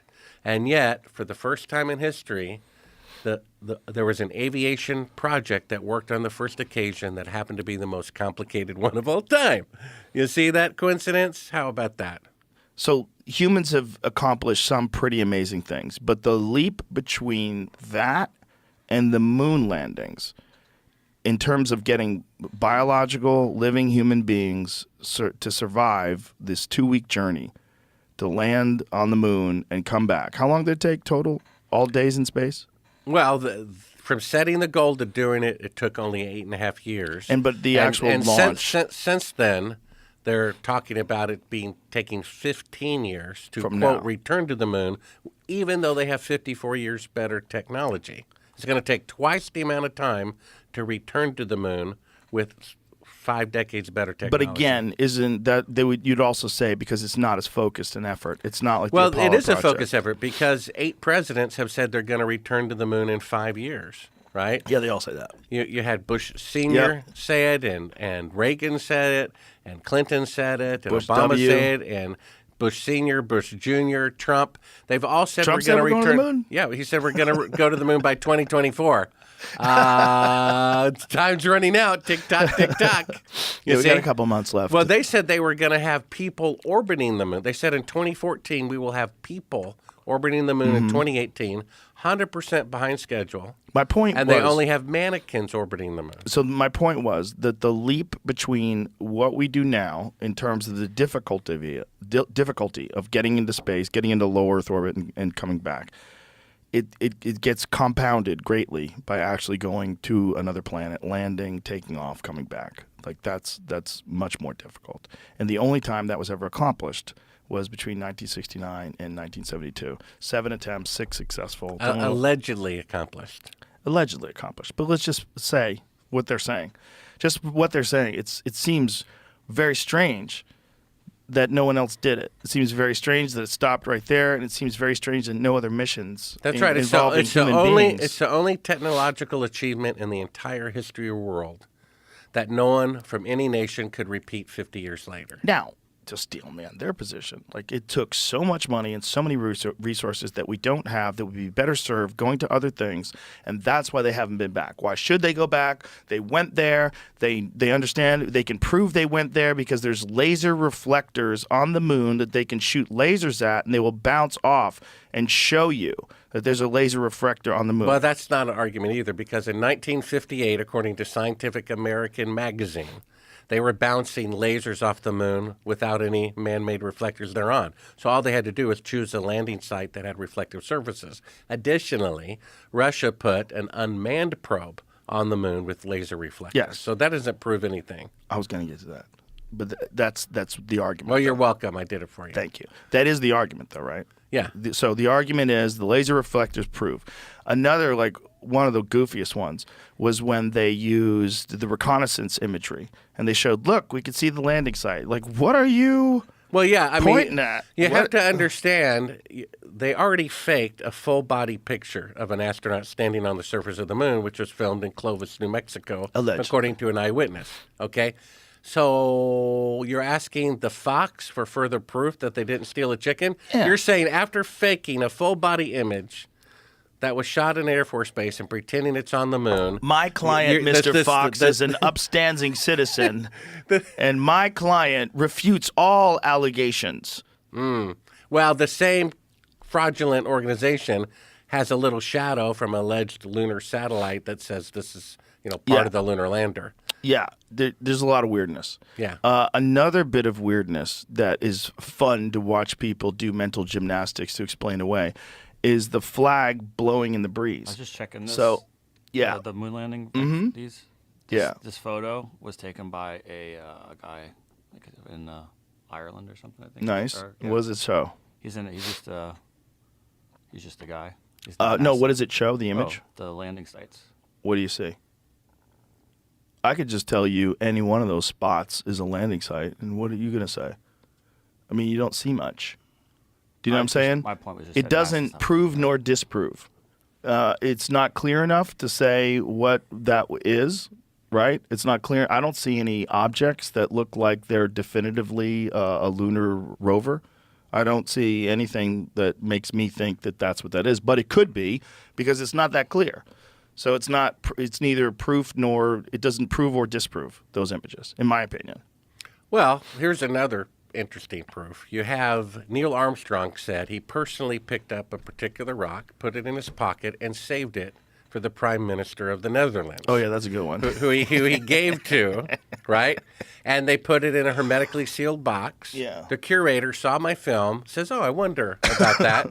He, in the middle of the night, they expected no one would open it up. He opens it up, puts the rock under a microscope, and it's petrified wood, kind of this eerie, out-of-the-world looking. That's a fact. So unless there are trees growing on Earth, on the moon, then it's a fake. In fact, there's a story. It says moon rock proves to be fake that Neil Armstrong picked up and personally delivered. But no reporter asks, so if the moon rocks are fake, what about the moon mission? Okay, to steelman that, you would say, what was the chain of custody between Neil Armstrong and this Prime Minister? He brought it to him. He personally gave it to him. And he said, I picked this up off the surface of the moon. This is the rock. Right. I remember it. Here you go. They put it in a box. That's not much chain of command to get messed up. The thing is, like, who's got it after that, and is it possible someone stole it and swapped it out with another rock that looked like it that was bullshit? It's possible. You have to think it's possible. I don't think it's possible. I'm with you. I don't think it's possible. I mean, it seems highly likely that they gave him a fake moon rock. But you have to leave the door open to someone who's involved, who's fraudulent, who knew there was a moon rock there, and some guy said, hey, man, I'll give you $100,000. Another interesting point is 6 weeks before they allegedly go into the moon for the very first time, somehow with that deadline, von Braun, former Nazi, takes a leisurely vacation in Antarctica. Yeah, that's a fun where one. he picks up, dozens of pounds of lunar meteorites. I wonder what they use those for. Let's explain that, too, that Antarctica is one of the best places to find meteorites, because the fact that it's completely white, it's all frozen snow, and the meteorites will stand out. They'll stand out in the snow. Yeah, and it hardly ever snows there, so there's not much to cover them up. Right. And maybe the orbit being the South Pole, it's more prone to lunar meteorites. Right. So it's very well known that you can get meteorites in Antarctica, and a lot of them they can conclusively prove come from the moon. Correct? This is all true? Okay. So Werner von Braun maybe needed to know what he was looking at when he got those moon rocks back. And so it's like, well, we have any on Earth? Well, yes, sir, we do. We have some lunar meteorites we can find in Antarctica. Let's take a trip. Didn't he have a broken arm at the time? I believe he did. There's one picture of him, He's in a cast. right after he was captured, where his arm is broken. And I was just talking. Oh, it's right after he was captured? Because I thought it was in Antarctica that he had a broken arm. No. It was, he's in his Nazi uniform. And it's right after he got captured and brought over in Operation Paperclip. That's and I another always important wondered point. how he broke his arm. It's like either he was being sassy during an interrogation, or he got bombed and got pulled out of rubble. One of the two. Could have been he loved Hitler so much he fainted when he found out or Hitler maybe was dead. he got carpal tunnel syndrome from doing the salute too many times. So he was a legitimate Nazi, and this is important too, because this is a thing that I know a lot of people have denied. Operation Paperclip was an operation that took place right after the end of World War II, where we acquired a bunch of Nazi scientists that went on to do the Apollo program. Werner von Braun was one of them. The Simon Wiesenthal Center had said while he was alive that if he was alive, they would prosecute him for crimes against humanity. That's right. He was a legitimate Nazi. They hung the 5 slowest workers, the 5 slowest Jews in their rocket factory in Berlin. So if you walked in, you would see the 5 slowest workers hanging there. And this is eyewitness accounts from people who were in that rocket factory. This is not disputed stuff that he did that. And, you could say he was just a rocket maker. He had nothing to do with that, but he was a Nazi. And in charge of the not moon, just one. the moon faking. Not just one of them, but one he of also one said of many. before he died that the government is planning on faking an alien invasion. So the guy who faked the moon landing. He said that? He said that.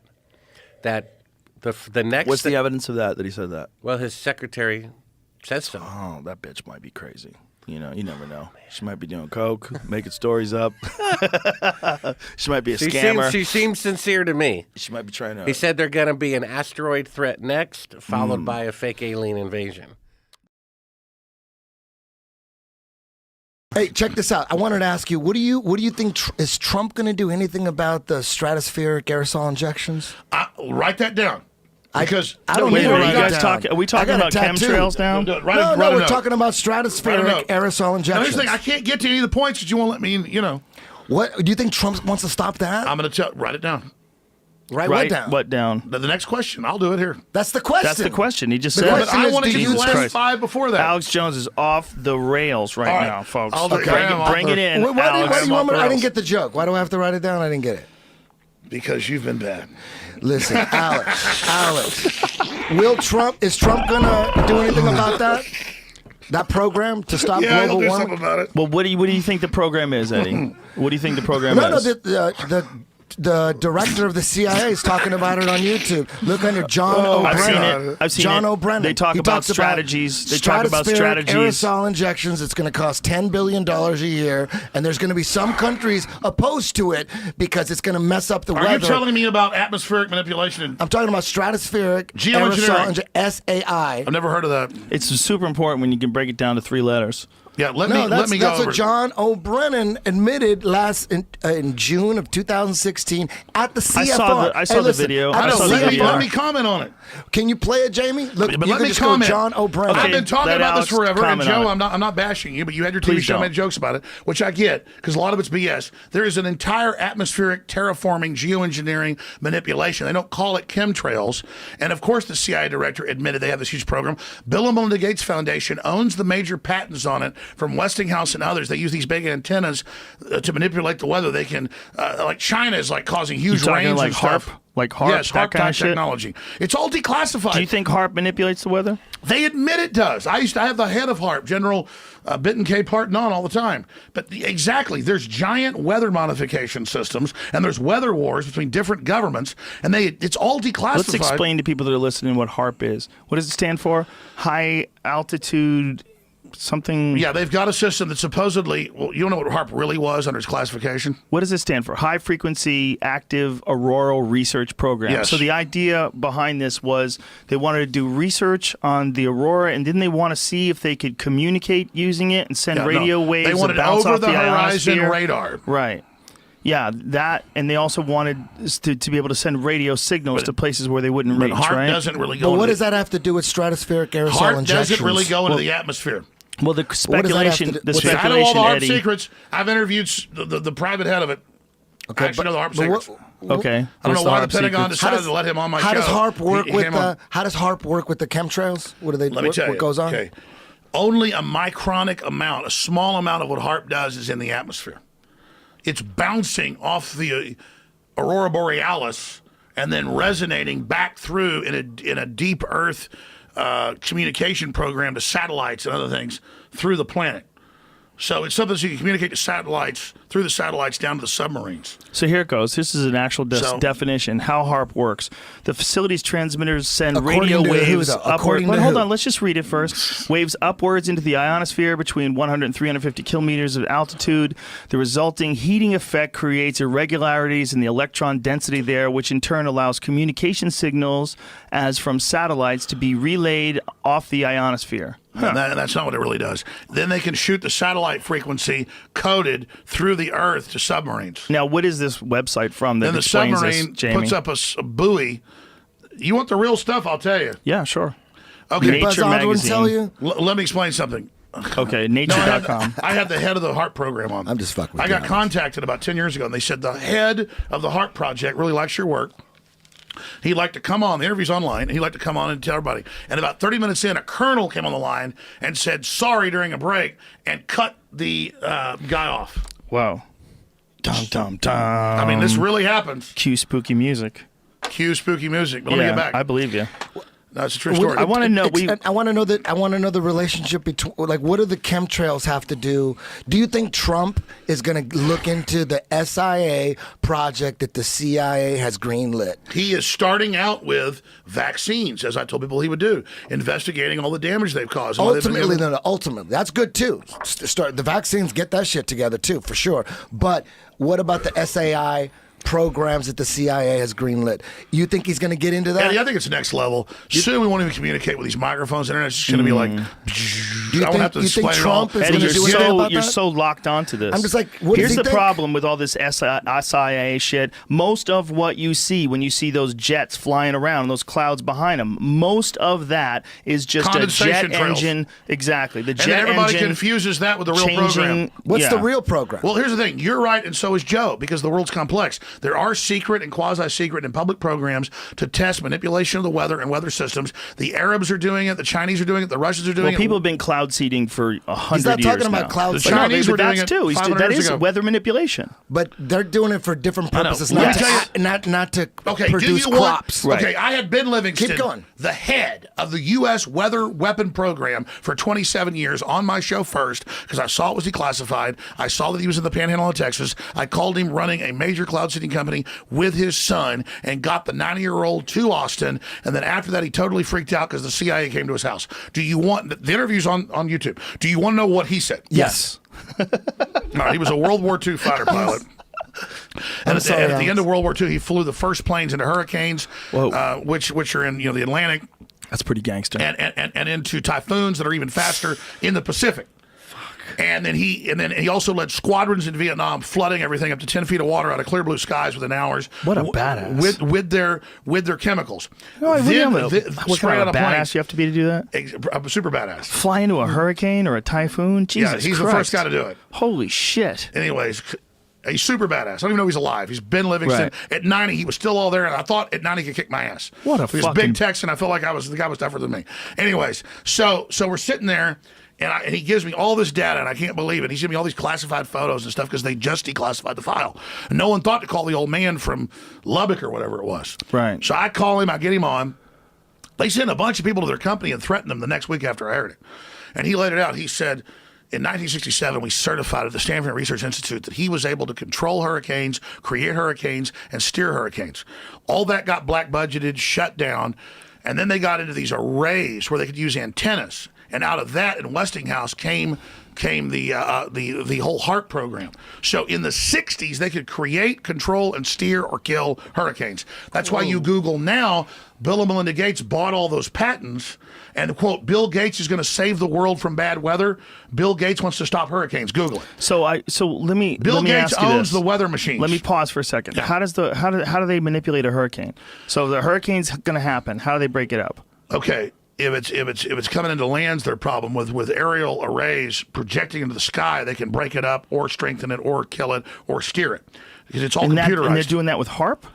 Well, they've got HARP bases all over the place. They call them Doppler radar facilities. Oh, the government wants your local city to have Doppler radar. I thought that was like so you could have the guy in front of the screen. But that's at like 1/10 of 1%. They can crank those arrays up that have massive. Your lights might go out when they do it a little bit. Really? Yeah, because they'll use the whole power of your town through the Doppler radars, and then they control it. The U.S. has a giant weather weapon hidden in front of everybody in every town and city, and poor Russians and Chinese are just discovering it all. The U.S. has weather weapons that can knock them all out right now. Can Bill Gates control the weather? Ideas for barges to pump cold water from the depth of the ocean to create some sort of a roadblock for the hurricane.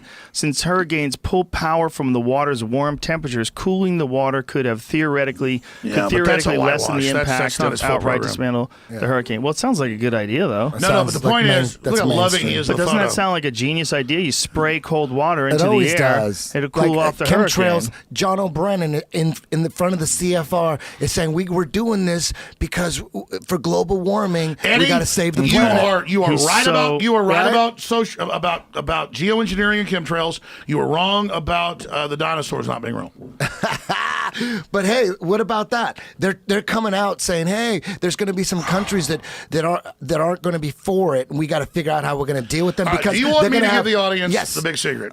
Yes. What's the big secret? Keep going with that weather manipulation. Keep going with that. Come on, man. Don't change the subject. Keep going with that. You're not done with Livingston. Okay. Imagine, it's good you're here, but imagine me and Joe were actually. Come on. You got me off on. You want me to hear about Ronald Reagan too, don't you? Later.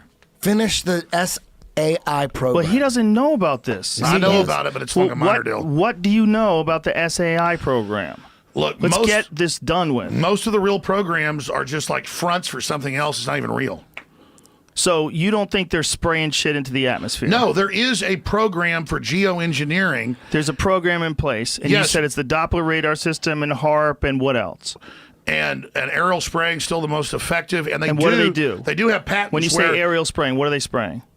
Barium salts, aluminum dioxide, radioactive isotopes. They're spraying them in the air? Yeah, why are they doing that? And the aluminum is because it does a bunch of things. They're testing a bunch of stuff. They're manipulating things. Listen, our Pentagon right, but crazy. Why do you have evidence that they're doing this and spraying aluminum and barium, whatever it is? You can go online and read the Department of Energy. It's all public. Just like he just said. You can go online and watch a Chinese dude get jacked by a tiger. I agree. That's out there, you can go to the departmentofergy.gov. Right. And you can watch CFR, the CIA director at the time, Brennan, admitting all this. This is all public. Yeah, he admitted it. He talked about it. But I saw it. I saw the video. We could play the video and go over it if you want. But he's talking about various options for controlling global warming. Yeah. They're laying out the future. Look, if global warming there's a guy, Hold on a second. If global warming is real, and we know it is, right? Don't you think they would have... Believe that. You don't believe global warming's real? I think so it's a scam. when they keep measuring these temperatures and scientists keep saying that this is the hottest year on record. Temperatures. They came out and hacked emails. Well, let's find out what Joe, the most I believe recent global thing warming's is. real. I believe it's real. Okay. I believe that it goes high, it goes cold. There's always micro temperatures. There and is always a microclimates. big change. There's shifts. Change is the only thing that ever happens. That's I think we all agree paying carbon on that. taxes to Al Gore won't fix it. Okay, I think we all agree that there's shifts. But what I'm saying is there absolutely is global warming, right? What does the CIA have to do with global warming? Let me tell you, my dad's farmhouse, when my dad was a kid in the 1950s, for 3-4 months out of the year, it was below zero or freezing, and you had to chop wood, and you'd freeze your ass off, and all houses had, even in the South, had all sorts of chimneys in them for fireplaces because it was freezing cold. Right. And now there has been a warming period, but that's part of a normal global cycle based on the sun. All these astrophysicists are sure. The whole thing about claiming it's the carbon we put out, the Earth is carbon starved. There's a carbon cycle. That's the big story I want to get to, that the globalists want to tax. If they can tax oxygen, carbon dioxide, water, or sunlight, they have total control over the whole life cycle of the planet.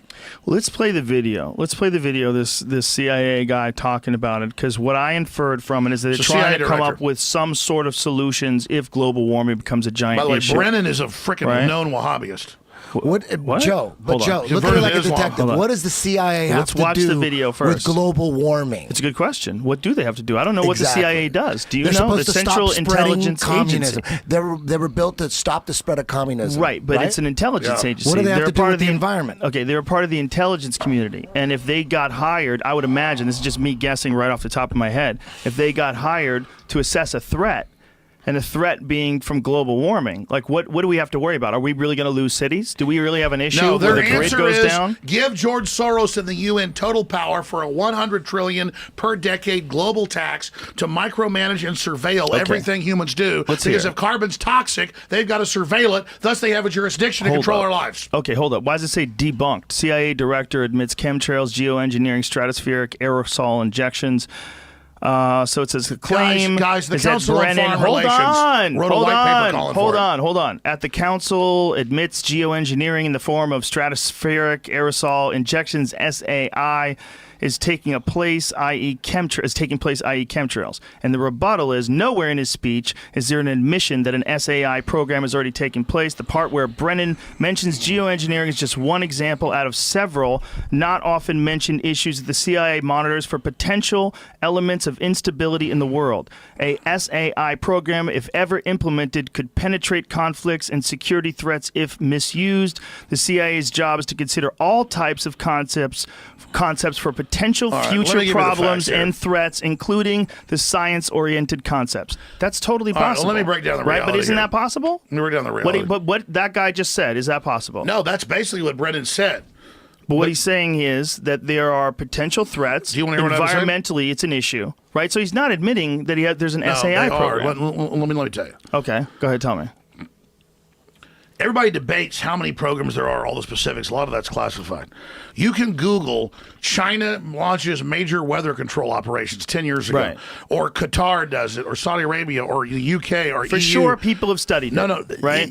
They call it study. There's a giant. Hell, in 2005, the Department of Energy program for aerosol testing was $5 million a year.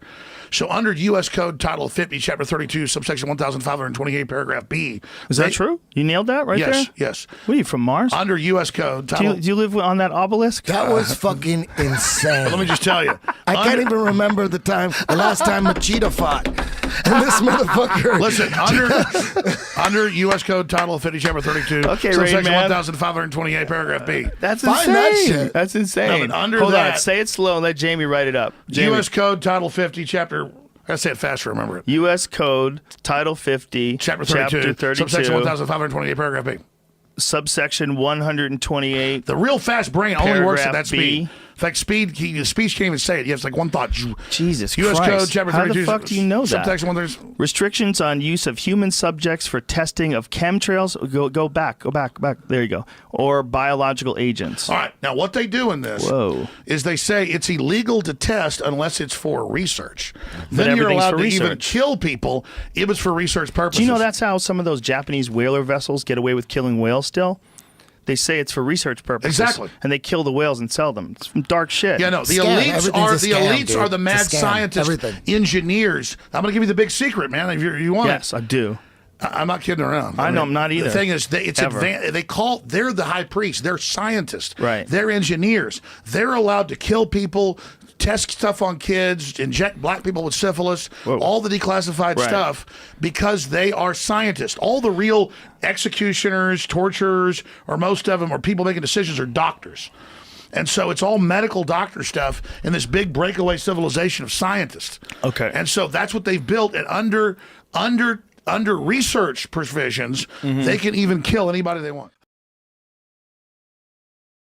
Let's fill people in. The beginning was I was in between magazines and not working, and I got a call from an editor I'd worked with for years, and she was at Premiere Magazine at that point, which was a monthly movie magazine, and she wanted me to do a story on the upcoming 30th anniversary of the Manson murders, which was 1999, happened in '69. And I was like, no thanks, never been interested. Hasn't the story been written, to Right. death? And she said, look, once we talk about it, you're going to see Manson comes up much more often in popular culture than you're aware of.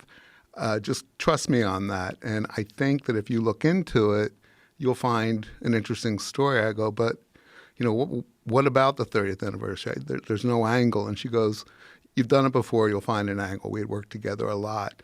And that began a spiral into kind of madness that finally ended last year in March when we turned the manuscript in. That is so crazy that it took that long. I know. The magazine shut down 5 years later. So you never got anything printed in the magazine? Well, no. I mean, that's also a little bit of a complicated story, too. I got an assignment to do a normal feature, which is about 3 months, 3.5 months. So I got it on the day after my 40th birthday, which is a time in any person's life where you're kind of reevaluating things anyway. So I thought I needed the money and I needed a job, and I knew that I could get into Premiere Magazine as a contributor on the masthead, which meant a yearly contract because all the people from my prior magazine had moved over. And once I had a good story there, and this would have been the first, then I'd be set. So I agreed to do it.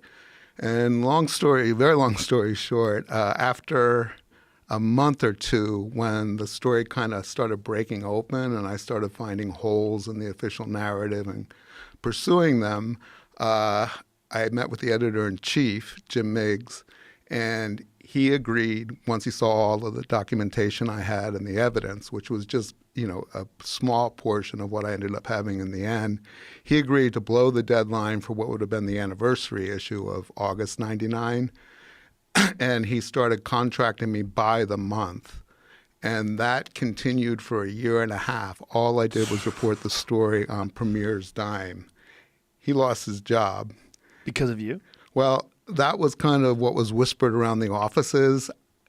I never heard that, that was ever substantiated. I'm a little worried that it had something to do with it. He went on to a career that was fine anyway. But when the new guy came in, he demanded the story right away. I mean, I understood that. And at that point, I got a book agent through a friend, and my book agent got me out of my obligation to Premiere. So Premiere essentially paid for you to start your book? Yeah, a lot of money. Oh, my goodness. Yeah, and I'm actually, because it was resolved not in the courts, but we all had to sign non-disclosures. So I didn't get entirely away with it for nothing. But at that point, though, that was, I think, 2001 or late 2000. Then I was on my own. I had to write a proposal and sell the proposal as a book. So that happened next, and finally in 2005. And when we took the proposal out, it was book length. It was 220 pages. And my agent, who was big shot at ICM, who was also kind of, what I would do, I would seduce people into this story and get them as obsessed as I was. Like, pretend I'm a guy and you're trying to pitch me this book. In the beginning, in the first years, just that the trial that had occurred, that had been prosecuted by Vincent Bugliosi, had a lot of malfeasance in it by the prosecution. I was able to document that they planted a former prosecutor on the defense team to sabotage the defense. I found out that 2 or 3 of the principal witnesses, including Terry Melcher, who played a big part in this, and we'll probably talk about that at some point, lied on the stand, suborned themselves in a murder trial. And if you commit perjury in a murder trial, you could be convicted of murder. I mean, you could be sentenced to a murder. You could get a murder sentence too because of that. So there was about a dozen of those, and none of them happened all at once. So if you committed perjury during a murder trial, you could be sentenced for murder for the same amount of time that someone would get sentenced if they murdered somebody. You are subject to an actual capital. You could be you could be sent to the chair. Wow. And the 5 people who were convicted of murder in the first trial, once, had I been around and able to prove this in the early 70s, Vincent Bugliosi and the 3 people who lied on the stand in a material way, in a very important way, they all could have been tried for that perjury and sentenced to the same or given the same sentence that the people who had gotten the death sentence. Now, I told you that I just got to the 11th chapter of your book. Right. And essentially what I'm getting so far, I haven't finished the book, but what I'm getting so far is there was some sort of a CIA program where they were, explain how they did it. They infiltrated these hippie communities And they allowed Charles Manson over and over and over again to get out of jail. Yeah. They knew that he was committing all these crimes. And instead of incarcerating well, we have to be careful him, when we say they. Who was they? Yeah, we have to kind of break it all down. Let's break it all down. One of the other things I found out that was very significant was that Manson had a parole officer, his first parole officer, who kind of had given him a get-out-of-jail-free card for the first year after Manson was released from prison. This was Smith? Roger Smith, yeah. Yeah. And he was a criminologist in the Bay Area.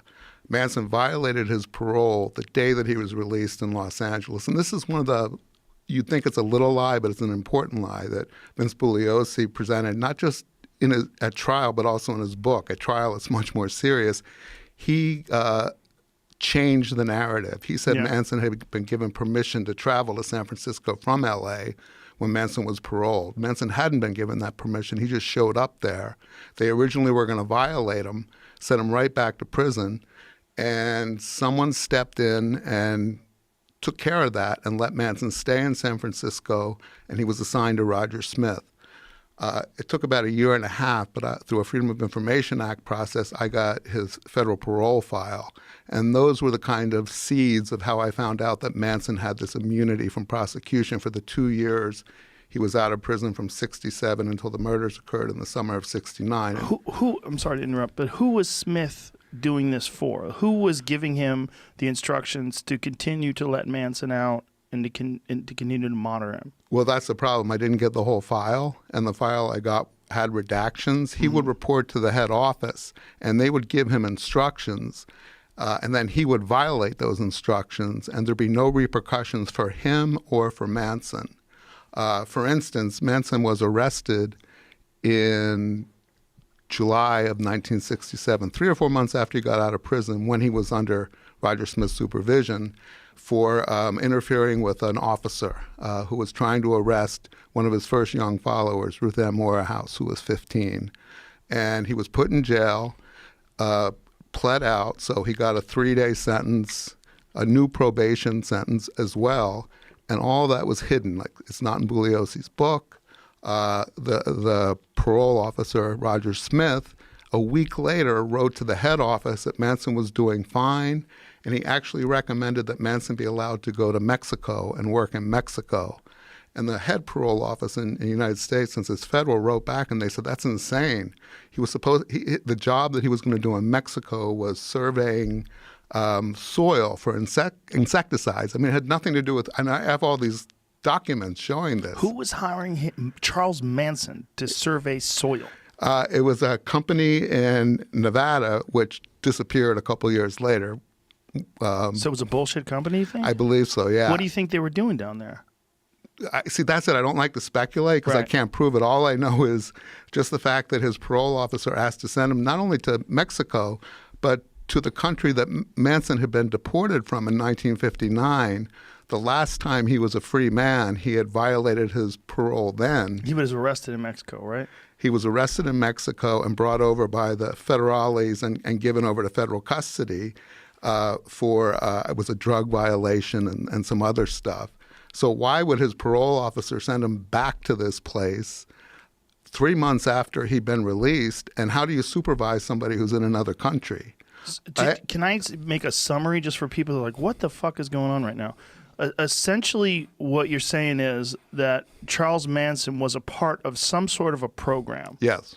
And that through this program, they were using him and using, with LSD and all the members of the family, they were turning them violent.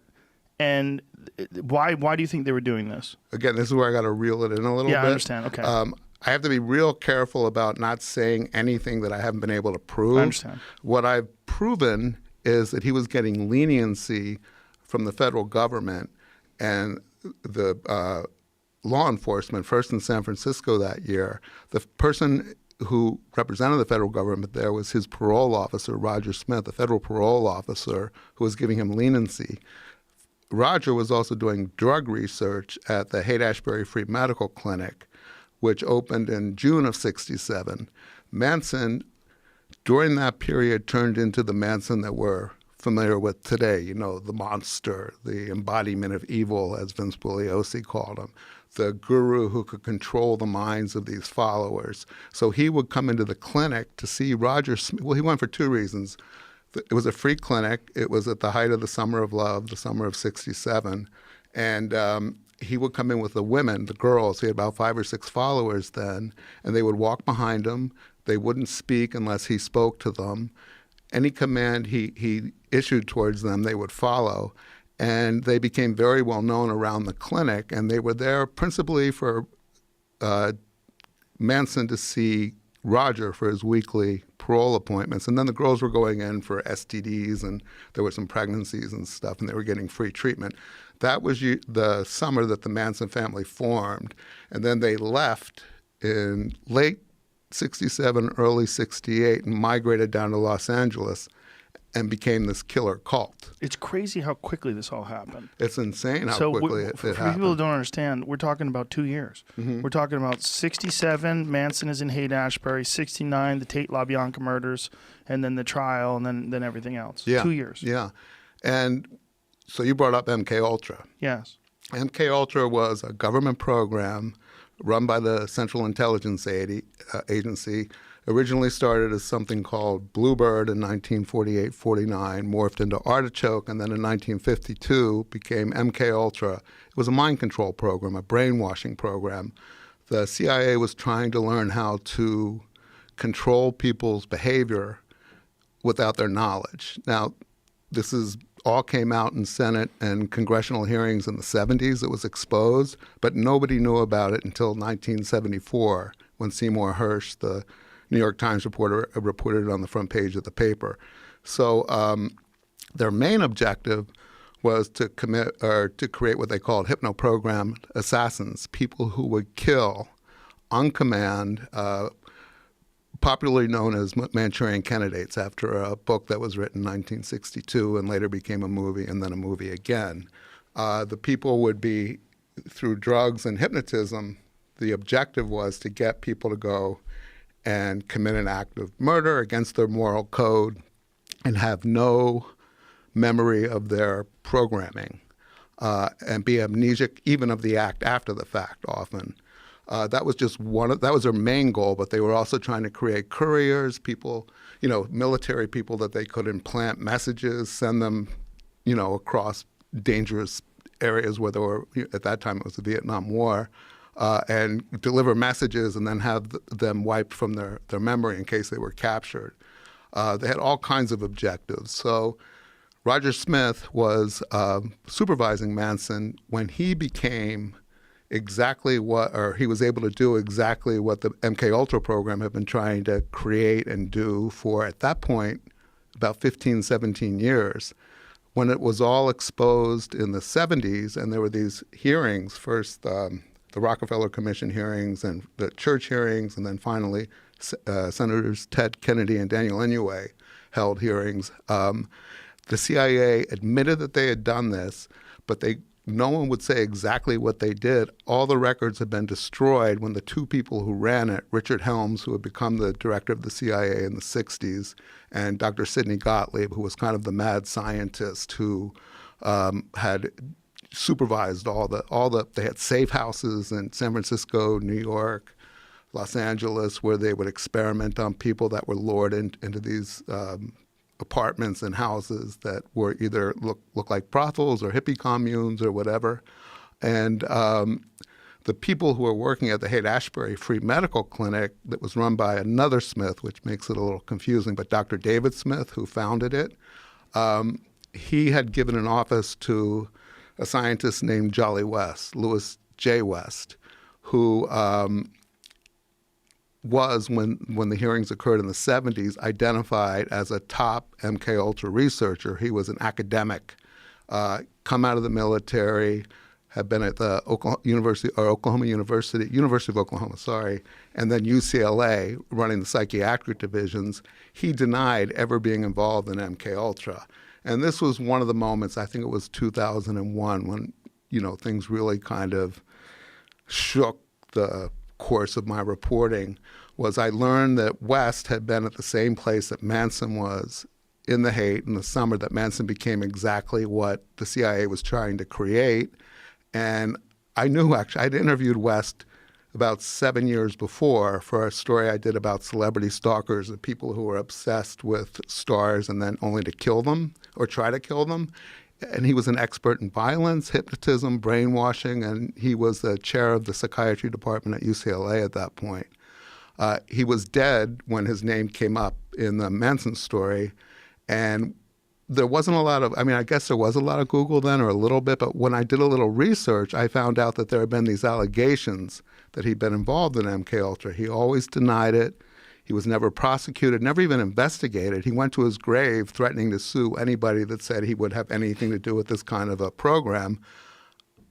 Again, through another long story, but I got access to his files, which had been left at UCLA, and they had never been processed when I called. And when I made the request, it took them 2 or 3 months to process the papers. I went through them through the whole summer looking for a needle in a haystack, and it was intuition, gut. I just thought there might be something there, and sure enough, I eventually found it. It was correspondence between Jolly West and Sidney Gottlieb, the doctor that ran MKUltra, beginning in 1953, about conducting experiments on people without their knowledge to get them to have amnesia of the acts after they were programmed, and everything that he had been accused of and denied, he did. Not only did he do it, he created the blueprint for the whole program with Gottlieb.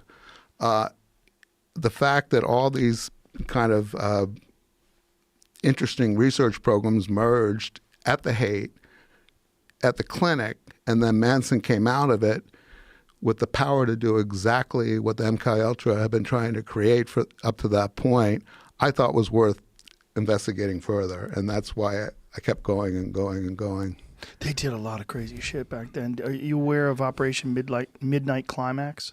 Those were the safe houses in San Francisco. Well, that was the brothel version of it. Yeah, where they lured these Johns into these brothels and then dosed them up with LSD and studied them. Yeah, George Hunter White was the head CIA guy, and he would sit behind a two-way or one-way mirror and watch the Johns would be dosed with LSD. They tried aerosols or just drinks, different things, and then they would study their behaviors. Aerosols? Yeah, aerosol sprays. Really? Yeah. But that would get the prostitutes too then, no? No, the prostitutes would get them in there, and then they go to the bathroom or something, or to be in the bathroom. Yeah. Oh, and again, the problem is the records are so scant because Helms ordered Gottlieb to destroy all the records in 1973 when the two men left the agency. And the only reason anybody ever discovered that it existed was a whistleblower, somebody who used to work for the State Department who remembered that there were records in a warehouse, and they were just financial records from the beginning of the program in 52 until the end, and the possible end in 73. And it was just financial records of where research took place, how much was spent, what kind of equipment was bought, but nothing about the content. The guy that found that ended up testifying to Congress and working with Seymour Hersh to expose it was named John Marks. He wrote the first book about MKUltra that came out in the mid to late 70s called The Search for the Manchurian Candidate.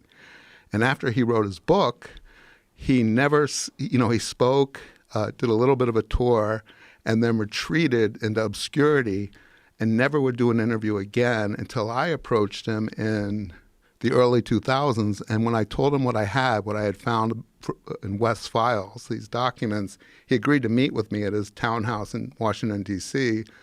And he told me, he said, the reason I stopped talking or writing about this was people were camping out on my front lawn, telling me that they'd been victims of MKUltra. He goes, I couldn't go anywhere. My whole life became crazy because everybody thought that they were subject to this because nobody knew. They did these drug tests on prisoners, hospital patients, Johns, hippies, people that had no idea that this was going on for 25 years.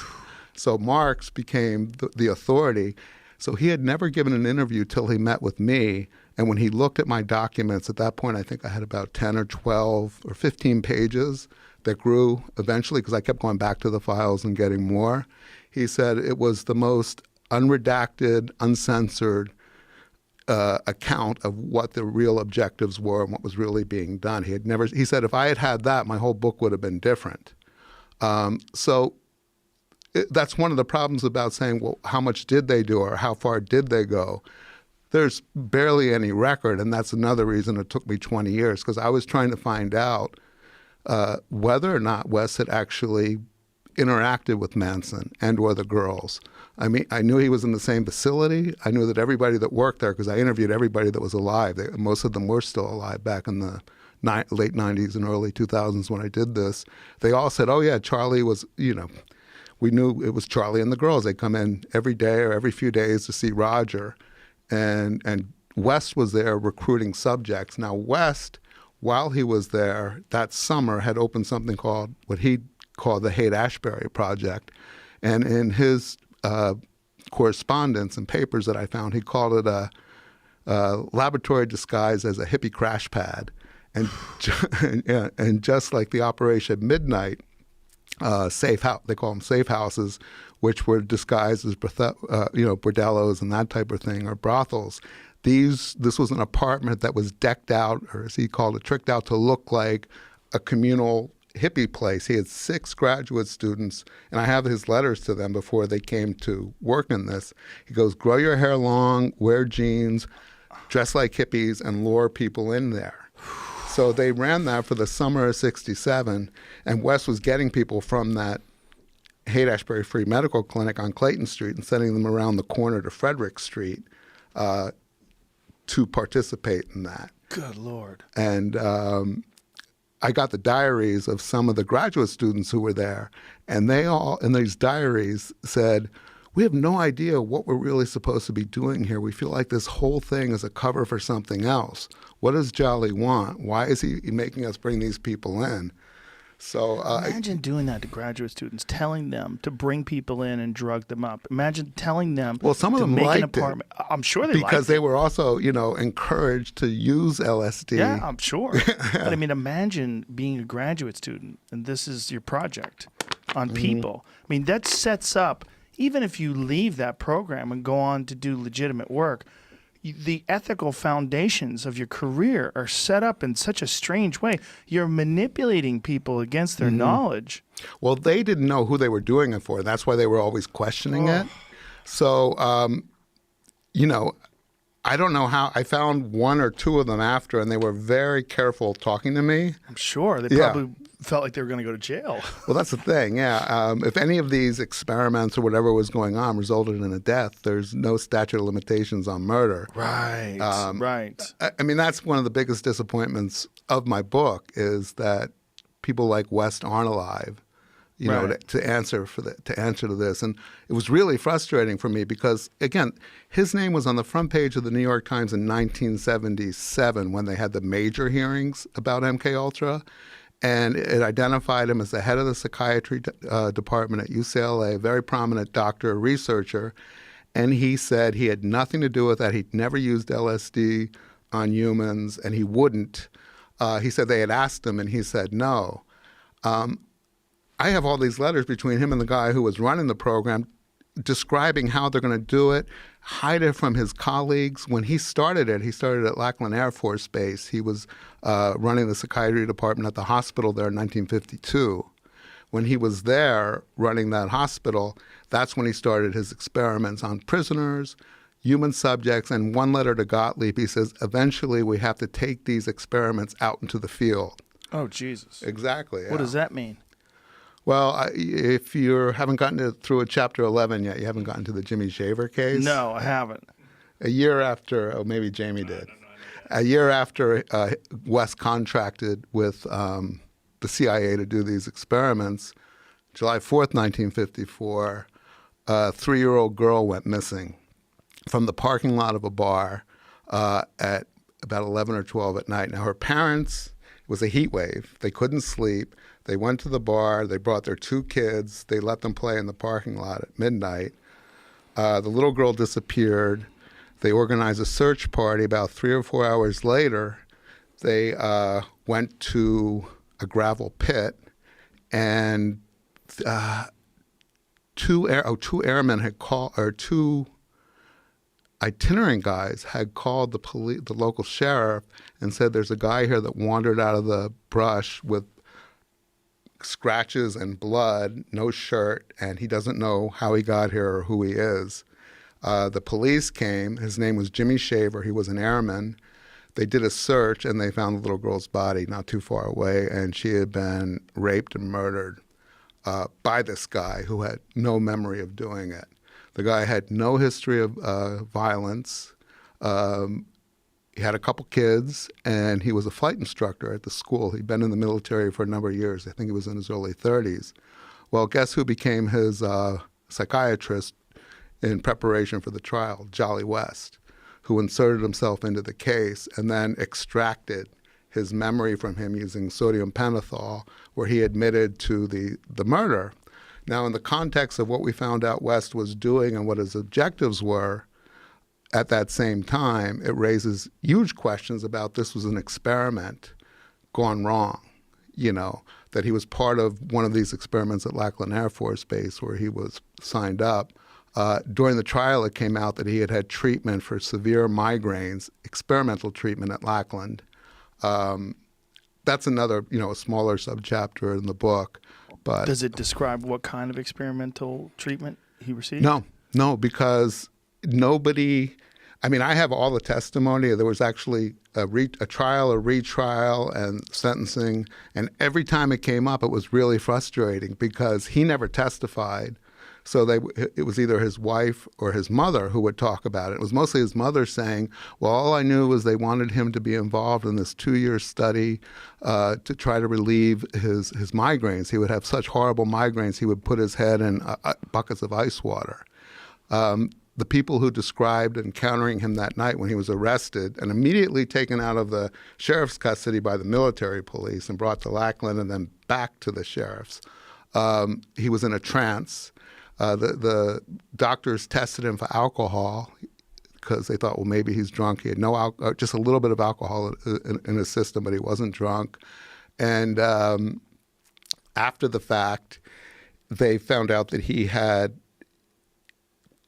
I don't want to get into this because it's really getting into the weeds, but he had hallucinated that this little girl was a cousin who sexually abused him as a child, and he was trying to kill her. Her name was Beth Rainbow. All this stuff came out of the trial. Jolly West in 1955 sent a report to Sidney Gottlieb, which nobody had seen, and it was another document I found in his files, announcing that he had learned how to, or developed the technology to remove true memories and replace them with false memories and a human subject without their knowledge, which was one of the main goals, the biggest goals of the MKUltra program. And again, when the CIA, when they had the hearings in the 70s, the CIA said nothing was successful. Everything we tried was a failure. It was a waste of money. We shouldn't have done it. And not just me, but most experts think that that was a cover, that they didn't want to admit that they had developed these technologies that were effective. They also claimed that they had released everything they had. I found the same report where West said that he had learned how to replace true memories with false ones without a person's awareness, but they had removed that from the report and then released it to Congress. So that's a crime right there, So there's a lot of that stuff in the book. So the speculation is that this guy, through these experimental treatments, that they had dosed him up with LSD and experimented using these MKUltra techniques and did that to him and induced some sort of... Well, this is speculation, Yes. and I'll go there for this. The guy had no history of violence, never been arrested, stellar, upstanding citizen. His only problem was he had these horrible headaches. All of a sudden, he shows up by a small girl's body who'd been brutally murdered with no memory of doing it. A year earlier, Dr. West, who became a psychiatrist within a week or two, possibly had experiences with him before, but there was no record. Oh, when I tried to get the record from the medical center at Lackland, his file, his name was Shaver. I think it was S-A to S-I was missing.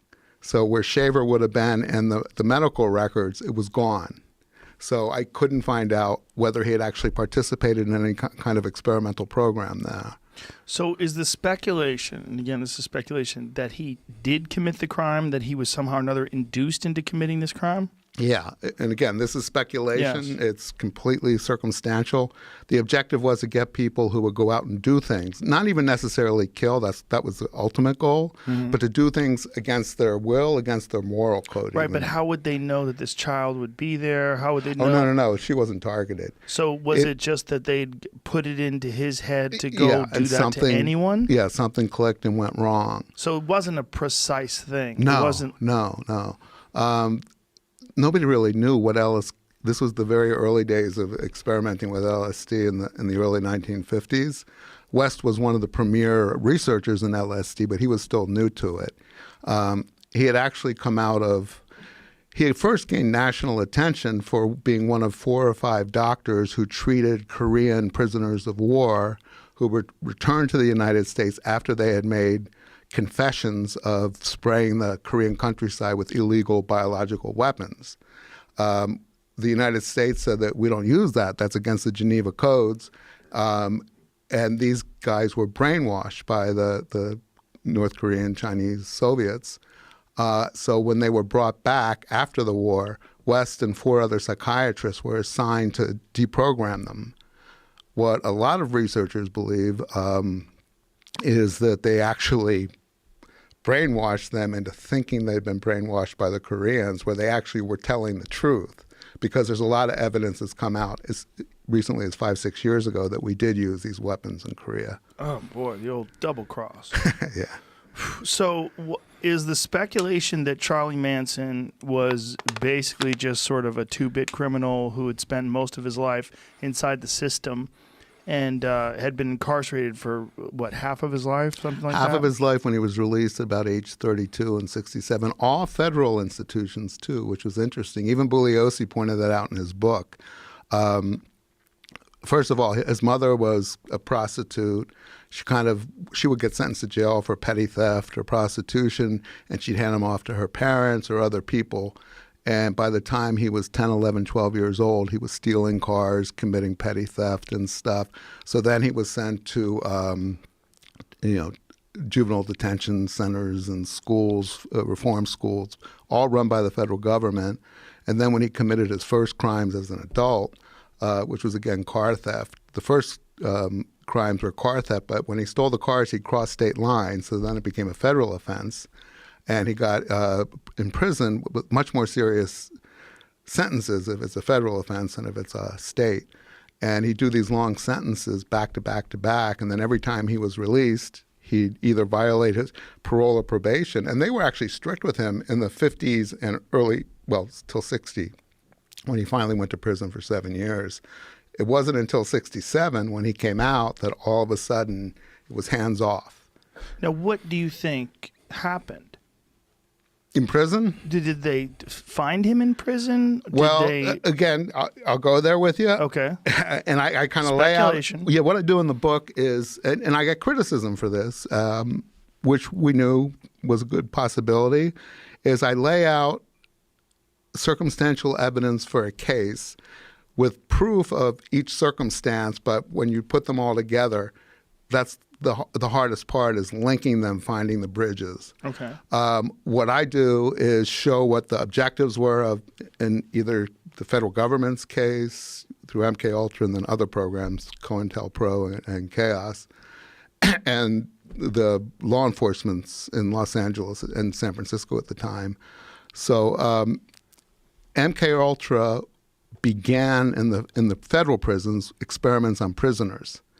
Famously or notoriously, Whitey Bulger, I don't know if you've heard about this, but a few years ago it was revealed that Whitey Bulger had been a part of MKUltra experimentation in the 50s when he was incarcerated. And after he was convicted, he was claiming that he believed that all of his violence was a product of what had happened to him in prison when he was experimented upon with LSD through these scientists. So theoretically, Manson was in the prime place where the experiments were occurring in prisons before he was released. in 67 in federal institutions. They couldn't do it in the state and local Did Manson ever talk about any experiments that took place during prison? No, Never. No. He. I actually have his not only his federal parole file, which was the hardest thing to get because it had never been released from 67 to 69, but I also have the one prior to that from the 50s to the 60s and all the correspondence. And he would talk about these doctors coming in to examine him, and he didn't trust them and he didn't know what they were doing. And this was late 50s. And unfortunately, he never had the first names for the doctors. There were two. One of them was Dr. Hartman. I can't remember the other one's name. There was a Mortimer Hartman in Los Angeles who was one of the early psychiatrists using LSD in the 50s. Cary Grant was one of his patients. So theoretically, he could have come out of the program or the experimentation that began there. But I hate to even, I rather, and again, it's hard to kind of synopsize all this without showing all the documentation and stuff of what was going on and where he was and how everything matches up. But you'll see that when you get through chapter 11. Okay, so I wish I got to it, but it's a rush to get to that far. So 1967, he gets out of jail, and how long before he hooks up with this clinic? So he got out in March of 67. The clinic opened in June of 67. So just a few months. Yeah, well, Roger Smith, he was actually living in Berkeley, Manson was, and he got his first follower, Mary Bruner, and then 2 or 3 or 4 more. And then Roger was the one who suggested that he go to the Haight to absorb the vibes. He thought Manson might benefit from the love and peace vibes that were happening in the Summer of Love. Roger Smith was his parole officer in 67, but also was his parole officer before that. Was that proven?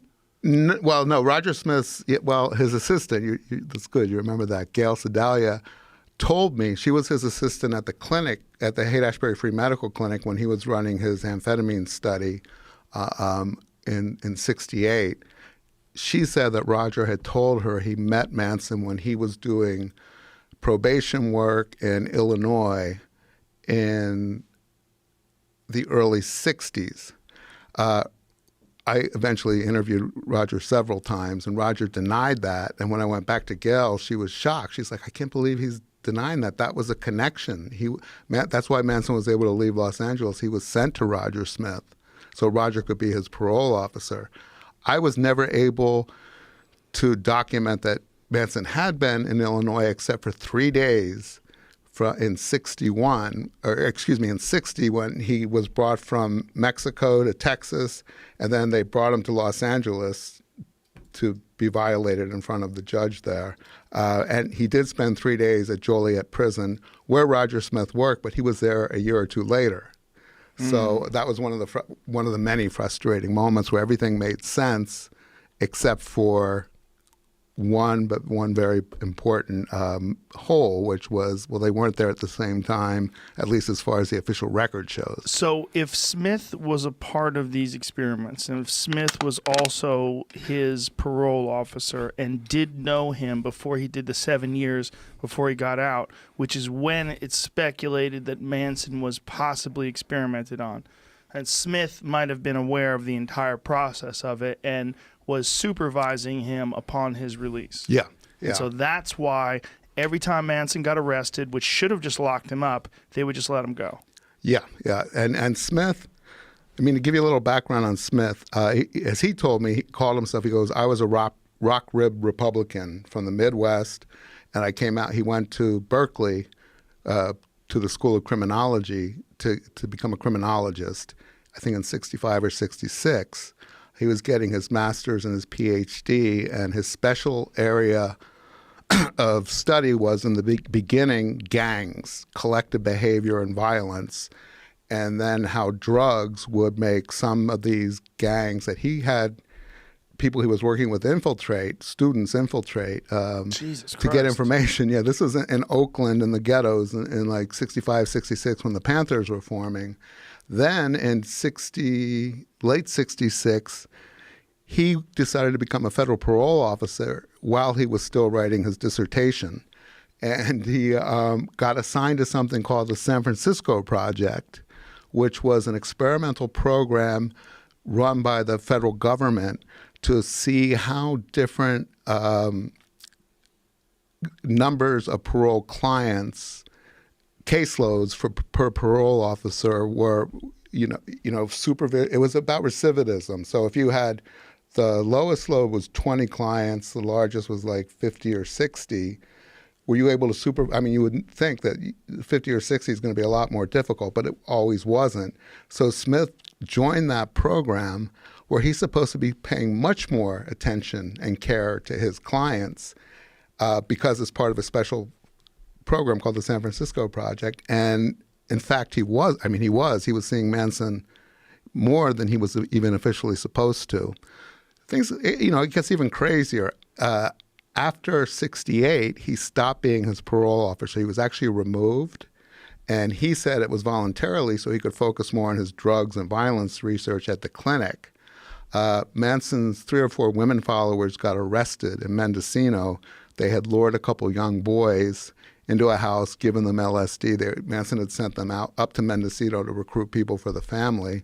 The 4 women were arrested. One of them, Mary Bruner, had the first baby with Manson in the group. And Roger Smith and his wife, Carol, went up to Mendocino and petitioned the court to take foster custody of the child until until her case was resolved. So they were the foster parents of Manson's son. I mean, everything was irregular about this. That case is pretty interesting. So Mary Bruner and Susan Atkins, 2 women who actually killed for Manson in 1969, were they were convicted of contributing to the delinquency of minors, illegal drug possession, and without a trial, they pled out.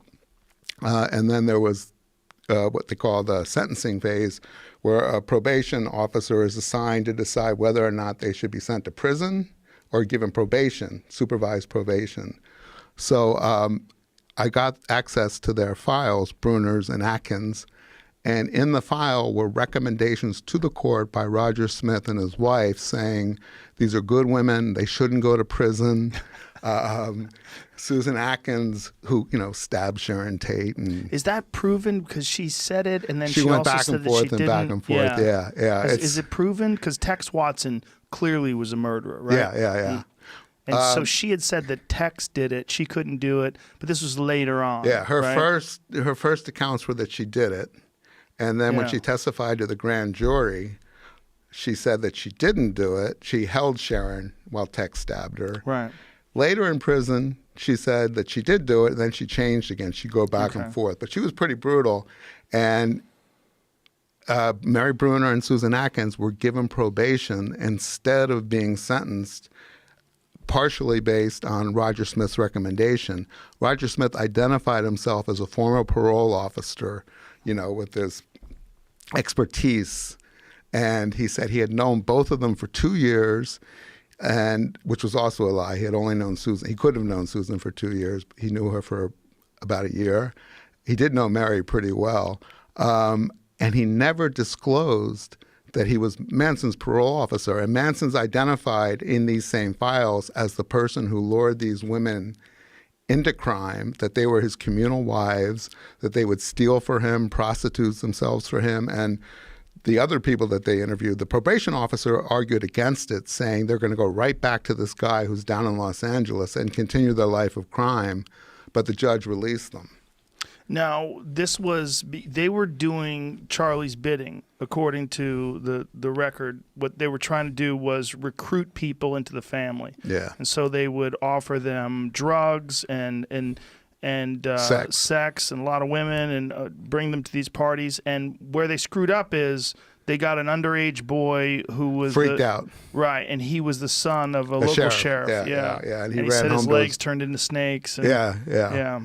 That's when they screwed up in that situation. Yeah. And that's how they got arrested that time. Yeah, that was. And still they got released. Yeah. Which is really crazy. It's like there's so many of these instances where Charlie or members of the family were arrested, and then it seemed like the police officers who were holding them were being told, hey, you got to let these guys go. Yeah. This is a higher situation. This is above your pay grade. Yeah. Well, a real turning point in my reporting was after I got access to Manson's parole file and saw that, I mean, in Helter Skelter, Bugliosi, I think, describes 2 arrests that Manson got released on technicalities, shoddy police work or something when he should have been violated. But what he didn't do was talk about 3 or 4 more. And if you've gotten up to chapter 10, you've seen all that stuff laid out.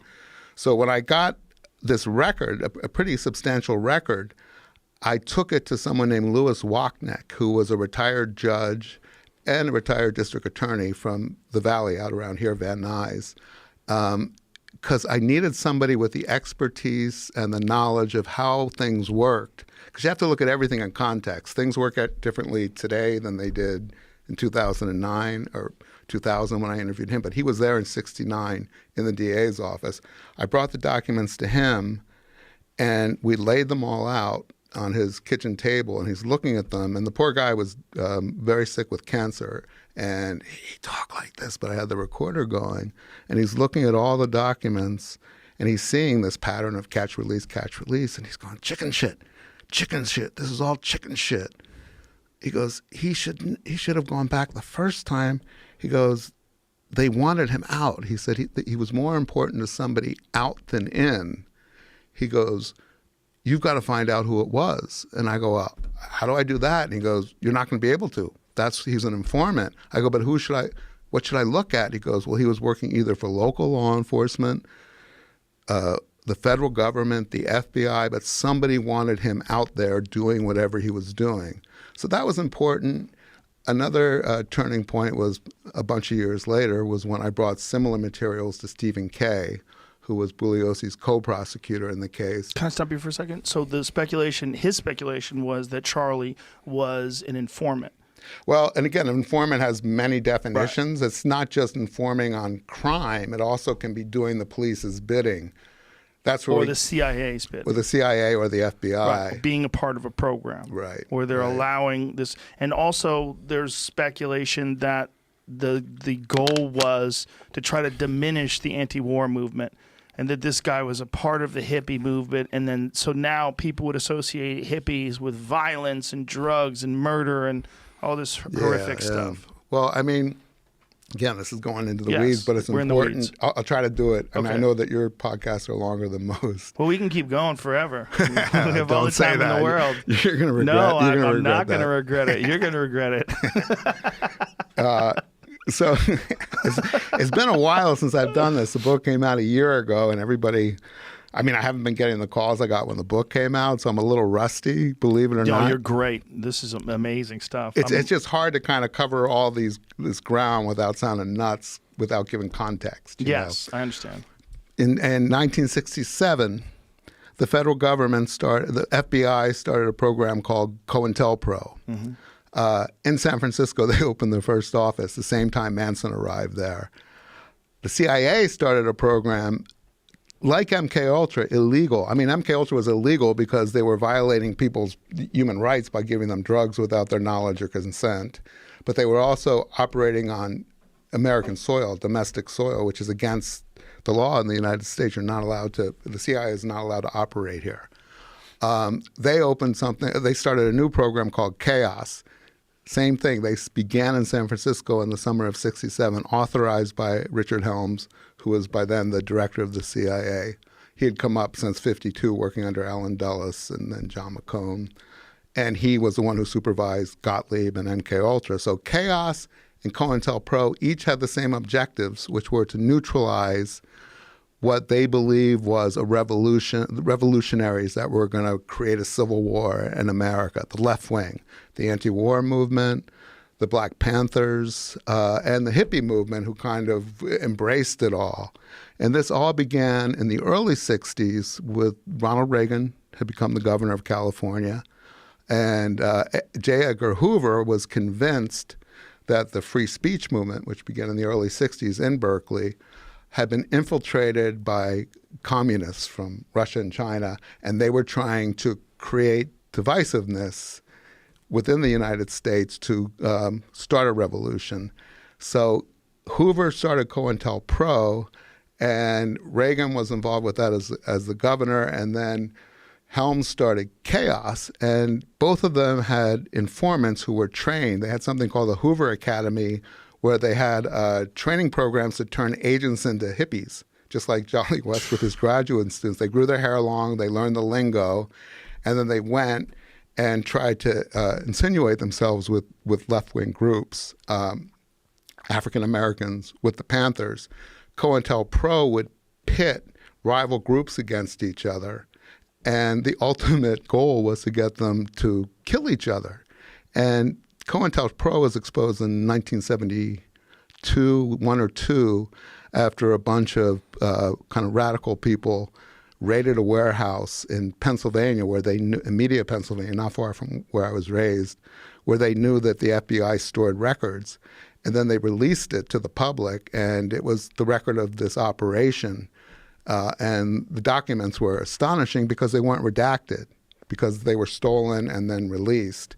There are documents celebrating the murder of one. The Panthers became really paranoid by 67, 68. There were all kinds of inner power struggles, and they correctly thought that they had been infiltrated, and some of them killed other Panthers because they thought they were informants. But they also had a rivalry with different groups, like in Los Angeles, the U.S. Slaves, which was a militant group, and the COINTELPRO operatives would let the U.S. slaves think they were about to be attacked by the Panthers, and vice versa, and then there'd be a shootout. And when COINTELPRO was exposed in the 70s and resulted in more hearings, investigations, they admitted to being responsible for instigating, I think, 20 or 30 killings by their operatives.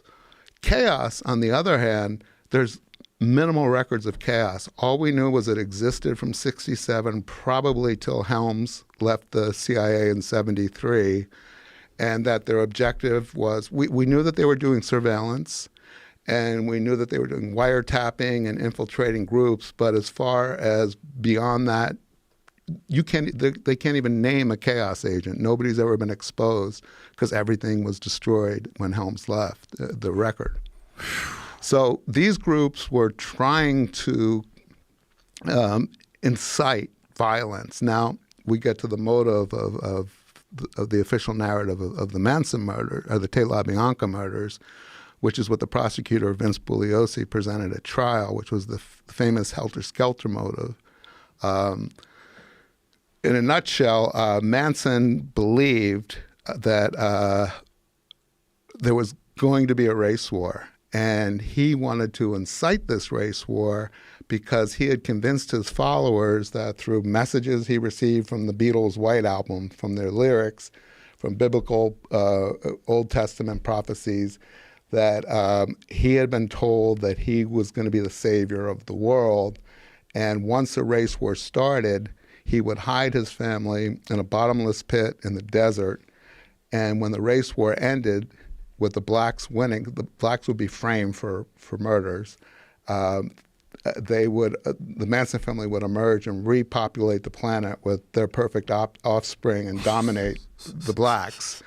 This was Vince Bugliosi's narrative, or there was talk of that. There was a philosophy of helter-skelter at the Spahn Ranch, where they lived in 68 and 69, that Manson would discuss, but whether or not it was the motive for the murders is I raise serious questions about that in the book. Manson would discuss it in that way, that there was going to be a race war and that they would emerge and then their offspring.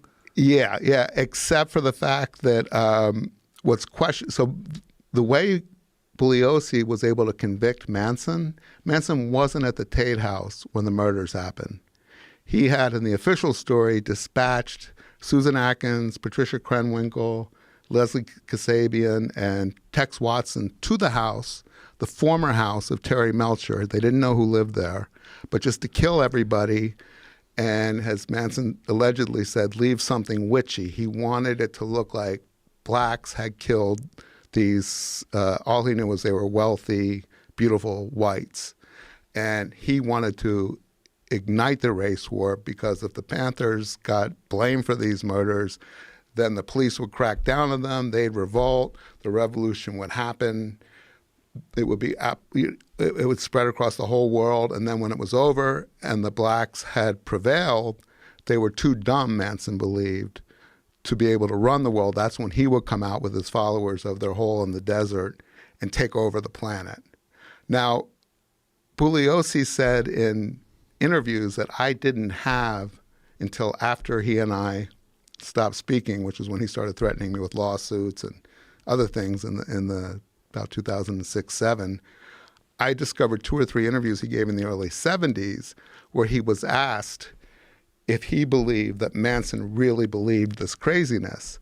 And Bugliosi said, I don't think Charlie believed in it. He got his followers to, but he never believed in that. He was too smart. He was a con man. What the interviewers didn't ask him in the follow-up was, well, if he didn't believe it, why did he send his followers to kill these people the first night at the Tate House, the second night in Los Feliz, as upper middle class couple, the La Biancas? Then, what was the motive? And that's one of my biggest regrets, is that I slipped, and they were kind of obscure. One was a Penthouse interview, the other was a regional newspaper, but that I didn't have them. I thought I had done all the research. I thought I read every interview he'd ever given, but I didn't have it at hand to say, all right, Vince, I get that, because I don't think Manson believed it either. Then what was the motive for the murders? Why were they sent there to kill? And that's what the book explores. So do you think Bugliosi was operating with the knowledge that Manson was a part of these programs? Oh, that's the big question, Yeah. Again, I lay it out in the book. So I interviewed Bugliosi. He was not the first, but one of the first interviews I did when it was a magazine assignment. He invited me to his house in Pasadena. So it was April of 99. We spent literally 6 hours together. He was so kind and generous with his time. I thought I scored. I had the prosecutor. He hadn't given interviews. He always gave interviews about this, but he hadn't for a number of years. He agreed to do it for whatever reason. And during the course of that interview, I arrived at his house, went into his kitchen. His wife gave me Italian cookies with coffee and lemonade. Then he and I went out to lunch in the valley somewhere. He showed me some of the sites connected to the murders. Then we went back to the house and talked till sunset. And towards the end of the 6 hours, I did realize that even though he was talking nonstop and I'm recording everything, he hadn't given me anything new or different. I mean, I had just finished Helter Skelter. I read it for the first time because I'd never been interested in the case till I got the assignment. So I did what we call the Hail Mary pass in journalism, which is you ask someone if there's anything they could tell you off the record, not for attribution, that will help them to get something fresh. Because I was still searching for an angle. This is the first month of reporting. And Vince kind of thought a minute, and he goes, turn it off, turn it off. So I turned off the recorder. And he did, I could tell he was debating, but then he told me something, which I'm not sure if, I don't think I revealed it till the last chapter. It was off the record, it was salacious, pretty shocking. In the larger picture, it doesn't change anything really, but it showed me that he had a very different account of something very important in the narrative. And I took that away and I thought, wow, I'm going to... What did he say? Well, first let me explain. It was off the record. Right. In 2005, when I interviewed him for the second time, and all things went to hell, and he started threatening me and with lawsuits and writing letters to my publisher trying to get them to stop the book, he wrote about what he told me, and he claimed that I had dragged it out of him and embellished it and all this. But once he put that in a letter, the lawyers at the publisher said, well, it's not on the record anymore because these documents will all be in a civil trial when he sues you, which he said he was about to do. Not off the record, you mean? Yeah, they said now it's on the record. Right, I mean, he's violated his agreement with you. So what he told me was that famously an audio or videotape was taken from the Tate House by the police, the first day after the murders. They found it hidden up in a loft. Home videotaping was relatively new at that point. Not a lot of people had cameras, but Roman Polanski did. And in Helter Skelter, Vince says in the book that the police took the tape, viewed it, and it was just Sharon and Roman making love. and returned it to the loft. Roman was in London at the time of the murders. He came back immediately, and then about a week later, he went up to the house. And one of the first things he did was he went up to the loft, and he never even knew that they took it, allegedly. That's a story. Found it and took it. Vince told me originally off the record that the tape wasn't of Roman and Sharon making love. It was Sharon being forced to have sex with two men against her wishes, and he said Roman was the one who was making it because you could hear him in the background. You know, if you read you've read those chapters, Roman did a lot of bad stuff to Sharon. Yeah, he seemed like a terrible person. He was pretty bad, yeah. Well, when you hear what he did, the reason why he can never come back to the country, you go, well, okay. It makes sense. It makes sense. Yeah, it's not that surprising. He's a monster. Yeah. I mean, a monster that's really good at making movies. Yeah. Which we're not going to see anymore because the last one he made, which was supposed to be one of his best, they're not going to release it in the United States. But once I had that, that's kind of the first rabbit hole I went down because I'm like, well, if this was different in the official narrative, what else might they have changed? So Vince and I were talking on the phone about every week for 2 months. He was so accessible. So I'd be interviewing people. And one of the first things after that I found was The Perjuries by Terry Melcher on the stand. I got access to 2 separate files and found that Melcher, Doris Day's son, record producer, young boy wonder, who lived in the house with his girlfriend Candy Bergen on Cielo up until January 1st of 69, then moved to Malibu, and Roman and Sharon moved into the house in February. Melcher was the part of the motive for why the house was picked. And again, this is getting into the weeds, but it's hard to talk about any of this without this exposition. Manson sent his followers up there to instill fear in Melcher by killing all the occupants of his former house who were strangers to them. I don't believe that. That's the official narrative. But Melcher testified at the grand jury and then at the trial that he had 3 fleeting encounters with Manson, one at Beach Boy drummer Dennis Wilson's, 2 there, I think, and then, 1 there, and then 2 when he went to the Spahn Ranch in April and May of 69 to listen to them play music with the possibility of recording them. And he didn't think they were talented enough and told Charlie that in so many words. And then, again, this is the official narrative. That's when Manson kind of spiraled and went crazy because he'd been rejected by Terry Melcher. So he decided it was time for Helter Skelter, the race war. And again, a lot of these things don't add up when you step back. Well, why didn't he kill Terry Melcher at the house in Malibu because he knew where he had moved to? Why did he just go to this other place and kill strangers? Maybe Terry wouldn't connect it, all that. The bottom line was Terry on the stand and in all the official accounts of this case, of which there are many, not just Helter Skelter, but lots of books, his relationship with Manson ended in May of 69. He said he never saw him again. When the murders happened at his former house, it never occurred to him it had anything to do with him or that Manson did it. I stopped believing that a month or 2 in. And then I found these documents showing that Melcher actually had gone to see Manson twice at the Spahn Ranch after the murders, and then once all the way out at Death Valley where they had the Barker Ranch where they were hiding when they were finally captured in the fall of 69. Once I could document that changed the whole, it didn't change, but impacted the motive. I mean, Melcher was a principal witness, again, because Charlie wasn't at the Tate house. Bugliosi had to convict him of conspiracy, in other words, ordering people to go up there and kill. And he had to have a reason for that house, so Terry provided it by saying, yes, I did go out there and try to record them.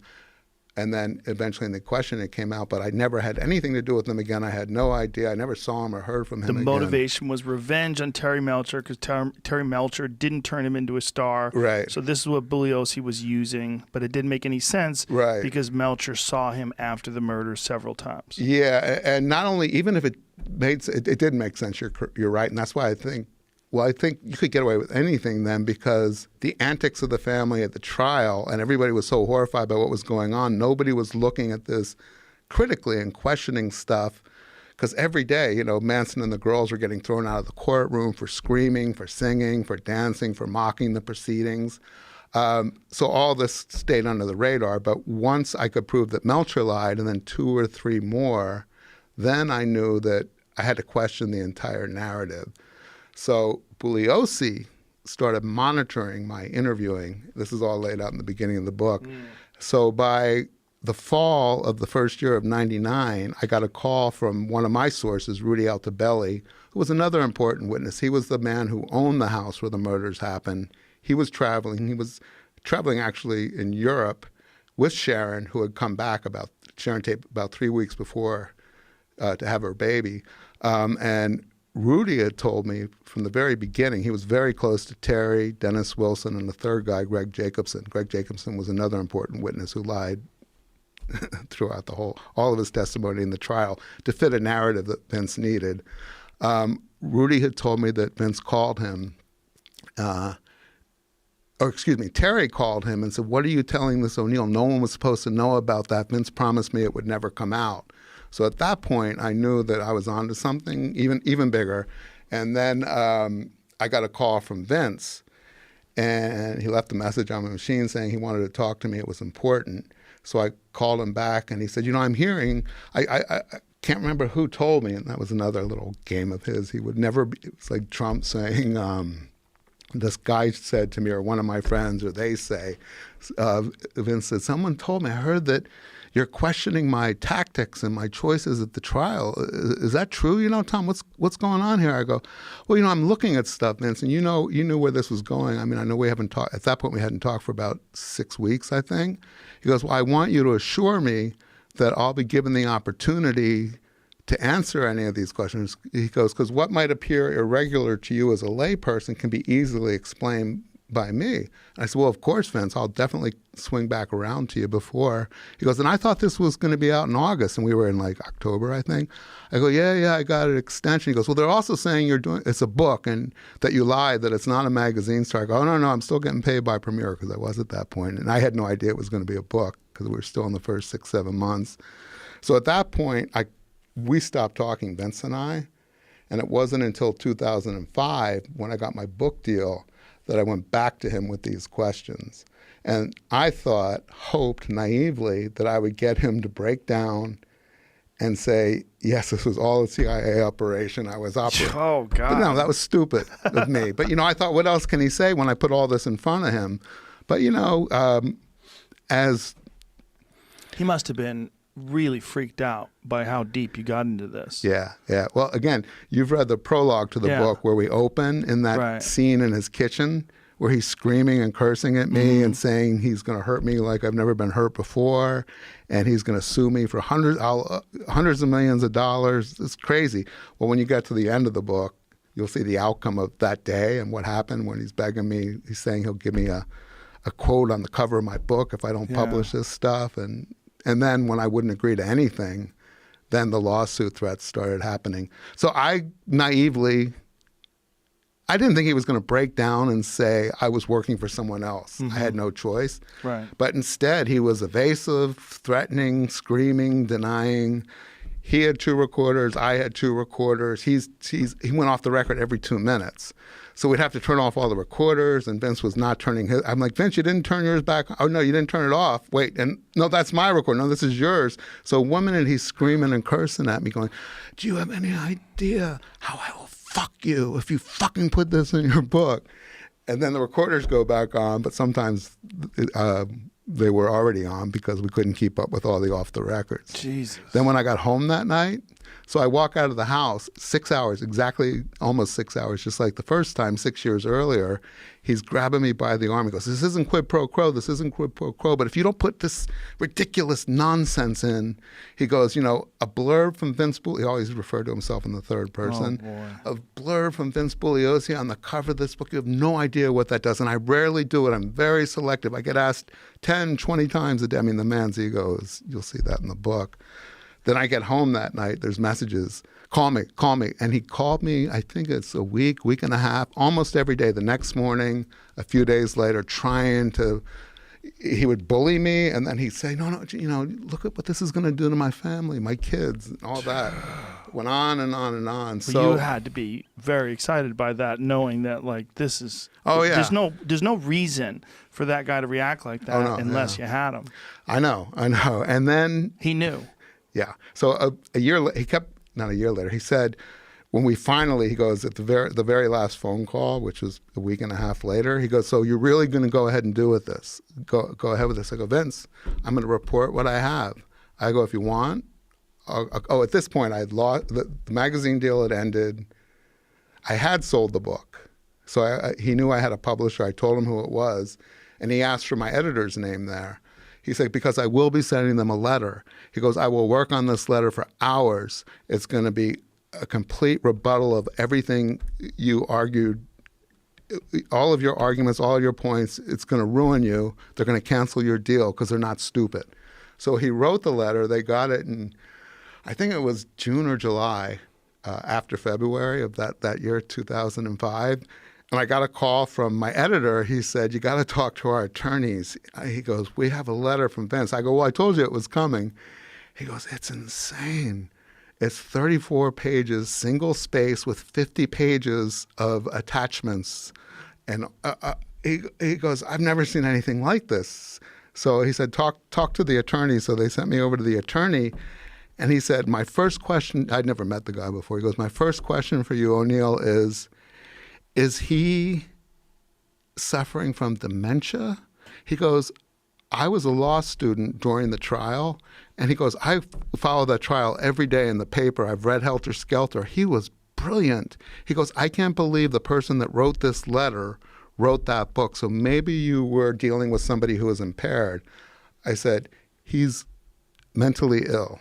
And I have a lot of proof of that in the book. It's not dementia. I go, he's finishing his magnum opus, a 20-year effort to write a book rebutting the critics of the Warren Commission about the Kennedy assassination. I go, he's got a book coming out, a tour, and sure enough, he wrote, I think, 2 or 3 more books after that. I go, I caught him. He goes, all of his arguments don't make sense. He's contradicting himself. The letter goes off in directions that it sounds like it's written by a madman. And I go, is it going to inhibit us? He goes, oh no, we're opening the champagne here. He wouldn't write a letter like this unless you got him. Yeah. Well, that's what makes sense. 50 pages of attachments? That was the first letter. Then about 6 months later, another letter. I think there were 4 total. I quote some of them in the book. It was nuts. And unfortunately, he passed away in 2015 or 16. And I get a lot of criticism you get it from all. How old was he when he died? I think 74 or 5. It was cancer. I knew he was sick off and on for a couple of years. But I've been accused by my critics of not publishing the book until he died because of these threats of law. No, I wanted him to be alive. I wanted him to be accountable and have to answer to all this. The reason I didn't publish it when I was going to publish it was Penguin, my publisher, canceled my deal in 2011 and then sued me for a return of the advance, which I couldn't. Why did they do that? Well, the book was due originally in 2008, and then I'm not good with the deadlines. You figured that out. Well, it's a great book, even if it took you 20 years to write it. Yeah. No, they extended it, and then in 2011, they lost their patience, and it was a surprise because I knew that the editor and the publisher of Penguin Press, the imprint, who were very serious, publishers, very well known. I thought that they believed in me and understood why it was still taking long. So when I got the call, it was devastating. And then even worse was a year later, my agent got served with papers, and they took me to court. Well, it never got to court. It was resolved. But they sued me for my advance, which was substantial. And I'm not allowed to say anything except that it was resolved because there's non-disclosures. Mm-hmm. But let's just say you putting me on here and the advance stuff has helped the sales. I'm still not making money because I owe a lot of people money. So that was crushing, and it held up the book because we couldn't take it out and try to resell it. until it was resolved. It took about a year and a half to 2 years to resolve the lawsuit. Luckily, I got a pro bono lawyer. I was busted broke. And then once we resolved the lawsuit, was about 2016, 17, then we could take it out. But we weren't sure we were going to be able to sell it because it had this bad history trailing me. So from 2011 to 2016, it's in limbo. Well, it is, except I worked just as hard every single day. Wow. And then I was involved with a director, and I kind of hint in the book who it is, but I mean, I don't think it's a secret. Errol Morris, do you know who he is? No. He did Thin Blue Line. Oh, okay. Yeah, he's won an Academy Award for a documentary he made about Robert McNamara. So they want to make a book about the No. So Errol Morris, I think you had a son on Hamilton Morris. Yes. Oh, that's his son? Yeah. I love Hamilton. Yeah. Well, Hamilton he wasn't officially part of this project, but he came to the shoots. Errol approached me. He actually is a writer for Penguin Press, an author there. He writes books too. Not too often, but occasionally. And he knew about my book because they had asked him at one point if he wanted to collaborate on it with me when I was struggling with it. And he said, no, I want to make a movie about it. And they said, well, it's not a movie, it's a book, maybe after. So when my deal got canceled and I was in limbo, I thought, well, I can go to Errol now. I'd never met him or spoken to him, but I sent him an email, got his email address, and he called me like the next day and he goes, are you kidding me? He goes, I was fat because he had got my proposal. He said, I was so fascinated by this story and I've always wanted to do something on both Manson and MKUltra.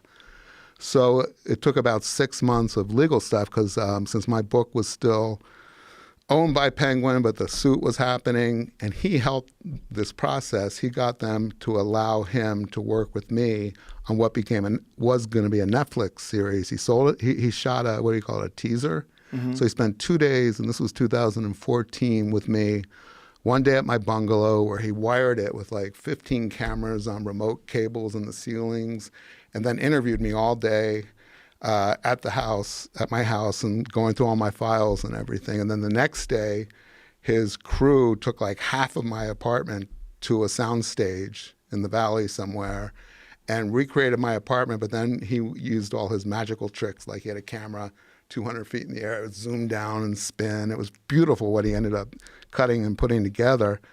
And then in 2015, he changed what he wanted to do with the documentary. It was going to be a 6-hour series. He had sold it. And I had never signed the final contracts because I said, Errol, you got to give me a clearer picture of what this is. Well, at one point, he decided he wanted to do the story of Frank Olson with my story, and Frank Olson's son's Eric's pursuit of his father's possible murder by the CIA in 1954 because of what he had found out about the Korean POW biological stuff. That became Wormwood, which I don't know if you saw. It was a Netflix series about 2 years ago. It's the last thing, Errol, it's the second to last thing Errol did. It was his first 6-part series. That happened because I backed out when, I didn't like the direction it was going, so Errol and I fell out over that. We're still friends, and he gave me some pictures for the middle of the book from the shoot. And he did just Frank Olson and Eric's pursuit of it. So that took up like a year and a half of working with him and his people to develop it, and then it all stopped. And I actually walked away from money that would have really helped me, but I was willing to give him control, but I didn't like where it was going, and I'd already invested 16 years of my life at that point. And I just thought, I can't do this. I still need this to be my vision, not somebody else's. And he was pretty upset and pissed off. But he made another good series that, evolved out of my project. And at that point, it was about 2015, 16, I just kept reporting and working to get the lawsuit resolved. And then as soon as it did, my agent took it out, and he said, before I take out this new proposal, I got a collaborator, Dan Piepenbring, young, had started working with Prince on Prince's memoir, and then Prince died in the middle of it. And because once Prince was dead, all this stuff had to be settled with his estate. Dan had like a year of not doing anything, so our agents were at the same agency. They put us together And at first I was apprehensive because he was like 29 and he wasn't even alive when this happened. And I thought, what is this kid going to know about this case and all of this stuff that COINTELPRO, Chaos, mkultra, I'm going to have to teach him so much. That's going to take a year. But when I met him and I saw the writing he had done before, I'm like, this guy is perfect. And he was. So we turned it out in a year. Well, we took it out and Sloan, my agent, said, we've got to send it to Penguin first because we still have that resolution that hasn't been resolved. I mean, it's all agreed to, but we have to finish what we have to do. So they need to know about it. They saw the new proposal and made us an offer for the book that matched. That's hilarious. I know. After suing me and doing everything to ruin my life, they made the first offer and it matched the publisher we went with, Little Brown. And I said, oh gosh, I'm not sure how much I'm allowed to say about this. But, don't get in trouble. Yeah. Let's just say, I said, if they just give me a little bit more than Little Brown's offering, I'll go with them because it was the same people and they knew everything. I wouldn't have to educate and they wouldn't. And then I said, screw you guys. I'm going to go to Little Brown, and I'm really happy with what Little Brown did. Well, that's a crazy route to get a book out, man. Yeah. I mean, what did it feel like when you got this, like, in your hand? It's on the bookshelves. It must have been like you gave birth. Yeah. Like a giant baby. Yeah, I mean, I don't want to be over dramatic, but I kind of spent 20 years of my life doing nothing but investigating this and trying to bring it to fruition. And there were so many setbacks and so many times that I was broke and my reporting had hit a wall, and I found out I'd wasted 3 months pursuing one angle that ended up not holding up.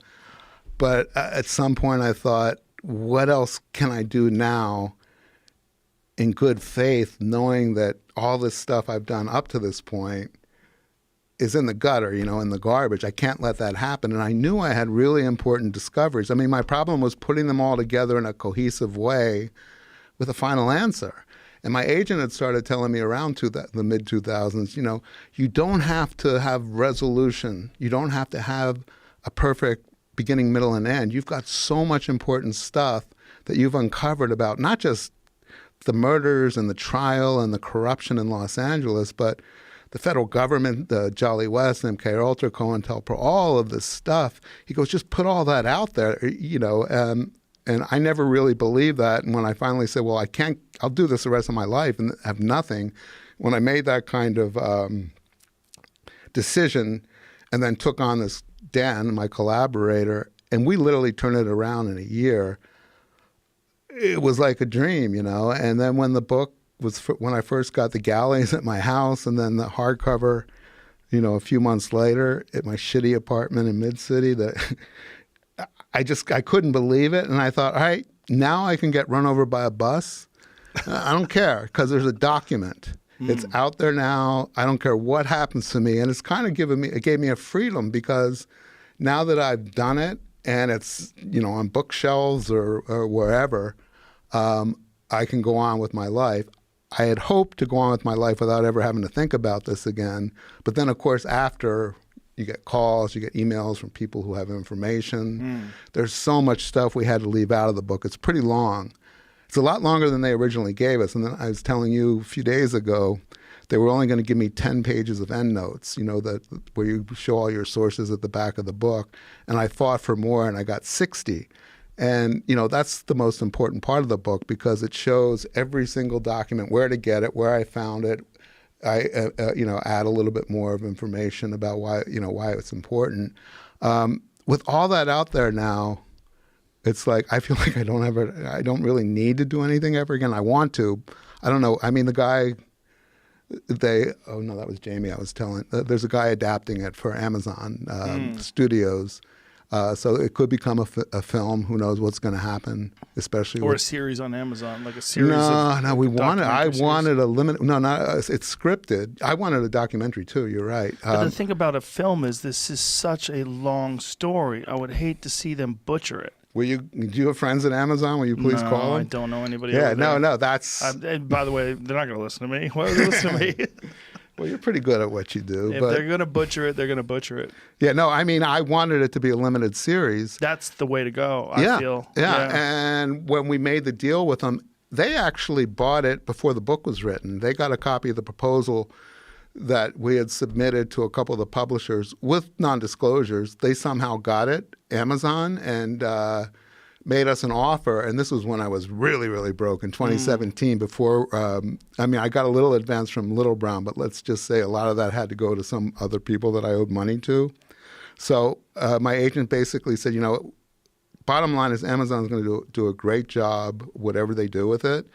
And we can't get them to commit to limited series or feature, and they're leaning towards the feature. If you want to say, I'll only do it if it's a limited series, you're risking losing it. I would say go for it, and then hopefully when they get this massive book, they'll say, oh, it has to be a limited series. They didn't, and the guy... So they're really still trying to do it in a film? A feature, yeah. Amazon, please! Yeah. The guy who's doing it, so he came to spend a week with me about in October before he began writing. And he's an established guy, smart, good, done a lot of films. And he's like, oh my God, now I know why it took you 20 years. How am I going to fit this into 2 hours? You can't. Make a series. Well, that's what I said to him. I go, well, you go to them. They trust you. Maybe they'll hear this and maybe they'll listen, because I think this can be a spectacular. And I'll help. Put this together, put it on Amazon. I'll have people in here. I'll promote it, because I think this is amazing. This story is crazy. Yeah, it's crazy, and I think it's also a really important part of human history. Imagine if the whistleblower had not come forward and we didn't know about MKUltra. And all those documents they didn't find the warehouse where the documents were. Right. Just imagine. Oh yeah, we never would have known about it. Lost, like Kaiser Sose. Nobody in the program has ever come out and talked about it. I mean, I went to a couple of guys who are still alive, wouldn't talk to me. Of course. I mean, they always fall back on, we sign an oath with the agency. Right. If we talk to you without permission and they're not going to give us permission, we could go to prison. Just imagine what life must have been like for them, knowing that this is what they were doing to people. Oh yeah, that's such a strange way to. These people are agents for the federal government. I mean, what kind of precedent does this establish? Well, most of the people doing the research were subcontracted researchers at, medical personnel at prisons, and in the case of Jolly West, he was first in the Air Force, and then he was in university settings, and Jolly was, once he got to the University of Oklahoma, he was experimenting on patients. And in one of his letters to Gottlieb asking for more funding, he's saying working with psychiatric patients actually benefits us because people can't, I'm not quoting directly here, but he was making the argument that their weird behavior wouldn't be noticed by anybody at the hospitals because they're psychiatric patients. So these people are getting LSD, which is a pretty powerful drug, and other drugs he was using, and he was hypnotizing them in many of his experiments without their knowledge, and they're psychiatric patients. I mean, it's worse than Nazis. Your mind is, the next most important thing besides your soul, and they're tampering with it. One of Jolly's colleagues, the guy who actually took over the department when Jolly in '69 came out to UCLA from Oklahoma, said to me, because I would do this with people, I would show them all the documents, and he said West was one of his best friends. He'd known him for, I think, 45 years when West died in '99. But he said to me, Jolly, it doesn't surprise me that he would have done this. This is the Jack Ruby stuff, which I guess you haven't gotten to yet. Jolly was Jack Ruby's psychiatrist. Oh, Jesus. It's a whole... That makes sense too, right? Yeah. Jack, actually, I won't spoil it for you. Did you see the photo of Jack Ruby out in the hallway? I did. I was impressed. Yeah. Well, you're going to get to about 30 or 40 pages on Jack Ruby and Jolly West. I don't want to spoil it for you or for the listeners if they haven't read the book yet, but Jolly West inserted himself into the Ruby case after Ruby was convicted of shooting and killing Oswald in the spring of '64. Before he was going to testify to the Warren Commission, he had never testified at his trial about why he killed Oswald. His defense argument was that he had epilepsy and he had had an epileptic fit and shot him and was amnesic of the shooting. Holy shit. Yeah. So and that fits right into the narrative like a key. Well, this gets better. So West inserts Pull that microphone out towards your face. Oh, sorry. It's all right. So you're getting to this. Yeah, I move. So West inserts himself into the case, gets a sign through his connections to Ruby's new lawyer, Hubert Winston Smith, who's a whole other kettle of fish. But anyway, goes to the Dallas County Jail in, I think it was April of '64, to examine Ruby in preparation for not the Warren Commission testimony, which he was giving in a couple of months, but for his next trial, because he had gotten an appeal for a psychiatric review. And West, who had told Sidney Gottlieb in these early letters from the 50s that part of his experiments were inducing insanity in a person without their awareness. West goes to examine Ruby, emerges from the county jail, and there's press waiting for him. And he announces that within the preceding 48 hours, Ruby had a psychotic break that was irrevocable. He couldn't return to sanity. He had audio and visual hallucinations during the exam. He said Ruby hid under a table because he thought there were people in the room trying to kill him. Told West that he could hear children's screams outside his jail cell, as Jewish children, as they were boiled alive. And West said he's completely insane. That was the day. I mean, there was no evidence of Ruby being mentally ill prior to West's exam. West was alone with him in the cell and then treated him for about 6 months. When Ruby finally gave his testimony to the Warren Commission, so Earl Warren, Chief Justice Warren, who was head of the commission, flew down to Dallas with Gerald Ford, who was in Congress and on the commission, and Arlen Specter, the young Arlen Specter, who was an investigator for the Warren Commission, who eventually came up with the magic bullet theory. He called it the magic bullet conclusion. Anyway, the three of them put Ruby under oath, and Ruby babbled, was incoherent, grabbed Arlen Specter, who was like him, Jewish, and he said, "Don't you know they're killing Jews? And they've killed my brother and cut off his legs. I hear them being tortured outside my cell." They couldn't use anything. West, that was one of his objectives in his mkultra research, was to make people induce insanity without a person's awareness. Was there any contact with Jack Ruby before he killed That Oswald? that was one of the things. I can't tell you how hard. You mean West? Before. You mean West and Yes, Ruby? anyone that could have done something to get Oswald to kill Ruby. No, Or Ruby to kill Oswald. Ruby to kill Oswald. Ruby had a lot of connections to organized crime and federal. He was part of, which later emerged, the anti-Castro Cuban effort to overthrow Fidel Castro, which was run, it was Operation Mongoose, by the CIA. It was an illegal assassination program. Ruby denied being in it, and that's in the book. I found out that, again, through West's papers that I got access to, Ruby admitted never that he stalked and killed Oswald on the orders of anyone, but that he was working with these people who were suspected of being involved in the assassination if there was a conspiracy. And he had never admitted that to anyone. It's only in West's file. And West withheld that. So let's break that down. So for people that don't know, the primary theory of who was responsible if there was a conspiracy to kill Kennedy, and one of the thoughts was that it had to do with some sort of a CIA operation to overthrow Castro. Yeah, well, so the Warren Commission concluded that Oswald acted alone. Right. There was no conspiracy. Allen Dulles, the former head of the CIA, who was fired by John F. Kennedy, was second in command to Judge Warren and the commission.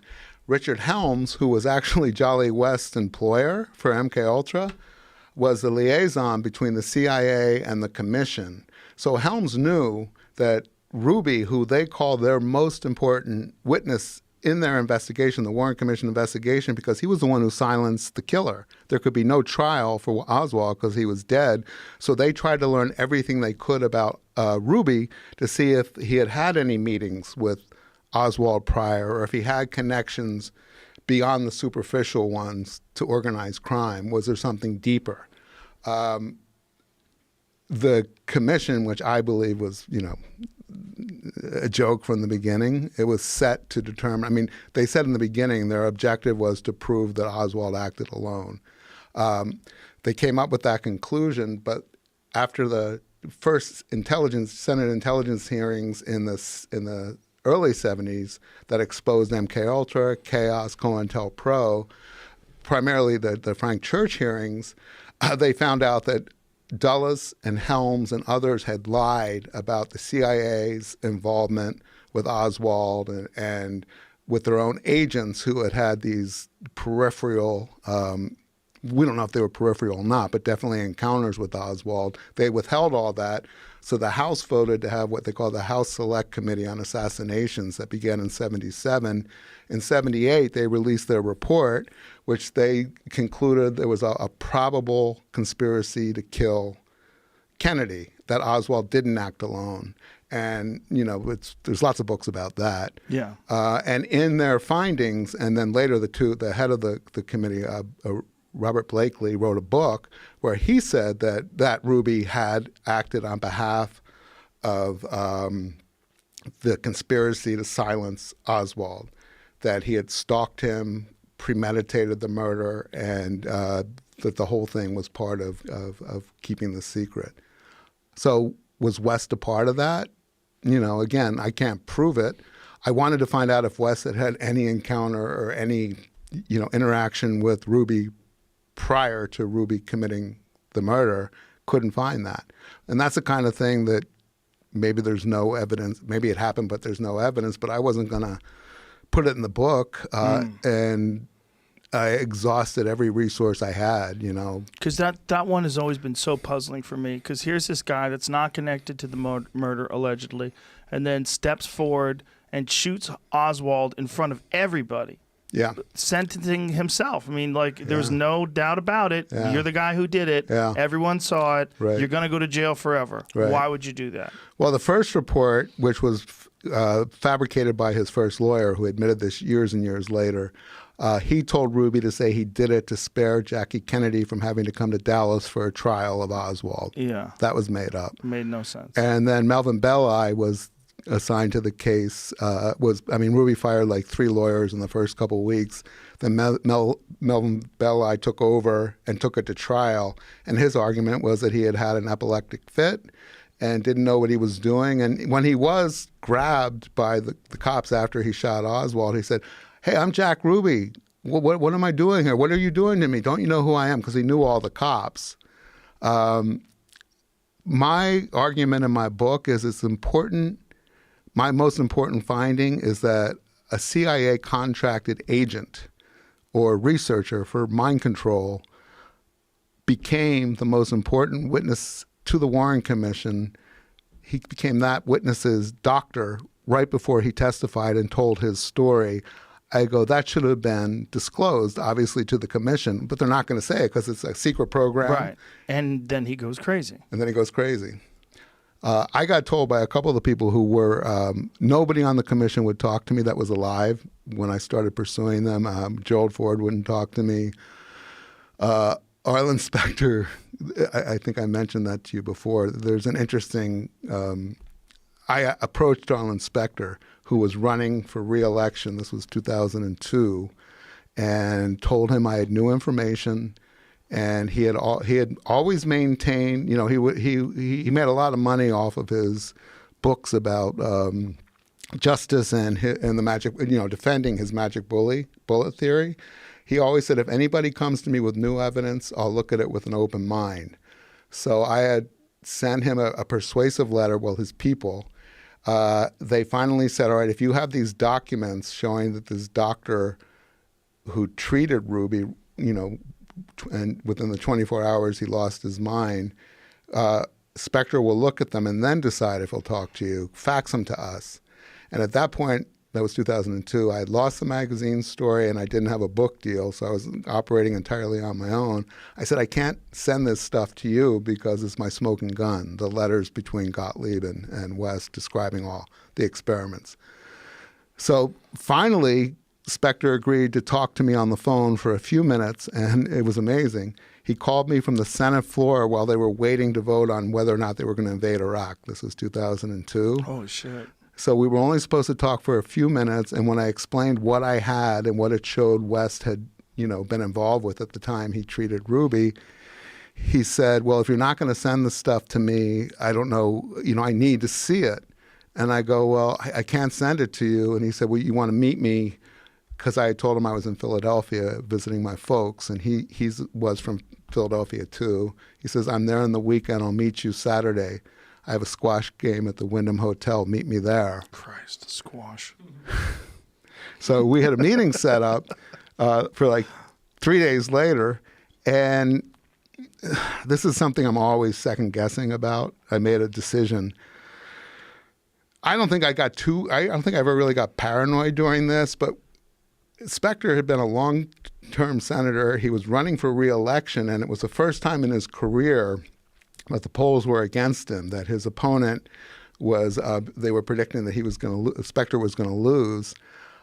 He had also, defended this magic bullet theory forever. I mean, more people knew him for the Kennedy assassination than anything else. I thought, so if I do meet with him and I show him these documents, maybe it was grandiose of me too. I thought he's going to go, oh my God, I need to be part of their, exposure. Because if he didn't and walked away from it, I thought they were important enough that he would know that would, once they were publicized and he had the opportunity to say, hey, we need to look into this, and didn't, he would look bad. So then I thought, well, maybe he's going to, two things. He's either going to use it for to get publicity, have a press conference and help him in his reelection, or he's going to use it to be the hero of it and run with it before I've published a book, and then I'll just be a footnote, to all this, because he took it. So I canceled the meeting the morning of. Oh. I called up his press secretary and his cell phone, like the 3 phones I had for him, and I said, you have to tell Senator Spectre, I am so sorry, but there's an emergency. I've got to go back to Los Angeles. I actually was scheduled to go the day after on Sunday. So it was a lie. And I didn't talk to anyone. I just left the message, and I said, I'm so sorry, but obviously I've worked so hard to get this meeting. It's embarrassing, but I have to go back. So I left my parents' place to go to the post office because I had been there for 3 months. I was actually writing the first version of the proposal at their place to get away from my friends and, all the distractions in L.A. And I was only going for like 15 minutes. I go, Mom, if that press secretary calls, I told them I was leaving, so tell him that I just went to the airport and I apologize. And she goes, well, I can't lie to a press secretary. And I go, Mom, you got to. So I go to the post office and I come home 15 minutes later, and she's like as white as a ghost. I go, what? And she goes, Senator Spectre called. I go, you mean the press secretary? She goes, no, he called himself. He wanted to know what happened, why you changed your mind, and why you were canceling, and I had to lie to him. And I don't lie. I go, but I lied to the senator. He was a big deal in Pennsylvania back then. And so I don't know if that was a mistake on my part. I think, 2020 hindsight, I should have done it and taken my chances. Who knows what he would have done? I know. That's the thing. That's a very powerful man. And if he thought that he was in danger, he could have fucking driven off a cliff. I really didn't try to think like that through all those years. I would have thought like that. When it comes to Arlen Specter, I mean, do you know how deep that guy had to be in on that to come up with that wacky magic bullet theory? That theory's so bad. The fact that actually gets debated, and the fact that it never gets brought up, that there were more bullet fragments in Connolly's body than there were missing from that bullet, and the fact that anyone who knows anything about guns, anyone who's ever shot a gun, who's seen what a bullet, when a bullet shatters bone, what it looks like, would look at that fucking bullet and think that bullet went through 2 human beings. Right. And the fact that the reason why they had to make up this theory in the first place was because a guy was hit by a ricochet on the underpass. Yeah. You know the whole story behind that? Well, here's what I did. I tried not to lose myself any more than I had to in each compartmentalized area I was going into. So with the Kennedy assassination, I just did a superficial, because like Manson, I was never interested in anything so-called conspiracies. Yeah. I'd never cared about Kennedy or the John F. Kennedy assassination, but once I found out that West was connected to Ruby, and again, that was a moment that I was like, oh no. I mean, first it was West and the CIA, and then I'm like, and Ruby? How can I not look at the Kennedy assassination? So I kept my focus narrowly just on Ruby, Oswald, West, Spectre. I looked a little bit at the magic bullet and agree with you, but I never did a deep dive into a lot of that stuff. Well, they had to come up with that theory because there was a guy who was hit under the underpass. Mm-hmm. He was hit by a fragment, or no, a bullet hit the curb, and a piece of the curb hit him. So he had been injured. And they recovered that bullet, and they realized that had been a shot that had hit that area. And so then they had to attribute all of those wounds to one bullet. Right. So they had different bullets. They had the bullet that was the headshot. They had the bullet that hit the curb. And then all the other injuries had to be attributed to one bullet. Yeah. I guess we should start from the beginning. Yeah. So, first of all, lay out to people what your job was with the military and how this all started for you. Yeah. So I was an intel officer in the Air Force for 14 years, 7 active, 7 reserve. Then I kind of had like a parallel track in the civilian intel world when I became a reservist. And ultimately I got brought back in civil service in a government way at the National Geospatial Intelligence Agency a couple years ago at a senior level. So I was a major in the Air Force and a GS-15 at NGA, which is like a full bird colonel equivalent civilian employee. I'm very humbled that I was able to kind of get that kind of job. But my career mostly, I didn't even really think about this topic. UFOs were not on my radar. I wasn't really a believer. I was agnostic about it. Most of my career, I did a lot of behind the door special access program, technical type activities. I was kind of a space intelligence expert, a cyber intel expert. And like I said, this was not on my radar at all. I would joke with my buddies because I used to handle the presidential daily brief for the National Reconnaissance Office director in my military capacity as a reservist. And I was well clear to hundreds and hundreds of compartmented programs. And, the joke was like, when are we going to get the read on for the crazy shit? And that never happened. And I do remember the day that I really can remember that I was like, what's with this UFO stuff? I was briefing a senior person at the CIA into a couple hundred special access programs. So I was at the headquarters at the agency, and after the indoctrination I was giving to the senior person, this person who worked with Lou Elizondo previously was like, Dave, have you ever heard of this guy, Lou Elizondo? He's running some UFO program at the Pentagon. We all think he's crazy. And I'm like, I don't know who this guy Lou Elizondo is, and I don't know of any kind of UFO program, so that sounds nuts to me. But lo and behold, and that was like early 2017, and lo and behold, in December 2017, that New York Times article came up with that named the ATIP program and the OSAP program, so Advanced Aerospace Weapons Systems Application Program, and the Advanced Aerospace Threat Identification Program being the other acronym. And I was like, holy shit, wait, that's that guy Lou Elizondo that I heard about. You know what? I think I have heard of OSAP. When I was a lieutenant, I used to read these reports from the Defense Intelligence Agency on black holes and stuff, and I was like, that's like stupid. Why is the DIA looking into black holes, time warps? It just didn't make any sense to me back in like 08, 09 when I was a lieutenant. And all of a sudden, I'm like, well, maybe there's something to this UFO thing. I'm not saying I was like a believer either way on the subject, but this was a topic of concern apparently for the Pentagon.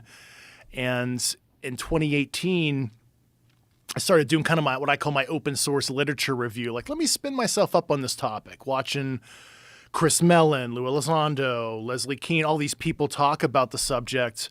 And then just trying to understand, so what is this with UFOs? Has this been going on for a while? The answer is yes, like Foo Fighters, sightings of weird stuff in antiquity, etc., which we can get into later. But and so early 2019 comes along, and my boss at the National Reconnaissance Office in kind of my Air Force major capacity forwarded me an email from what became stood up in I guess it was 2018, which was the unidentified, it was aerial, now anomalous phenomena task force, UAP task force. So the UAP task force director sent my boss an email saying, hey, we're looking for a rep to the task force. And as any good officer, I was like, well, I'll put it on my performance report. Hey, I was on a task force, and that would look good. And I, being well cleared, and also a bachelor's degree in physics, master's in intelligence analysis, I'm like, you know what? I'll figure out what this shit is. It's either going to be weather shit,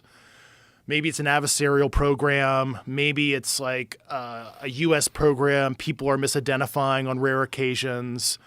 So fuck it, I'll go see where the data takes me.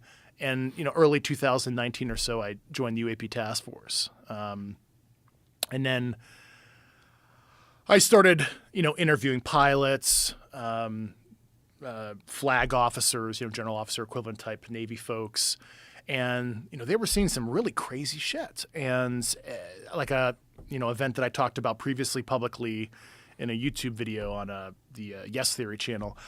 There was this one 30-year senior Navy officer that he was going to work sober, no predisposition for fantasy, all that kind of stuff, because I interviewed the individual for a couple hours, and he saw this crazy triangle hover over his car going to work at a certain naval facility, and it blew his mind. He was serious. The paint on his car turned milky white after the incident. So to me, that sounds like ionizing radiation. So ultraviolet, just like how your headlights get all foggy over time if you park your car out in the sun. Same phenomenon just happened, within 24-hour period. And I'm like, whoa. If this is true, and the oral testimony and crazy radar data that I saw when I was on the task force, stuff making turns that didn't make any sense. Well, holy shit, what is this stuff then? This anomaly with his paint, is this documented? Is this photographs? Or yes, I saw photographs. It was documented, yeah. And what is there a conventional explanation? I mean, based on what he described, something to rapidly ionize his paint like that within a day, I can't think of anything off the top of my head in terms of some conventional aerospace technology. And this was a certain facility in the continental U.S. This was not overseas. So it's not like our adversaries flying some spooky thing in U.S. airspace. So this thing hovered over his car for how long? Couple minutes while he was traveling at about 60 miles an hour. So it was pacing. How far away from his vehicle? It's probably a couple hundred feet in altitude. It was less than 1,000 feet, which is also bad because from an airspace perspective, pilots would know this. Anything under 1,000 feet? No. Unless you get special clearance, and you only do that over controlled airspace, like a military test ranges, right? Like people fly low and that kind of thing. So is he on, what kind of a highway is he on? A conventional civilian highway. Civilian highway. So anyone could have been on it. Yes. And it just happened to be this guy. Mm-hmm. Did he have any other experiences with this thing? No. This was like a once-in-a-lifetime thing. He kept it to himself for a couple years, but then he... the task force what was came his out. name? I don't know what he's. Okay. That individual's still on Let's active call him duty. Bob. Yeah. But did anybody say to him, hey, Bob, what the fuck happened to your car? That's a good question. I don't remember if people asked him about his car. So he took pride in his car, so it actually was probably more upsetting to him personally. What kind of car was it? It was like a Toyota or something. So okay. Yeah. So all of a sudden his Toyota's fucked. Yeah. Okay. And so did he have to report this? Is this something that... He did not report it, to my knowledge, to anybody. It wasn't until he reported it to us about 5 years later that it happened. So are these kind of experiences something that a lot of these pilots are embarrassed about discussing or have apprehension about discussing because they could be ridiculed. Yeah, a lot of people that are on flight status, they don't want to be sent to the psych, right? You know, there's a whole aerospace physiology kind of empire in the military. And you know, if you're an operator or a guy, a missile key turner, you're on what they call a personal reliability program. If you're taking Tylenol, you got to report it. If you have a fever, you got to report it because you're in control of nuclear weapons when you're on duty. So right, yeah. And so this idea of being predisposed to fantasy, that's also something that they sort of talk to these people about or try to get a gauge of. Yeah. These are people that are very sober-minded. I mean, this individual was early in the morning, going to work, not under the influence of anything, and that person had a similar clearance as mine, TSSCI. So we've gone through what's that? Top secret, Sensitive Department of Information clearance, and just like myself, I've been through multiple polygraphs in my career. So did this individual. So. Does he have any idea or any theories about why this thing was following him? No, that's what freaked him out the most because he didn't have any experience in his life like this. It totally blew his mind when he looked out his moonroof and then looked out the side of his car door and saw this 300-foot triangle.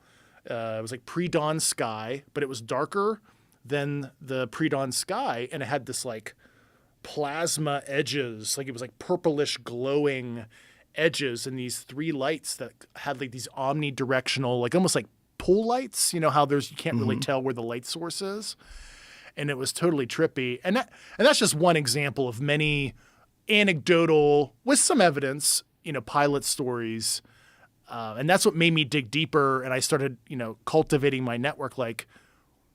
Has the government studied this before? This wasn't just OSAP and ATIP and Blue Book and all this shit in the past, right? This seems serious. So certainly the government has looked at this, and, I went to search for that program, and that's what I ended up whistleblowing on, right?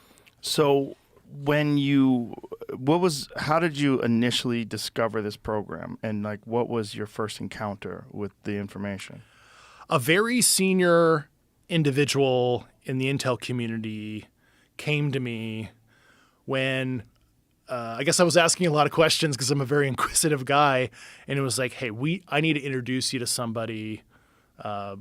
He listed that certain person's academic credentials, which were beyond reproach, PhD level education, clearance, resume was insane. I'm like, well, okay, sure, I'll talk to this person, and I ended up meeting that person in a top secret facility, and he started to discussing hey, there's a program, I was on it, and, we were reverse engineering crash material that we've recovered over the decades, and he's like, I'm not joking, and we're telling you because you guys have to report to the Deputy Secretary of Defense and Congress on this matter, right? And we were actively briefing Secretary Esper, Deputy Secretary Norquist, other cabinet level folks, right?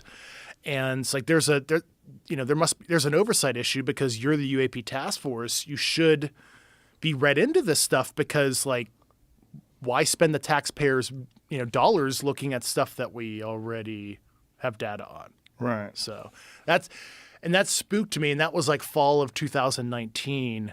And I don't take a guy's word for it. I'm like, you know what? Myself and my trusted colleagues that had a lot of special accesses like me, we cultivated our network, and we ultimately interviewed about 40 people or so, all the way up to multi-star generals, directors of agencies, mid-level guys that literally touched it, worked inside of it, all the stuff. They brought intel reports for me to look at, documents, and a lot of that I could cross-verify with other oral sources that my high-level colleagues or I talked to, and it checked out. Especially when I had enough information on, and I know who specifically to ask. Hey, well, I want read into this.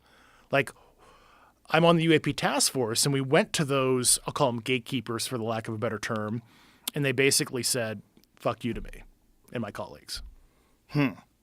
So why were these other people willing to discuss this with you?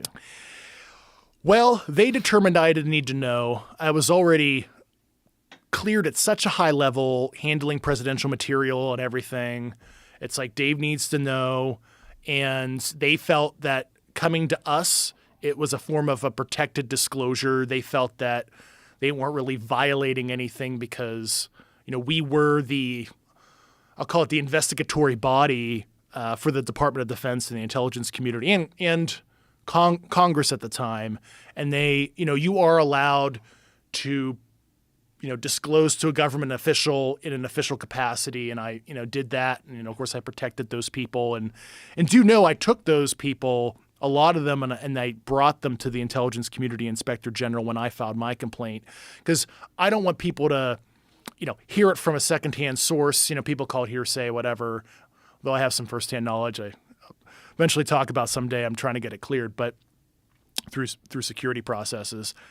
So they could hear it and hear the details, like, who, what, when, where, why, where the shit is, who's in control of it, what are the cover programs, et cetera, et cetera, et cetera. So, and that's what deemed my complaint credible and urgent in July 2022, which is my complaint, yes, was about reprisal too. I filed that separately eventually to the Department of Defense Inspector General. That's an ongoing investigation, but it was my congressional oversight UAP crash retrieval allegations that was deemed credible and urgent. It was sent to the Director of National Intelligence, and then it was sent to the Congressional Intelligence Committees around that time, July of 2022. And I eventually went to Congress in December of 2022, and it's a crazy story why it took so long. It's fucking nuts. But I provided total about 11 and a half to 12 hours of classified testimony to the congressional staffers and their lawyers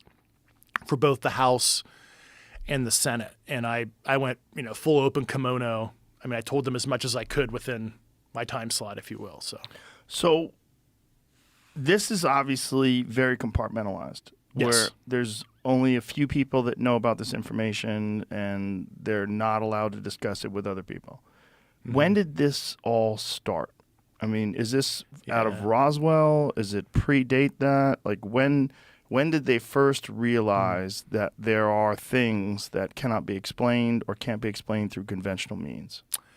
Yeah, I mean, the program goes back a ways. The precise beginning of it, I can't talk about, but I did, because of security stuff, but I did talk about publicly the 1933 retrieval, and I did that tactically, and I ran that through the security approval office because I wanted to show that this is much older and it's international. It's not like a U.S. thing. I mean, this stuff is landing or crashing around the world, and unexpected countries have had this happen, and that's why I picked that, because I thought that was a interesting case. And then, of course, Pope Pius XII and the Vatican were involved, back-channeling it through the OSS, which became the CIA later, to FDR, and that's how the U.S. knew something weird happened in Italy right before World War II. But so this is 33 was the first documented. That is the earliest one I can talk about. Yeah, there's something that predates that. You could infer that. You could infer that. Yeah. So this 33 one you said was in Italy? Yeah, Magenta. So it's I'm bad at geography. I think that's like a Lombardy region. It's like northwest Italy. And what's the story behind it? So basically it looked like it crashed, right? The original shape most likely was like a lenticular disc-like craft, with like two dinner plates. What right? does lenticular mean? So like two dinner plates, smushed together, right? The hump, and there's like a bubble on top. Like the classic saucer. Like that. Like that. Okay. But it looks like when it hits, the edges broke off, so it became this like bell or acorn shaped thing. And there was nothing in it. It was like just an artifact. There was no biological remnants, if you will. So it's so funny because the Italians were so confused, they actually called up the Germans and they were like, is this one of your Wunderwaffe? Like, what the hell just crashed in northern Italy?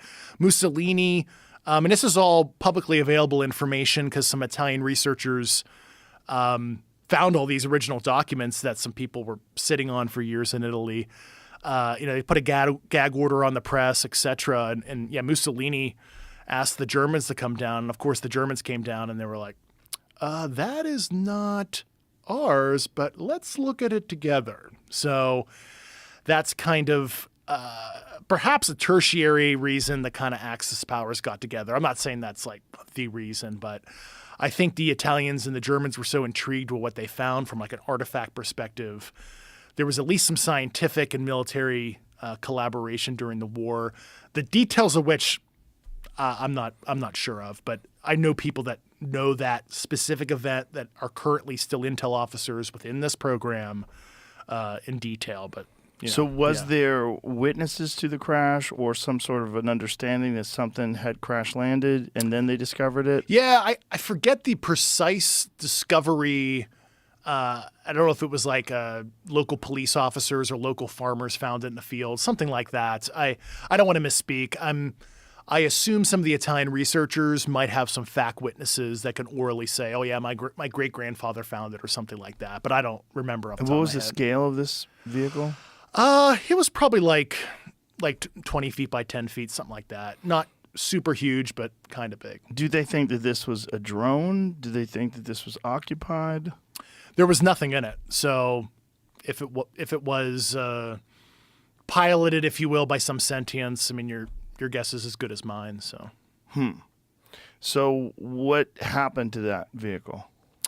So we knew where it was being stored at a particular location after the crash, and then the military came in and we grabbed it towards the end of the war, 1944, 1945, because, like I said, Pope Pius XII already kind of let FDR know. Why did the Pope get involved? Because it's in Italy? Well, interestingly enough, there's like a whole history of human intelligence prior to World War II and old money, the Vatican, the Italian mob, kind of the old country boys did a lot of informal intelligence collection for the U.S. And there's probably some books you can read on it, but it's really interesting. Human intelligence collection wasn't really formalized until the Office of Strategic Services, the OSS, which became the CIA in 1947. You had Paul Mellon and all these other affluent guys of all these old money families that basically created the CIA. So that's probably the reason why. So this thing that was recovered, this was the first documented one that the United States had access to? I can't get into if it was the first or not, but it was an early one. Very early. Yeah. So it's almost 100 years ago. Yes. And so they take this thing and then they bring it where? Yeah, I can't get into those. Can't get into details. that. No. Okay. So they bring it somewhere in the United States. And was the attempt to try to back engineer this thing? Was the attempt to try to understand what it was? Yeah, I mean, first of it, obviously, it's understanding the situation, right? What do we have our hands on? And like I've said in some other videos and stuff, we took the Manhattan Project secrecy and overlaid it on this issue because that secrecy worked well for atomic bomb developments and whatnots. And certainly this whole program in a nutshell, if I were to summarize the 90 plus years of history, it is a reverse engineering program to garner some kind of insight. And of course, not a lot of the things that we've learned from it are directly, ripped off the technology we found, but it has inspired other innovations that made its way into other U.S. classified programs over the year for national defense reasons, and it's a myriad of different things. So the UFO folklore is that this is where fiber optics were discovered first. Yeah, I'm not going to break the seal on anything we've discovered or anything like that. And it's a place I can't go to. How limited are you in what you can discuss and what you can't discuss, and why? Yeah. Why do they let you discuss any of this? Yeah, so anything sensitive that I want to say as it relates to U.S. government activity, whether it be intelligence stuff, military stuff, etc., I have to submit it through what they call DOPSR, DoD Office of Pre-Publication and Security Review. That is something anybody who's been an intel officer, anybody with a clearance, has to submit that kind of stuff. Now, obviously, if you're writing a book about gardening, you don't have to. But if you're going to talk about anything military and intelligence related, you have to submit. So it's kind of a catch-22 for this office, right? They're only looking at it from a security perspective. They're not vouching for it or anything like that. And that's like any author, right? They could write a book about Navy SEALs and they're not vouching for the story. They're vouching that you didn't say any nasty code words. You didn't burn a specific ongoing classified program. And for them, I mean, I'm not in their OODA loop, but certainly it's a catch-22 for them where if they want to redact and they propose a redaction, they're like, hey, Dave, you can't say these sentences. You can rewrite it and resubmit. You know, we can't necessarily tell you what agency said to redact it, but you're not allowed to say this. They would be basically self-certifying there's a there. So in my opinion, probably the policy is like, if it has to deal with the subject, we're not saying anything. We're not proposing any redactions. As long as he's not burning a conventional program, we kind of have to allow him to exercise his First Amendment rights. And so I think it's like a catch-22 for that office is kind of the short of the long answer. So this is essentially one of the very early ones, 1933. Mm-hmm. How many crash retrieval incidents have there been? It is double digit. The specific numbers I do know. However, I can't discuss that. And I know it sounds like, oh, I'm being coy or whatever, but you know, this show, any other interviews I do, right? You know, foreign intelligence services are watching, and it's like, I'm not here to help Russia and China calibrate their intelligence collection. Like, oh, Dave said it's this number. We missed a couple. Shit. Let's put it out for the KGB, SVR, and GRU are now going to hit the streets to try to figure out which ones they missed. So I'm here to protect national security, and I'm just trying to put all the general topics out there for public conversation to hold our government accountable, really. So, because I'm here as a fact witness, because we have a constitutional oversight issue because this program has not been reported to Congress in the appropriate way, and I can get into a senator I talked to that has died recently, so I can, explain to you why I'm so sure. Besides what I read, which we can get into what intel reports I read, I did get some stuff cleared. So during my investigation, I'm like, you know what? I need to talk to somebody at the highest levels, right? So, and this will give you an idea of the kind of people we talk to. And this is the only one I'm going to talk about using their name because they died 2 years ago. So in spring 2021, I actually flew with a couple colleagues of mine to Las Vegas. And I met with Senator Harry Reid about 9 months before he died. And of course, he's a private citizen now. And I wanted to brief him on the topic, and I wanted to get his kind of thought leadership on it because, he was a Gang of Eight member, right? Which is the top most cleared senators and congressmen. He was the majority leader, for God's sakes, of the Senate. And I knew, he helped sponsor the OSAP program that I mentioned and where they looked at Skinwalker Ranch and some other things.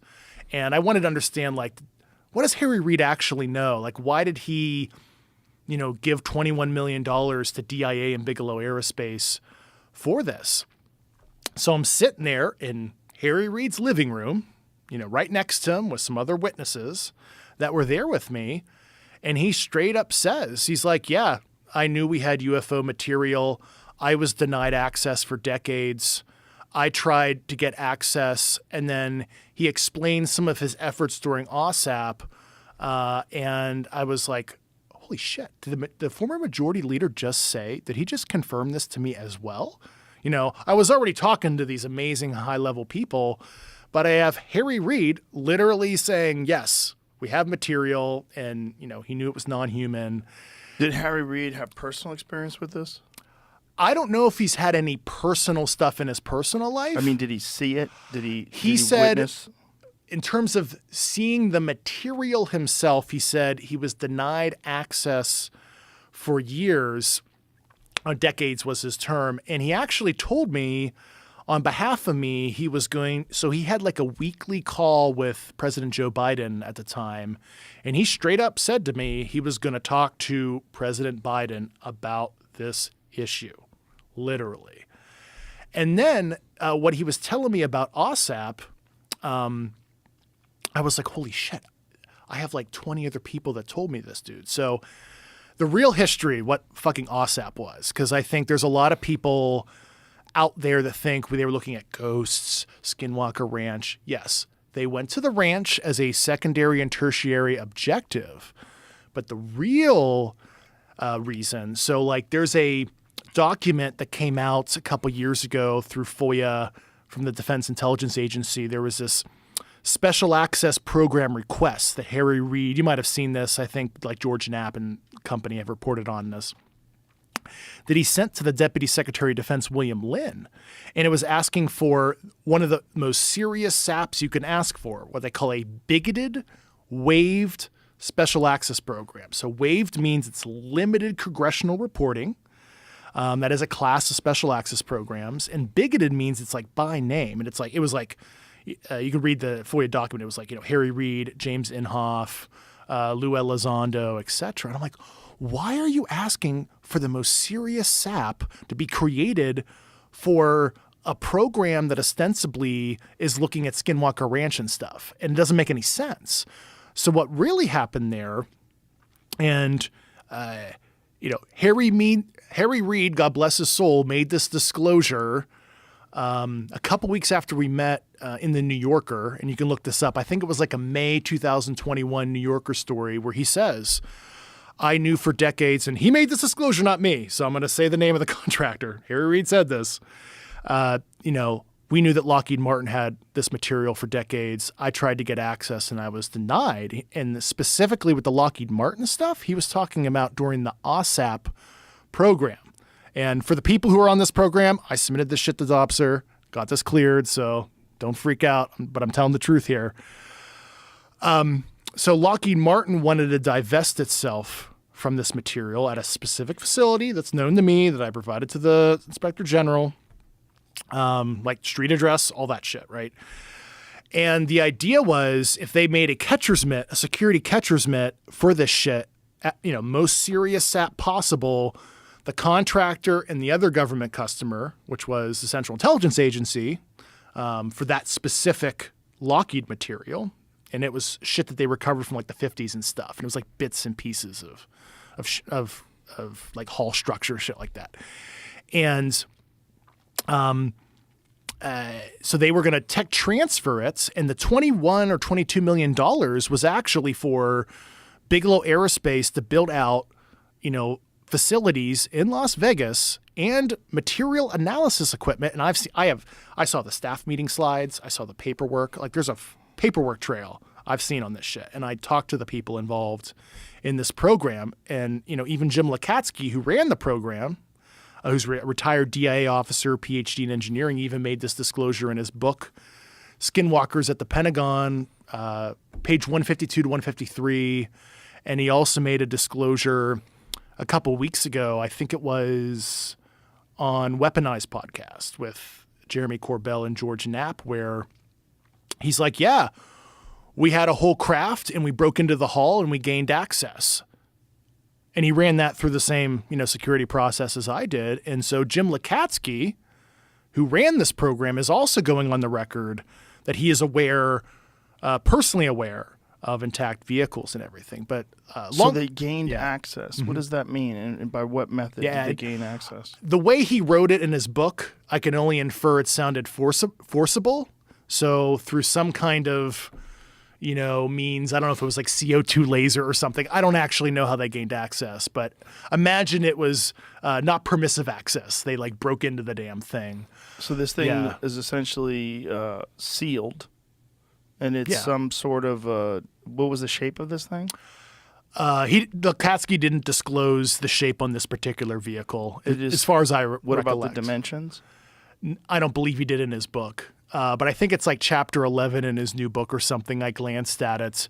But he did make that disclosure on video as well. And I do encourage both the Aero Office, which is the DoD's UAP task force successor, and Congress to ask Dr. James Lakatsky to come in for classified testimony because the disclosure in his one book that he wrote with Colin Kelleher, George Knapp, and in the second book, well, the guy saying he has close personal knowledge, he needs to go to Congress. So I don't know James Lakatsky, but I do encourage him to be a fact witness. But going back to that transfer with Lockheed, long story short, can't get into all the nuanced details, but basically the CIA said fuck you to DIA and Lockheed, and it was totally killed. So Harry Reid's request to get the material transferred to the OSAP program was totally killed because of bureaucracy and kind of fiefdom stuff.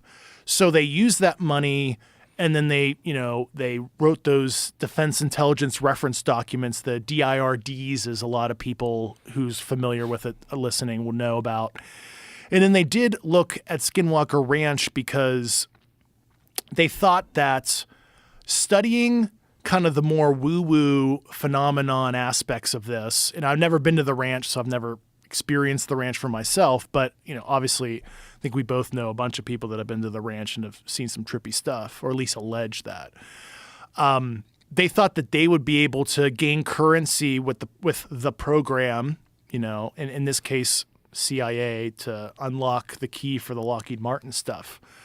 Which actually, I'll tell you right now, it's like so weird to say that, but I ran that shit through security. To me, it's like an out-of-body experience to talk about that kind of detailed sensitivity, stuff like that. But basically, they studied the ranch to gain favor, to be like, hey, look at all this stuff we're figuring out, this paranormal stuff that's somehow connected to the phenomenon on the ranch. But ultimately, they never gained favor with the government customer. And then the program kind of died a slow death because of a lot of politics in the Pentagon. So that's kind of the long but short of it with the OSAP program that, I wanted to make sure the public knew it's not what you think it was. There was some other stuff behind the scenes that, I wanted to speak truth to power on. So this particular vehicle that they had recovered from the 1950s, what was the source of it? Where did they find it? Those details, I did not get cleared. So, okay. Yeah. So they have in possession this thing. They gain access to this thing. And what do they report once they've gained access to it? Oh, those details I do not know. That's probably a question for Dr. Lakatsky. I presume he knows those details. I don't know. So this thing is housed somewhere. It is, yes. Currently. It may still be in the same location that I know about, yes. And how many people have access to this, and how did they prevent this information from being released? I mean, it goes back to the compartmentation and kind of the ecosystem of secrecy in this community, right? Only a limited amount of people, at least at the time, on Lockheed Martin's side. And Lockheed Martin was complaining basically like, look, like the secrecy's ridiculous. We can't even bring the right engineers. Like, imagine you're like a hot shot engineer. It might be hot too, I don't know. But that, you're fresh out of grad school. Maybe you're like the best PhD electrical engineer. You want to do cool shit. You want to publish an IEEE. You want to climb the ladder corporately, and that kind of thing. A Lockheed Martin executive comes to you, yeah, dude, I can read you into something really crazy, but you're never going to publish papers on it. You're never going to be able to tell people what you worked on, and it's probably not the most career enhancing. But if you want to work on something cool, but I can't tell you because it's unacknowledged until you sign this piece of paper, non-disclosure agreement,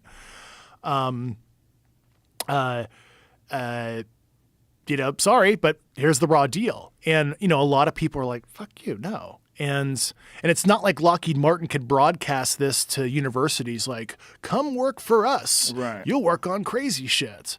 But that is very akin to a lot of other black programs in the government that are unacknowledged in nature. You don't know what you're signing up for until you get bred in. And I've been briefed to a lot of that kind of conventional stuff in my career.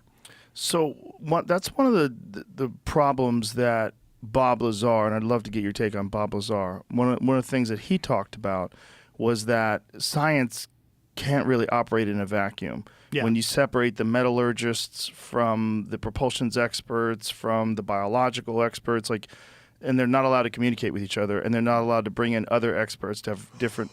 Well, that was the frustration that I had some friends that I've known my entire career, like almost 14 years, right? I literally know them personally.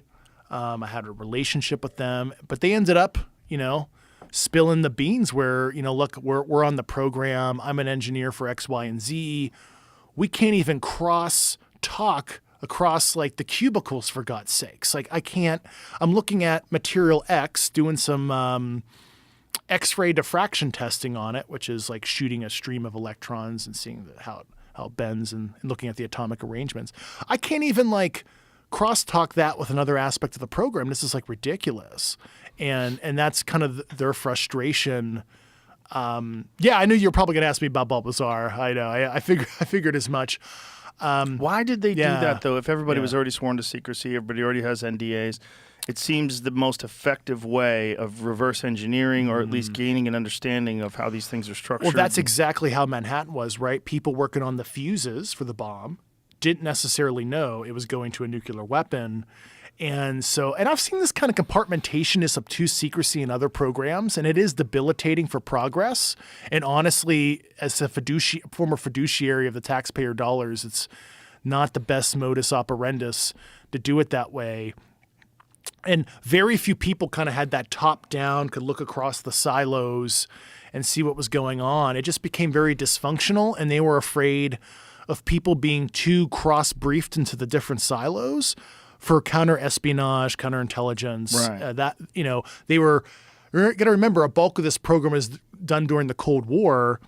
And, we were afraid of Russian spies, Soviet moles. And so we made it ultra locked down, but to the detriment of national security. And that was one of the crazy things that got me that I wanted to whistleblow on, because I'm like, this is so stupid. We should be making more progress on this. Were there any breaches that you're aware of where foreign agents were able to gain access to materials or an understanding of what we know? So I'll tell you about some intel documents I read that kind of obliquely answers that question. So there were sensitive human-derived foreign intelligence that I read. So I had access to kind of the ATIP, OSAP classified archives, and I was like thumbing through everything, and there's some other people were bringing me documents to evaluate. And I'll never forget, I had, stolen by the U.S. Intelligence assessment from a certain foreign adversary discussing the U.S. reverse engineering program. And I was like, and that was actually another like, what the fuck? And so I had an adversary also confirm this program literally because of exfiltrated intelligence. And so they certainly had a limited knowledge, at least fact of that the U.S. had a program like this, a particular adversary. And actually, I was like, well, I want more. I know who wrote this, literally, or who got it, right, on behalf of the United States government. So I went to that certain agency through the approved and official way. And this is kind of part of the myriad reprisals against me. The agency was like, oh, yes, we have what you're looking for, Dave. You're going to need to sign a one-time read-in to something, come visit us to, go to the vault and read it, right? Hard copy. Mm-hmm. But yes, we have what you're looking for. And ultimately, from what I was told by friends in higher places, my request kind of went up the flagpole at that agency. And all of a sudden, the agency ghosted my boss and I for like 2 months. And then when I really pressed them hard to gain access, because I'm like, I have a need to know. I need to evaluate this intelligence for fucking Congress. And they debriefed me from all my accesses over in that other sister agency and made up some bogus excuse, like I shouldn't have been briefed to anything in the first place, literally. And basically gave me an administrative middle finger, like persona non grata, don't ever fucking ask us about that shit again. I'm sure the person who made the oops that told me they had what I was looking for probably got admonished and slapped on the wrist, because I never heard from that person again, even though it was somebody I actually used to work on occasion with. So That was also another way I knew I was, there was a lot of smoke and fire because I, had stuff like that happen to me. So but knowing that our adversaries were aware of this reverse engineering program, are we aware of their reverse engineering programs? Yeah.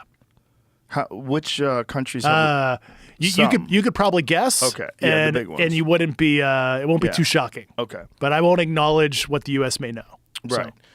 So are we aware of numbers in terms of like at least a rough estimate of how many are available to these other? Yeah. How many? That's like super But there's sensitive. more than one. Yeah. You can read into that. You can read into that. And has anyone made any progress? Yeah, I can't get into if we've made progress, if they've made progress, because that's like straight up some national security stuff. But like, just to be clear, I want the U.S. populace to learn a lot of this. And this is why, another reason why I went public is like, I need to call everybody out. I'm not here to admonish the entire government, mind you, but there is an element of the U.S. government and its clear defense contractor base that, we have a 3-branch of government oversight issue, like going back to Harry Reid. Harry Reid didn't even get access. I fucking talked to him myself to confirm that. And he said he was going to go talk to Biden. Because I think there needs to be a disclosure plan. And this goes back to what's currently in legislation right now. That's super fucking important. Because 90 some odd percent of this should be open for public discovery, public analysis in academia. This should be like, at very least, true nuclear programs such as nuclear physics, you study in a university. Nuclear weapons, classified, because that makes people in the pink mist. That's really sensitive. We don't need everybody to know how to do that. So I think the stuff that is like legit weapons related stuff, that's like straight up national superiority stuff, sure. Reasonably classify that, but these programs, we need a change. And that's why you saw the Schumer amendment, right? And I think you might have read that on air or something in a previous episode, if I remember correctly. Chuck Schumer, and I knew about the amendment a couple months before I went public, and that's kind of another reason why I did what I did. I'm like, fuck, I'm like the only guy that kind of has the opportunity to do this. I know what's in the chute, so to speak, that Chuck Schumer and his staff had with the Schumer Amendment, which is 67 pages of literal, we want to disclose. And I'm like, I have to spike the football by going public because, I can read the tea leaves on the Hill, and I think that they were hesitant to do anything without being able to point to something publicly. And I'm like, I'll be that fucking guy and just send it. And then, of course, a month after I went public, I guess I pushed Chuck Schumer over the ledge. And I do know he talked to the White House about the amendment, too, because not like Chuck Schumer's going to propose groundbreaking legislation like that without talking to the National Security Advisor or president. Like, I imagine he did so. And, so you have the 67-page amendments, right? It's called the UAP Disclosure Act of 2023. Known as the Schumer Amendment. Co-sponsors were Young, Gillibrand, Rubio, Rounds, and Young. And, kudos for those senators for stepping up to the plate because they know this is real. I know what meetings that they've had with certain other individuals that are, even more credible than myself. And so this act, which is like super important, is currently in conference as we speak in Capitol Hill. So the amendment is wrapped in something called the Fiscal Year 2024 National Defense Authorization Act. So that is the act that funds the military basically every year, right? So it's an amendment within this bill.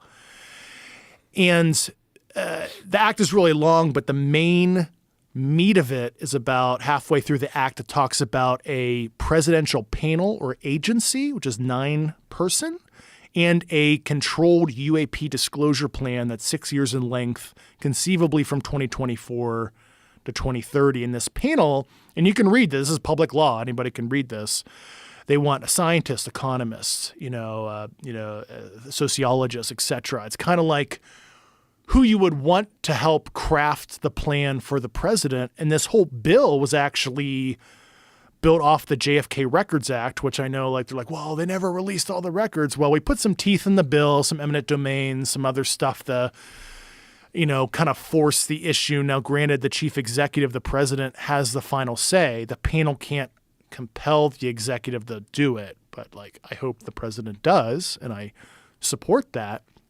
But so the Senate already passed it. They're chill with this. This is like we're good to go, but there's pushback in the House right now that is, pardon my language, fucking ridiculous. So they're saying, for one, it's duplicating the DoD Aero's office activities. They're doing good things. They're looking at UAP reports, trying to figure out what's balloons and air trash and what's weird stuff. And of course, they are doing an historical review to try to understand the U.S.'s history on this too. But the problem is with that agency, it's within the DoD and IC, not above. So you have an issue reaching into Department of Energy, other, cabinet level agencies. So you need a presidential level panel that can declassify stuff, reach into other agencies and tell, certain secretaries, we're coming in, we want your stuff under presidential authority. So what's happening in the House, from what I'm told from people on the Hill that are working the issue right now, you have the chair of the House Intel Committee, Mike Turner, who's blocking this, from Ohio, Dayton, Ohio area, right, Pat? Weird. Mm-hmm. And Wright Pat, meaning Wright-Patterson Air Force. Yeah. And Mike Rogers, which I'm kind of surprised, from Alabama, who's the chair of the House Armed Services Committee. So I have a problem with Mike and Mike right now. So Mike Turner, now remember, I went to his committee in December of last year. He wasn't there, but his staff and lawyers were. And of course, he goes on Fox Business after the hearing, doesn't use my names like this whistleblower. He has no idea what he's talking about. I'm like, really? Tell me, Mike, have you ever been an intel officer or served in the military? Oh, wait, you've been the mayor of Dayton, Ohio. You were voted most corrupt person in Congress a couple years ago. And pull up his PAC donors. Who are his biggest donors? Lockheed, Raytheon, Boeing. Okay, so... and first of all, if you thought that you needed more information or wanted to talk to me personally, why didn't you call me back when I reported to your committee? So, and furthermore, besides blocking the bill, I'm sure you're familiar with like Representative Tim Burchett of Alabama, and he's been very outspoken on the issue. And we may not agree with everything Tim says about conventional stuff. That's, here nor there, but, he's been a champion on the Oversight Committee, and he was, one of the members that I testified in public under oath regarding this. So and Mike Turner is looking to fund, according to staffers I've talked to last 2 weeks, an opposition candidate for Tim's reelection in 2024. So why is Mike Turner going out of his way to destroy the career of a courageous Tennessee representative on the Oversight Committee? And why are you blocking a bill? And it's not going to cost much, couple million a year max, for the panel, which is like vaporware in U.S. government speak, right? If there's nothing to see here, why are Mike Rogers and Mike Turner in the House blocking this bill that is, in my opinion, the most important legislation for transparency in American history? If there's nothing to see here, if I'm fucking crazy, multi-star generals I talked to are crazy, the intel docs that I read are incorrect, they're fucking forgeries or passage material or something like that. Good friends of mine that worked on the program are bullshitting me in some concerted operation against me and my colleagues, that it would be totally crazy to even conduct that because I took precautions. Then why don't we just pass this and see what happens? And what do you think the answer to that is? Special interests want to keep the genie in the bottle, even though the toothpaste is coming out of the tube. And I think it's like a death rattle in this industrial complex that doesn't want change. And I'm not here to be like some total adversary. I think there needs to be a truth and reconciliation process on this issue. I'm not here to throw people in jail. I'm not here for big contractors involved to lose money. I think would be a boon. And I think the leadership in these companies need to think about this, where if we're more open with this, you can hire people, you can push the subject into undergraduate, graduates, and postdoctoral programs of research to study this in an unclassified, just like nuclear physics.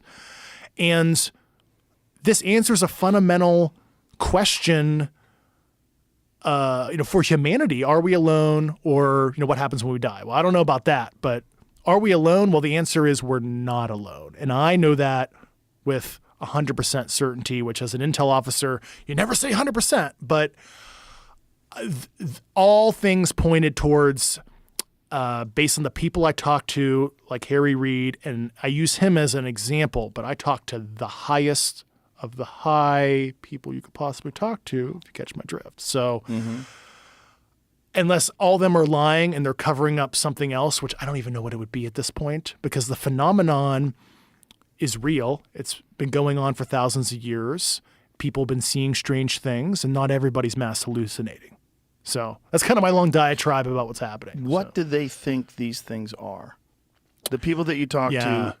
So they specifically, the people on the program that handle the material, that were in executive level briefings with Intel community leaders and other folks over the years, last 20 years or so, they did use the term extraterrestrial, ET or whatever. Okay, that isn't a possible origin, but the Schumer Amendment, if you read it, it specifically uses non-human intelligence, NHI, very deliberately, because we want to catch everything, because what if some of this stuff is not ET and they're going to use that as an escape clause? Like, well, this stuff that we don't even know if it's extraterrestrial, so this doesn't apply. So that's why we wanted to be as broad as possible. I mean, besides ET, I mean, a lot of it would be my own personal opinion. I think we have a couple conceivable buckets, and I'm using the work of Jacques Vallée, other people that have thought deeply on the issue, on how the phenomenon has changed since antiquity. It showed itself in a different way. Like a good example is like witches sitting on your chest phenomenon with paralysis in medieval and Enlightenment era became this alien abduction phenomenon in the modern era. And is it the recipient and their analytical overlay cognitively seeing the phenomenon based on a modern interpretation, inside out? Or is the phenomenon, this is like Jacques Vallée's book, Passport to Magnolia, I can never pronounce it right, 1969, where he talks about the phenomenon seems to like masquerade itself as different stuff over the years. But, we've seen roughly the same stuff. You look at the Foo Fighters of World War II. There are declassified Air Force OSI reports from the 50s, people can Google, that talk about flying butane tanks with the same measurements, approximately what we saw in the 2004 Tic Tac incident, but they called it flying propane or butane tanks in the 50s. So from a morphology, or in the Air Force Intel, we call it VisRecce, visual reconnaissance, like they basically look the same, and we can back azimuth that, decades, if not hundreds of years in the past, wheels of Ezekiel, right? They're seeing these like disc type objects, right? And unless Ezekiel is tripping, or this is an allegory or fable in the Bible, let's say the event happens. Just like in the Vedic text, you have the battles, the blue people, and the battles in the sky that sound like nuclear and directed energy weapons. Like, what's going on there? I mean, maybe that's a Graham Hancock or Randall Carlson type thing. They know more than I. So there is a real phenomenon that origin undetermined, but it's trippy, and sometimes it presents itself in like a non-corporeal form too. Orbs, balls of energy. They don't appear as like some kind of bipedal hominid like some people have espoused. So I think that might be, call it interdimensional, call it shadow biome, cryptoterrestrial. I mean, there's a lot of different theories. What are the primary theories? The primary theories are from another planet, or from another dimension? I think those are the primary. I mean, there's certainly origins that we probably can't conceptualize as humans because our meat is stuck in 3D and we don't understand, and our IQs are only so high. So there might be some origins that we don't understand. In terms of like interdimensional travel. Yeah, I mean, obviously, if you talk to mainstream physicists, they say like crossing dimensions physically is kind of a trope of sci-fi. And, that's why I used an example. And I know some physicists don't like me talking about this theory, but it is a theory, so the holographic principle, which was originally conceived to explain how information is encoded on an event horizon of a black hole, which is a distance away from the singularity of a black hole where if you cross it, you're fucked because you're going to get ripped to shreds or you're not coming back. And that principle talks about how information basically from higher dimensional space can be encoded in lower dimensional space. And the easiest example is like us casting a shadow on a sidewalk, right? 3-dimensional object, 2D shadow on a sidewalk. If you lived in 2-dimensional space, flatland, you'd be tripped out. What the fuck am I seeing? But they just don't know that it's really just a person in higher dimensional space. So is some of the obviously we have physical material that's in 3-dimensional space that we've recovered, but at least maybe some of the phenomenon is really operating in higher spatial dimensions, but is either being projected or quasi-projected into our 3D plus time space, which is really trippy to think about, but we literally do it on a day-to-day basis, like casting shadows. So, and that might be some of what we're seeing too, but I presume we know more. The people I talked to did not espouse they had full knowledge either. Like I said, the normal colloquialism was to say ET or extraterrestrial. Could you dumb down this concept of interdimensional? Like, what I know in physics, they have theorized that there are multiple dimensions other than those that we can currently detect. Yeah, and a lot of that is based off of like Large. This is my bachelor's degree talking. I know there's going to be like some physicist who has a PhD is like, oh, Dave, you fucked that up. But basically, from high energy particle collisions and based on the deflection angles and all this stuff, what happens when the particles collide,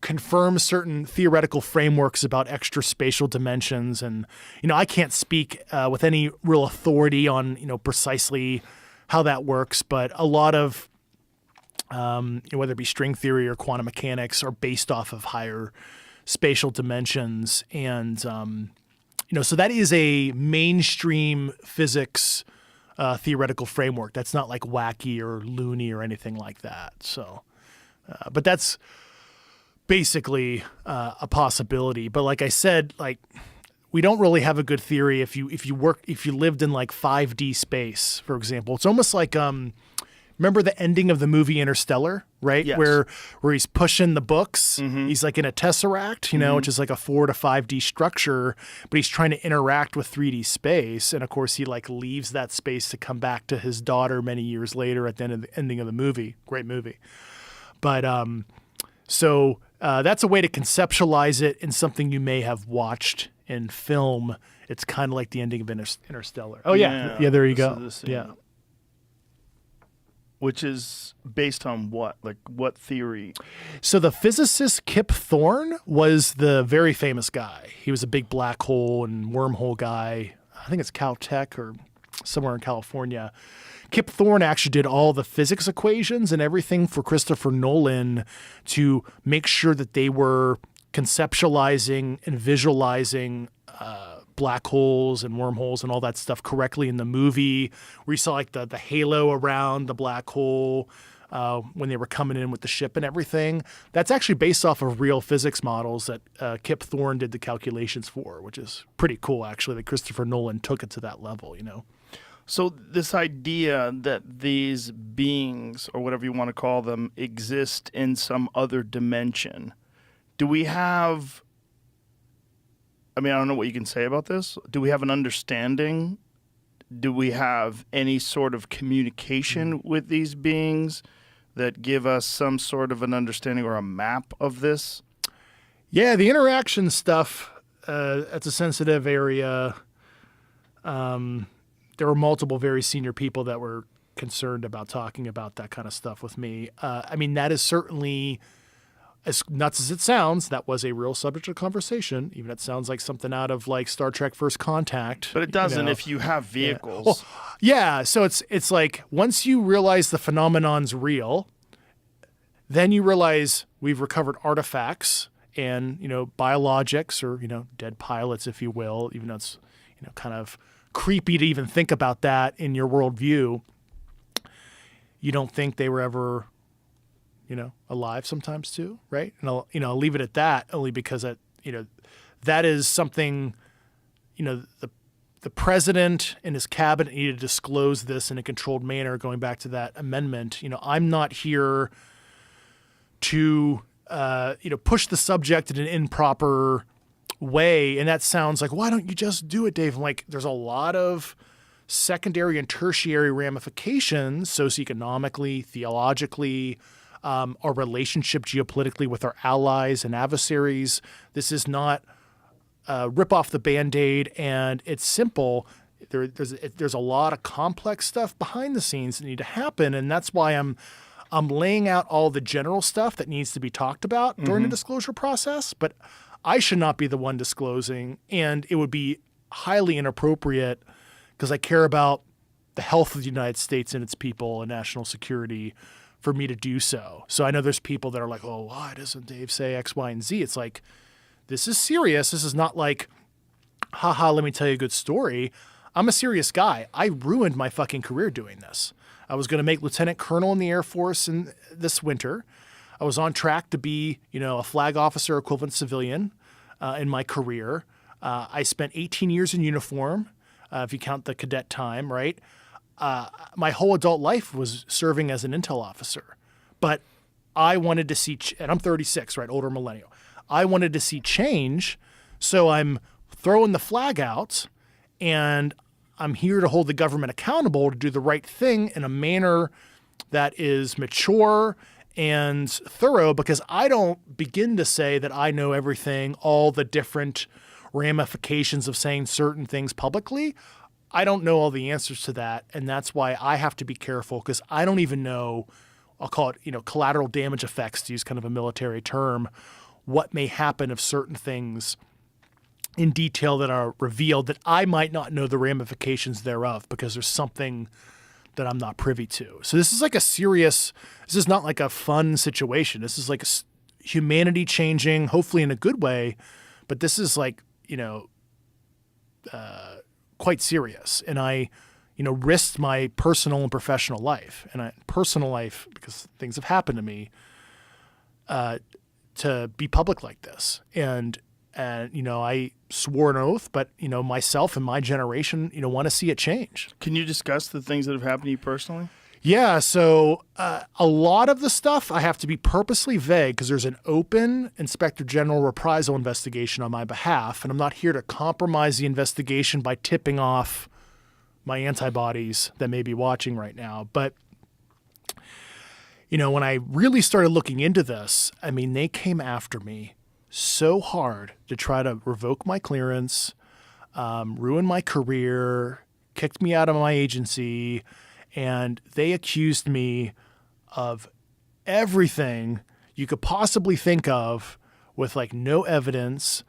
For example, at first they wanted to say, oh, Dave, you have mental health stuff you didn't report to us. We're concerned because we think you might have an ongoing mental health issue. I'm like, what are you talking about? I reported that I had PTSD from Afghanistan in my military service several years ago, and I sought help for that. Like I'm not ashamed of that. I'm high functioning autistic, and I didn't know that until my early 30s, and how I process trauma I didn't really understand until many years later.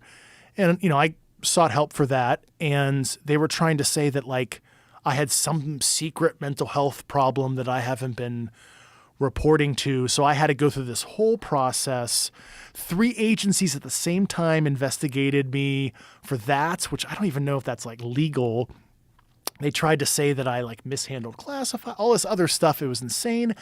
Apparently I was under criminal investigation for a couple months, and I didn't even know that, and nor did they interview me, but they made a finding with no evidence they tried to use against me that I had to spend money to basically litigate and maintain my employment and my clearance, which I did, for the record. I maintained my clearance. I resigned with full accesses. You know, I'm just debriefed now, but I maintained my top secret eligibility, and I left with my own accord. And of course, they ruined one of my boss's careers in another agency. They walked him out of the building and revoked his clearance and terminated him as a show of force after they were going after me. And I feel sorry for that certain individual.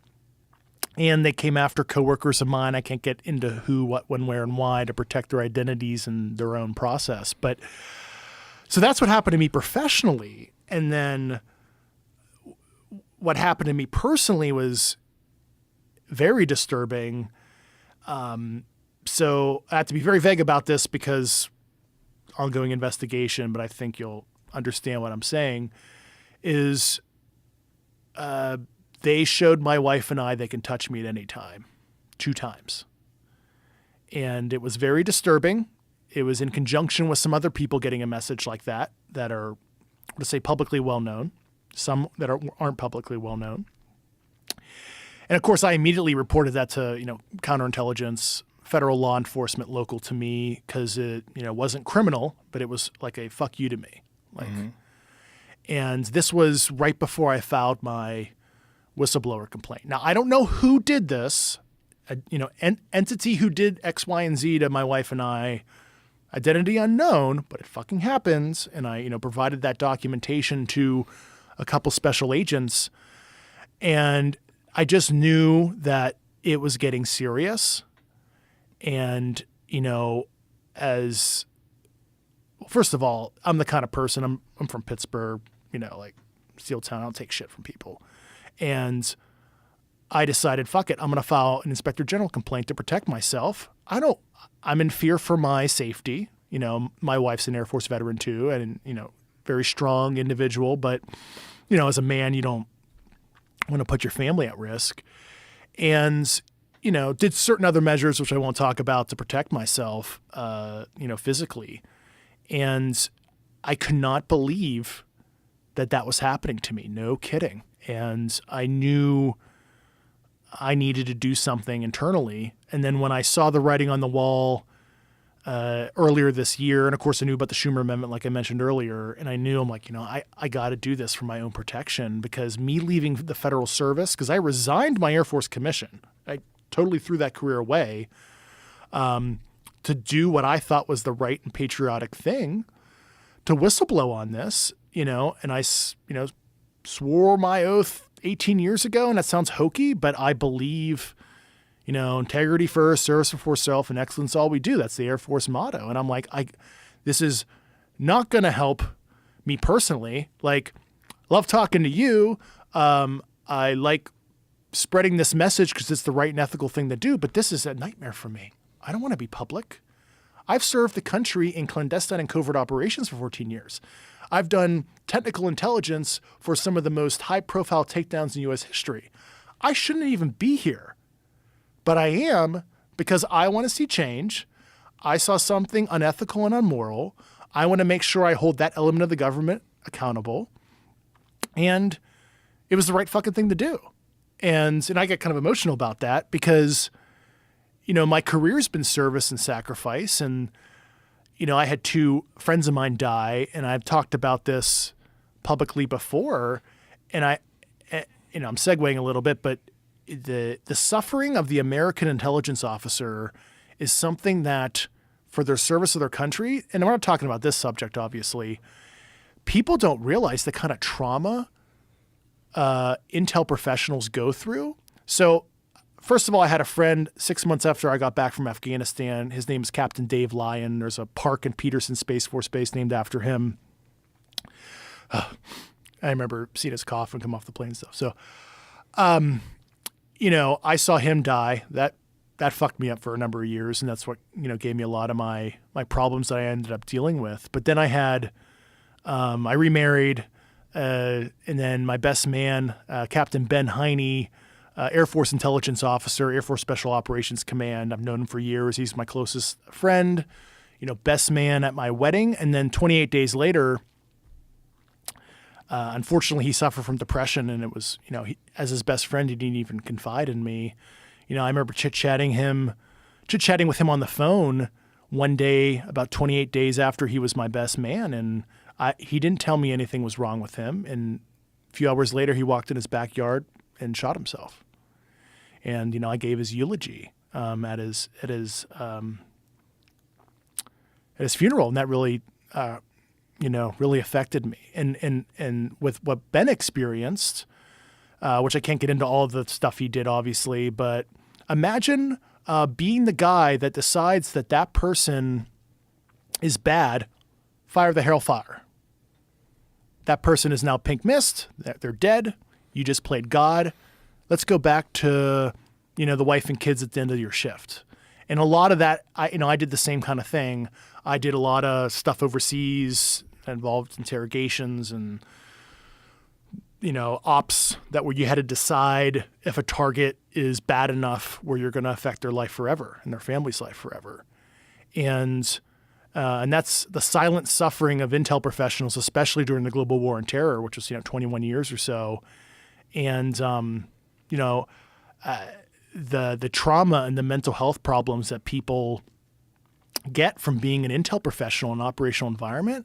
People think like special operators, pilots, etc., Army, Marines, ground pounders, and they certainly have their own trauma, but it's this weird, insidious, am I in a video game? Is this real trauma that intelligence professionals, and I just wanted to highlight that during this show because that was just a near and dear to myself. So people are aware of the service of military intelligence and civilian intelligence professionals that have to make really tough decisions for the country that affect people's lives on the receiving end, So was there a concern while you're going through all this that if you didn't come out with this, that we would be stuck in the same sort of loop for a long, long period of time and no one would ever have access to this stuff, that they would continue? Yep. Yeah, and that you nailed it on the head is, I think my generation, once it changed, the under 40 generation, their parents went to war, their older brothers went to war. We're fighting two dangerous proxy wars right now, which is extremely stupid. I don't know the better way of saying it, to be quite frank. And I can give you my own assessment on that if you want. But we're in this loop. We're not progressing in a healthy way as a civilization. It's becoming more divisive, whether you're on the left or the right. People aren't even looking up. All they care about is TikTok. We're creating potentially dangerous artificial intelligence. I even saw that in my government service.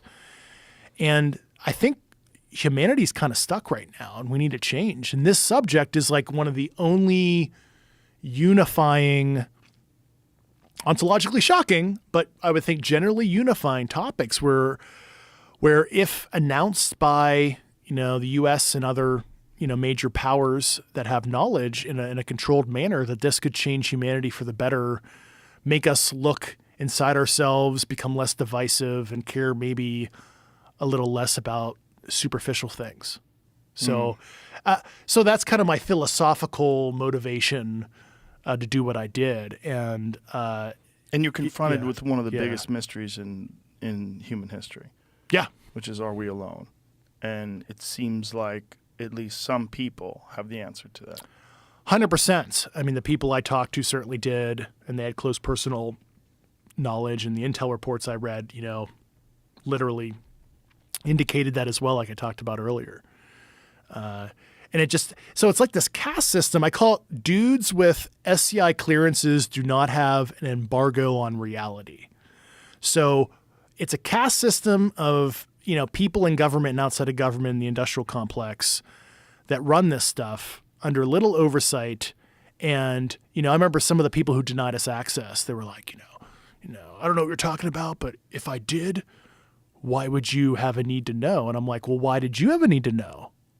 You're just some multi-star general. Right, you're a human being. You're a human being. You're not better than me. I mean, who determines need to know on a humanistic question? It's like basic fact of life. Why are we classifying fact of life at this day and age in 2023? It's insane. And the answer to that would be national security. Yeah, it's obtuse national security, right? So like why we classify stuff. It's called Executive Order 13526, right? Section 1.4 sections E and F are why we classify science stuff, why we classify nuclear stuff. It's like a one-liner. It's very vague. And are you saying these basic facts should be classified? Are you saying that this fits in this bill? And you notice the Schumer amendment, if anybody reads it, awkwardly calls out the Atomic Energy Act in 1954, right? And they're basically treating this as nuclear secrets because it gives off nuclear radiation. Because if you look at the ultra vague definition of special nuclear material, which is section 51 of the Atomic Energy Act of 1954, it says anything that gives off a sizable amount of atomic energy. Literally, that's what it says. Well, what's sizable and what legal gymnastics are you saying this stuff, which is obviously not who knows, maybe it is a nuclear weapon, and you're saying this is a U.S. nuclear secret, you're transclassifying it into a nuclear secret, which I understand maybe at first why they did that, and I'm not admonishing the hard decisions that presidents and other folks did many years ago when this was more of an enigma and we wanted to like lock it down, figure it out, and then see what we're going to do. But there's never been a disclosure plan. I always ask that, like to these super senior people I talked to, was there a plan? Any kind of plan at all? And they're like, no, never. We tried to muddy the waters back and there, tried to put it out there and test the populace, but there was never any cogent plan. I mean, people think the government is like this fine-oiled machine. They have plans for everything. Well, I guess sort of, but like it's not. I mean, look at the war on terrorism. We left Afghanistan. No general officer, Mattis, Petraeus, McChrystal, I call them the failed generals. People loud them, but really themselves in the Obama administration, Bush administration, except, Trump, whatever. Nobody had a cogent plan for success. And we were fighting people who are much less of an adversary than like one of our peers or near peers. And we couldn't even win that war. Like, what the fuck are we doing? But these protracted, endless wars, let's be real, it's good for the industrial complex. Right. So, and I'm not like admonishing the whole industrial complex for the record. We need national lethality. We need weapons to kill bad guys because there's evil people in the world. Sure. But you got to control some of it, though. Well, that's a part of the problem with people that have secrets. Mm-hmm. It's like once you have secrets, and a part of your identity is the holder of those secrets. Yeah. And part of the culture of these industries is that they are the ones that have the access to that. Yeah, and I saw that in conventional, really black programs I was a part of in my career. It was almost like you got that secret society vibe where it's like if you're a career government servant, your salary's not that great, but knowledge is your currency. And what makes you special? What rice bowl do you control? And I remember getting read into some stuff that like it was like the president and very limited number of people getting read into. And I was one of them because I was operating a certain thing for a certain op. And, you're part of the club, like only 30 people are cleared or whatever. And I'm like, I don't get off on this shit. It's, right. like, it's just so weird. But like these like lifers, and I hate to, talk so matter of fact about it, but like it's kind of disgusting to me because it's like this, like, it's weird. It's just like a weird, like Gnostic cultish thing. Mm-hmm. And, I lived that community for 14 years of my career. And people really do enjoy having information that other people don't have access to. I was like, I got a secret. And like, that's why I whistleblowed. Okay, so I know this shit's real. I know we're not alone. We have stuff. No shit. Am I going to sit on my ass for 30, 40 years? I'm an old man. I look back like, I had that secret. I knew about it. but I didn't do anything. I didn't change. So I couldn't just keep that secret because I thought it was just perverse and wrong that the people don't even at least get to know the basics. It's insane. So when it comes to these, I'm going to bring it back to these actual entities. Yeah. Do we know, or would you have an understanding of how many of them we're talking about and the variety of them? Well, yeah, there is a variety, and we have a certain number of different things. But the total numbers of what's interacting with us on Earth, I mean, nobody knows that. And I mean, but there's an understanding of some that they do believe are interacting with us, and there's a variety in terms of there's variables. Yeah, I talked to people who are familiar with the biological analysis and everything. So we have some idea, not a complete picture, because it's you're looking at it, it's well, I don't even understand the physiology at all. It's what the heck? It's way different, right? So we have at least a description of this physiology. Yeah, no, I was in the room when I gotta be careful. I don't want to. I was in Washington D.C. with a very number of senior people that work for members of Congress. Put it that way. When I was still in government, and I brought the people who worked on that stuff to the Hill. I mean, this is why the members were so confident to put out the Schumer amendment and stuff. And I was like, please explain. And they went into all those details and stuff. And I remember, some of the professional staff members were like, whoa, like they were in G-lock, right? Because I mean, a total world bubble got burst right there for a lot of people. And so we have some idea. It's not a complete picture. I mean, it's just but you're not even bringing in the right people. I think about my friend and colleague, Dr. Gary Nolan, which I started the Soul Foundation nonprofit with. I mean, he's Nobel level biologist, virologist. He's the guy that you would want on it, but he's not on it. So I think we can make a lot of progress in our understanding once again if this is more broadly studied in an open environment. You aware of the Nixon Jackie Gleason story? Vaguely. I stayed away from ufology because I had these contemporary people that were inside. I could check all their credentials, where they worked, etc. But I'm vaguely familiar what was it, Nixon brought Jackie Gleason to some facility and showed him some stuff or something like that? Yeah, supposedly that's the story. And it's very hard to determine the origin of the story or whether or not it's real. It came from, there's a story about one article that was supposedly published. Was it Vanity Fair? Something like that, yeah. And you can't find the story. But Jackie Gleason, by all accounts, was obsessed with UFOs. And even built a home in upstate New York that looked like a flying saucer. Oh, really? Yeah. That's cool. This is the house. He had this house constructed supposedly after he had this meeting with Nixon. So Nixon, supposedly they were drinking. Jackie Gleason and Nixon are tying one on. And Nixon's like, you want to see some shit? And they fly to wherever this base is. Yeah. And he shows them these frozen biological entities and this retrieved vehicle. And then Jackie Gleason becomes a fanatic, obviously. That's crazy. Yeah. I mean, not crazy, but that's interesting that a president would do that to an uncleared celebrity friend of his. Oh, let me just show you the most sensitive shit our country has. Well, I don't know. It's kind of crazy to me. People are obsessed with celebrity, I used to always love Art Bell because someone would call in and say, I'm a werewolf. And, he would go, oh my. Interesting. Tell me more. Yeah. He didn't care.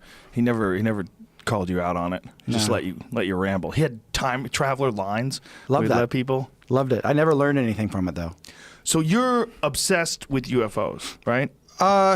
Is that safe to say? It's safe to say, but it's not so much just the UFO itself. I mean, I don't call them that anymore. We call these advanced aerial threats. They're different. But threats? You honed in on a word we weren't supposed to really get into here in the first part of the show. Did you have a plan? I have a very long plan, detailed plan. We're going to start with my body. We're just going to talk about my body for a lot. And okay, what do you want to talk about when it comes to your body? Well, my body is interesting. It's unique. Okay. And it changes shape. What I've noticed is it's just changing. Yeah, it's getting larger. Larger, getting wider. Depending upon what you put in it. But you're all. Can I cuss? Yeah, for sure. We're on the internet. You're so fucking fit. You shook my hand. I think you're gonna break my hand. I'm sorry. Yeah, just don't be strong. I didn't mean to. Don't be so I was handsome. just and shaking your strong. hand. Just thought it was a handshake. I know. Well, it's one of those power moves. You ever see when Trump shakes people's hands and he pulls them in and he's like, yeah, he does do weird shit. He does right? weird shit like that. Yeah. Yeah, I didn't mean to do that. I just meant to shake your hand like a man. Well, I took it as like, know your place, motherfucker. Oh, this is my weird. show. I didn't think that. No, I'm just joking. Interesting. So, when did you get obsessed with this aerial threat thing? And why do you call them threats? We'll get into that, I guess. Okay. But I got into it when I was in junior high. For some weird reason, I had like some time off and I went to the school library in like 7th grade, and I was like, damn, I'm gonna read some boring shit. What am I gonna read? And I saw this one book, and it had a picture of the Loch Ness Monster and like a UFO. I'm all, that looks cool. And I read that, and I was like, holy cow, these are like real. It wasn't all science fiction. I mean, the way the book was laid out, I was like, these are like real events. I'm all, there's no way, really? And then when the band started doing its thing in the back of the van, there were no like smartphones, so we were buying books. And I would just lay there. We'd have like 20-hour drives. And so I started buying books on the UFO phenomenon. And I was, once you do that, it's a black hole, you're done.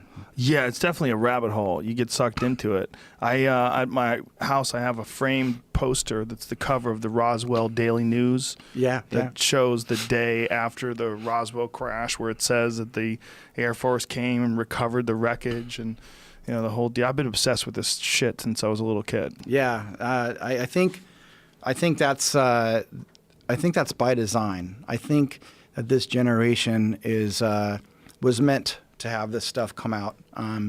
But I can't prove that. That's just my feeling. What makes you feel that? Like, because of exactly what you said. There's a lot of people. I don't believe that some of the events happened on accident. I think that there's been a lot of events that are on purpose. Some have been for show. Some have been for. There's a variety of reasons, but I think a lot of it is a control system that's really pushing humanity in a very specific direction. And so like they've got a time frame where they've had these events take place. Is that what you think? Yeah, and they also time travel, which is different than what people think in like a movie where they sit in a machine and all of a sudden you're in the 1930s and you got to go save humanity. When you use the technology, there's a time difference between what they're doing inside of an artificially created bubble of gravity of sorts, and then what's on the outside. So if you're on the inside of one of those machines, everything would be skewed more black and white. There would be like a red shift, and everybody would look frozen. So you literally could fly around and grab a Coke out of someone's hand and put it in someone else's hand. It's really... Where are you getting this from? Well, take a wild guess. Look at the people I'm surrounded by, So the people you're surrounded by are telling you this? Is that what it is? Well, I don't want to get into that, but the people I'm surrounded with and myself, are very close to this stuff. But the physics, the physicist that's a co-founder of my company, To the Star, he's a Nobel nominee. He wrote the book on plasma physics. What's his name? Hal Puthoff, Dr. Hal Puthoff. And he created remote viewing. Do you know what remote viewing is? Yeah. He's the creator of the CIA psychic spy program, but he also has done like really exotic, advanced, forefront propulsion work for the past decades and decades. Actually, I mean, he's deep into the quantum this and that. So he's the one that actually told me about the redshift. Yeah. And so they have experienced this physically, or is this just theoretical, or they know that it exists? Like the technology? Yes.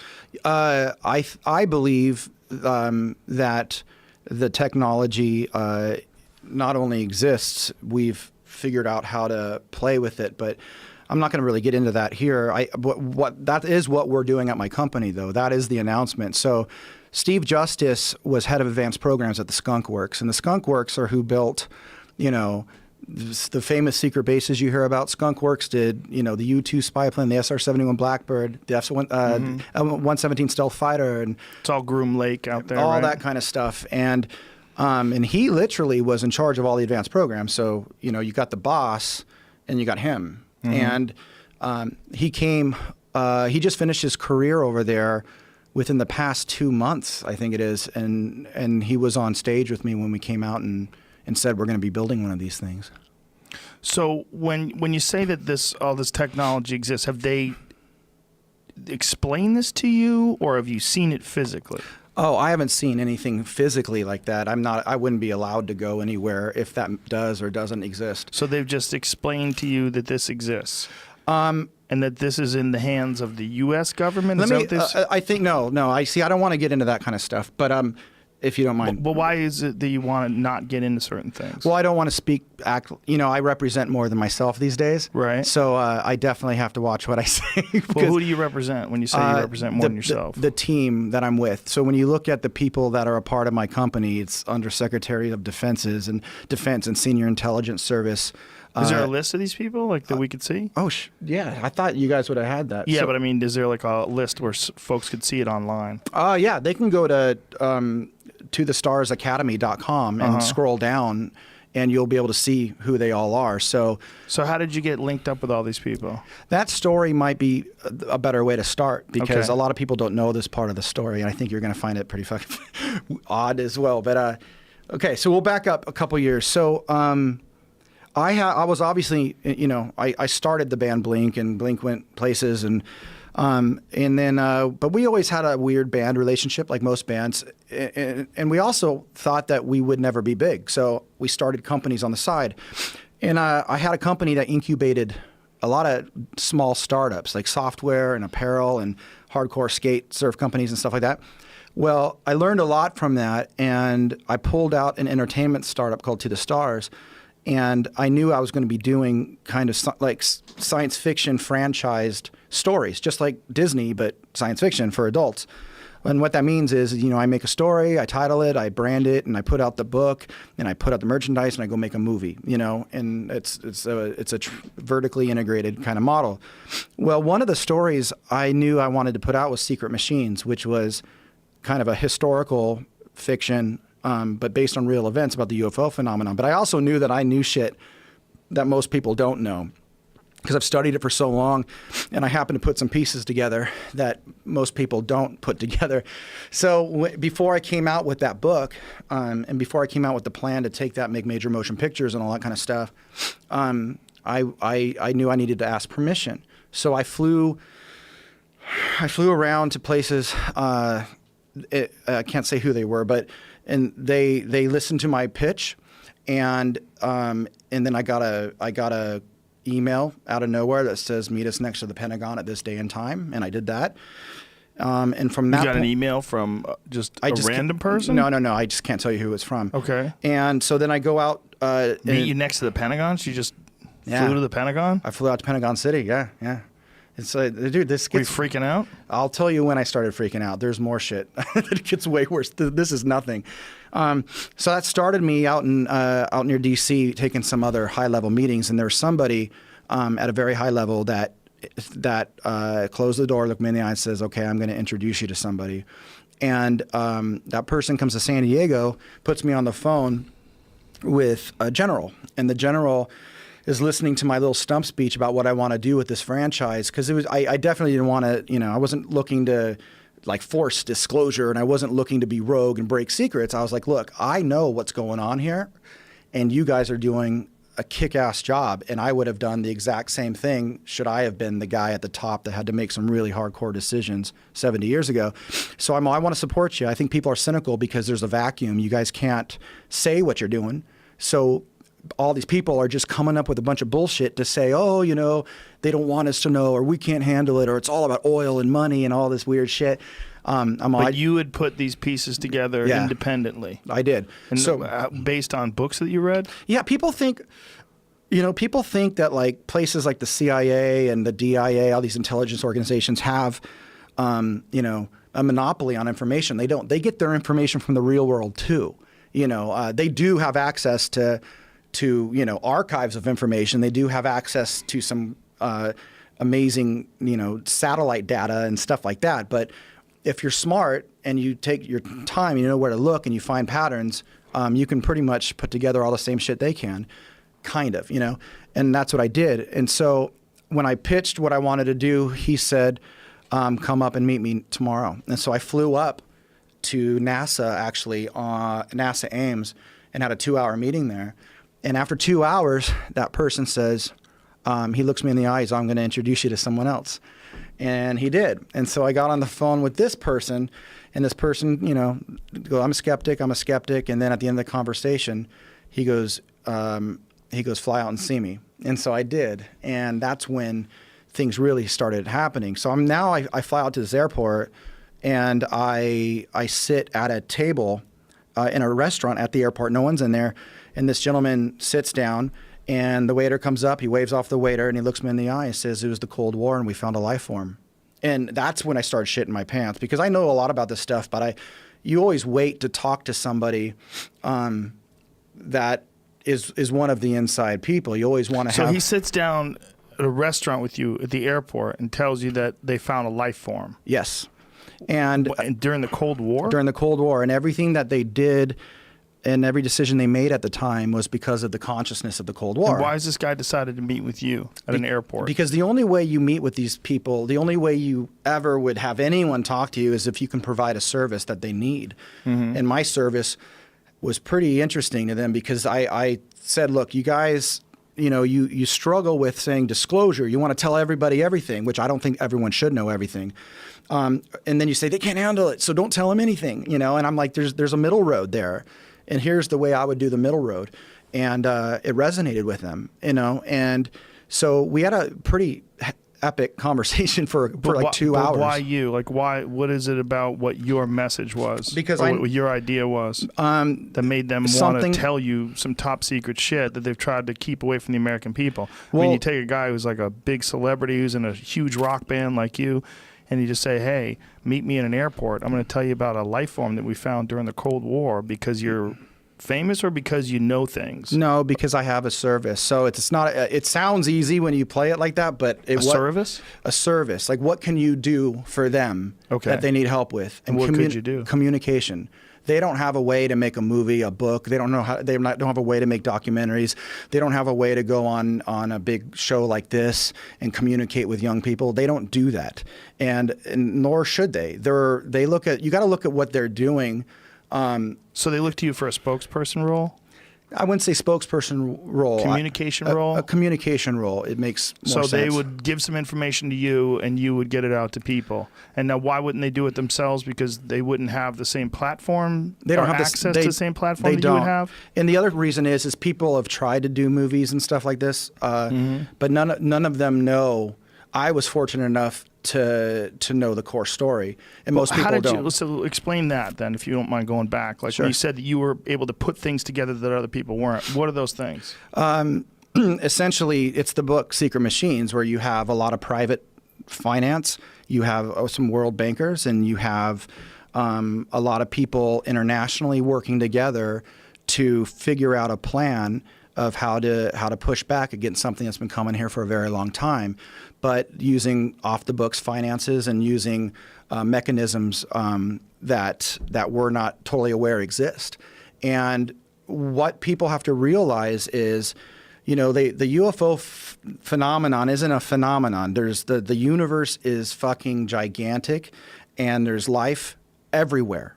Every fucking where. And there's a lot of life that's way more advanced than we are. And just like Voyager left our solar system a little dinky satellite from the 70s, and just like my company's going to be building, you know, this electromagnetic craft that really can do the same thing to time that I've been telling you about, other civilizations have that too, which means you can traverse those distances of space.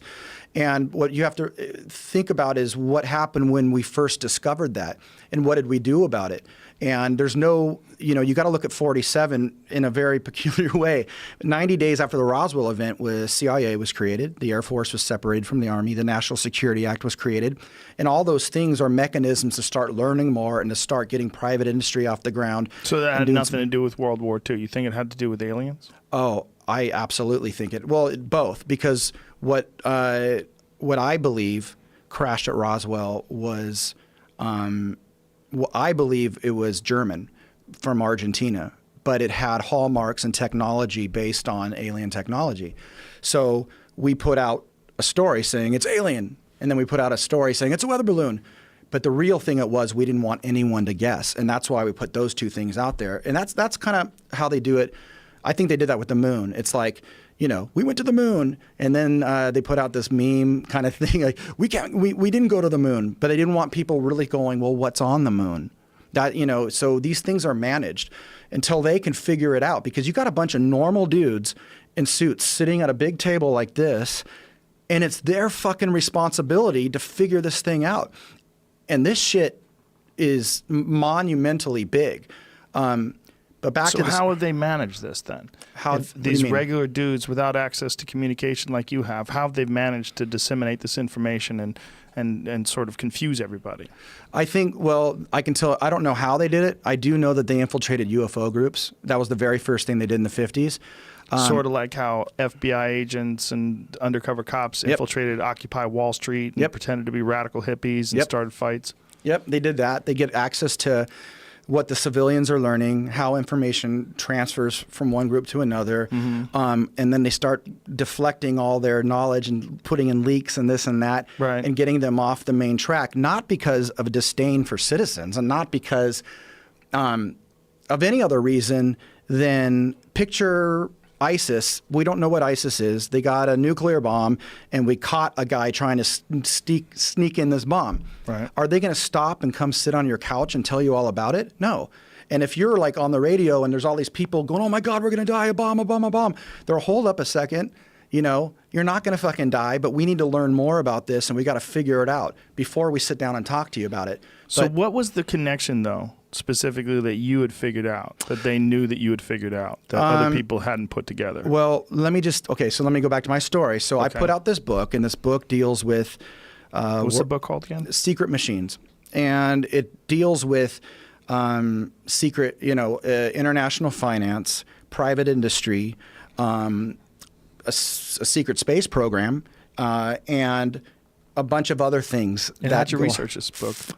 What do you mean? How'd you get the information? Oh, it's just 25 years of reading shit and watching videos and studying physics and studying, the secrecy acts and all that kind of weird shit. You put it together, and a lot of it's bad information. But after a long time, I just realized what was going on. I studied enough of international finance, some mechanisms that happened after World War II, what the Nazis were doing technologically that no one really talks about to this day. They were 100 years ahead of us about what their guys did at the end of the war in South America. And the paperclip. Paperclip was like, there's two levels of paperclip. Paperclip is the operation that brought over all these ex-Nazis into NASA and into all of our aerospace programs. Why did we do that? Well, because they knew some shit that was very important. And we said there might be a bigger issue out there to deal with, so why don't we side with the devil or side with someone bad because there might be a devil out there. It's that kind of thinking. So they come in. I thought it was about competing with Russia to try to advance rocketry. I believe that there was, I believe that there's a reason why the Cold War never got hot is because we were working with Russia on this specific issue. You think the reason why the Cold War never turned into an actual war, is that what you're saying? Yeah. So it had nothing to do with the fact that Russia was a communist empire and essentially we outspent them and they really went under and collapsed. Yeah, but there's different levels. It's like when someone goes, the U.S. government did this. Well, what do you mean? What does that mean? Does that mean the CIA did it or the DOD did it or Homeland Security did it? Mm-hmm. You're dealing with it's $1 trillion organization. It's like if somebody in Apple leaks an iPhone, you know, are you going to say, oh my God, Apple's like, well, shit, we're a $800 billion company. We have so many things going on worldwide. It's impossible to say the entire organization believes one thing. And the government's the same kind of way. It's just like, that's just a word. The U.S. government's 2 words, right?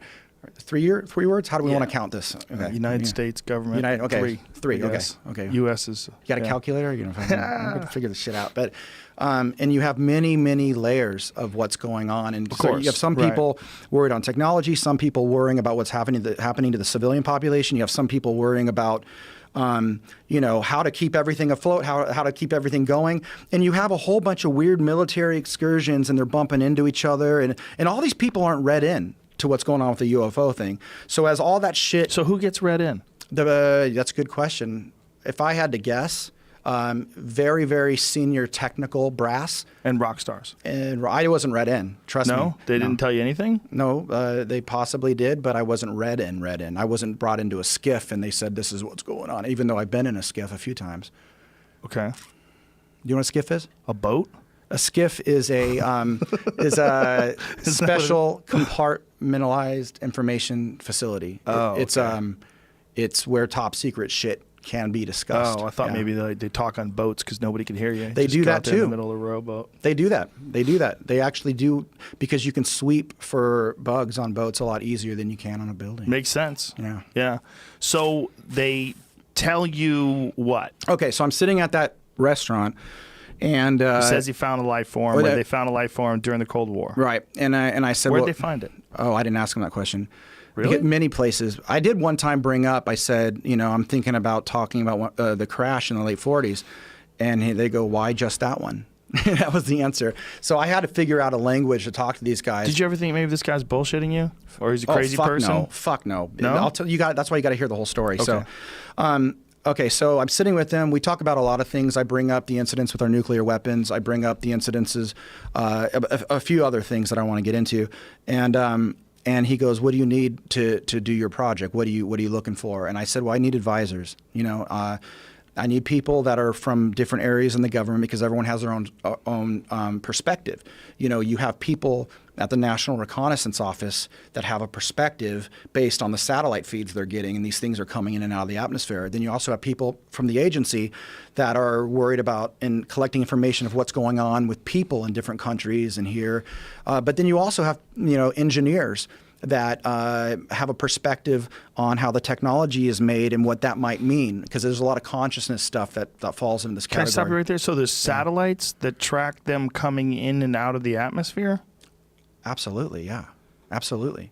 What kind of satellites are these? I don't know. Usually forward-looking infrared, but I don't know what spectrum of the infrared they're looking at. So there's some sort of a camera or some sort of a detection device that they have in the atmosphere just to check for UFOs? I don't know if it's just for UFOs. They can pick up very, very specific heat signatures, and they have algorithms, because what you have is a satellite is a device that can pick up what you program it to pick up. Now, you know, you put a sensor on there, but you got to tell the sensor what to do. Right. So if the sensor says, look, something traveling at this speed with this kind of heat, you know, you got to record that, you got to focus on it, and that's what we call an ICBM.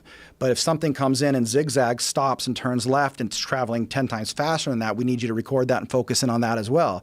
But if something just is moving low and it's only going 300 miles an hour and it has these big wings and a low whatever, that's just a plane, you know. So what it captures is based on, you know, how it's programmed in the first place. But so yes. it can differentiate between meteorites and Absolutely, spaceships. yeah, absolutely. So, okay. So how often are these things coming into our atmosphere? Oh shit, I don't know, but I've had quite a few discussions. One of the people I've been in contact. One of my advisors was from the National Reconnaissance Office, high up, and they call it episodic visits. That's all I know. Episodic, meaning like they have time periods where they like. I saw a paper where they semesters. I figured out the Department of Defense figured out a physicist there, an algorithm of how to compute when the things fly in and collect smaller ships, like motherships, small ships, at what longitude and latitude, in what essentially what orbit it would land at when it would collect these other machines. And so they tested that, and all I know is it was successful. They So were able you to think predict. this is happening on a very frequent basis? Well, let me tell you the rest of the story. So and it's important because you'll see. So he goes, "What do you need?" I said, "I need advisors." And then, so next thing you know, I leave, and 2 weeks later, bam, bam, bam, my email starts. I have all these admirals, all these generals. No intelligence people other than brass that were connected with the National Reconnaissance Office. But National Reconnaissance Office is half Air Force and half CIA. But they're all military. And so I start talking to them. I start meeting with them. I fly out to Colorado Springs, and there's a general and a colonel, and they look at me and they said, "Okay, do you need anything else? Are you good?" And I said, "Well, I think you guys should talk to the Defense Intelligence Agency." And they go, "Why?" I just don't want to upset them. I want to make sure everyone's kosher with what I'm about to do. And the colonel looks at me and he goes, "Do you ask your dad for permission after your mom's already given it to you?" And I go, "No." And he's all, "You've been given permission. Shut the fuck up and get to work." And I was like, "All right." So I did. So I go out and I put the book out there and I start doing national radio, like the Art Bell, so Coast to Coast, Georgia, I do all that stuff. Next thing you know, I get approached by somebody at a certain agency. And that guy comes to San Diego and puts me in a small room. And I got what you would call interrogated for 2 days straight, saying, "We need to know who the fuck you are. You know shit you shouldn't know." And So what specifically should you not have known? The book, what's in the book, everything I've been telling you today. When you're dealing with, there is a concerted international effort to deal with this stuff, and that was in my book. And it's not like Roswell crashed, and it was not like, like all the typical UFO shit that people dwell on isn't the story. It's just that there's something crashed, or someone got abducted and saw this, or someone pulled a little piece of metal out of their body. But no one's put together what we're doing about it, because our countrymen since World War II aren't stupid. What set them off, though? Like, what was the thing that you said that you should not have known? In my book, it is my belief that we have an incredible. We've made incredible strides creating assets to deal with this stuff. That's my belief, and I'm not speaking for my company. This is just me assets. speaking. Yeah. Mean some sort of a government agency that's been designed or put together, international? International. Okay, so some sort of an international collaboration to deal with the threat of alien life. And that was enough that they pulled you aside and wouldn't let you go for 2 days and just interrogated you? So it was it was an interrogation, but it was a pretty heavy debriefing of how I got to where I was. And it's not like they didn't let me go home. This took place at a hotel near my home. But they made you sit down and talk to them. Oh, fuck yeah. There was 6 of them, I think, 6. And so they let you leave and go to sleep and then come back, get something to eat and came back, spent another 8 hours, because I wasn't rogue. I wasn't like trying to hide anything. I was trying to explain to them. How did you have all this free time, though?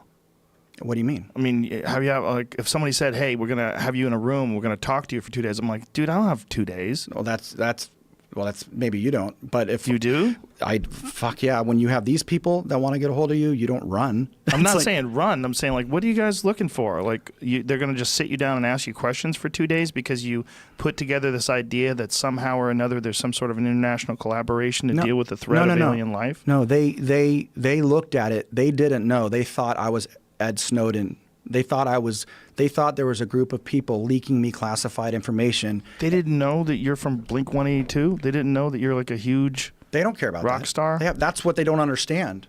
They don't care about who I am. They just care about the material. Right, but it should take them like 3 seconds to realize, like, you're not Edward Snowden. You're a rock star. But I'm saying some pretty provocative shit. You got to realize no one else has gone up there and talked about,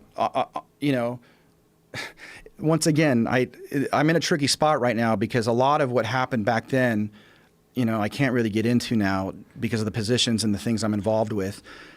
But read the book. And so it's just because you printed this stuff in the book that they wanted to pull you aside and talk to you about this for 2 days. And I was all over radio and talking about it, and I was saying some other crazy shit that I can't repeat. So if people are listening, if they want to go back and look at those interviews, that's a better way to. Okay, so you had said something in those interviews that you can't say again because they told you to stop talking about it. Absolutely, yeah. Did they tell you to stop talking about the fact that you can't talk about it?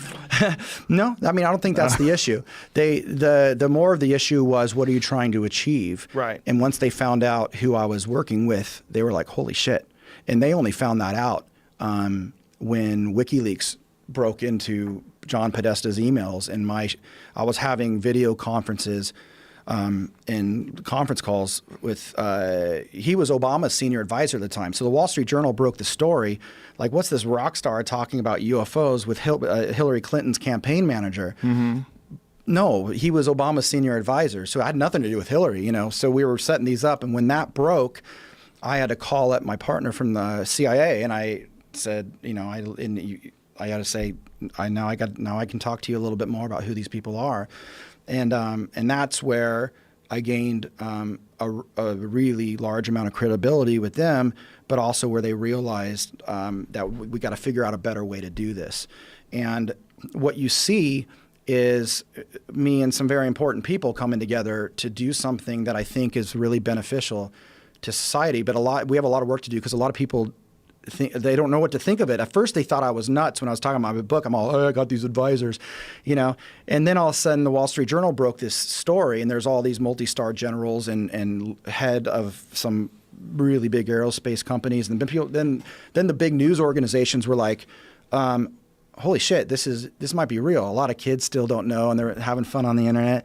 And then I came out a couple weeks ago on stage with all these people, and now it's like, all the big, huge, I'm dealing with some crazy, big mainstream press that we're trying to keep at bay for a variety of reasons.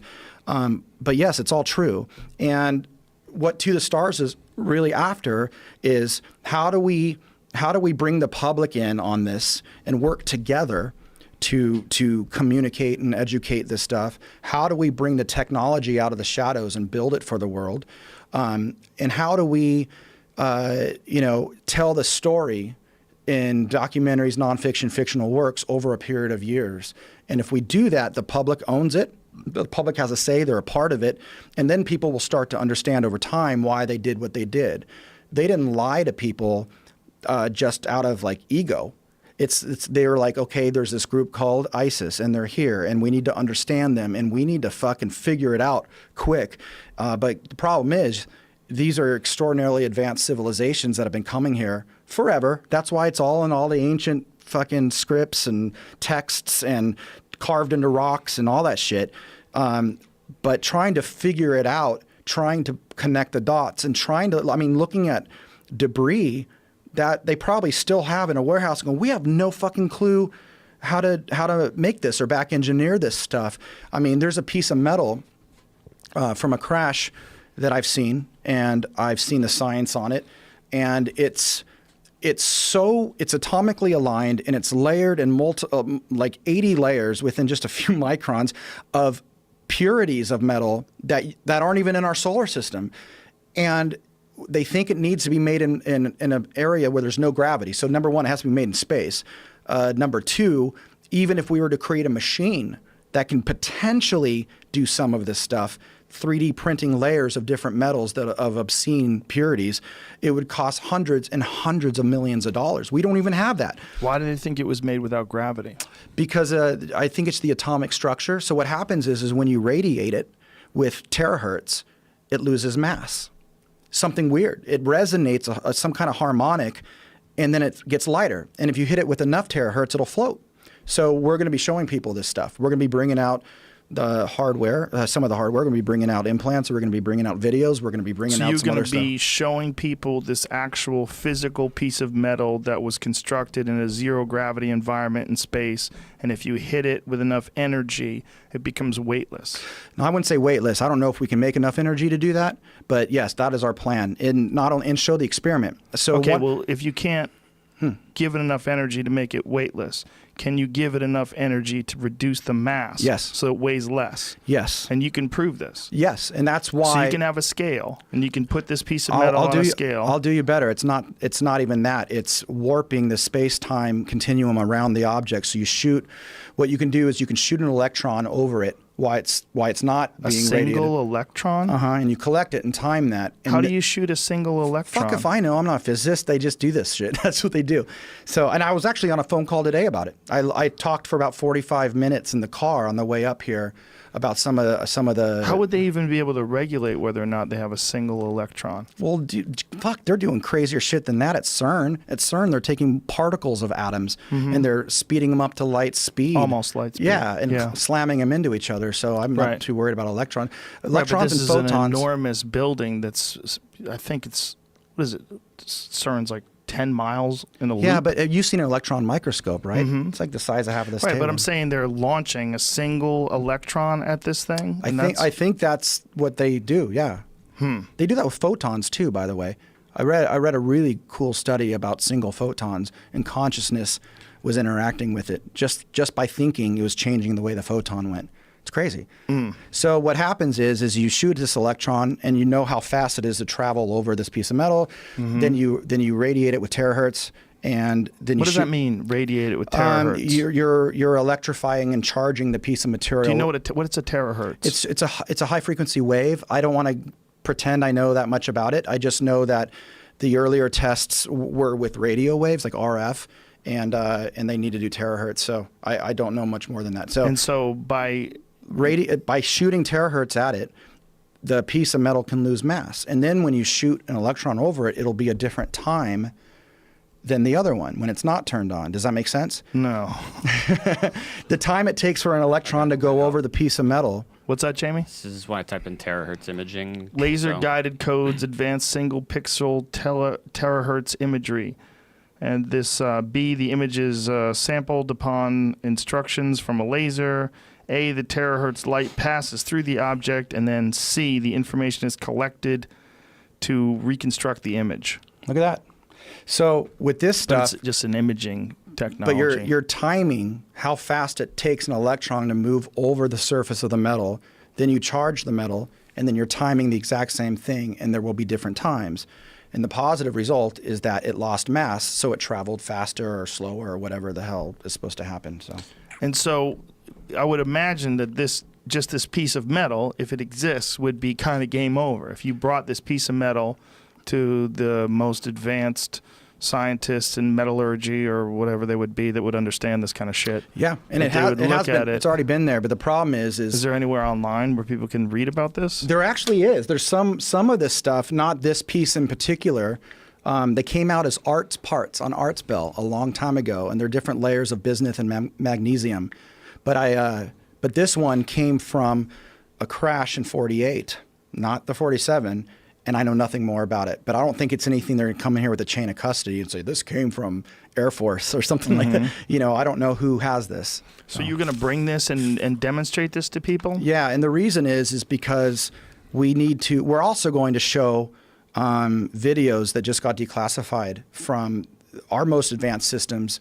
I think they call it the Aegis system. It's a radar system and forward-looking infrared of UFOs. I have those in possession actually already. And so we're going to show the videos that the first time in history, by the way, that videos of UFOs have been declassified. There's been leaks and there's been people catching shit on their phones, but I have all the chain of custody, all the documents and everything. And we just got those a few weeks ago, and there's a shitload more coming. And so we'll release the videos, and we'll show the experiment as a proof of concept so everyone knows this shit's all real. Because right now they're just looking at a drawing and they're looking at this guy from the Skunk Works, and just going, how the fuck are they going to build a machine that plays with time and plays with the fabric of space-time?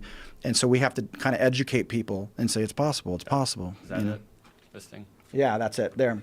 Advanced electrogravitic propulsion, is that how you say that? Electrogravitic. Gravitic. So what that does, what the machine does that we're building is there's an electromagnetic wave that is the foundation of everything, of all mass, of everything. Like some people call it 0 point energy, some people call it the vacuum energy, but like 1 inch of air could power the United States for like hundreds of years kind of thing, or maybe more. So what they got to do is isolate very specific atoms to where all the noise of all matter and cell phones and everything that's going on Earth can be separated from this one atom. And if you can do that with the right material, you can get access to that electromagnetic wave that's powering the atom. The invisible wave pattern that's under everything of all existence. And once you do that, it's not like splitting an atom. This is the power behind the atom. It's extraordinarily dangerous, but it's also what will turn that thing on, and it'll turn into a ball of light and just disappear. And I could show you a video of something doing that. That's actually on YouTube, you know. Okay, tell Jamie what it is. Well, I would have to, I could search it for a second. How about this? Well, there's no commercial breaks, is there? No.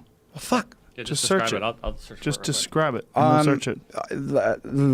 You know what? If you type in Astra, the TR3B, Astra TR3B. And I'll walk over there. Can I walk over there for a second? Sure, I'll show sure, him which one sure. it is. Go ahead. Is his mic on too? Yeah. So we can all talk to each other? Sort of. So what you want to do is come down here, and do your people get to? They'll be able to see They'll it. be able We'll to put it see up on the screen. So what this is? Well, I don't really want to tell you what it is, but I want you to watch it. Is this? That's not it. One more page. I'll find it for you. Just takes me a second. There's a bunch of this shit. This is the craft, by the way. That's in. Did you spell it right? Astro. That's why. Sorry. Astra. Oh, Astro. Astro, not Astro. Yeah. If you're typing it at home. We gotta make sure it's the right one. We're looking on YouTube, ladies and gentlemen. If you're in your car right now going, what the fuck is going on this show? The vast majority of the people just listen to this show. So for the people that are just listening and you want to go check it out, TR38 Astra Aurora Project 3B. USAF. Oh, 3B, sorry. This is the Craft and Secret Machines book. That's all I'm going to say. And this thing is floating in the air. It'll take a few seconds till they turn on the engine. That looks pretty badass. Oh, wait. You can see little lights dancing around on the bottom.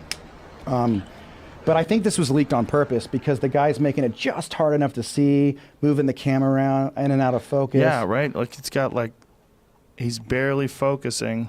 Boy, that looks like a drone. Well, it looks small too. It's not. That's pretty big. I would think that one's about 40 feet. Really? Look, see the tail fins on the back?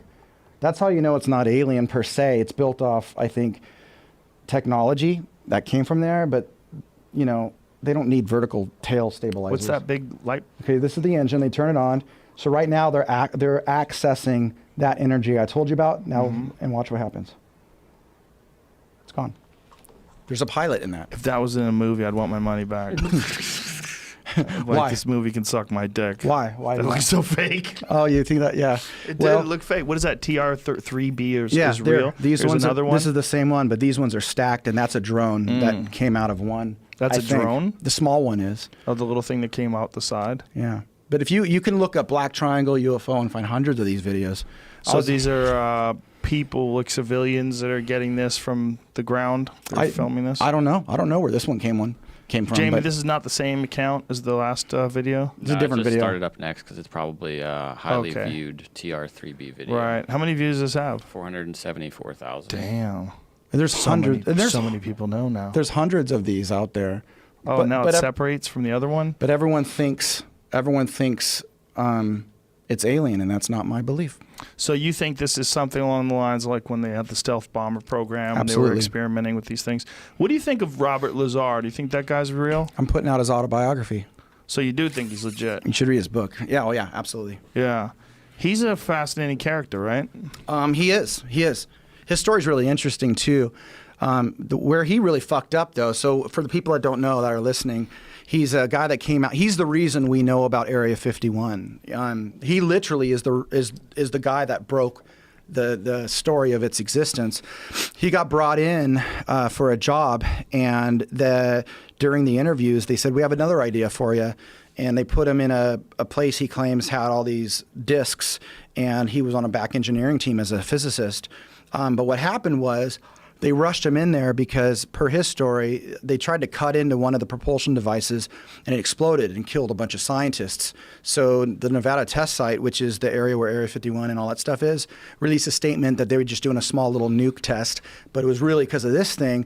And so they rushed him in there without doing all of his background checks because it takes 6 months to a year. And during those background checks, he was already working on this stuff.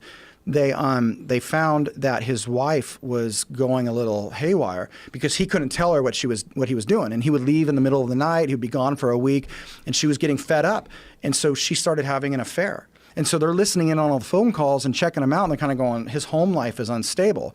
So they stopped calling him to come into work while they figure it out. He knows. I mean, he's working next to a guy with a machine gun. He knows that that this is no fucking joke. No one knows what he's been doing. He thought he did something wrong.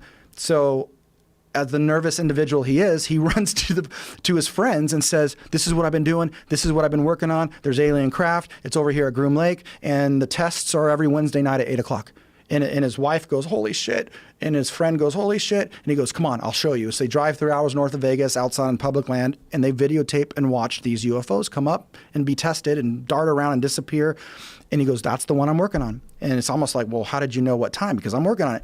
Well, he does this 3 times. I think it was 3 times. And on the 3rd time, they got caught because I've been there. There's security that travels those mountains. You always hear about those guys out there in Area 51. And when they caught him, they were like, holy fuck. He's like, what the fuck is he doing? You know, why is he telling everyone? So he runs to the news station with George Knapp, who's he's a host on Coast to Coast. And he tells him what he's doing, and he just goes live on Las Vegas News, and it caught like wildfire across the world. And so then these guys grabbed him, put him in a room, put a gun to his head, and said, when we told you not to say anything, we didn't mean say everything, you know? And he got really scared. They started fucking with him. I was actually in a meeting 2 nights ago talking about some of the things they did. One of the things he did, he went to a gym. He didn't have access to a lot of guns, but for some fucking reason, he had like an Uzi. It was in his glove compartment. He goes to a gym and he comes out and his car doors are open. The glove compartment is open and the Uzi's just sitting on his chair. He got shot at on the freeway, and they erased a bunch of his records. And he's still to this day really nervous about it. He always claimed for a while he claimed he had part of. This is what I will say. He claimed the energy source was an element that was very heavy. And it was like unapenium or something like that, 115 element. And 25 years ago, he talked all about it. And then literally 3 years ago, maybe 4, they added it to the periodic table. What is this stuff called again? I think it's called unapenium. It's element 115. It's on, and that's the other thing. Is people don't realize, oh, holy shit, 25 years ago, he says, this element comes from a binary star system, and it's really heavy. There's a certain isotope that's stable. They'll find it. And then all of a sudden, I remember one day I was driving my car and I heard it like on CNN, new element added to the periodic table. I was like, holy shit, you know? But it's pretty interesting, crazy story. Yeah. Well, they erased his what was the claim that they had erased his educational record?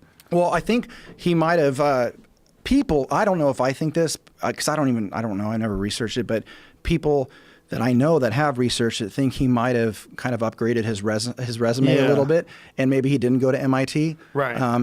That was the claim. But they also said that he really did work for, what's that lab in New Mexico?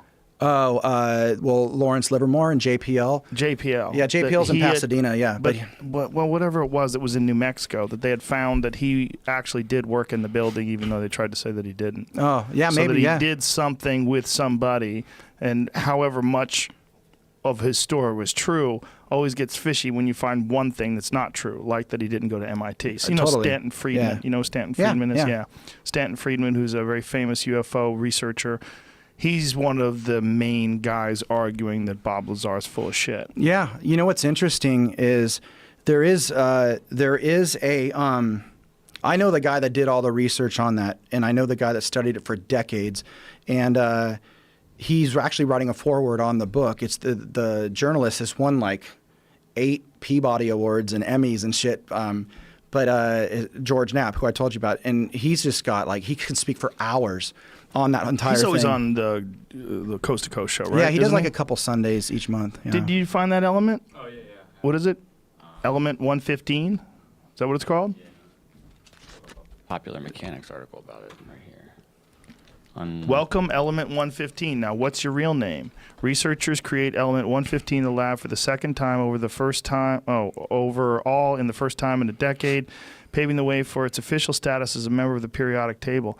And so Google boblazar Element 115, because I would think that if he knew that, like that long ago, like that alone would make people want to take him more seriously. All the stuff that he said. Well, first of all, we know that there is a Groom Lake. We know that there is an Area 51. We know they denied its existence until they wanted to expand the perimeter. Till they wanted to, because people would sit on a ledge and they would watch all these test flights of whatever the fuck they had, whatever it was they were doing, whether working on stealth bombers or whatever it was.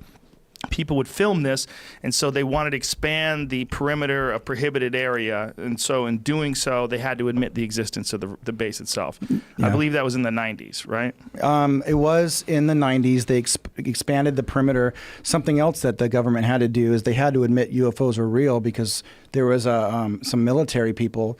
Look at it. Yeah, he talks about 115 all through this. And this episode. What year is this, Jamie? Does it say the video on the bottom? What is it? When was this put out? This video? Well, this one here is 2015, but the video was taken on VHS. Old as fuck. This is like 1990, maybe. It's on the Sci-Fi Channel. Back when it was spelled sci-fi. Yeah, everyone uses a lot of the SYFY. Yeah, so that's old as fuck. Yeah. Play some of that though, because that dude's a trip. Because he's one of those weird guys where even if you're a skeptical guy, you listen to Bob Lazar talk and you're like, this guy's obviously smart as fuck. Here we go. Is in the top of the reactor, and the base of the reactor apparently is a small, something similar to a cyclotron. It's a particle accelerator. A particle is accelerated to high speed and then deflected up a small tube, and it's aimed at the 115. This transmutes the 115, similar to the way we do that in a normal particle accelerator. This causes a reaction, a radiation emission that we really haven't seen before. It produces antimatter. This antimatter is guided down a tuned tube and reacts with a gas. When matter and antimatter react, they convert to 100% energy.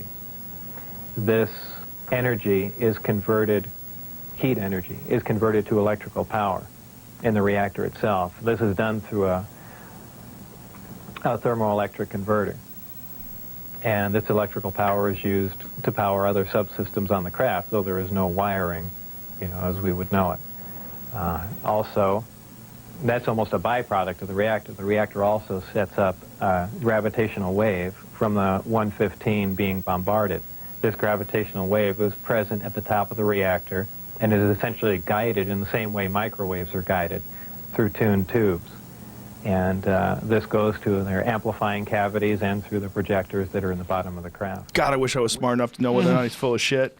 Well, So what he's saying is that there's a gravity wave that's accessible on a really large element that extends beyond the perimeter of the atom. And when you bombard that element with one particle, kind of like what we were talking about before, it goes through a tuned tube, like a very tiny miniature CERN. CERN's like a big magnet. It holds a particle in a very specific spot. It hovers.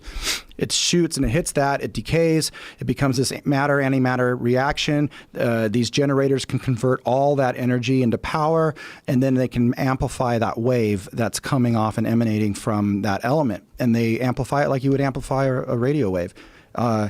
Now, there's no wires in the craft because most likely it was 3D printed. We didn't know about 3D printing back then. I've talked to Bob about this, but not just 3D printing, just the materials, but atomically aligning the elements so consciousness and other types of things can move through those materials to operate the craft. It's really tricky. They're operating it without buttons. Right. They're operating it. So that was one of the things that he said, theoretically, right? Yeah. Was that there was handprints and that, they were much different shaped hands than ours. Yeah. And this craft that he had found inside one of these bays in Area 51, he realized very quickly that it wasn't something that we had created and that it was somehow or another powered through intention that would go through like touch or feel or put their hands would be on this thing, and consciously you would somehow or another control all the various aspects of this machine. Exactly.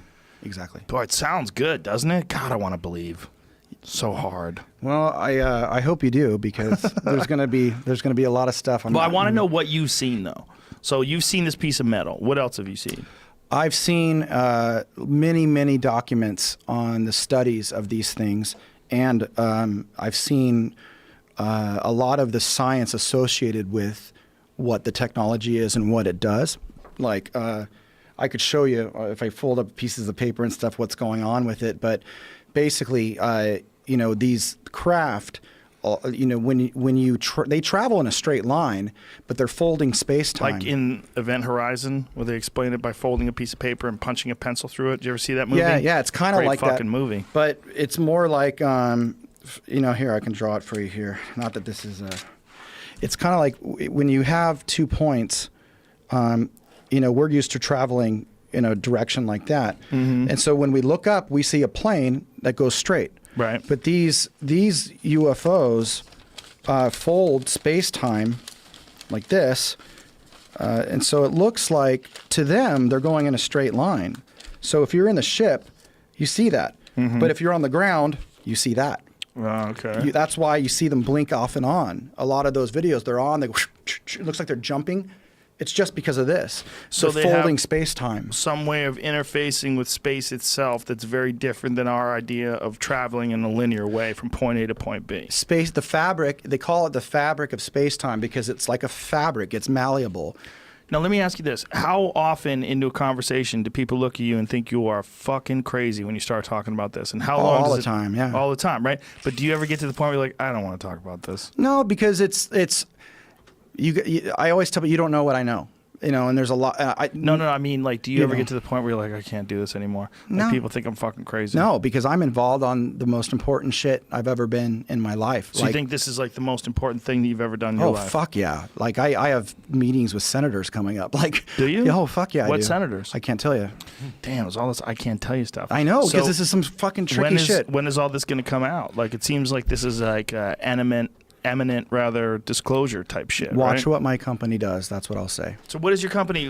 What are you trying to do? Well, we created, so if you look at the people involved, we have when you get to the senior levels of government, you're either called an SES or SIS, Senior Intelligence Service, Senior Executive Service, or you're brass. But either way, the civilians have the same kind of ranking charter that the brass does. So a SES 3, SAS 3 would be the same thing as a 3-star general. So that's who these people are around me. So I had the head of the Skunk Works Engineering.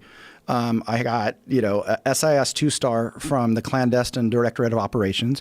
I have a guy under Secretary of Intelligence for the Senate Intelligence Committee, and These guys are retired. The quasi Everyone's retired. Quasi-retired. Well, they all left. They are our current public life. They now are involved with what you're doing. The way they are current consultants to the internet, the intelligence community. Okay, that's probably the most and involved in this project with clearance. They all have their top secret TSSCI clearances. Yeah, I'm the only one that does it on my entire team. I'm the only one that does it. Actually, Lou, that just came out, I hired him away, so he was head of all. He was in charge of all classified operations for Secretary of Defense Mattis. So he was what's called a GS-15, right underneath the 1, 2, and 3 stars. He ran the Advanced Aerial Threat Program, and it's still continuing to this day, and he's with us now. So the Advanced Aerial Threat Program under the United States government is essentially a UFO. That's one of the information gathering and assessment. Assessment of all of what those machines are doing that gives off all these types of effects that people are witnessing. But there's also a very large group of people that have had within government that have had close contact, like hundreds, and it's connected to my group, and there's just more coming in that way. So that program is trying to figure out what those technologies did to those people and how those technologies work, even though it's more about tasking, our assets like satellites and other things to be able to find these things better. But this is different than the Secret Machines book, which is more of another thing altogether. So is there communication between the United States government and alien life forms? I personally, I mean, I don't know any of this stuff because I'm not invited to those types of meetings, but I personally wouldn't doubt it. Yeah. You wouldn't doubt it, but they've never alluded to it or discussed it with you in any way? Not this group of people, no. Is there any speculation as to what they're doing? Resource extraction.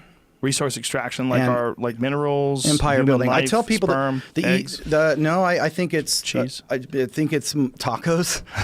They're here I for think water. they're here for the same reason I am. But I tell people like a good way to look at this is like look at Syria, and Syria's in chaos because the United States and Russia are having a proxy war there. Mm-hmm. Now look at the Earth. It's the exact same thing. Different races are coming here.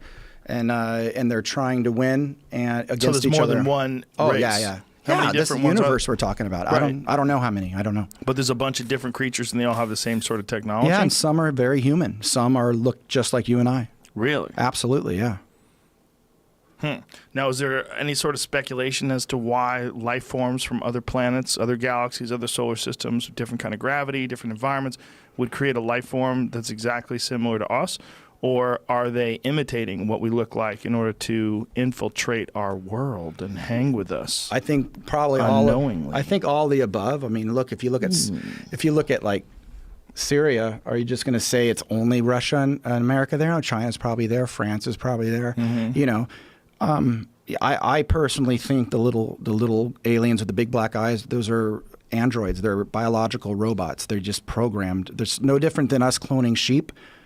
They just clone a being that can travel through space because space or is very some sort big. of an artificial intelligence thing that It doesn't is have AI. a life form, right? I've heard that idea before, and it kind of makes sense a little bit, right? I mean, if you're a living thing and you're traveling through space, obviously you have biological limitations in terms of the need for oxygen and gravitational interactions and all these different things. Well, that would one of the fuck scary with us. hallmarks of those ones, the rumor is it in the back of their head is a transmitter.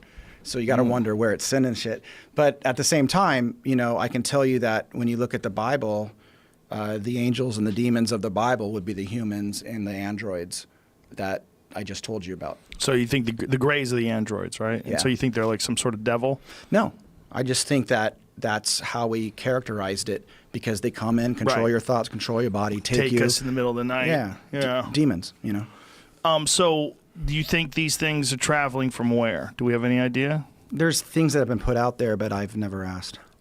Why would you not ask that? What the fuck? You can tell me star system like 483? And Well, you know about element 115. I would want to know about Starship Enterprise coordinate 115B65 Polaris, wherever the fuck it is. Yeah, I don't know.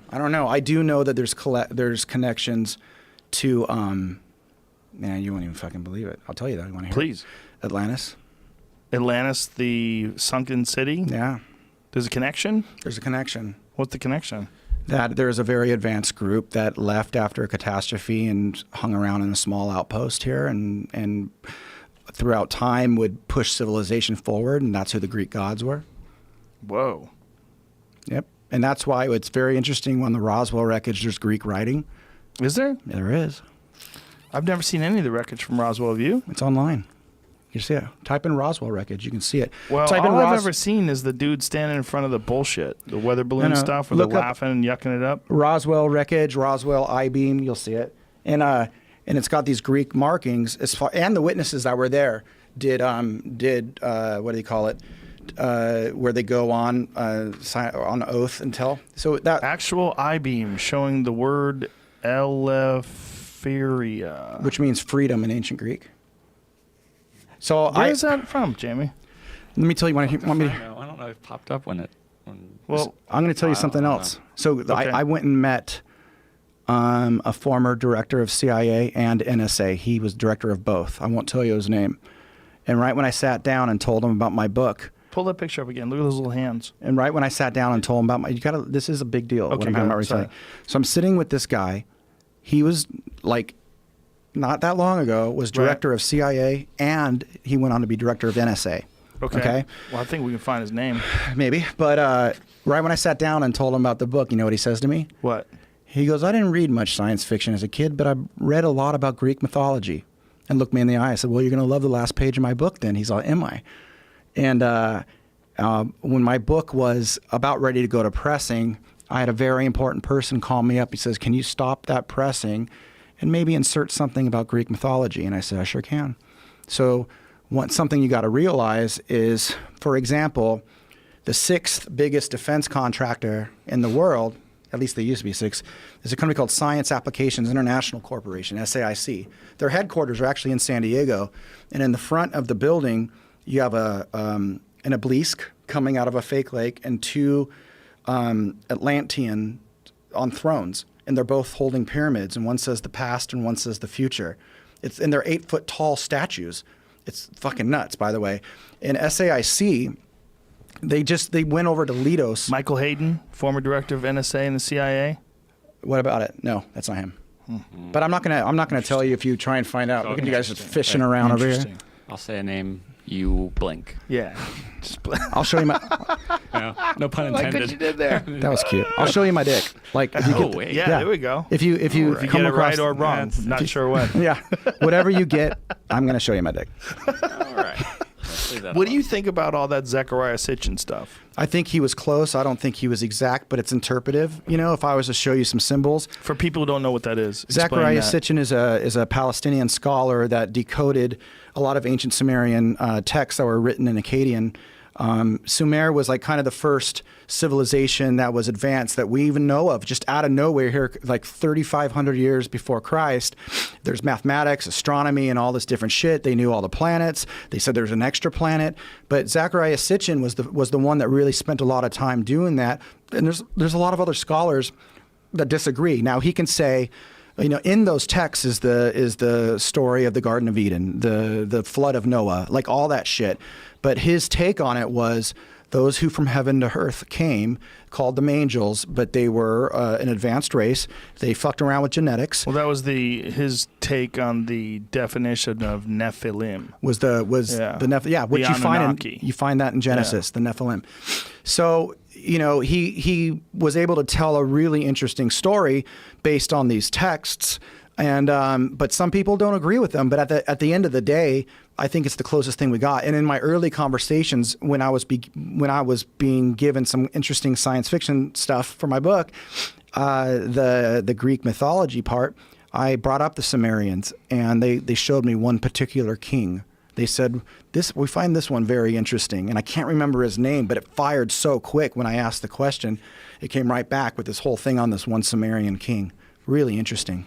Well, what's fascinating about them is that they really did know a lot about our solar system. And you think about the fact that they were around 5,000 years ago. They had a detailed model of the solar system with all of the planets, and they were all relatively close in size. This is one of those clay cylinders that what you would do is you would put out a flat piece of clay, and you would roll this cylinder over it, and that's how they would print things. Yep. And this really sort of kind of primitive way of doing this, somehow or another, they knew a lot about astronomy. I mean, they knew about the structure of our solar system. They knew where the planets were. Right. Well, you got to remember, Galileo was almost killed and confined to his house arrest because he said that the universe doesn't revolve around us. We revolve around the sun. And that was way after. That's 4,000 or 5,000 years after the Sumerians that already knew that, you know, we weren't the center of the universe. So It's interesting. We were really smart, and then we went kind of backwards, you know, and there's probably a bit more to that story, too, that hopefully one day we'll get into it. Well, it's really interesting when you look at these ancient civilizations and their attempts to decipher the world around them, and you try to figure out what did they know?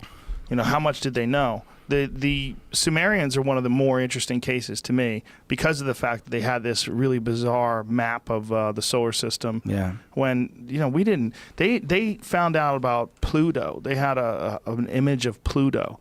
And I don't think we found out about Pluto until like the early 1900s. Yeah, Pluto might have even been like 50s Jamie, or 60s. see if you can find that out.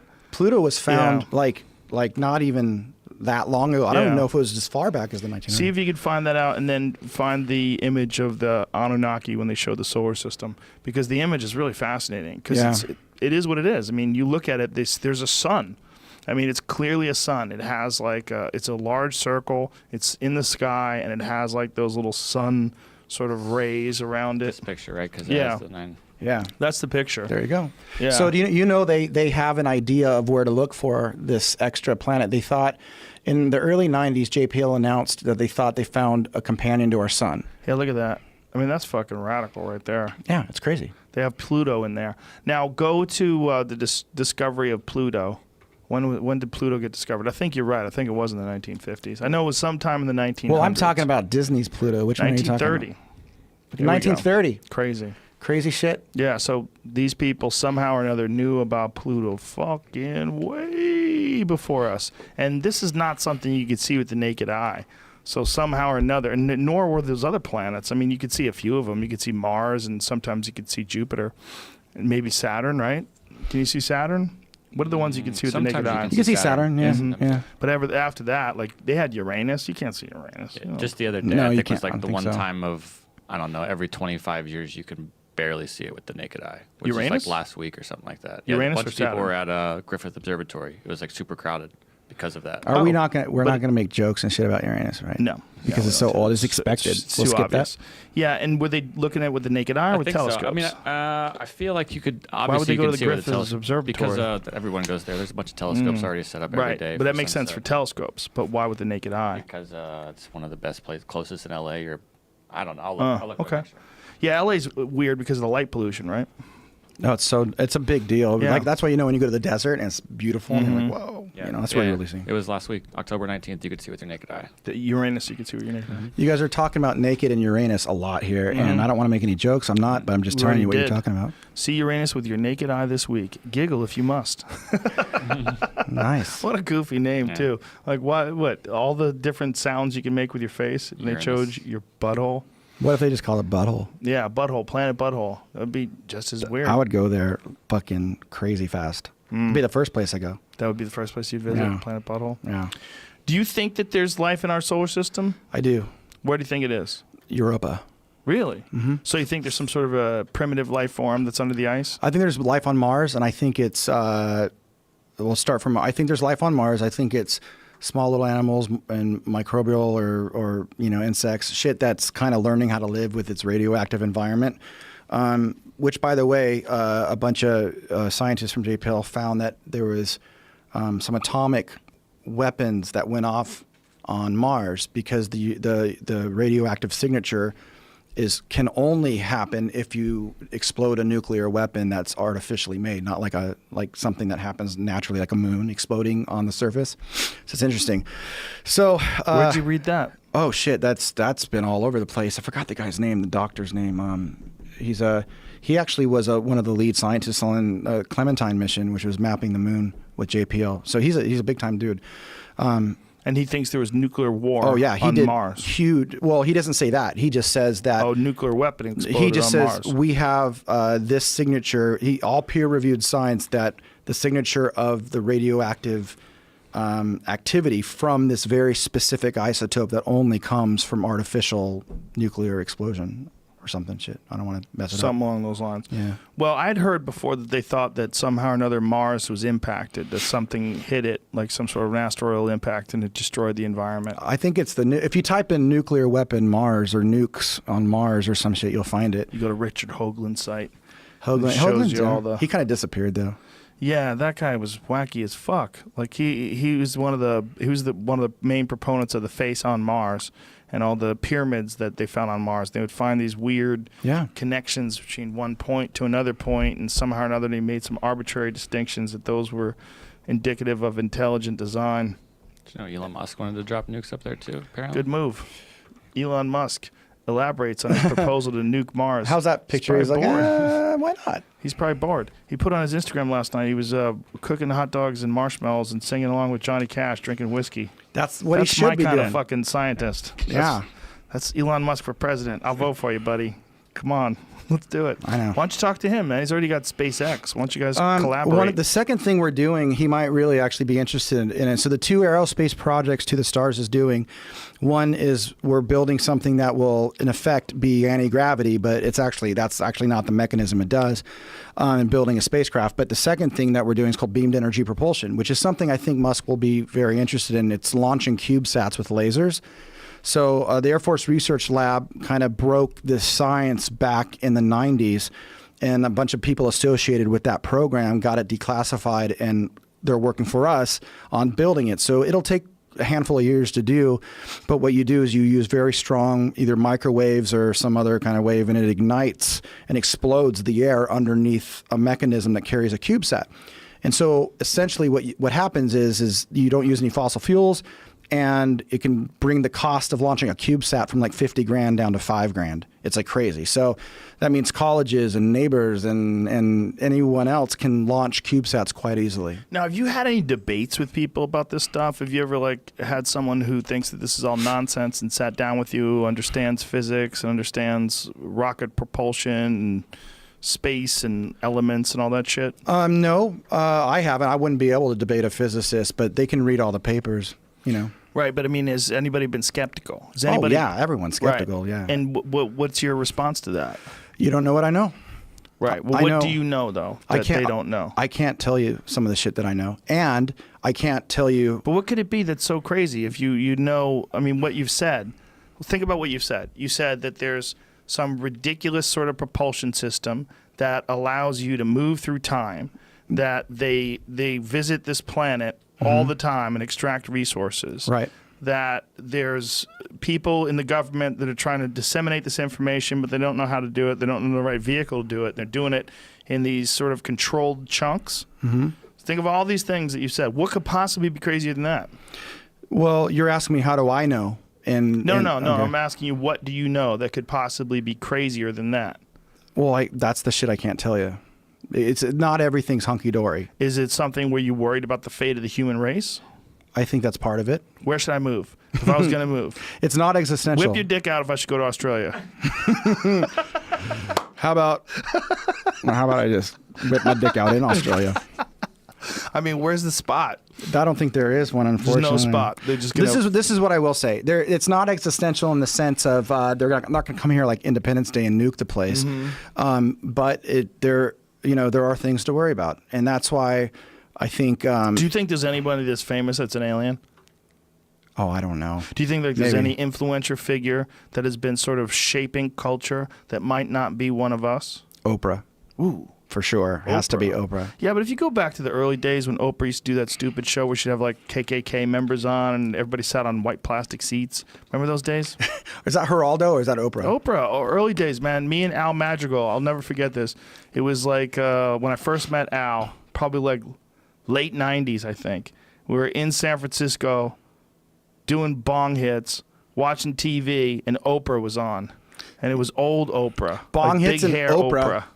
Big hair Oprah. Might not have been in the 90s. Might have been the early 2000s. These are the aliens from Men in Black they were watching at the beginning, remember? I don't know. I mean, again, there's elements of this subject that are disturbing. And, I don't think people need to know all that shit. So do you subscribe to the idea that human beings are the product of genetic engineering? I do, yes. You do. So you think that they took some lower hominids and that they did something to them to create human beings. That is a very popular theory among UFO fanatics. I should say fans, devotees. I don't want to speak again for my company, but one of the people on our board, they call it a SAB, Scientific Advisory Board, is a lead geneticist from Stanford who I think he was up for the Nobel this year. What's his name? Dr. Gary Nolan. And he would be the guy to ask about that. Let's get him in here. But he's only going to tell you what he can prove with science. He's not going to speculate, right. So what makes people think that? Like, what's the science that makes people think that? Well, there's a lot of junk DNA. There's certain parts of our DNA that seems to have been turned off. There's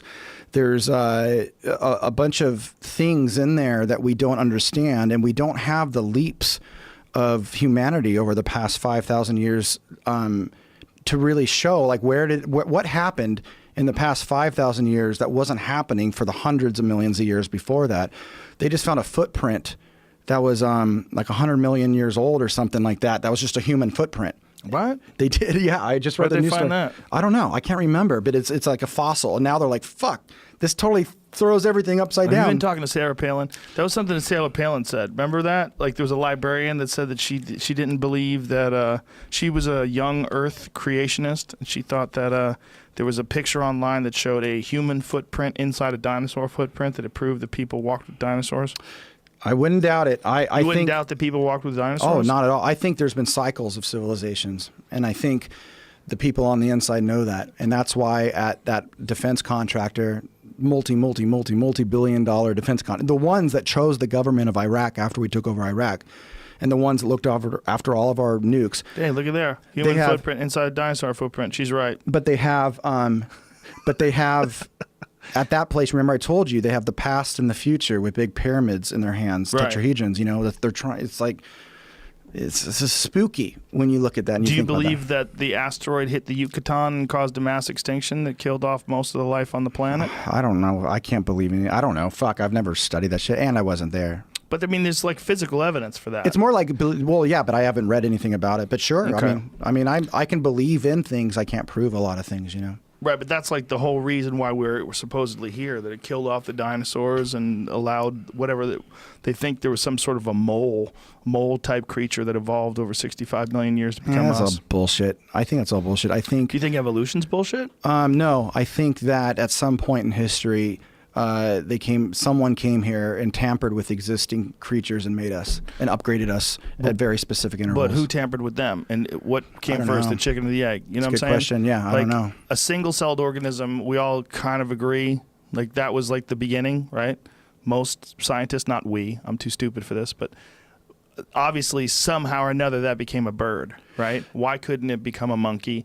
Why couldn't that monkey become a person? I think I don't know. I mean, look, evolution changes. I mean, we know that people that like beat their kids' DNA changes based on getting beat, you know? Mhm. So when you were fighting, you were changing people's DNA, and you were a geneticist, you know? You went after it for science, you know? That's why Right. you were doing the fighting, right? Yeah, for sure. It's a With a science. lab coat on. So Yeah. if you think about it that way, if you think about that all life somehow or another continues to evolve and advance, and through natural selection, genetic mutation, and random mutations, that things move from one stage of existence to what they are today, right? That when you look at, you know, a condor or a hippopotamus, Sure, that it used to be something different and now it's that. Sure. Why wouldn't that be the case with people too? I think that is the case with people. I just think that the quantum leaps in our evolution are symptoms or effects of being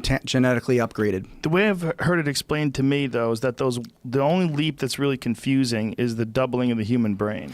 Yeah, That's I the don't know. big leap, and it's over the period of 2 million years. Apparently, obviously, I'm too stupid to really understand this, but from what I've read and what I've heard people talk about, that's apparently one of the biggest mysteries when it comes to the human fossil record. But there's a pretty clear line, apparently, from Australopithecus to the Homo Don't be sapiens. using big words on me. Australopithecus is not a big word. You were Sounds using, like it. What the fuck is that stuff again? Penis? Uranus? Yeah. Whatever that's called. 115, element 115. That stuff. That stuff. Yeah. So what is your company aiming to do, and when are you trying to do it? So the next steps, To the Stars Academy of Arts and Science. Why is it an academy? Because teaching people? Yeah, there's Yeah. there's teaching, there's science, there's arts major, there's film franchises. So what this Don't is say musicals. No musicals, right? It's only musicals, apparently. I'm sorry. UFO Yeah. musicals. It's like everything's cool, but it's yeah. a really stupid art form. Well, Shit. It's a musical, but it's very salacious. Okay. Very, very sexual musicals. But okay, so what we did essentially is you have a senior engineer, chief engineer from the classified aerospace world building shit. And then you have a guy like me that's putting out some stories and making some movies about some things. And then you have my physicists. So, can I stop you there? I'm sorry to interrupt, but Yeah. why stories and why fiction? Like, why not There's just... going to be both. There's going to be both. But why fiction? Why not just concentrate entirely on revealing the truth? Because it has to be managed in a certain way for people to understand. And I think that someone sitting down and watching a debate play out and having an idea of what went on over the past 70 years, they'll come out of that with an emotional response and more of an understanding, and then want to go watch the documentary, and then want to buy some of the nonfiction works that we've done. I've already put out one of our nonfiction books with Secret Machines. Now, that movie, what is it, Arrival? Yeah. Was that the movie? Where there's like sort of weird time shit in that movie? Yeah. Does that movie have any basis in reality? No. Was there secret people behind the scenes? No, I don't think so. But No? there's nothing in there that's familiar to me other than the fact that the dream sequences and the time stuff, and her having flashes of that shit's absolutely on par. And the idea of having an international group work together to figure something out, that's absolutely on par. That's happening right now. Oh, yeah. And everybody's keeping their mouth shut. Oh, fuck yeah. Why are they doing that? Why aren't people spilling the beans? Well, it's not I mean, look at Lou Elizondo, the guy that works for me that just came from the Pentagon, literally quit the Pentagon 2 weeks ago. I can't tell you where I'm at, but a lot of can't tell you. I know, man. I'm sorry, but he's with me, and he was on stage with me on the live event we did on the 11th, saying, I left the Pentagon days ago. I ran this particular UFO program, and this is what we know, and they are real, and we're going to continue that program here at To the Stars. Now, but your goal is to release this information through documentaries, through films, and to educate people of the existence of this. And is it to make a ship?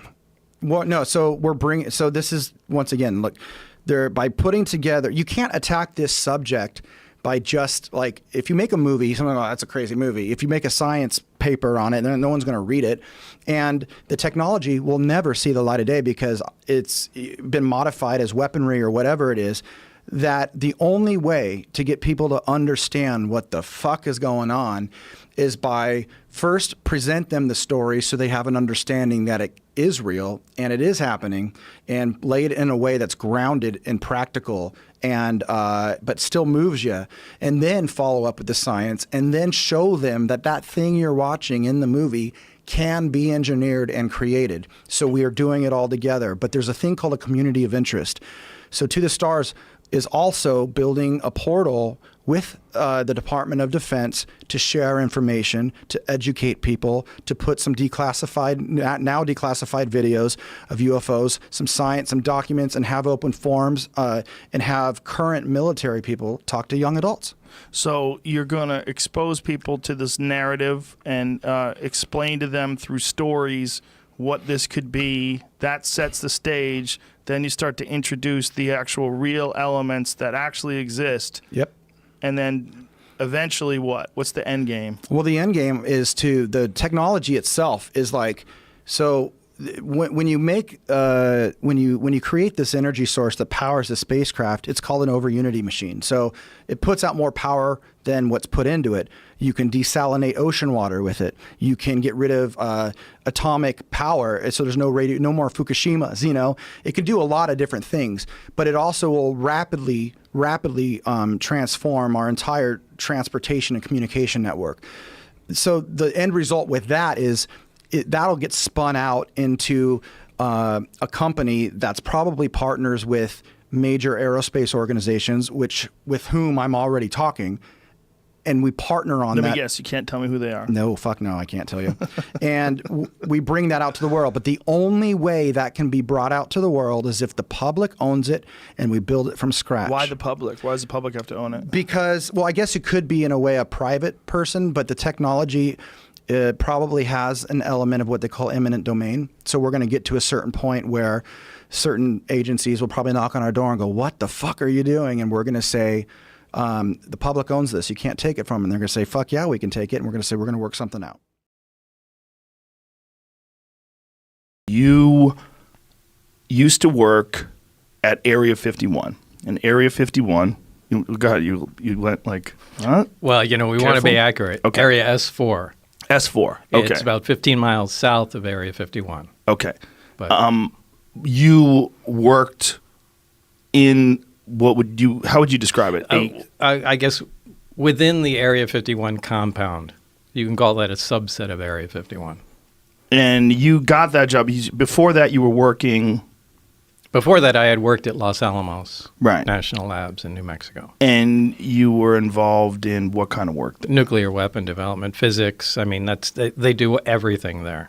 So how do they approach you to say, hey, Bob, why don't you come on out to the Nevada desert? Well, the way this went down was, at that time, it was 1982, I had put a jet engine in my Honda, and Los Alamos put it on the front page of the paper. It said, Los Alamos man, physicist at the lab, built this 200-mile-an-hour, Honda jet car that I drove to work every day. So I was known in Los Alamos, the guy with the weird car, and you could hear it from a mile away. Anyway, the day that came out on the front page of the paper was the day Edward Teller, the father of the hydrogen bomb, was giving a lecture down there at the lab. And we didn't have much going on that day in our group, and I asked if I could go down there. And I went down there early, and Ed Teller was outside, leaning on a brick wall there and reading the front page of the paper. Now, this is a guy out of history, so I introduced myself. Hey, I'm the guy you're reading about there. And we talked for a little while, and it was cool. Fast forward to years later, I had moved out to Las Vegas and had, left Los Alamos and, went on to other things. And I wanted to get back into the scientific community. I left to start other businesses and that sort of thing. So I sent resumes out, and one of them went out to Ed Teller and referenced our meeting, back in the day. And anyway, he remembered me and gave me a reference, somebody to contact at EG&G. And that's pretty much how it started. So you get a phone call or a letter? Like, what do you get? Well, I got what did I get? I got a letter initially and went down for an interview probably a couple times. And it was down at EG&G Special Projects, which was at McCarran Airport at that time out in Las Vegas. And did they give you any sort of job description of what you were applying for? They said it was for I can't remember exactly what they did. This was a long time ago, but I think it was advanced propulsion or something like that. Something relatively generic. And they said it's in a remote area. It's going to be some days on, some days off. And, it was kind of it was kind of not exactly a full-time job, but you might have to be out there for 2 weeks at a time and take 2 weeks off. So it was kind of the work schedule would be kind of broken up. And did this seem attractive to you, or did it seem weird? No, it really wasn't weird, because people that work at the test site, anybody that's familiar with the area up there, working at the nuclear test site or at the Tonopah test range north of there, that's typically how things go. So you had known about it from the scientific community? Because Area 51 at that time was No, they didn't say anything classified. about Area 51. Okay, so they just said it was in a remote location, and you just know it was up at the test site. Right. So, but there was no mention of Area 51 at that time. So they've done hundreds of nuclear tests in Nevada. That whole area there's giant chunks of Nevada that people. Yeah, there's a big piece of Nevada, and it's split up into different areas. There's a nuclear test site. There's Area 51. There's the Tonopah test range north of that. There's little sub areas. There's areas where they test chemical weapons and things like that. So it's all broken up as a gigantic test area. So take me back to first day on the job. You accept a job. They take you out there. Yeah, it's the first day, really, I didn't really get to see a whole lot. The first day was essentially just paperwork. That's when I flew into Area 51 proper. And I left McCarran Airport and flew what they call the Janet flights. Just, a passenger plane from Las Vegas to Area 51. And it was really just going through a mountain of paperwork that day. From security clearances to... God, it was like 2 or 3 hours of just solid paperwork. And that was really an uneventful first day. When did things get weird? When did you realize, at what point in time did you say, hey, this is not normal work? Like, this doesn't even seem like it's from this planet. That, I can't tell you what day that occurred on, because so much time has gone by, the days have kind of fused into one, and I can't separate the days. Was it a slow burn, or was there a moment of recognition? Well, the first inkling I had was when I came in. There's this facility that is at S4. It's in the side of a mountain. And normally we had pulled in with the bus and gone around the front through a normal double door. This time that I went in, there were hangar doors open. I went in through the hangar door, and in the hangar door was the disc, the flying saucer that I worked on. I saw it sitting there, and we walked by it. It had a little American flag stuck on the side, and I thought, oh my God, this finally explains all the flying saucer stories. This is just an advanced fighter, and this is fucking hilarious. Right. So I went by, I slid my hand alongside it. I got reprimanded immediately for touching the thing. And there was a guy, an armed guard, that followed us in and just said, keep your eyes forward and your hands at your side and just walk in the door. So that was the first time I had seen anything that was weird. It was sometime later that I was introduced to my my lab partner, Barry. And we had some of the subcomponents of the craft in the lab. And Barry was very anxious to get a new lab partner. So he was very talkative and couldn't wait to show me different things. And it was in the demonstration of the reactor working where it caught my attention to where this is technology that doesn't even exist. So, I mean, that was the first time I knew that this is really something different. What was it? What was it? What was it about this reactor that made you think that it didn't exist technologically? Well, it was I actually have to back up because there were some briefings that I read before that certainly gave me the impression that this was going to be a weird job, but this was the first hands-on thing. This was a small reactor about the size of a hemisphere, about the size of a basketball, on a metal plate, and when it was running, it produced a gravitational field of its own. Now, this is something that we can't do. We can't produce any gravity. The only way we get gravity is from large quantities of mass. But there's no machine we can have that turns on that makes gravity. Like, you can turn on an electromagnet and it makes a magnetic field. We can't make a gravitational field. Anyway, this device was producing that.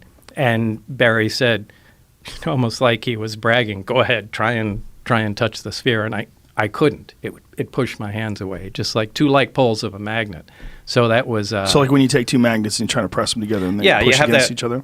Yeah, that kind of cushion feeling, but you can't get them together. The closer you put them, the more they push. But and you felt that physically with my your hand? Yeah, now there's nothing that does that. And that immediately caught my attention going, wow, this is something else. What was your thought? Like when you felt that and you knew that there was nothing that you were aware of that could produce this? Then that connected me to the briefings that I read on the first day at S4 was that, everything that I had read was apparently accurate. What were you reading? It was kind of an overview. This project was to back engineer the alien craft. And specifically, it was to try and back engineer and see if we can duplicate the technology with available materials. Now, to do this, they split the project into many different pieces for several reasons. They do this on all classified projects, so nobody has the complete story, but they compartmentalize everything. Now, we had the power and propulsion system. So what the briefings they gave me were like a 1 or 2 page overview of some of the other projects that were going on, on the craft. The only reason they do that is just in case what you're working on is connected intimately in some way that we don't know of to one of the other projects. You have to know their, their existence. So, again, they have everything from metallurgy to, weapon potential of the craft. And these were all, essentially very short briefings, but mine was just power and propulsion. And it made it very clear that what I read was accurate. So when you were reading that, before you actually saw the reactor, what were your thoughts on what they were describing? If you knew that something like that didn't exist, and they're describing it in the briefings, what did you think you were going to see? I didn't know at the time. I mean, I was reading, I thought, is this some kind of test? See if you're crazy? Well, not to see if I'm crazy, a lot of times they'll take in real high security jobs. I mean, they'll intentionally insert nonsense into them. Whether it's to confuse the fact or if for someone was to leak it out. They would carry that information along and know where it came from. So I read through the documents, but, I didn't know if this was, part of some kind of test or, or what, or was it potentially realistic? I mean, I really didn't consider it being all that possible as far as being the actual thing that I was going to work on at the time. How did they turn it on? The reactor? Yeah. The reactor can be turned on or turned off in a lot of different ways. The way Barry showed me, the hemisphere is removed. There's a small tower in the middle. When you put the hemisphere on, the reactor activates. The reactor shuts down. It's load sensing. So if there's no load on the reactor at all, it shuts down. When there's a load present on it, it starts up again. Load meaning? You can consider it an electrical load. So although it doesn't necessarily operate electrically, there's no wiring that connects any of the subcomponents together whatsoever. They just have to be in the immediate vicinity. The stuff is borderline magic, and that's essentially where we left it, when I left the project. So there was no progress made? There was some progress. I mean, we did identify, at least we think, some processes and had a rough idea, we think, of what was going on. But I think this is a problem that they've had for a long time. And, I was replacing somebody that Barry worked with prior to me. And I think there was some horrific accident that I didn't have a whole lot of information on, but, Barry alluded to that. A horrific accident, like where someone died, or? Yeah, where somebody died. Because they were trying to tamper with things or figure out how something worked? Yeah, the reactor in particular. But yet he let you touch it. Yeah, I think what they were trying to do was cut into one. Oh, now, Jesus. they had more than one there, and that was supposedly there was an unannounced nuclear test, and that's what it was. At the time, remember, they were still doing underground nuclear tests at the test site. But from what I understand, according to Barry, there was an attempt made. Now, this must have been a pretty desperate attempt because it's not a very scientific process to analyze something that way. But it looked like they used a plasma cutter or something like that to cut into an operating reactor. How many of these things did they have? They had nine craft altogether. I only got hands-on with one of them, so I can't really say how the others operated. Did you see the other ones? Yeah. At one time, and only one time, the bay doors that between the hangars were all open, and I could see all the way through. And were they all exactly the same? No, they were all different. Different shapes? Yeah. But they were all from somewhere else? Yeah, absolutely. Now, did anyone make any attempt to explain or to tell you where they came from? No one is the least bit interested in letting everybody know all the facts. They want to give you the minimum information that's necessary to complete your task. So you're not getting the story of where they came from. You're not getting the story of how much progress other people are making. You just focus on the small component. But they gave you some indication that they've been working on these for a while? Yeah. When do you think they acquired these? I really couldn't say. I think they've been around for a while. So they bring you into this room. You see this reactor working. You realize this is nothing that, as far as like the scientific community at current time, has the ability to create. We still don't. What is your life like from that moment on? Is that where everything changes? Because I would imagine the moment you actually make contact with something that's extraterrestrial, whether it's an object or a being, something where you can actually absolutely be certain it's not from here, your whole paradigm, the whole world you live in, is now a different place. Well, this is the only time it became exciting. The rest of the time, it was really an ominous feeling being at work. But at that time, it was exciting. I mean, now I knew we were on the absolute beyond the cutting edge of science. And I was so absolutely excited to be there every single time I was. This was a fantastic opportunity. And however, in short order, it began to concern me, we really have no idea what we're talking about. And the excitement kind of turned to dread at some point, because the amount of power we're dealing with is astronomical. I mean, to affect gravity, to produce the effects like this equipment does, takes huge amounts of power. And I've given the example before of, taking a small portable nuclear reactor and, putting it back into Victorian times, with the scientists of the time, and just dropping it in a room. And they come and look at it and see that it's producing power and wonder how it works. So they start taking it apart. And as soon as they get some of the shielding off, the people are going to drop dead because of the radiation inside. Now, the people have no idea that radiation even exists back then. But anybody that comes in to check on them will also drop dead. And, there's no reason that exact scenario couldn't happen with what we're dealing with. We have no idea how the physics operate within this thing. The power levels are, like I said, astronomical. Like, it's incredibly dangerous to tinker with something like that. And, in some respects, we were guinea pigs. Just try to find out how to make this thing.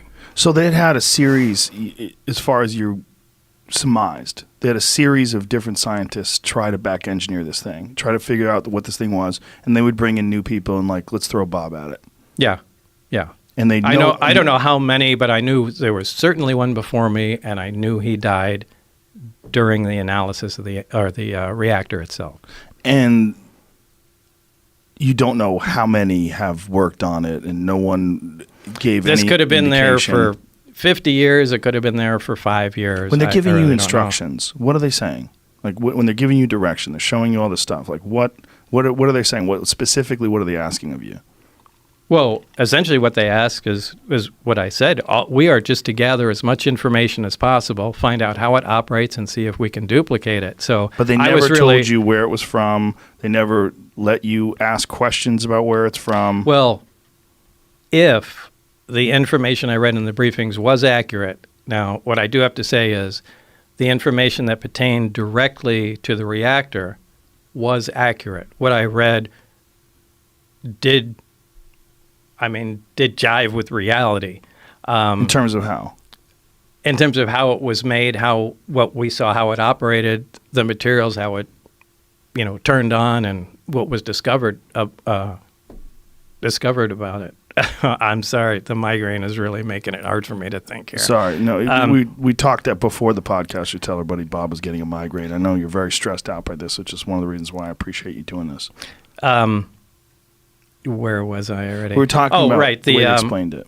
And so there was some paperwork that indicated that this was from the Zeta Reticuli star system. Now, how they obtained that, I haven't the slightest idea. But it wasn't just from the Zeta Reticuli star system. It was what they called ZR3. So it was a third planet in that star system. So there was no other information about it other than that's supposedly where the craft came from. Now, is that true? I don't know. I have no way of verifying that. But that was printed in the same materials that referenced the reactor. Now, I looked that stuff up when I went home. And Zeta Reticuli is a binary star, two stars that orbit one another. And it's only visible in the southern hemisphere, and it's about 30-some-odd light years away. So that's literally all the information I have about that. I don't know how they found out it came from there. And you also probably have some suspicions that they give you some disinformation like you were talking about before. Where they would, if you ever decided to talk about this, they added a bunch of nonsense to make whatever is factual look ridiculous. Right. Or be able to trace it down. Like, hey, this fax came out and, this Lazar guy said it came from Zeta Reticuli, so they knew it would when be you me. read Zeta Reticuli, were you like, what in the fuck is this? Well, reading all of the stuff, it was, what in the fuck is this? You're like, why did I sign up for this? Like, what? No, to me, this was cool. This was interesting. I said, I was just excited to be out in a secure area, in the middle of the desert. I said, this is awesome. How old were you at the time? I was in my 20s. Yeah, so you're probably totally geeked out. Oh, yeah. This this was great. I mean, I was excited. So I didn't care. I'm reading through everything. And So you read through all the Zeta Reticuli thing, but then when you see the actual starship with the little American flag sticker on it. Well, was that later or before? That was before. So before. So you see the thing before and you say, oh, this is American. Wait, what's that before? Hard, so many years. Yeah, I can't. Either way, it doesn't matter. The days have fused together. It's so hard to separate what happened in each visit to the Do you remember place. the thought process when you read that it's from Zeta Reticuli? Yeah, it didn't hit me like a ton of bricks or anything. It was just like, yeah, okay. And, You think it was bullshit? I don't know. You just were I like, don't. okay. Now I don't. I mean, because when I Right. read it, I hadn't verified anything, and this was just a bunch of stuff I was reading, and I thought maybe after this they're just going to give me a test and see what I can remember in Right. crazy information, and Right. then it would. But like I said, when I finally went in with Barry, and had hands-on experience with what they were talking about, it took on a completely different meaning. So there's a plate, there's this thing that looks like a half a basketball, and when it's on, you can't come anywhere near it. You can't touch it. Right. How is, what is gravity about that? Like the concept of gravity to most people is gravity is bringing something towards it. Right. Well, I guess you would say it's anti-gravity. Mm-hmm. It's gravity shifted 180 degrees. It's, anti-gravity. And did they have any understanding about what could possibly create this effect? Did they have any areas where they'd like you to look into? No, they knew there was a fuel source in it, and they were proficient at making it work. And again, my analogy to something like this is you can drop a motorcycle off in the wagon train days and just leave it with the keys parked outside, somebody's place. Everybody will come around it and they'll poke and prod, and eventually they'll turn the key, get it to start, and become proficient at riding it. Yeah. But they won't be able to understand what the hell's going on. They won't be able to make the plastic fender, much less anything else. And I think that's exactly the state we were at. We played around with the parts long enough before I got there where they could make the reactor operate, take the fuel out, and know that it makes it work. How exactly what was going on in the reactor remained a mystery at the time. I think we made some progress on what was going on inside, but I don't think anybody really knew anything. They could just watch what was going on and make note of it. How long were you there? I'd say about 6 months or so. And what progress was made while you were there? Well, we came up with a bunch of reasonably good ideas about how the reactor worked. And one of them was the square base of it was essentially like a cyclotron, which is a small particle accelerator, a circular one. Particle accelerators, linear particle accelerators are just a, long tube essentially, and they accelerate particles with high voltage and, radio frequencies till they reach high speeds. But a cyclotron does that in a small circular area. And there's this very heavy element fuel, element 115, something that wasn't on our periodic charts at the time. But it is now. It is now, yeah. When did it become on the periodic table now, the way the charts now? I don't remember. Do you remember when they... 2004, Darmstadt, Germany, I think, is where they first fabricated 4 atoms. They lasted 220 milliseconds with the atoms. It's nothing, right? And then it later was discovered a couple more times they could fabricate it. Then they gave it a place then on the periodic chart after that, called it Moscovium. So they told you about this stuff in 1982? Yeah, well, No, we not kind of... 1982. What year was this? It was 88 and 89 when I you were was there. Oh, okay. 82 is when 82 was I when was you were at at Los Alamos. I'm sorry. Yeah. So 88, 89, they told you about this stuff. So this was not like... No, they didn't tell me about it. That's one of the things that this group came up with. The God, I keep losing my train of thought with this thing. So this one area, this element 115 was the fuel. Yeah, it was the fuel.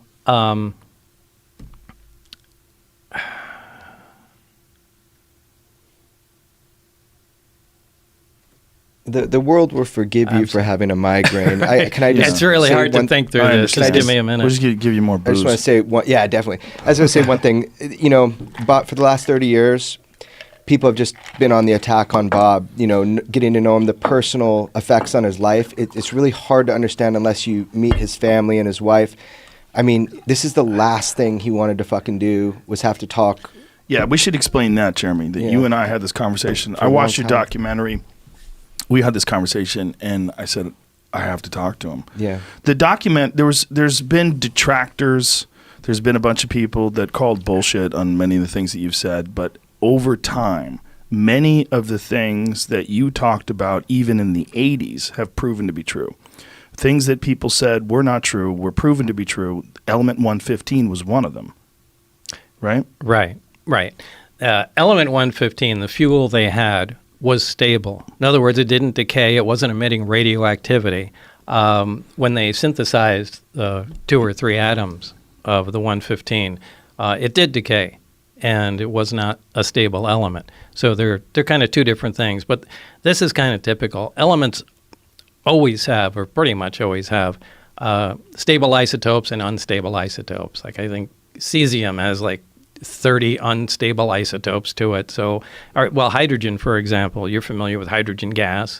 It's stable. It's not radioactive. But there's also 2 other types of hydrogen, deuterium and tritium.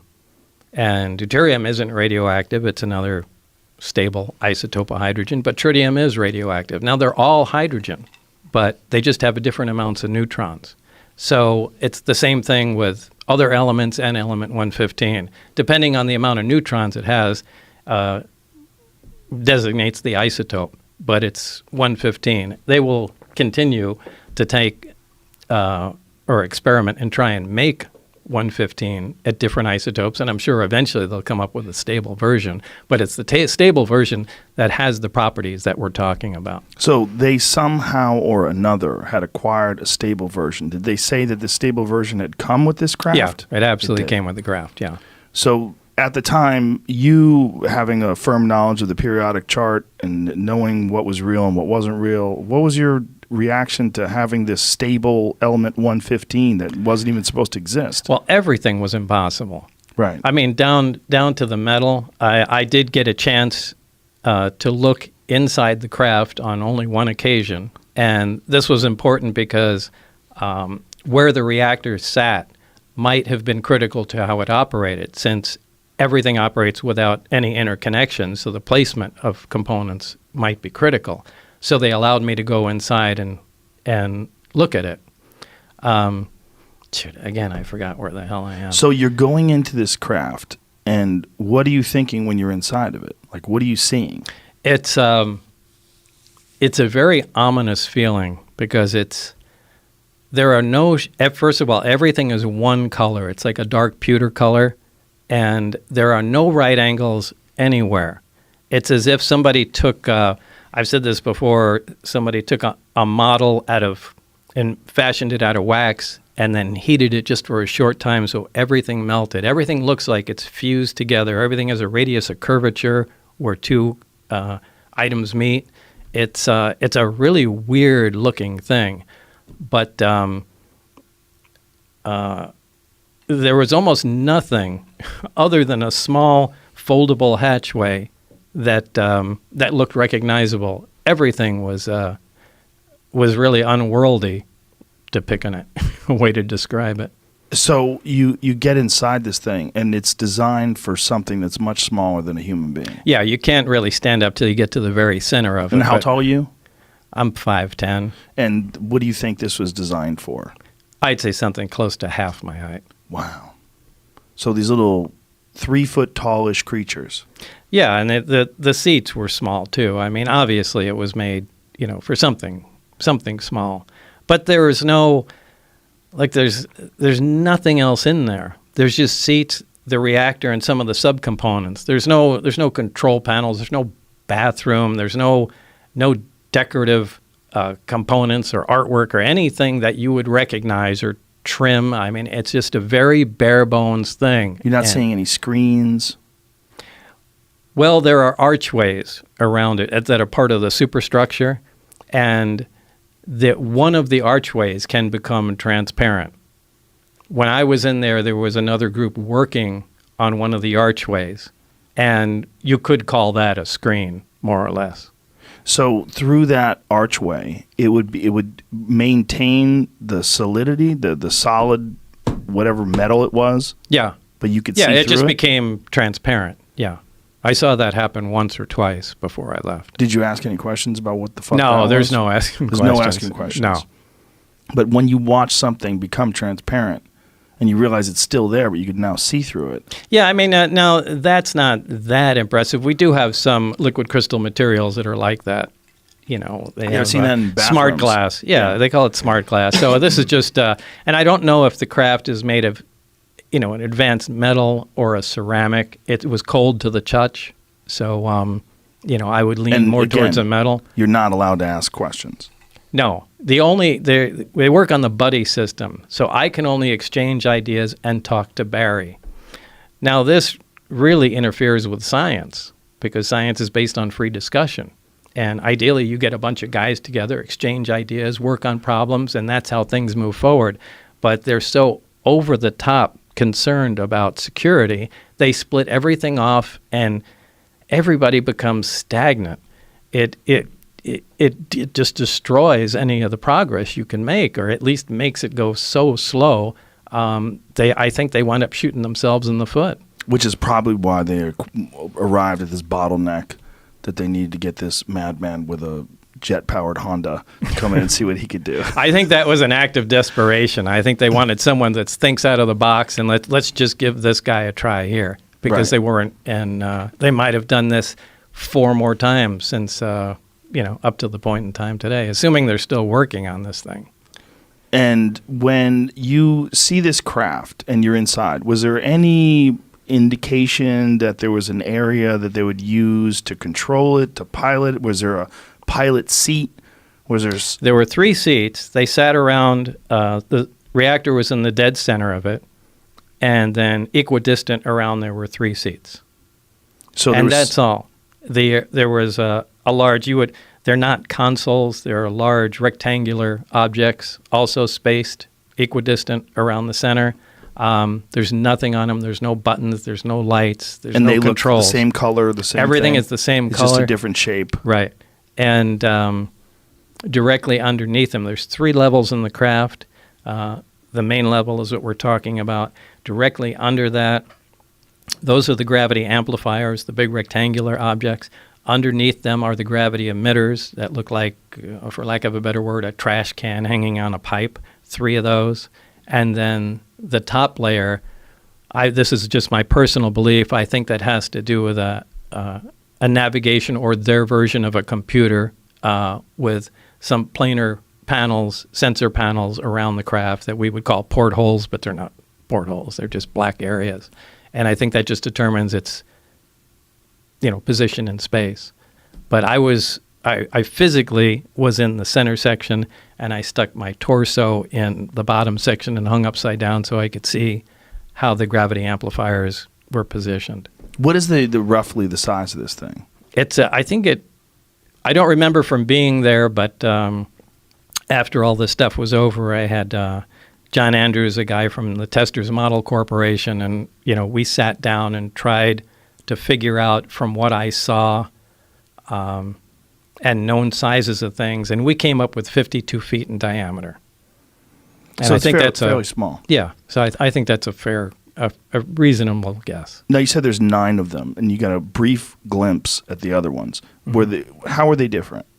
Oh, they looked completely different. One looked like I called a Jell-O mold, and it looked like a classic Jell-O mold with the rippled sides to it. One was a very flat disc, like a straw hat or something like that. That was sitting up on its edge, and the thin part of it looked like a projectile had been fired through the edge of it.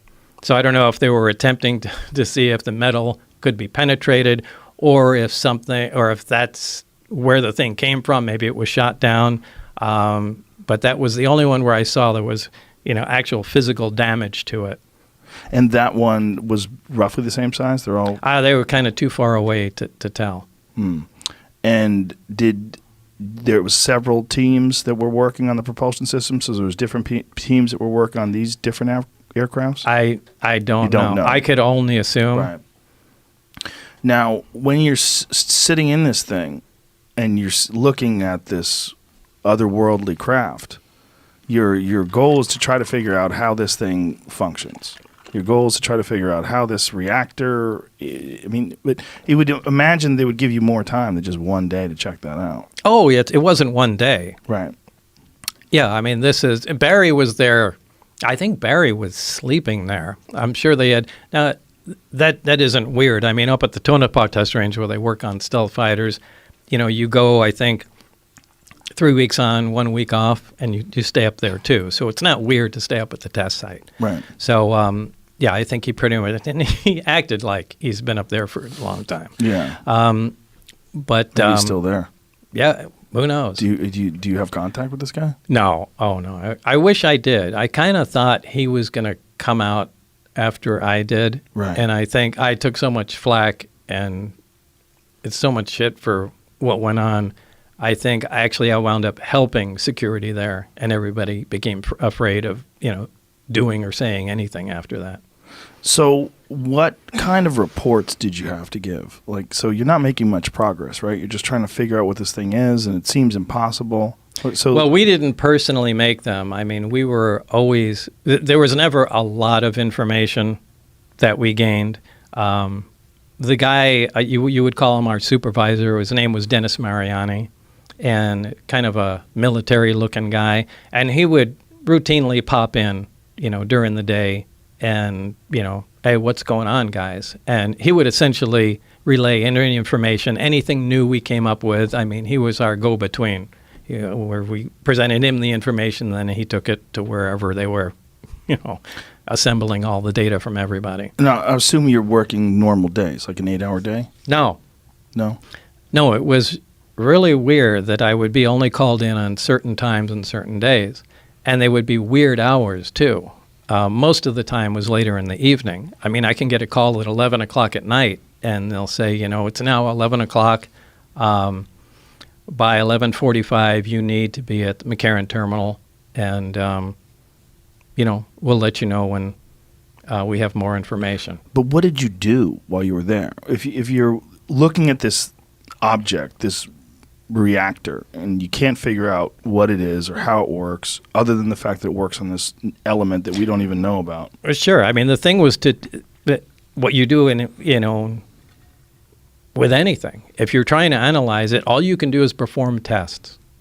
And all we did is try and come up with every kind of test we possibly could. I mean, we tested, it violated a lot of what we thought was impossible to violate. I mean, one of the first laws of thermodynamics, I mean, essentially any machine, any device that operates always makes extra heat. Nothing works at 100% efficient. Even the headphones you're wearing, anything that takes power, some of that power is going to be converted to heat, and it's just wasted. This didn't. I mean, we looked at, back then we had infrared cameras. They're different today, but back then you had to pour liquid nitrogen into the camera to cool the sensor down and get these infrared images you've seen. But it never got, no matter what the load was on the reactor, it never got above the ambient temperature, which is impossible. I mean, you're, pulling out huge amounts of power and nothing ever gets warm. We tried measuring magnetic fields and there was nothing there. So we started playing around with the emission from the emitters, the gravity wave itself, and saw what we could do with it and how it was focused. So we really spent all our time just trying to see what the stuff can do and what we can control. So you were seeing what it could do, but you couldn't ever figure out how it was doing it. No, not really. I mean, we really could only use come up with a best guess. Now, I can't say we really that I could absolutely state for certainty how anything actually worked. Now, How did you know at all how they were piloting it? Because they were doing some tests where they were having these things fly around in the sky, and this is what gets us deeper into your story. Right. I was out there for one test. Right. In fact, I was with Barry in the lab, and Dennis came in and said, "We're about to run a test. Why don't you guys come out?" Or I think he said, "Barry, why don't you come out here and bring Bob with you?" We went out there, and the craft was already outside the hangar and was just preparing to lift off. Now, they were in communication with somebody in the craft. So there was a person in the craft? Yeah, there was certainly a person in there. Now, it's not a comfortable place to be in because it's small, so the guy has to be sitting on the floor in the middle, my best guess. And this is the same specific craft that you worked that on? Was, because that was the only craft that you were in. The only one that I touched and worked on. And it quietly lifted off the ground, which was incredibly impressive to see. Quietly or silently? Well, quietly, because it Did it make some sort of a noise? It produced a little corona discharge from the bottom. A corona discharge is kind of a high voltage brush, little bluish glow discharge. As it was lifting off the ground, you can hear a slight hiss sound. Now, as soon as it cleared the ground by about 5 or 10 feet, maybe even less than that, the hissing stopped and the blue glow disappeared. So it lifted off quietly, and then it hovered silently, if you want to be specific. Wow. So then what kind of maneuvers was it doing? It took off, for that particular time, it took off, moved a little around to the left and right, and then sat back down. The craft itself, they communicated with it with because I saw the guy talking in a regular VHF radio to the person in the craft. And I even saw the frequency that was on the frequency counter of the communication, the transceiver there. But what's weird is he shouldn't be able to communicate with the craft with a radio. The radio wave should bend around the craft. I mean, it shouldn't be possible. Every single thing about the craft and the way they operated didn't make any sense to us. I mean, that's something we talked about for a while after. Why should the frequency bend around the craft? Well, you really have to look at the way the gravity wave comes out of the craft. There's the reactor's in the center, and there's a waveguide that goes up to the top. There's actually a small appendage that sticks out of the top of the craft, and it produces a heart-shaped gravitational distortion around the craft. Now, if the craft is sitting in the air and you walk underneath it and look up, you actually cannot see the craft. The light bends around it. You're bending gravity, bends light. It bends radio waves. It shouldn't be possible to communicate with a craft that has an envelope around it that's distorting all forms of energy. But they were apparently in contact with it. Somehow or another, so through some unexplained way that they didn't bother explaining to you. Mm-hmm. So this thing gets up, it just does some very simple maneuvers, left, right, goes down. And did they discuss this with you? I mean, they said they wanted you to see it. No, they just wanted, they didn't discuss anything with me. It sat down, we looked around for a bit, and Barry said, let's go back. We went back in the lab. All we got to do was see it.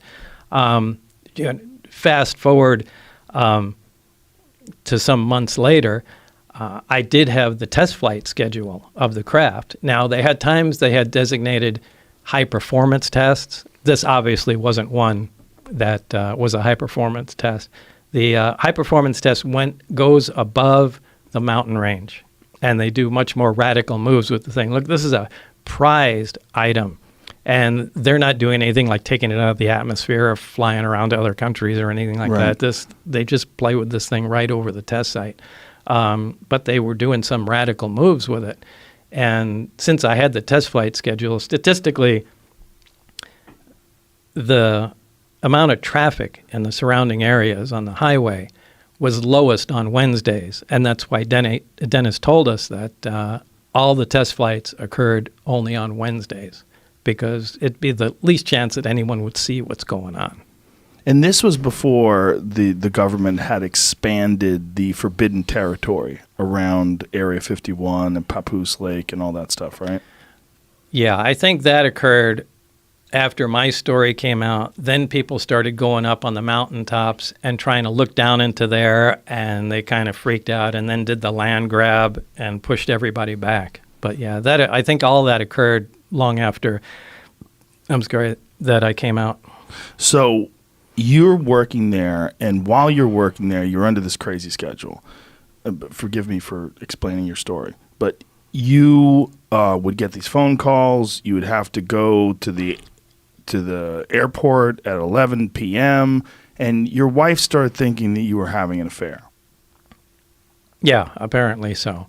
Now, I did give my permission to have, as part of the, security clearance process, I gave written permission to have the phones monitored and things of that sort. So they weren't doing any covert stuff. They, with any Q clearance, which is civilian top secret clearance or military top secret clearance, they go talk to friends and, places you've been, make sure you're not connected to foreign countries. But, monitoring your phone is nothing unusual. However, they insisted that, you don't even talk to your loved one, to your partner, to your wife, whatever, about what's going on. So she was essentially in the dark and didn't know the phone was being monitored. Well, part of the security clearance is that not only do you not have any connections to foreign countries and aren't a maniac, but you have to have a stable home life too. Well, she started having an affair with a flight instructor. Now, they were monitoring this on the phone, and they knew it, and I didn't. So they stopped me coming in, and their attitude at the time was, we need to see how this is going to play out, and if Lazar is going to get a little weird or anything. So let's just, hold him off from coming in and, see what happens. And they explained this to you, what was happening? Well, after the fact, yeah, because time kind of went on, and there were guys that were following me around, and I started getting a little concerned, going, well, shit, are they booting me out of the project? And if so, they're not just going to let me hang out at home and go get a new job knowing what I know. So as time went on, I started getting a little concerned, and I took my closest friends and just kind of got together, and I said, hey, remember that job I told you about? This is what's going on. And you don't need to take my word for it. Wednesday night, we need to all go out here. I want to show you what's going on. So I took everybody, and we went out to, remember, since I had the test flight schedule, and went outside the base, out into the desert, and so everybody could see, one of the high-performance tests. And, it left quite an imprint on everybody, so they knew I wasn't And there's videos crazy. of these tests, right? Yeah, but remember, this is it's in the dark in the 80s with a big monster-sized camcorder, and you got, a bright light jumping around. But, we did video of it, but there's no, by today's standards, it's... But is your video specifically available, the video that you took? Yeah, well, George Knapp has it. Is it online? Do you know? I have no idea. Jeremy? Yeah, I show clips of it in my film. It's online, and someone did a deep analysis of it. It was interesting to take a look at how... Pull this microphone up to your face. Keep it about a fist from your face. All right. To see how his video looks now, but as far as video evidence, we are talking 80s camcorders. The most important thing is the human story here. Everybody that he took up there on 3 separate occasions, they don't all like each other. They don't all talk. They all agree on one thing. They saw something that night at the exact point in time and space that boblazar said. And remember, this is 17 miles south of Area 51. No one even knew really about Area 51. We're talking Papoose Lake, and they all agree. They saw something that night they had never seen before, and they've never seen since, right when he said it. So that's one of the 6 things where I'm like, how did he know? You can dismiss him. I tried to dismiss it. But some things we can't get around, and there's about 5 or 6 of them. How did he know about those? If Jamie wants to find that video right now, what would he look under? boblazar, UFO, S4, Area 51, just kind of like that. So it's like the S4 UFO video, boblazar, and a guy does an analysis, but you're analyzing these 80s videos. Right. He from the very beginning, Bob never said, I have proof of my story and I'm going to tell the world. He said at the very beginning, I cannot prove my story. That's not why I'm telling this. George Knapp convinced him to tell people, and he lived through it. And I didn't believe it either until I talked with George. Okay, so you filmed this test flight, one test flight, and then you get caught. Actually, it was, I think, the third time, because we went out there the first time. Everybody saw it. Everybody was amazed because it did some radical maneuvers, and everybody had a lot to say about it. Maneuvers that I've seen the video. It doesn't. I don't think there's something we have now that does that. No, in terms of like a human piloted craft. I mean, I don't know, obviously, with the government. No, it's impossible. Nothing can move like that. And remember, we didn't start filming from the very beginning. We were waiting for something, to happen. The craft took off and then came flying at us, stopped, turned at a right angle, flew back, and then, after it did some, amazing stuff to get the camera, and then we started filming. So it doesn't have all of it on there; it just has some. The way I describe it to my friends, and they said, "What does this look like?" I said, "Take a laser pointer, and then have a wall, and then move it around the wall."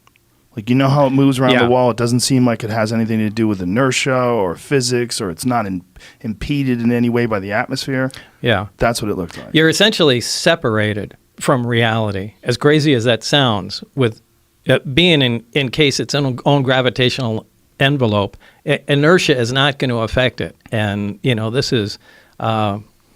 this is how some of those recent sightings with Commander David Fravor, I'm sure you've heard of the Tic Tac UFO. I mean, he describes exactly, the thing operates exactly the way I was describing. That's why he was interested to talk to me. But we saw this, and, on the way home, it's like, hey, we got away with it. We should try it again the next test flight date. So this became a thing to do. And I think it was on the third time that we got caught. I mean, we started becoming a little careless. I think we took a motorhome out there. And, it was like the stupidest thing you could possibly imagine. Started tailgating. Yeah, it was ridiculous. And again, you're in your 20s. Yeah. And, what was funny was we went out there, and my friend Gene Huff and I were leaning on the front of a vehicle. And just for some reason, we just started talking shit. Like, well, I hope they realize that, I don't remember what we were saying, but, that it's something about attacking the base or something along those lines and stealing the craft or something like that. Something crazy. And then about 20 feet in front of us, we see a little green light fall on the ground and roll to us. And unbeknownst to us, now it's pitch black, you can't see your hand in front of your face. There were a bunch of guards standing right out there, and they had a night vision scope where they were like from here to the wall looking at us, listening to us, and the guy dropped it, and the scope rolled over to us, and you could see the green screen. We turned the lights on, and all these guys are there. So it was whoa. Yeah. So we did incredibly stupid stuff and got caught, as we should have. So when they catch you and they bring you in, then what happens? Well, I went in for debriefing. The following day, I went to Indian Springs Air Force Base, which is kind of a defunct base that they used to use at the nuclear test site. And this is when they brought out the transcript of the phone call with my wife. And, they sat me down and we said, when we meant to keep the secret, we meant you can't tell your friends, right? And it just being sarcastic and trying to. Mm-hmm. And then they got real serious. But this is where they, took the transcript out and were reading me what my wife and, our friend were talking about. And I don't know, it was a hard time. So what happens from there? What do they do with you? Why don't they arrest you? I don't know. I don't know why. I'm not sure exactly they knew what to do, but they did let me go that night, and I went home. And this is kind of when the most stressful part started. Because you're realizing that you're being monitored 24/7. Now I know not only am I being monitored, but now I know I'm in trouble. And it wasn't a short time after that I contacted, at that time, only investigative reporter I had heard of in Las Vegas was George Knapp.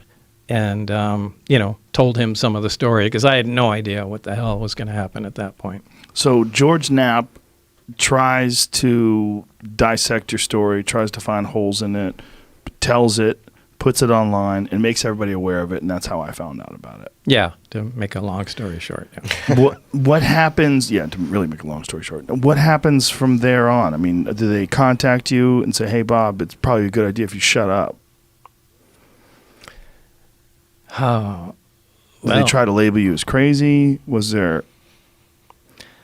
There were a lot of things that happened between that point. I'm leaving out a lot of stuff to fill in the story. We'd have to go back to Los Alamos and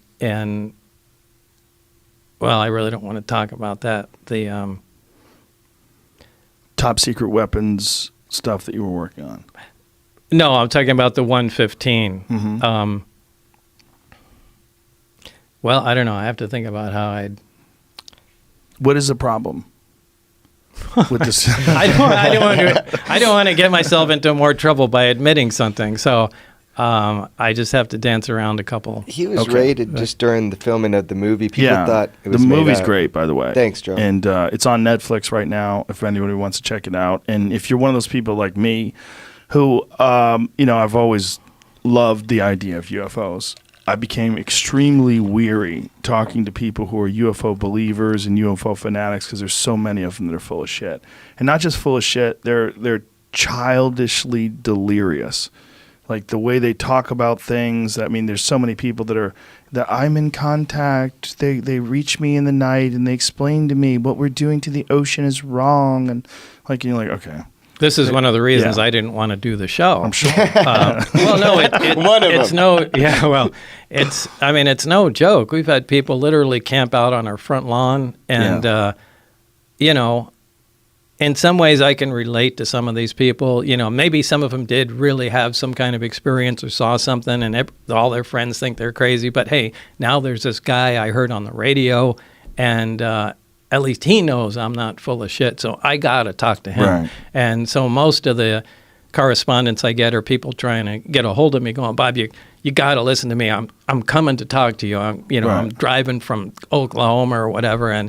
But some of them are just fucking batshit crazy, and they're frightening. There's a lot of schizophrenics that are involved in the conspiracy world. So there's a lot of people that have real issues. Joe, it would be a disservice to your audience to not say that we have to look at what's going on now and understand. I've heard on your show a bunch of stuff about what's going on now, and to not really understand what's going on now, you can't see Bob's story in the correct light after 30 years. And at some point we should just touch upon that.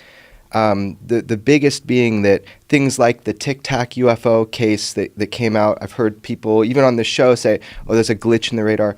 That's a data poor perspective. You just don't know yet what's really going on. Commander Fravor, I was able to get the interview with him to talk with him way before it became public. I got that from him. He saw it. Other pilots saw it. This is a big thing that's going on right now. They had more sightings on the East Coast recently, cubes with spherical ores. These are not aerodynamic, and these are the people we trust to defend us on 9/11. Commander Fravor protected Los Angeles on 9/11. So we trust them, but they're not trained observers.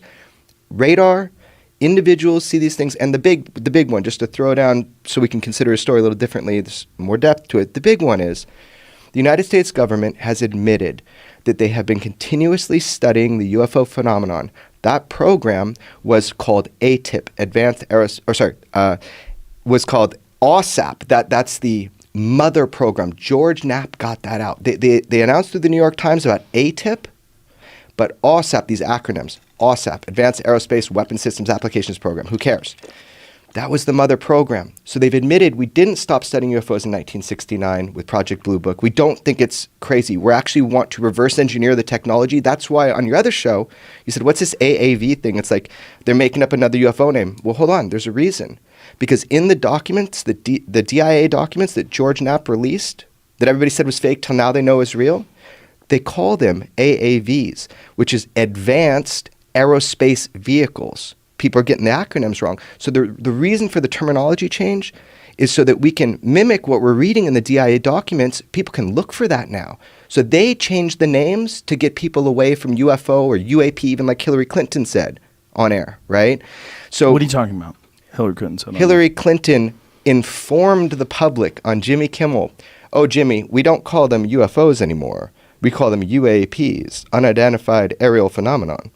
Right? So she kind of was giving, the Clintons are very into the UFO topic. Senator Reid, he's done a lot for the subject, the study of it, right? So she informed the public so they could look for the right term. So these terms are important because the DIA in those documents, they've been calling them AAVs for quite some time now. And they changed the name to anomalous. No, that's kind of a misnomer. No? So they always mess around with things, but it's actually advanced. Right, but when they're describing it in the news, they were calling it anomalous aerospace vehicles. Totally, and that's cool. They were also saying anomalous aerospace threats, AAT, right? Because they want the sense of a threat. Right. So my point is, if people don't know this now and they think this stuff is fantasy, this part of it, that we're studying it, that we take it seriously, we're spending money on it, and that we're getting great data from visual pilots to radar. That's why we know it's aerospace. They dropped from 80,000 feet. But guess what? That's the top scope of the Spy-1 radar is 80,000 feet. So the radar system they were using, it was coming from above that. So my point is this. If you don't understand that this is happening, you're just behind the curve because you don't have the information because of the stigma that you're talking about. I saw you get totally upset with the UFO topic. I met you first when you were totally upset with the UFO topic. It's the people. When you're doing your pull this microphone. I'm sorry, man. When you're doing your show, the Joe Rogan Questions Everything, I could see how frustrating it is. Trust me, I have been frustrated to hell. Luckily, my mentor is George Knapp, and he's taught me the pitfalls as I went through it. My whole point in this rant right here is just that we have to now look at Bob's story, but knowing the facts, not someone saying it's a bird, it's a plane, it's a glitch. They're not. And so if you don't know that, you just don't have the information yet. Well, not just that, knowing the facts as we know them in 2019, not in 1988. Absolutely. Right. And so what has he said that has come true? He's totally unimpressed with it, right? What has he said that's come true? So I was like, Bob, they've announced gravity as a wave. You were right, man. You're vindicated. And he looks at me and he's like, well, if you think about it, Jeremy, I had like a 50-50 chance. He was not very impressed, right? When did they announce gravity as a wave? So they detected, in a sense, gravity waves. And that who is they? You might know more. There's two black holes that were colliding, and that's how they were able to detect. Yeah, somebody built, I don't know which group it was or what part of the government. That's what Google's for. Yeah. But they, built a gigantic gravity wave detector and pretty much detected that there are such things as gravity waves. First observation of gravitational waves. It says it was in 2016. Okay, the first observation of gravitational waves was made on 14th of September 2015, as announced by the LIGO and Virgo collaborators on 11th of February 2016. Previously, gravitational waves had only been inferred indirectly via their effect on the timing of pulsars in binary star systems. Dun, dun, dun. The waveform connected by both LIGO observatories matched the predictions of general relativity for a gravitational wave emanating from the inward spiral and merger of a pair of black holes around 36 and 29 solar masses and the subsequent ring down of the single resulting black hole. Whoa. Well, he was in the 80s. The predominant theory was gravity is produced by gravitons. Okay, theoretical particles, but they're not. They're waves. They're not particles, and that's the thought is that the way we experience gravity, it's based on mass, which is why the moon, which is roughly 1/4 the size of the Earth, has 1/6 of the Earth's gravity. So there's some sort of a computation you can make based on mass. Right. And remember, we can observe the effects of gravity, but we have no idea what it is. All we can do is observe it, and we can't make it. The only way you can make gravity is just put more mass together, and it's just a product of gravity. But if you can if you have a machine that makes gravity, you can pretty much do anything. You can affect time. You can have force fields. All that stuff that's in science fiction becomes reality if you have a machine that can make gravity. And what we worked on in the desert was a machine that makes gravity. I love your analogy of dropping off a small nuclear reactor to the Victorian era. I love that analogy because back then that was impossible. That was magic. What you're talking about here, the fact that they just discovered this 4 years ago, that this is a wave. And we're, as much as we know and as impressed as we are, as we should be, with how much more technologically advanced we are than every other creature on this planet, we're still, in many ways, in the adolescence of technological innovation. Absolutely.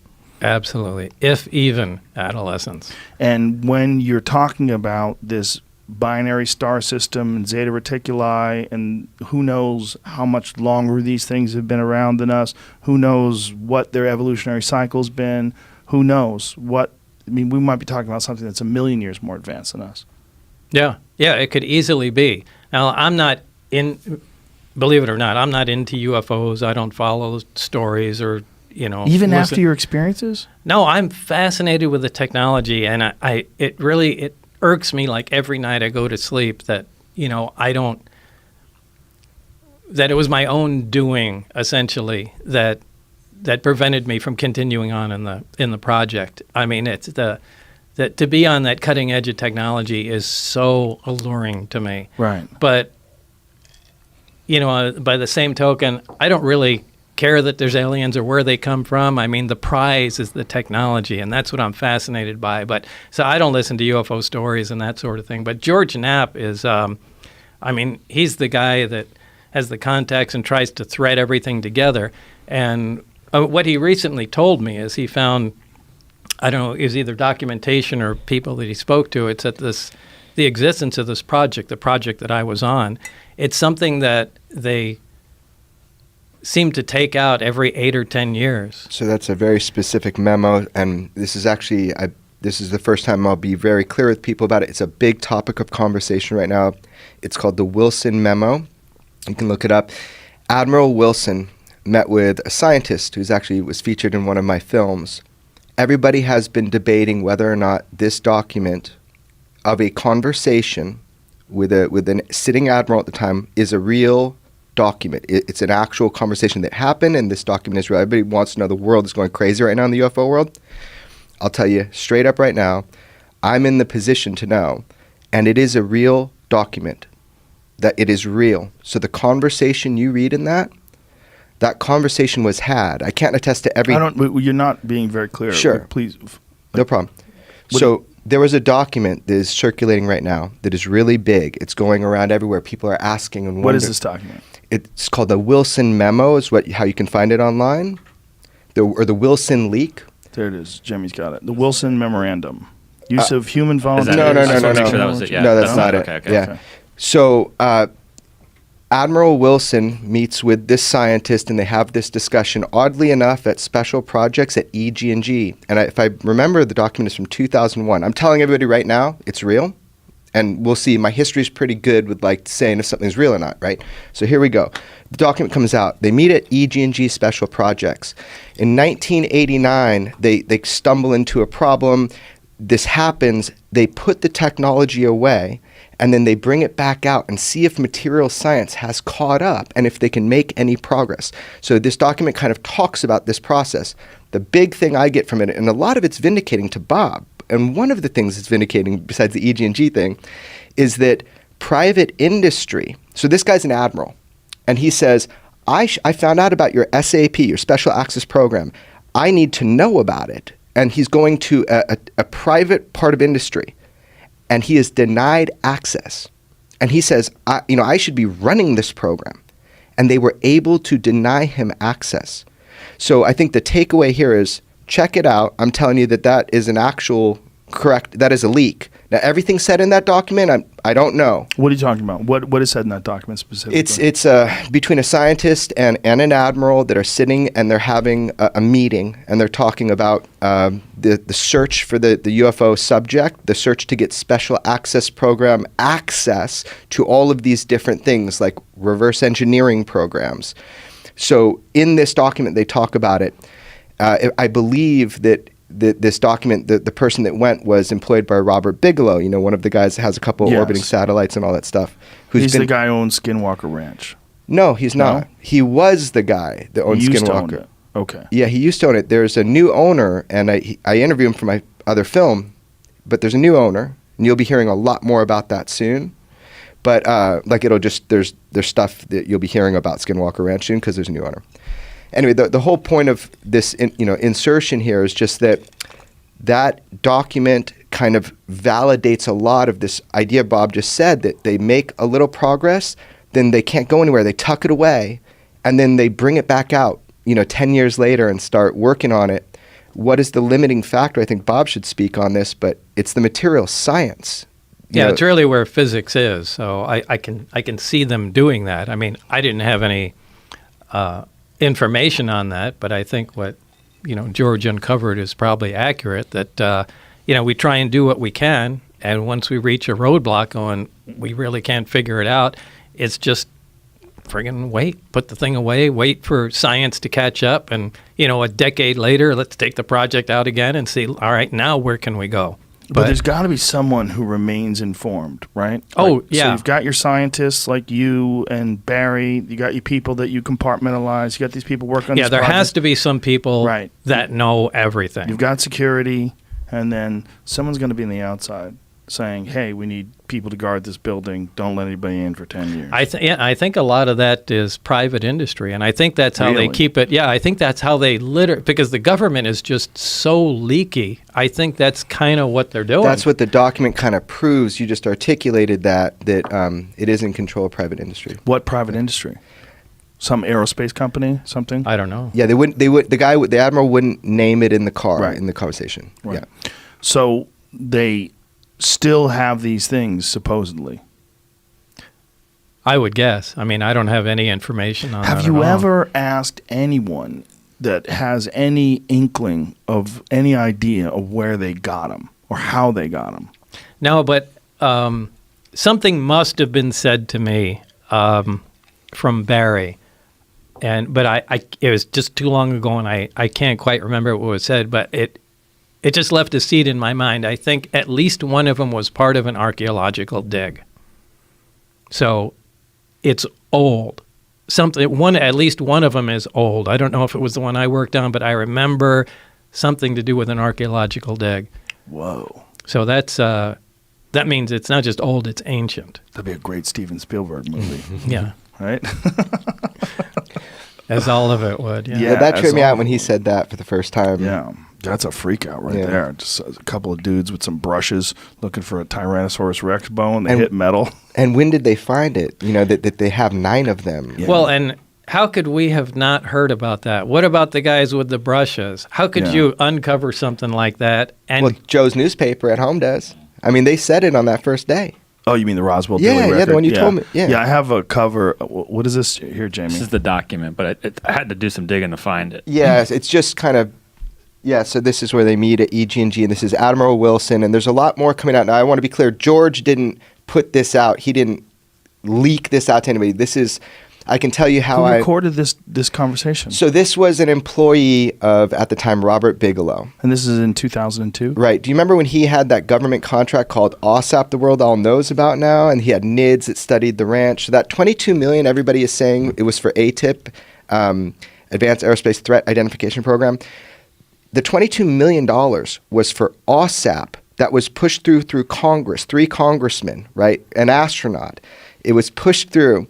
And that's what that $22 million, by the way, they spend more money on Viagra every year than they do studying UFOs. If it was just this program, which I think is funny. They probably make a lot more money from Viagra they probably than do from UFOs too. Well, you never know how it seeds into population. But anyway, this program this is what was the mother program. So it got the 22 million, and really it was to study Skinwalker Ranch. Oddly enough, that 22 million all was inspired by the phenomenon they were seeing at Skinwalker Ranch, because the scientists, they're seeing vehicles come through like a space in the sky. Yeah, we went there. I went there with Duncan. Yeah, we interviewed a bunch of people that seemed full of shit, but a couple that didn't. It was very, very interesting. Totally. And if you look, I spent a lot of time in the area. I'm not talking about those stories. I'm saying there were scientists hired by the government, right, through Bigelow to study the ranch because they thought it was important.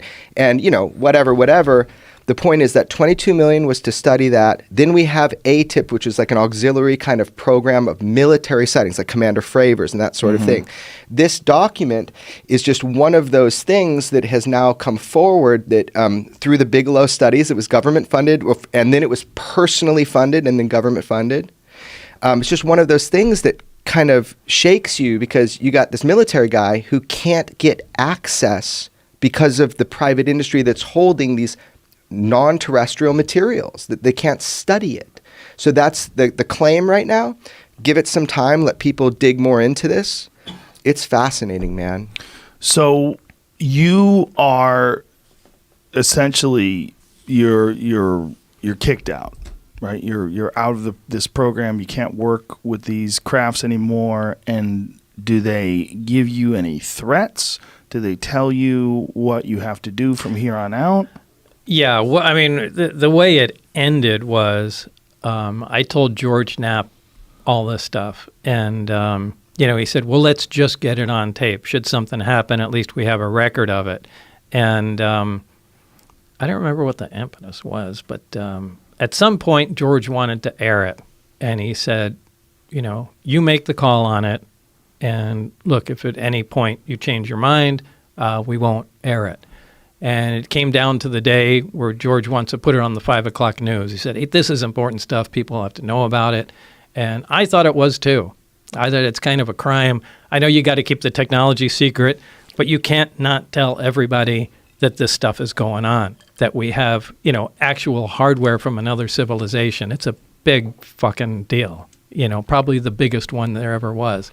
And George said, today's the day we got to put it on the news or something to that effect. And when it came right down to the time to air it, I changed my mind and I said, we're not doing it. And that's what turned into the famous wrestling match between me and George trying to get the tape, but he won because he was a bigger guy. So you actually physically wrestled? Well, I think it was more of a pulling match. I don't think we ever hit the ground, but he got the tape, he put it in the player, and boom, 5 o'clock news was on. And then I got a call after that, and they said, it was from Dennis. He said, "Do you have any idea what we're going to do to you now?" And he hung up the phone. That was the last communication I had with him. And what has happened to you since then? After that, a lot of people I've known either were audited by the IRS, anybody I know that had clearances that worked in secure programs had the clearances pulled. One of them, one of mine that Jeremy knows. He's going on camera with me soon. He'll tell the story now that he's out of work up there. He was working up at the Tonopah Test Range waiting for his clearance to come through, and they pulled that. It became, it's like if they can't get the person that's involved, they just create a problem for everybody that surrounds them. And so, I mean, the way it turns out, it hurt a lot of people's lives that I was connected to. And that's an effective way of shutting someone up. So Did you feel that by coming forward and going public, they couldn't just snuff you out? That's what I was told, and George and everybody, said that. It's public. There's, no one will touch you. And I fell for it. And Do you wish you didn't? Yeah, sometimes. Sometimes when it's just overstressed and people are camping on your lawn. Yeah, but this is going to make things worse doing this. No, this is going to make things better. That's what I was trying to tell him. How is this going to make things better? Well, because you're getting a real chance to explain yourself in a way that's going to make people who not only work in the government, people that are police officers and firefighters and first responders and doctors and scientists, They're going to empathize, and empathize with what it must be like to be a person like you in your 20s who gets thrust into this world unknowingly and confronted with one of the most, if not the most, important discovery in the history of human beings. The big question, are we alone? It's the number one question. There's Right. two questions, right? What happens when we die, and are we alone? Those are the two big questions. Right.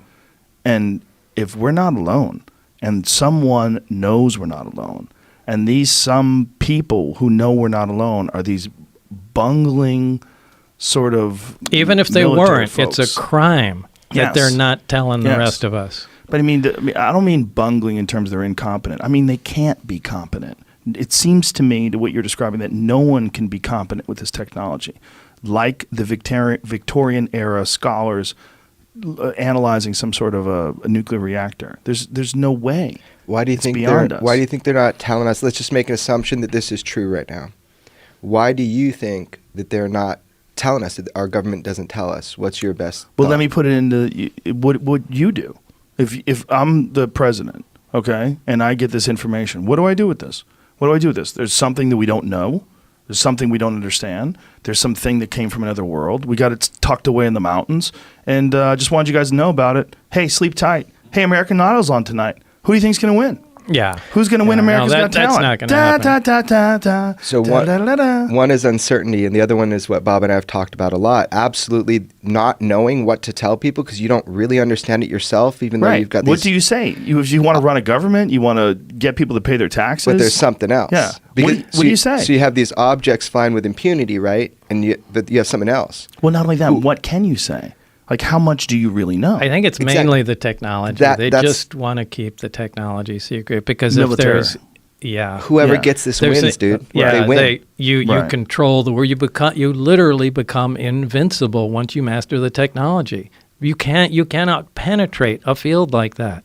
So imagine I know it's all science fiction, but science fiction turns into science fact. If you have real force fields around aircraft and battleships, you win. You win. You can force your will upon anybody. And like I said, there's so much more to the story. When I was first there were Russian scientists at S4. This was early on in the project. So this was before Operation Paperclip became public as well, right? So I would imagine. That was. I don't know what the dates were. when was that? When did that? Was that? 98, I think. 98. Yeah. Yeah, I don't know the dates on it. So it's roughly 10 years later, Operation Paperclip becomes Freedom of Information Act. We're talking about Russia, not Germany. He's talking about Russian scientists. Yeah, but Yeah. I mean, Russian scientists, a lot of them came from Germany. A lot of those rocket scientists that work with NASA, they all came from Nazi scientists. Got it. So some Russians got some of them. I we just got know some of them. at some point there was intense collaboration cooperation with I mean, Russia. even exchanging some ideas on nuclear weapons and EMP tests and stuff like things we would never have discussed with them. But at the same time, it was in the late '80s. They were involved and actually in the area at S4 with us. So And you got to communicate with these guys, or you saw them? no, I knew they were there. Barry would talk about the commies that were there. The commies? Yeah, the commies. And that was back when they were the commies, right? yeah, It was the Cold they War. were real commies. Isn't that interesting? At some point, it wasn't our group, but at some point, there was a big discovery made. And this did not happen when I was there. It happened in between my trips to there. And after that, apparently, they decided it was just too cool to share with anybody, and the Russians were never allowed back on the base after that. But you don't know what that discovery was? No. Like I said, it wasn't my group. So one of the other groups really found out something. But in typical American fashion, it was, all right, this is ours. You guys get the hell out of here. Was there any inkling that any other government had something similar? No, nothing that I had heard. See, that was the thing that always freaked me out, was why, if something was so superior to human beings, it's almost like visiting an ant colony. Like, why would you go to the queen? I don't give a fuck who the queen is. I'm a human. I'm so superior to you ants. I don't care who you have running your hive. I'm just going to study it. I think it's who got it. Who got it? Look at the, rocket technology in Germany. But they got 9 of them? Yeah, that doesn't make sense to me either. So they were either in the same area or one had clues to where others were. I mean, I don't know. You have to fill that in there, but you're right. I mean, 9 of them. That's a big dig if it was archaeological. Well, one of the more recent sightings and these discussions that have been coming out recently from Air Force pilots and Navy pilots, they've been talking about things happening in the ocean, and that something literally goes into the water, or something maybe below the surface You're thinking of the about water. the 2004 Tic Tac Nimitz case. So that's one George Knapp and I broke on the radio twice before the New York Times, so I know this one really well. Commander Fravor and those pilots. There was a disturbance on the surface of the water. Commander Fravor visually saw what looked like similar to a cross, some object. So it's like as if you have some coral under the water and it's breaking over. Right. The Tic Tac is doing this crazy maneuver that defies. It's a gravity-propelled system. They saw it in the sky before they saw it in the water, right? Yeah, so there were radar that was picking these things coming down from 80,000 feet and dropping to 50 feet in less than a second. This is it, Jamie? What is this? Dude, this is actually on the news today. There was a briefing. So a lot of people get this confused. Oh, not this one then either? No, so that is called the gimbal. So there's 3 videos released by the Pentagon that are all actual. Just play and keep the volume off. Okay. I would really just pay attention to the source videos. So you've got the Tic Tac, which is this object that Commander Fravor saw. Another pilot filmed it with a FLIR pod, and it goes. Choop. But this one you see is really important to Bob's story. The gimbal craft. It's been recently analyzed. It's FLIR. Not only does it's definitive that it's not conventional anything by its movements, but there's a pocket of cold air around a propulsion source. So this object, by the way, sat stationary for days, if not weeks. It sat stationary. Yeah, they found it 11 hours later, and they were saying there's no way this thing, using that kind of energy to go that fast, could just hover for the amount of 11 time. hours. And by the way, you're seeing a very small part of what happened that day. This object was not alone. And so hopefully that information comes out, and we can, I wish we had video of it. I'm sure we'd all want to see it. But that's called the gimbal. That was East Coast, right? 2015. West Coast, 2004, was the Tic Tac. The disturbance on the water, Commander Fravor believes there was something under that water that was causing that disturbance when the Tic Tac was coming around and doing it. With inside the people that are studying this, they're thinking maybe the Tic Tac system was causing the disturbance, but the USO, unidentified submerged object that he visually saw, the whole interesting thing about that is, I would love Bob to describe it, is why it doesn't matter if these craft are in space, air, or water. Why doesn't it matter? I love when he talks about this shit. Well, first of all, Commander Fravor was the F-18 pilot off the Nimitz that was sent out to find out what this stuff is. But and it wasn't just, I got a chance to talk to him recently, and it wasn't just a radar image. I mean, Commander Fravor had eyes on it for over 5 minutes watching this thing, as 4 other pilots did. So this wasn't a radar blip or anything. I mean, these guys were watching this thing.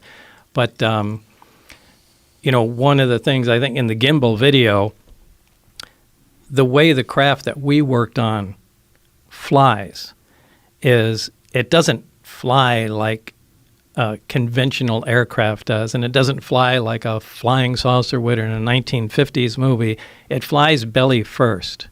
I mean, it may set down conventionally, but it always rotates. It does a roll maneuver, puts its belly towards the target, and then moves away at high speed. So it'd be like a car flying with the wheels forward. Right.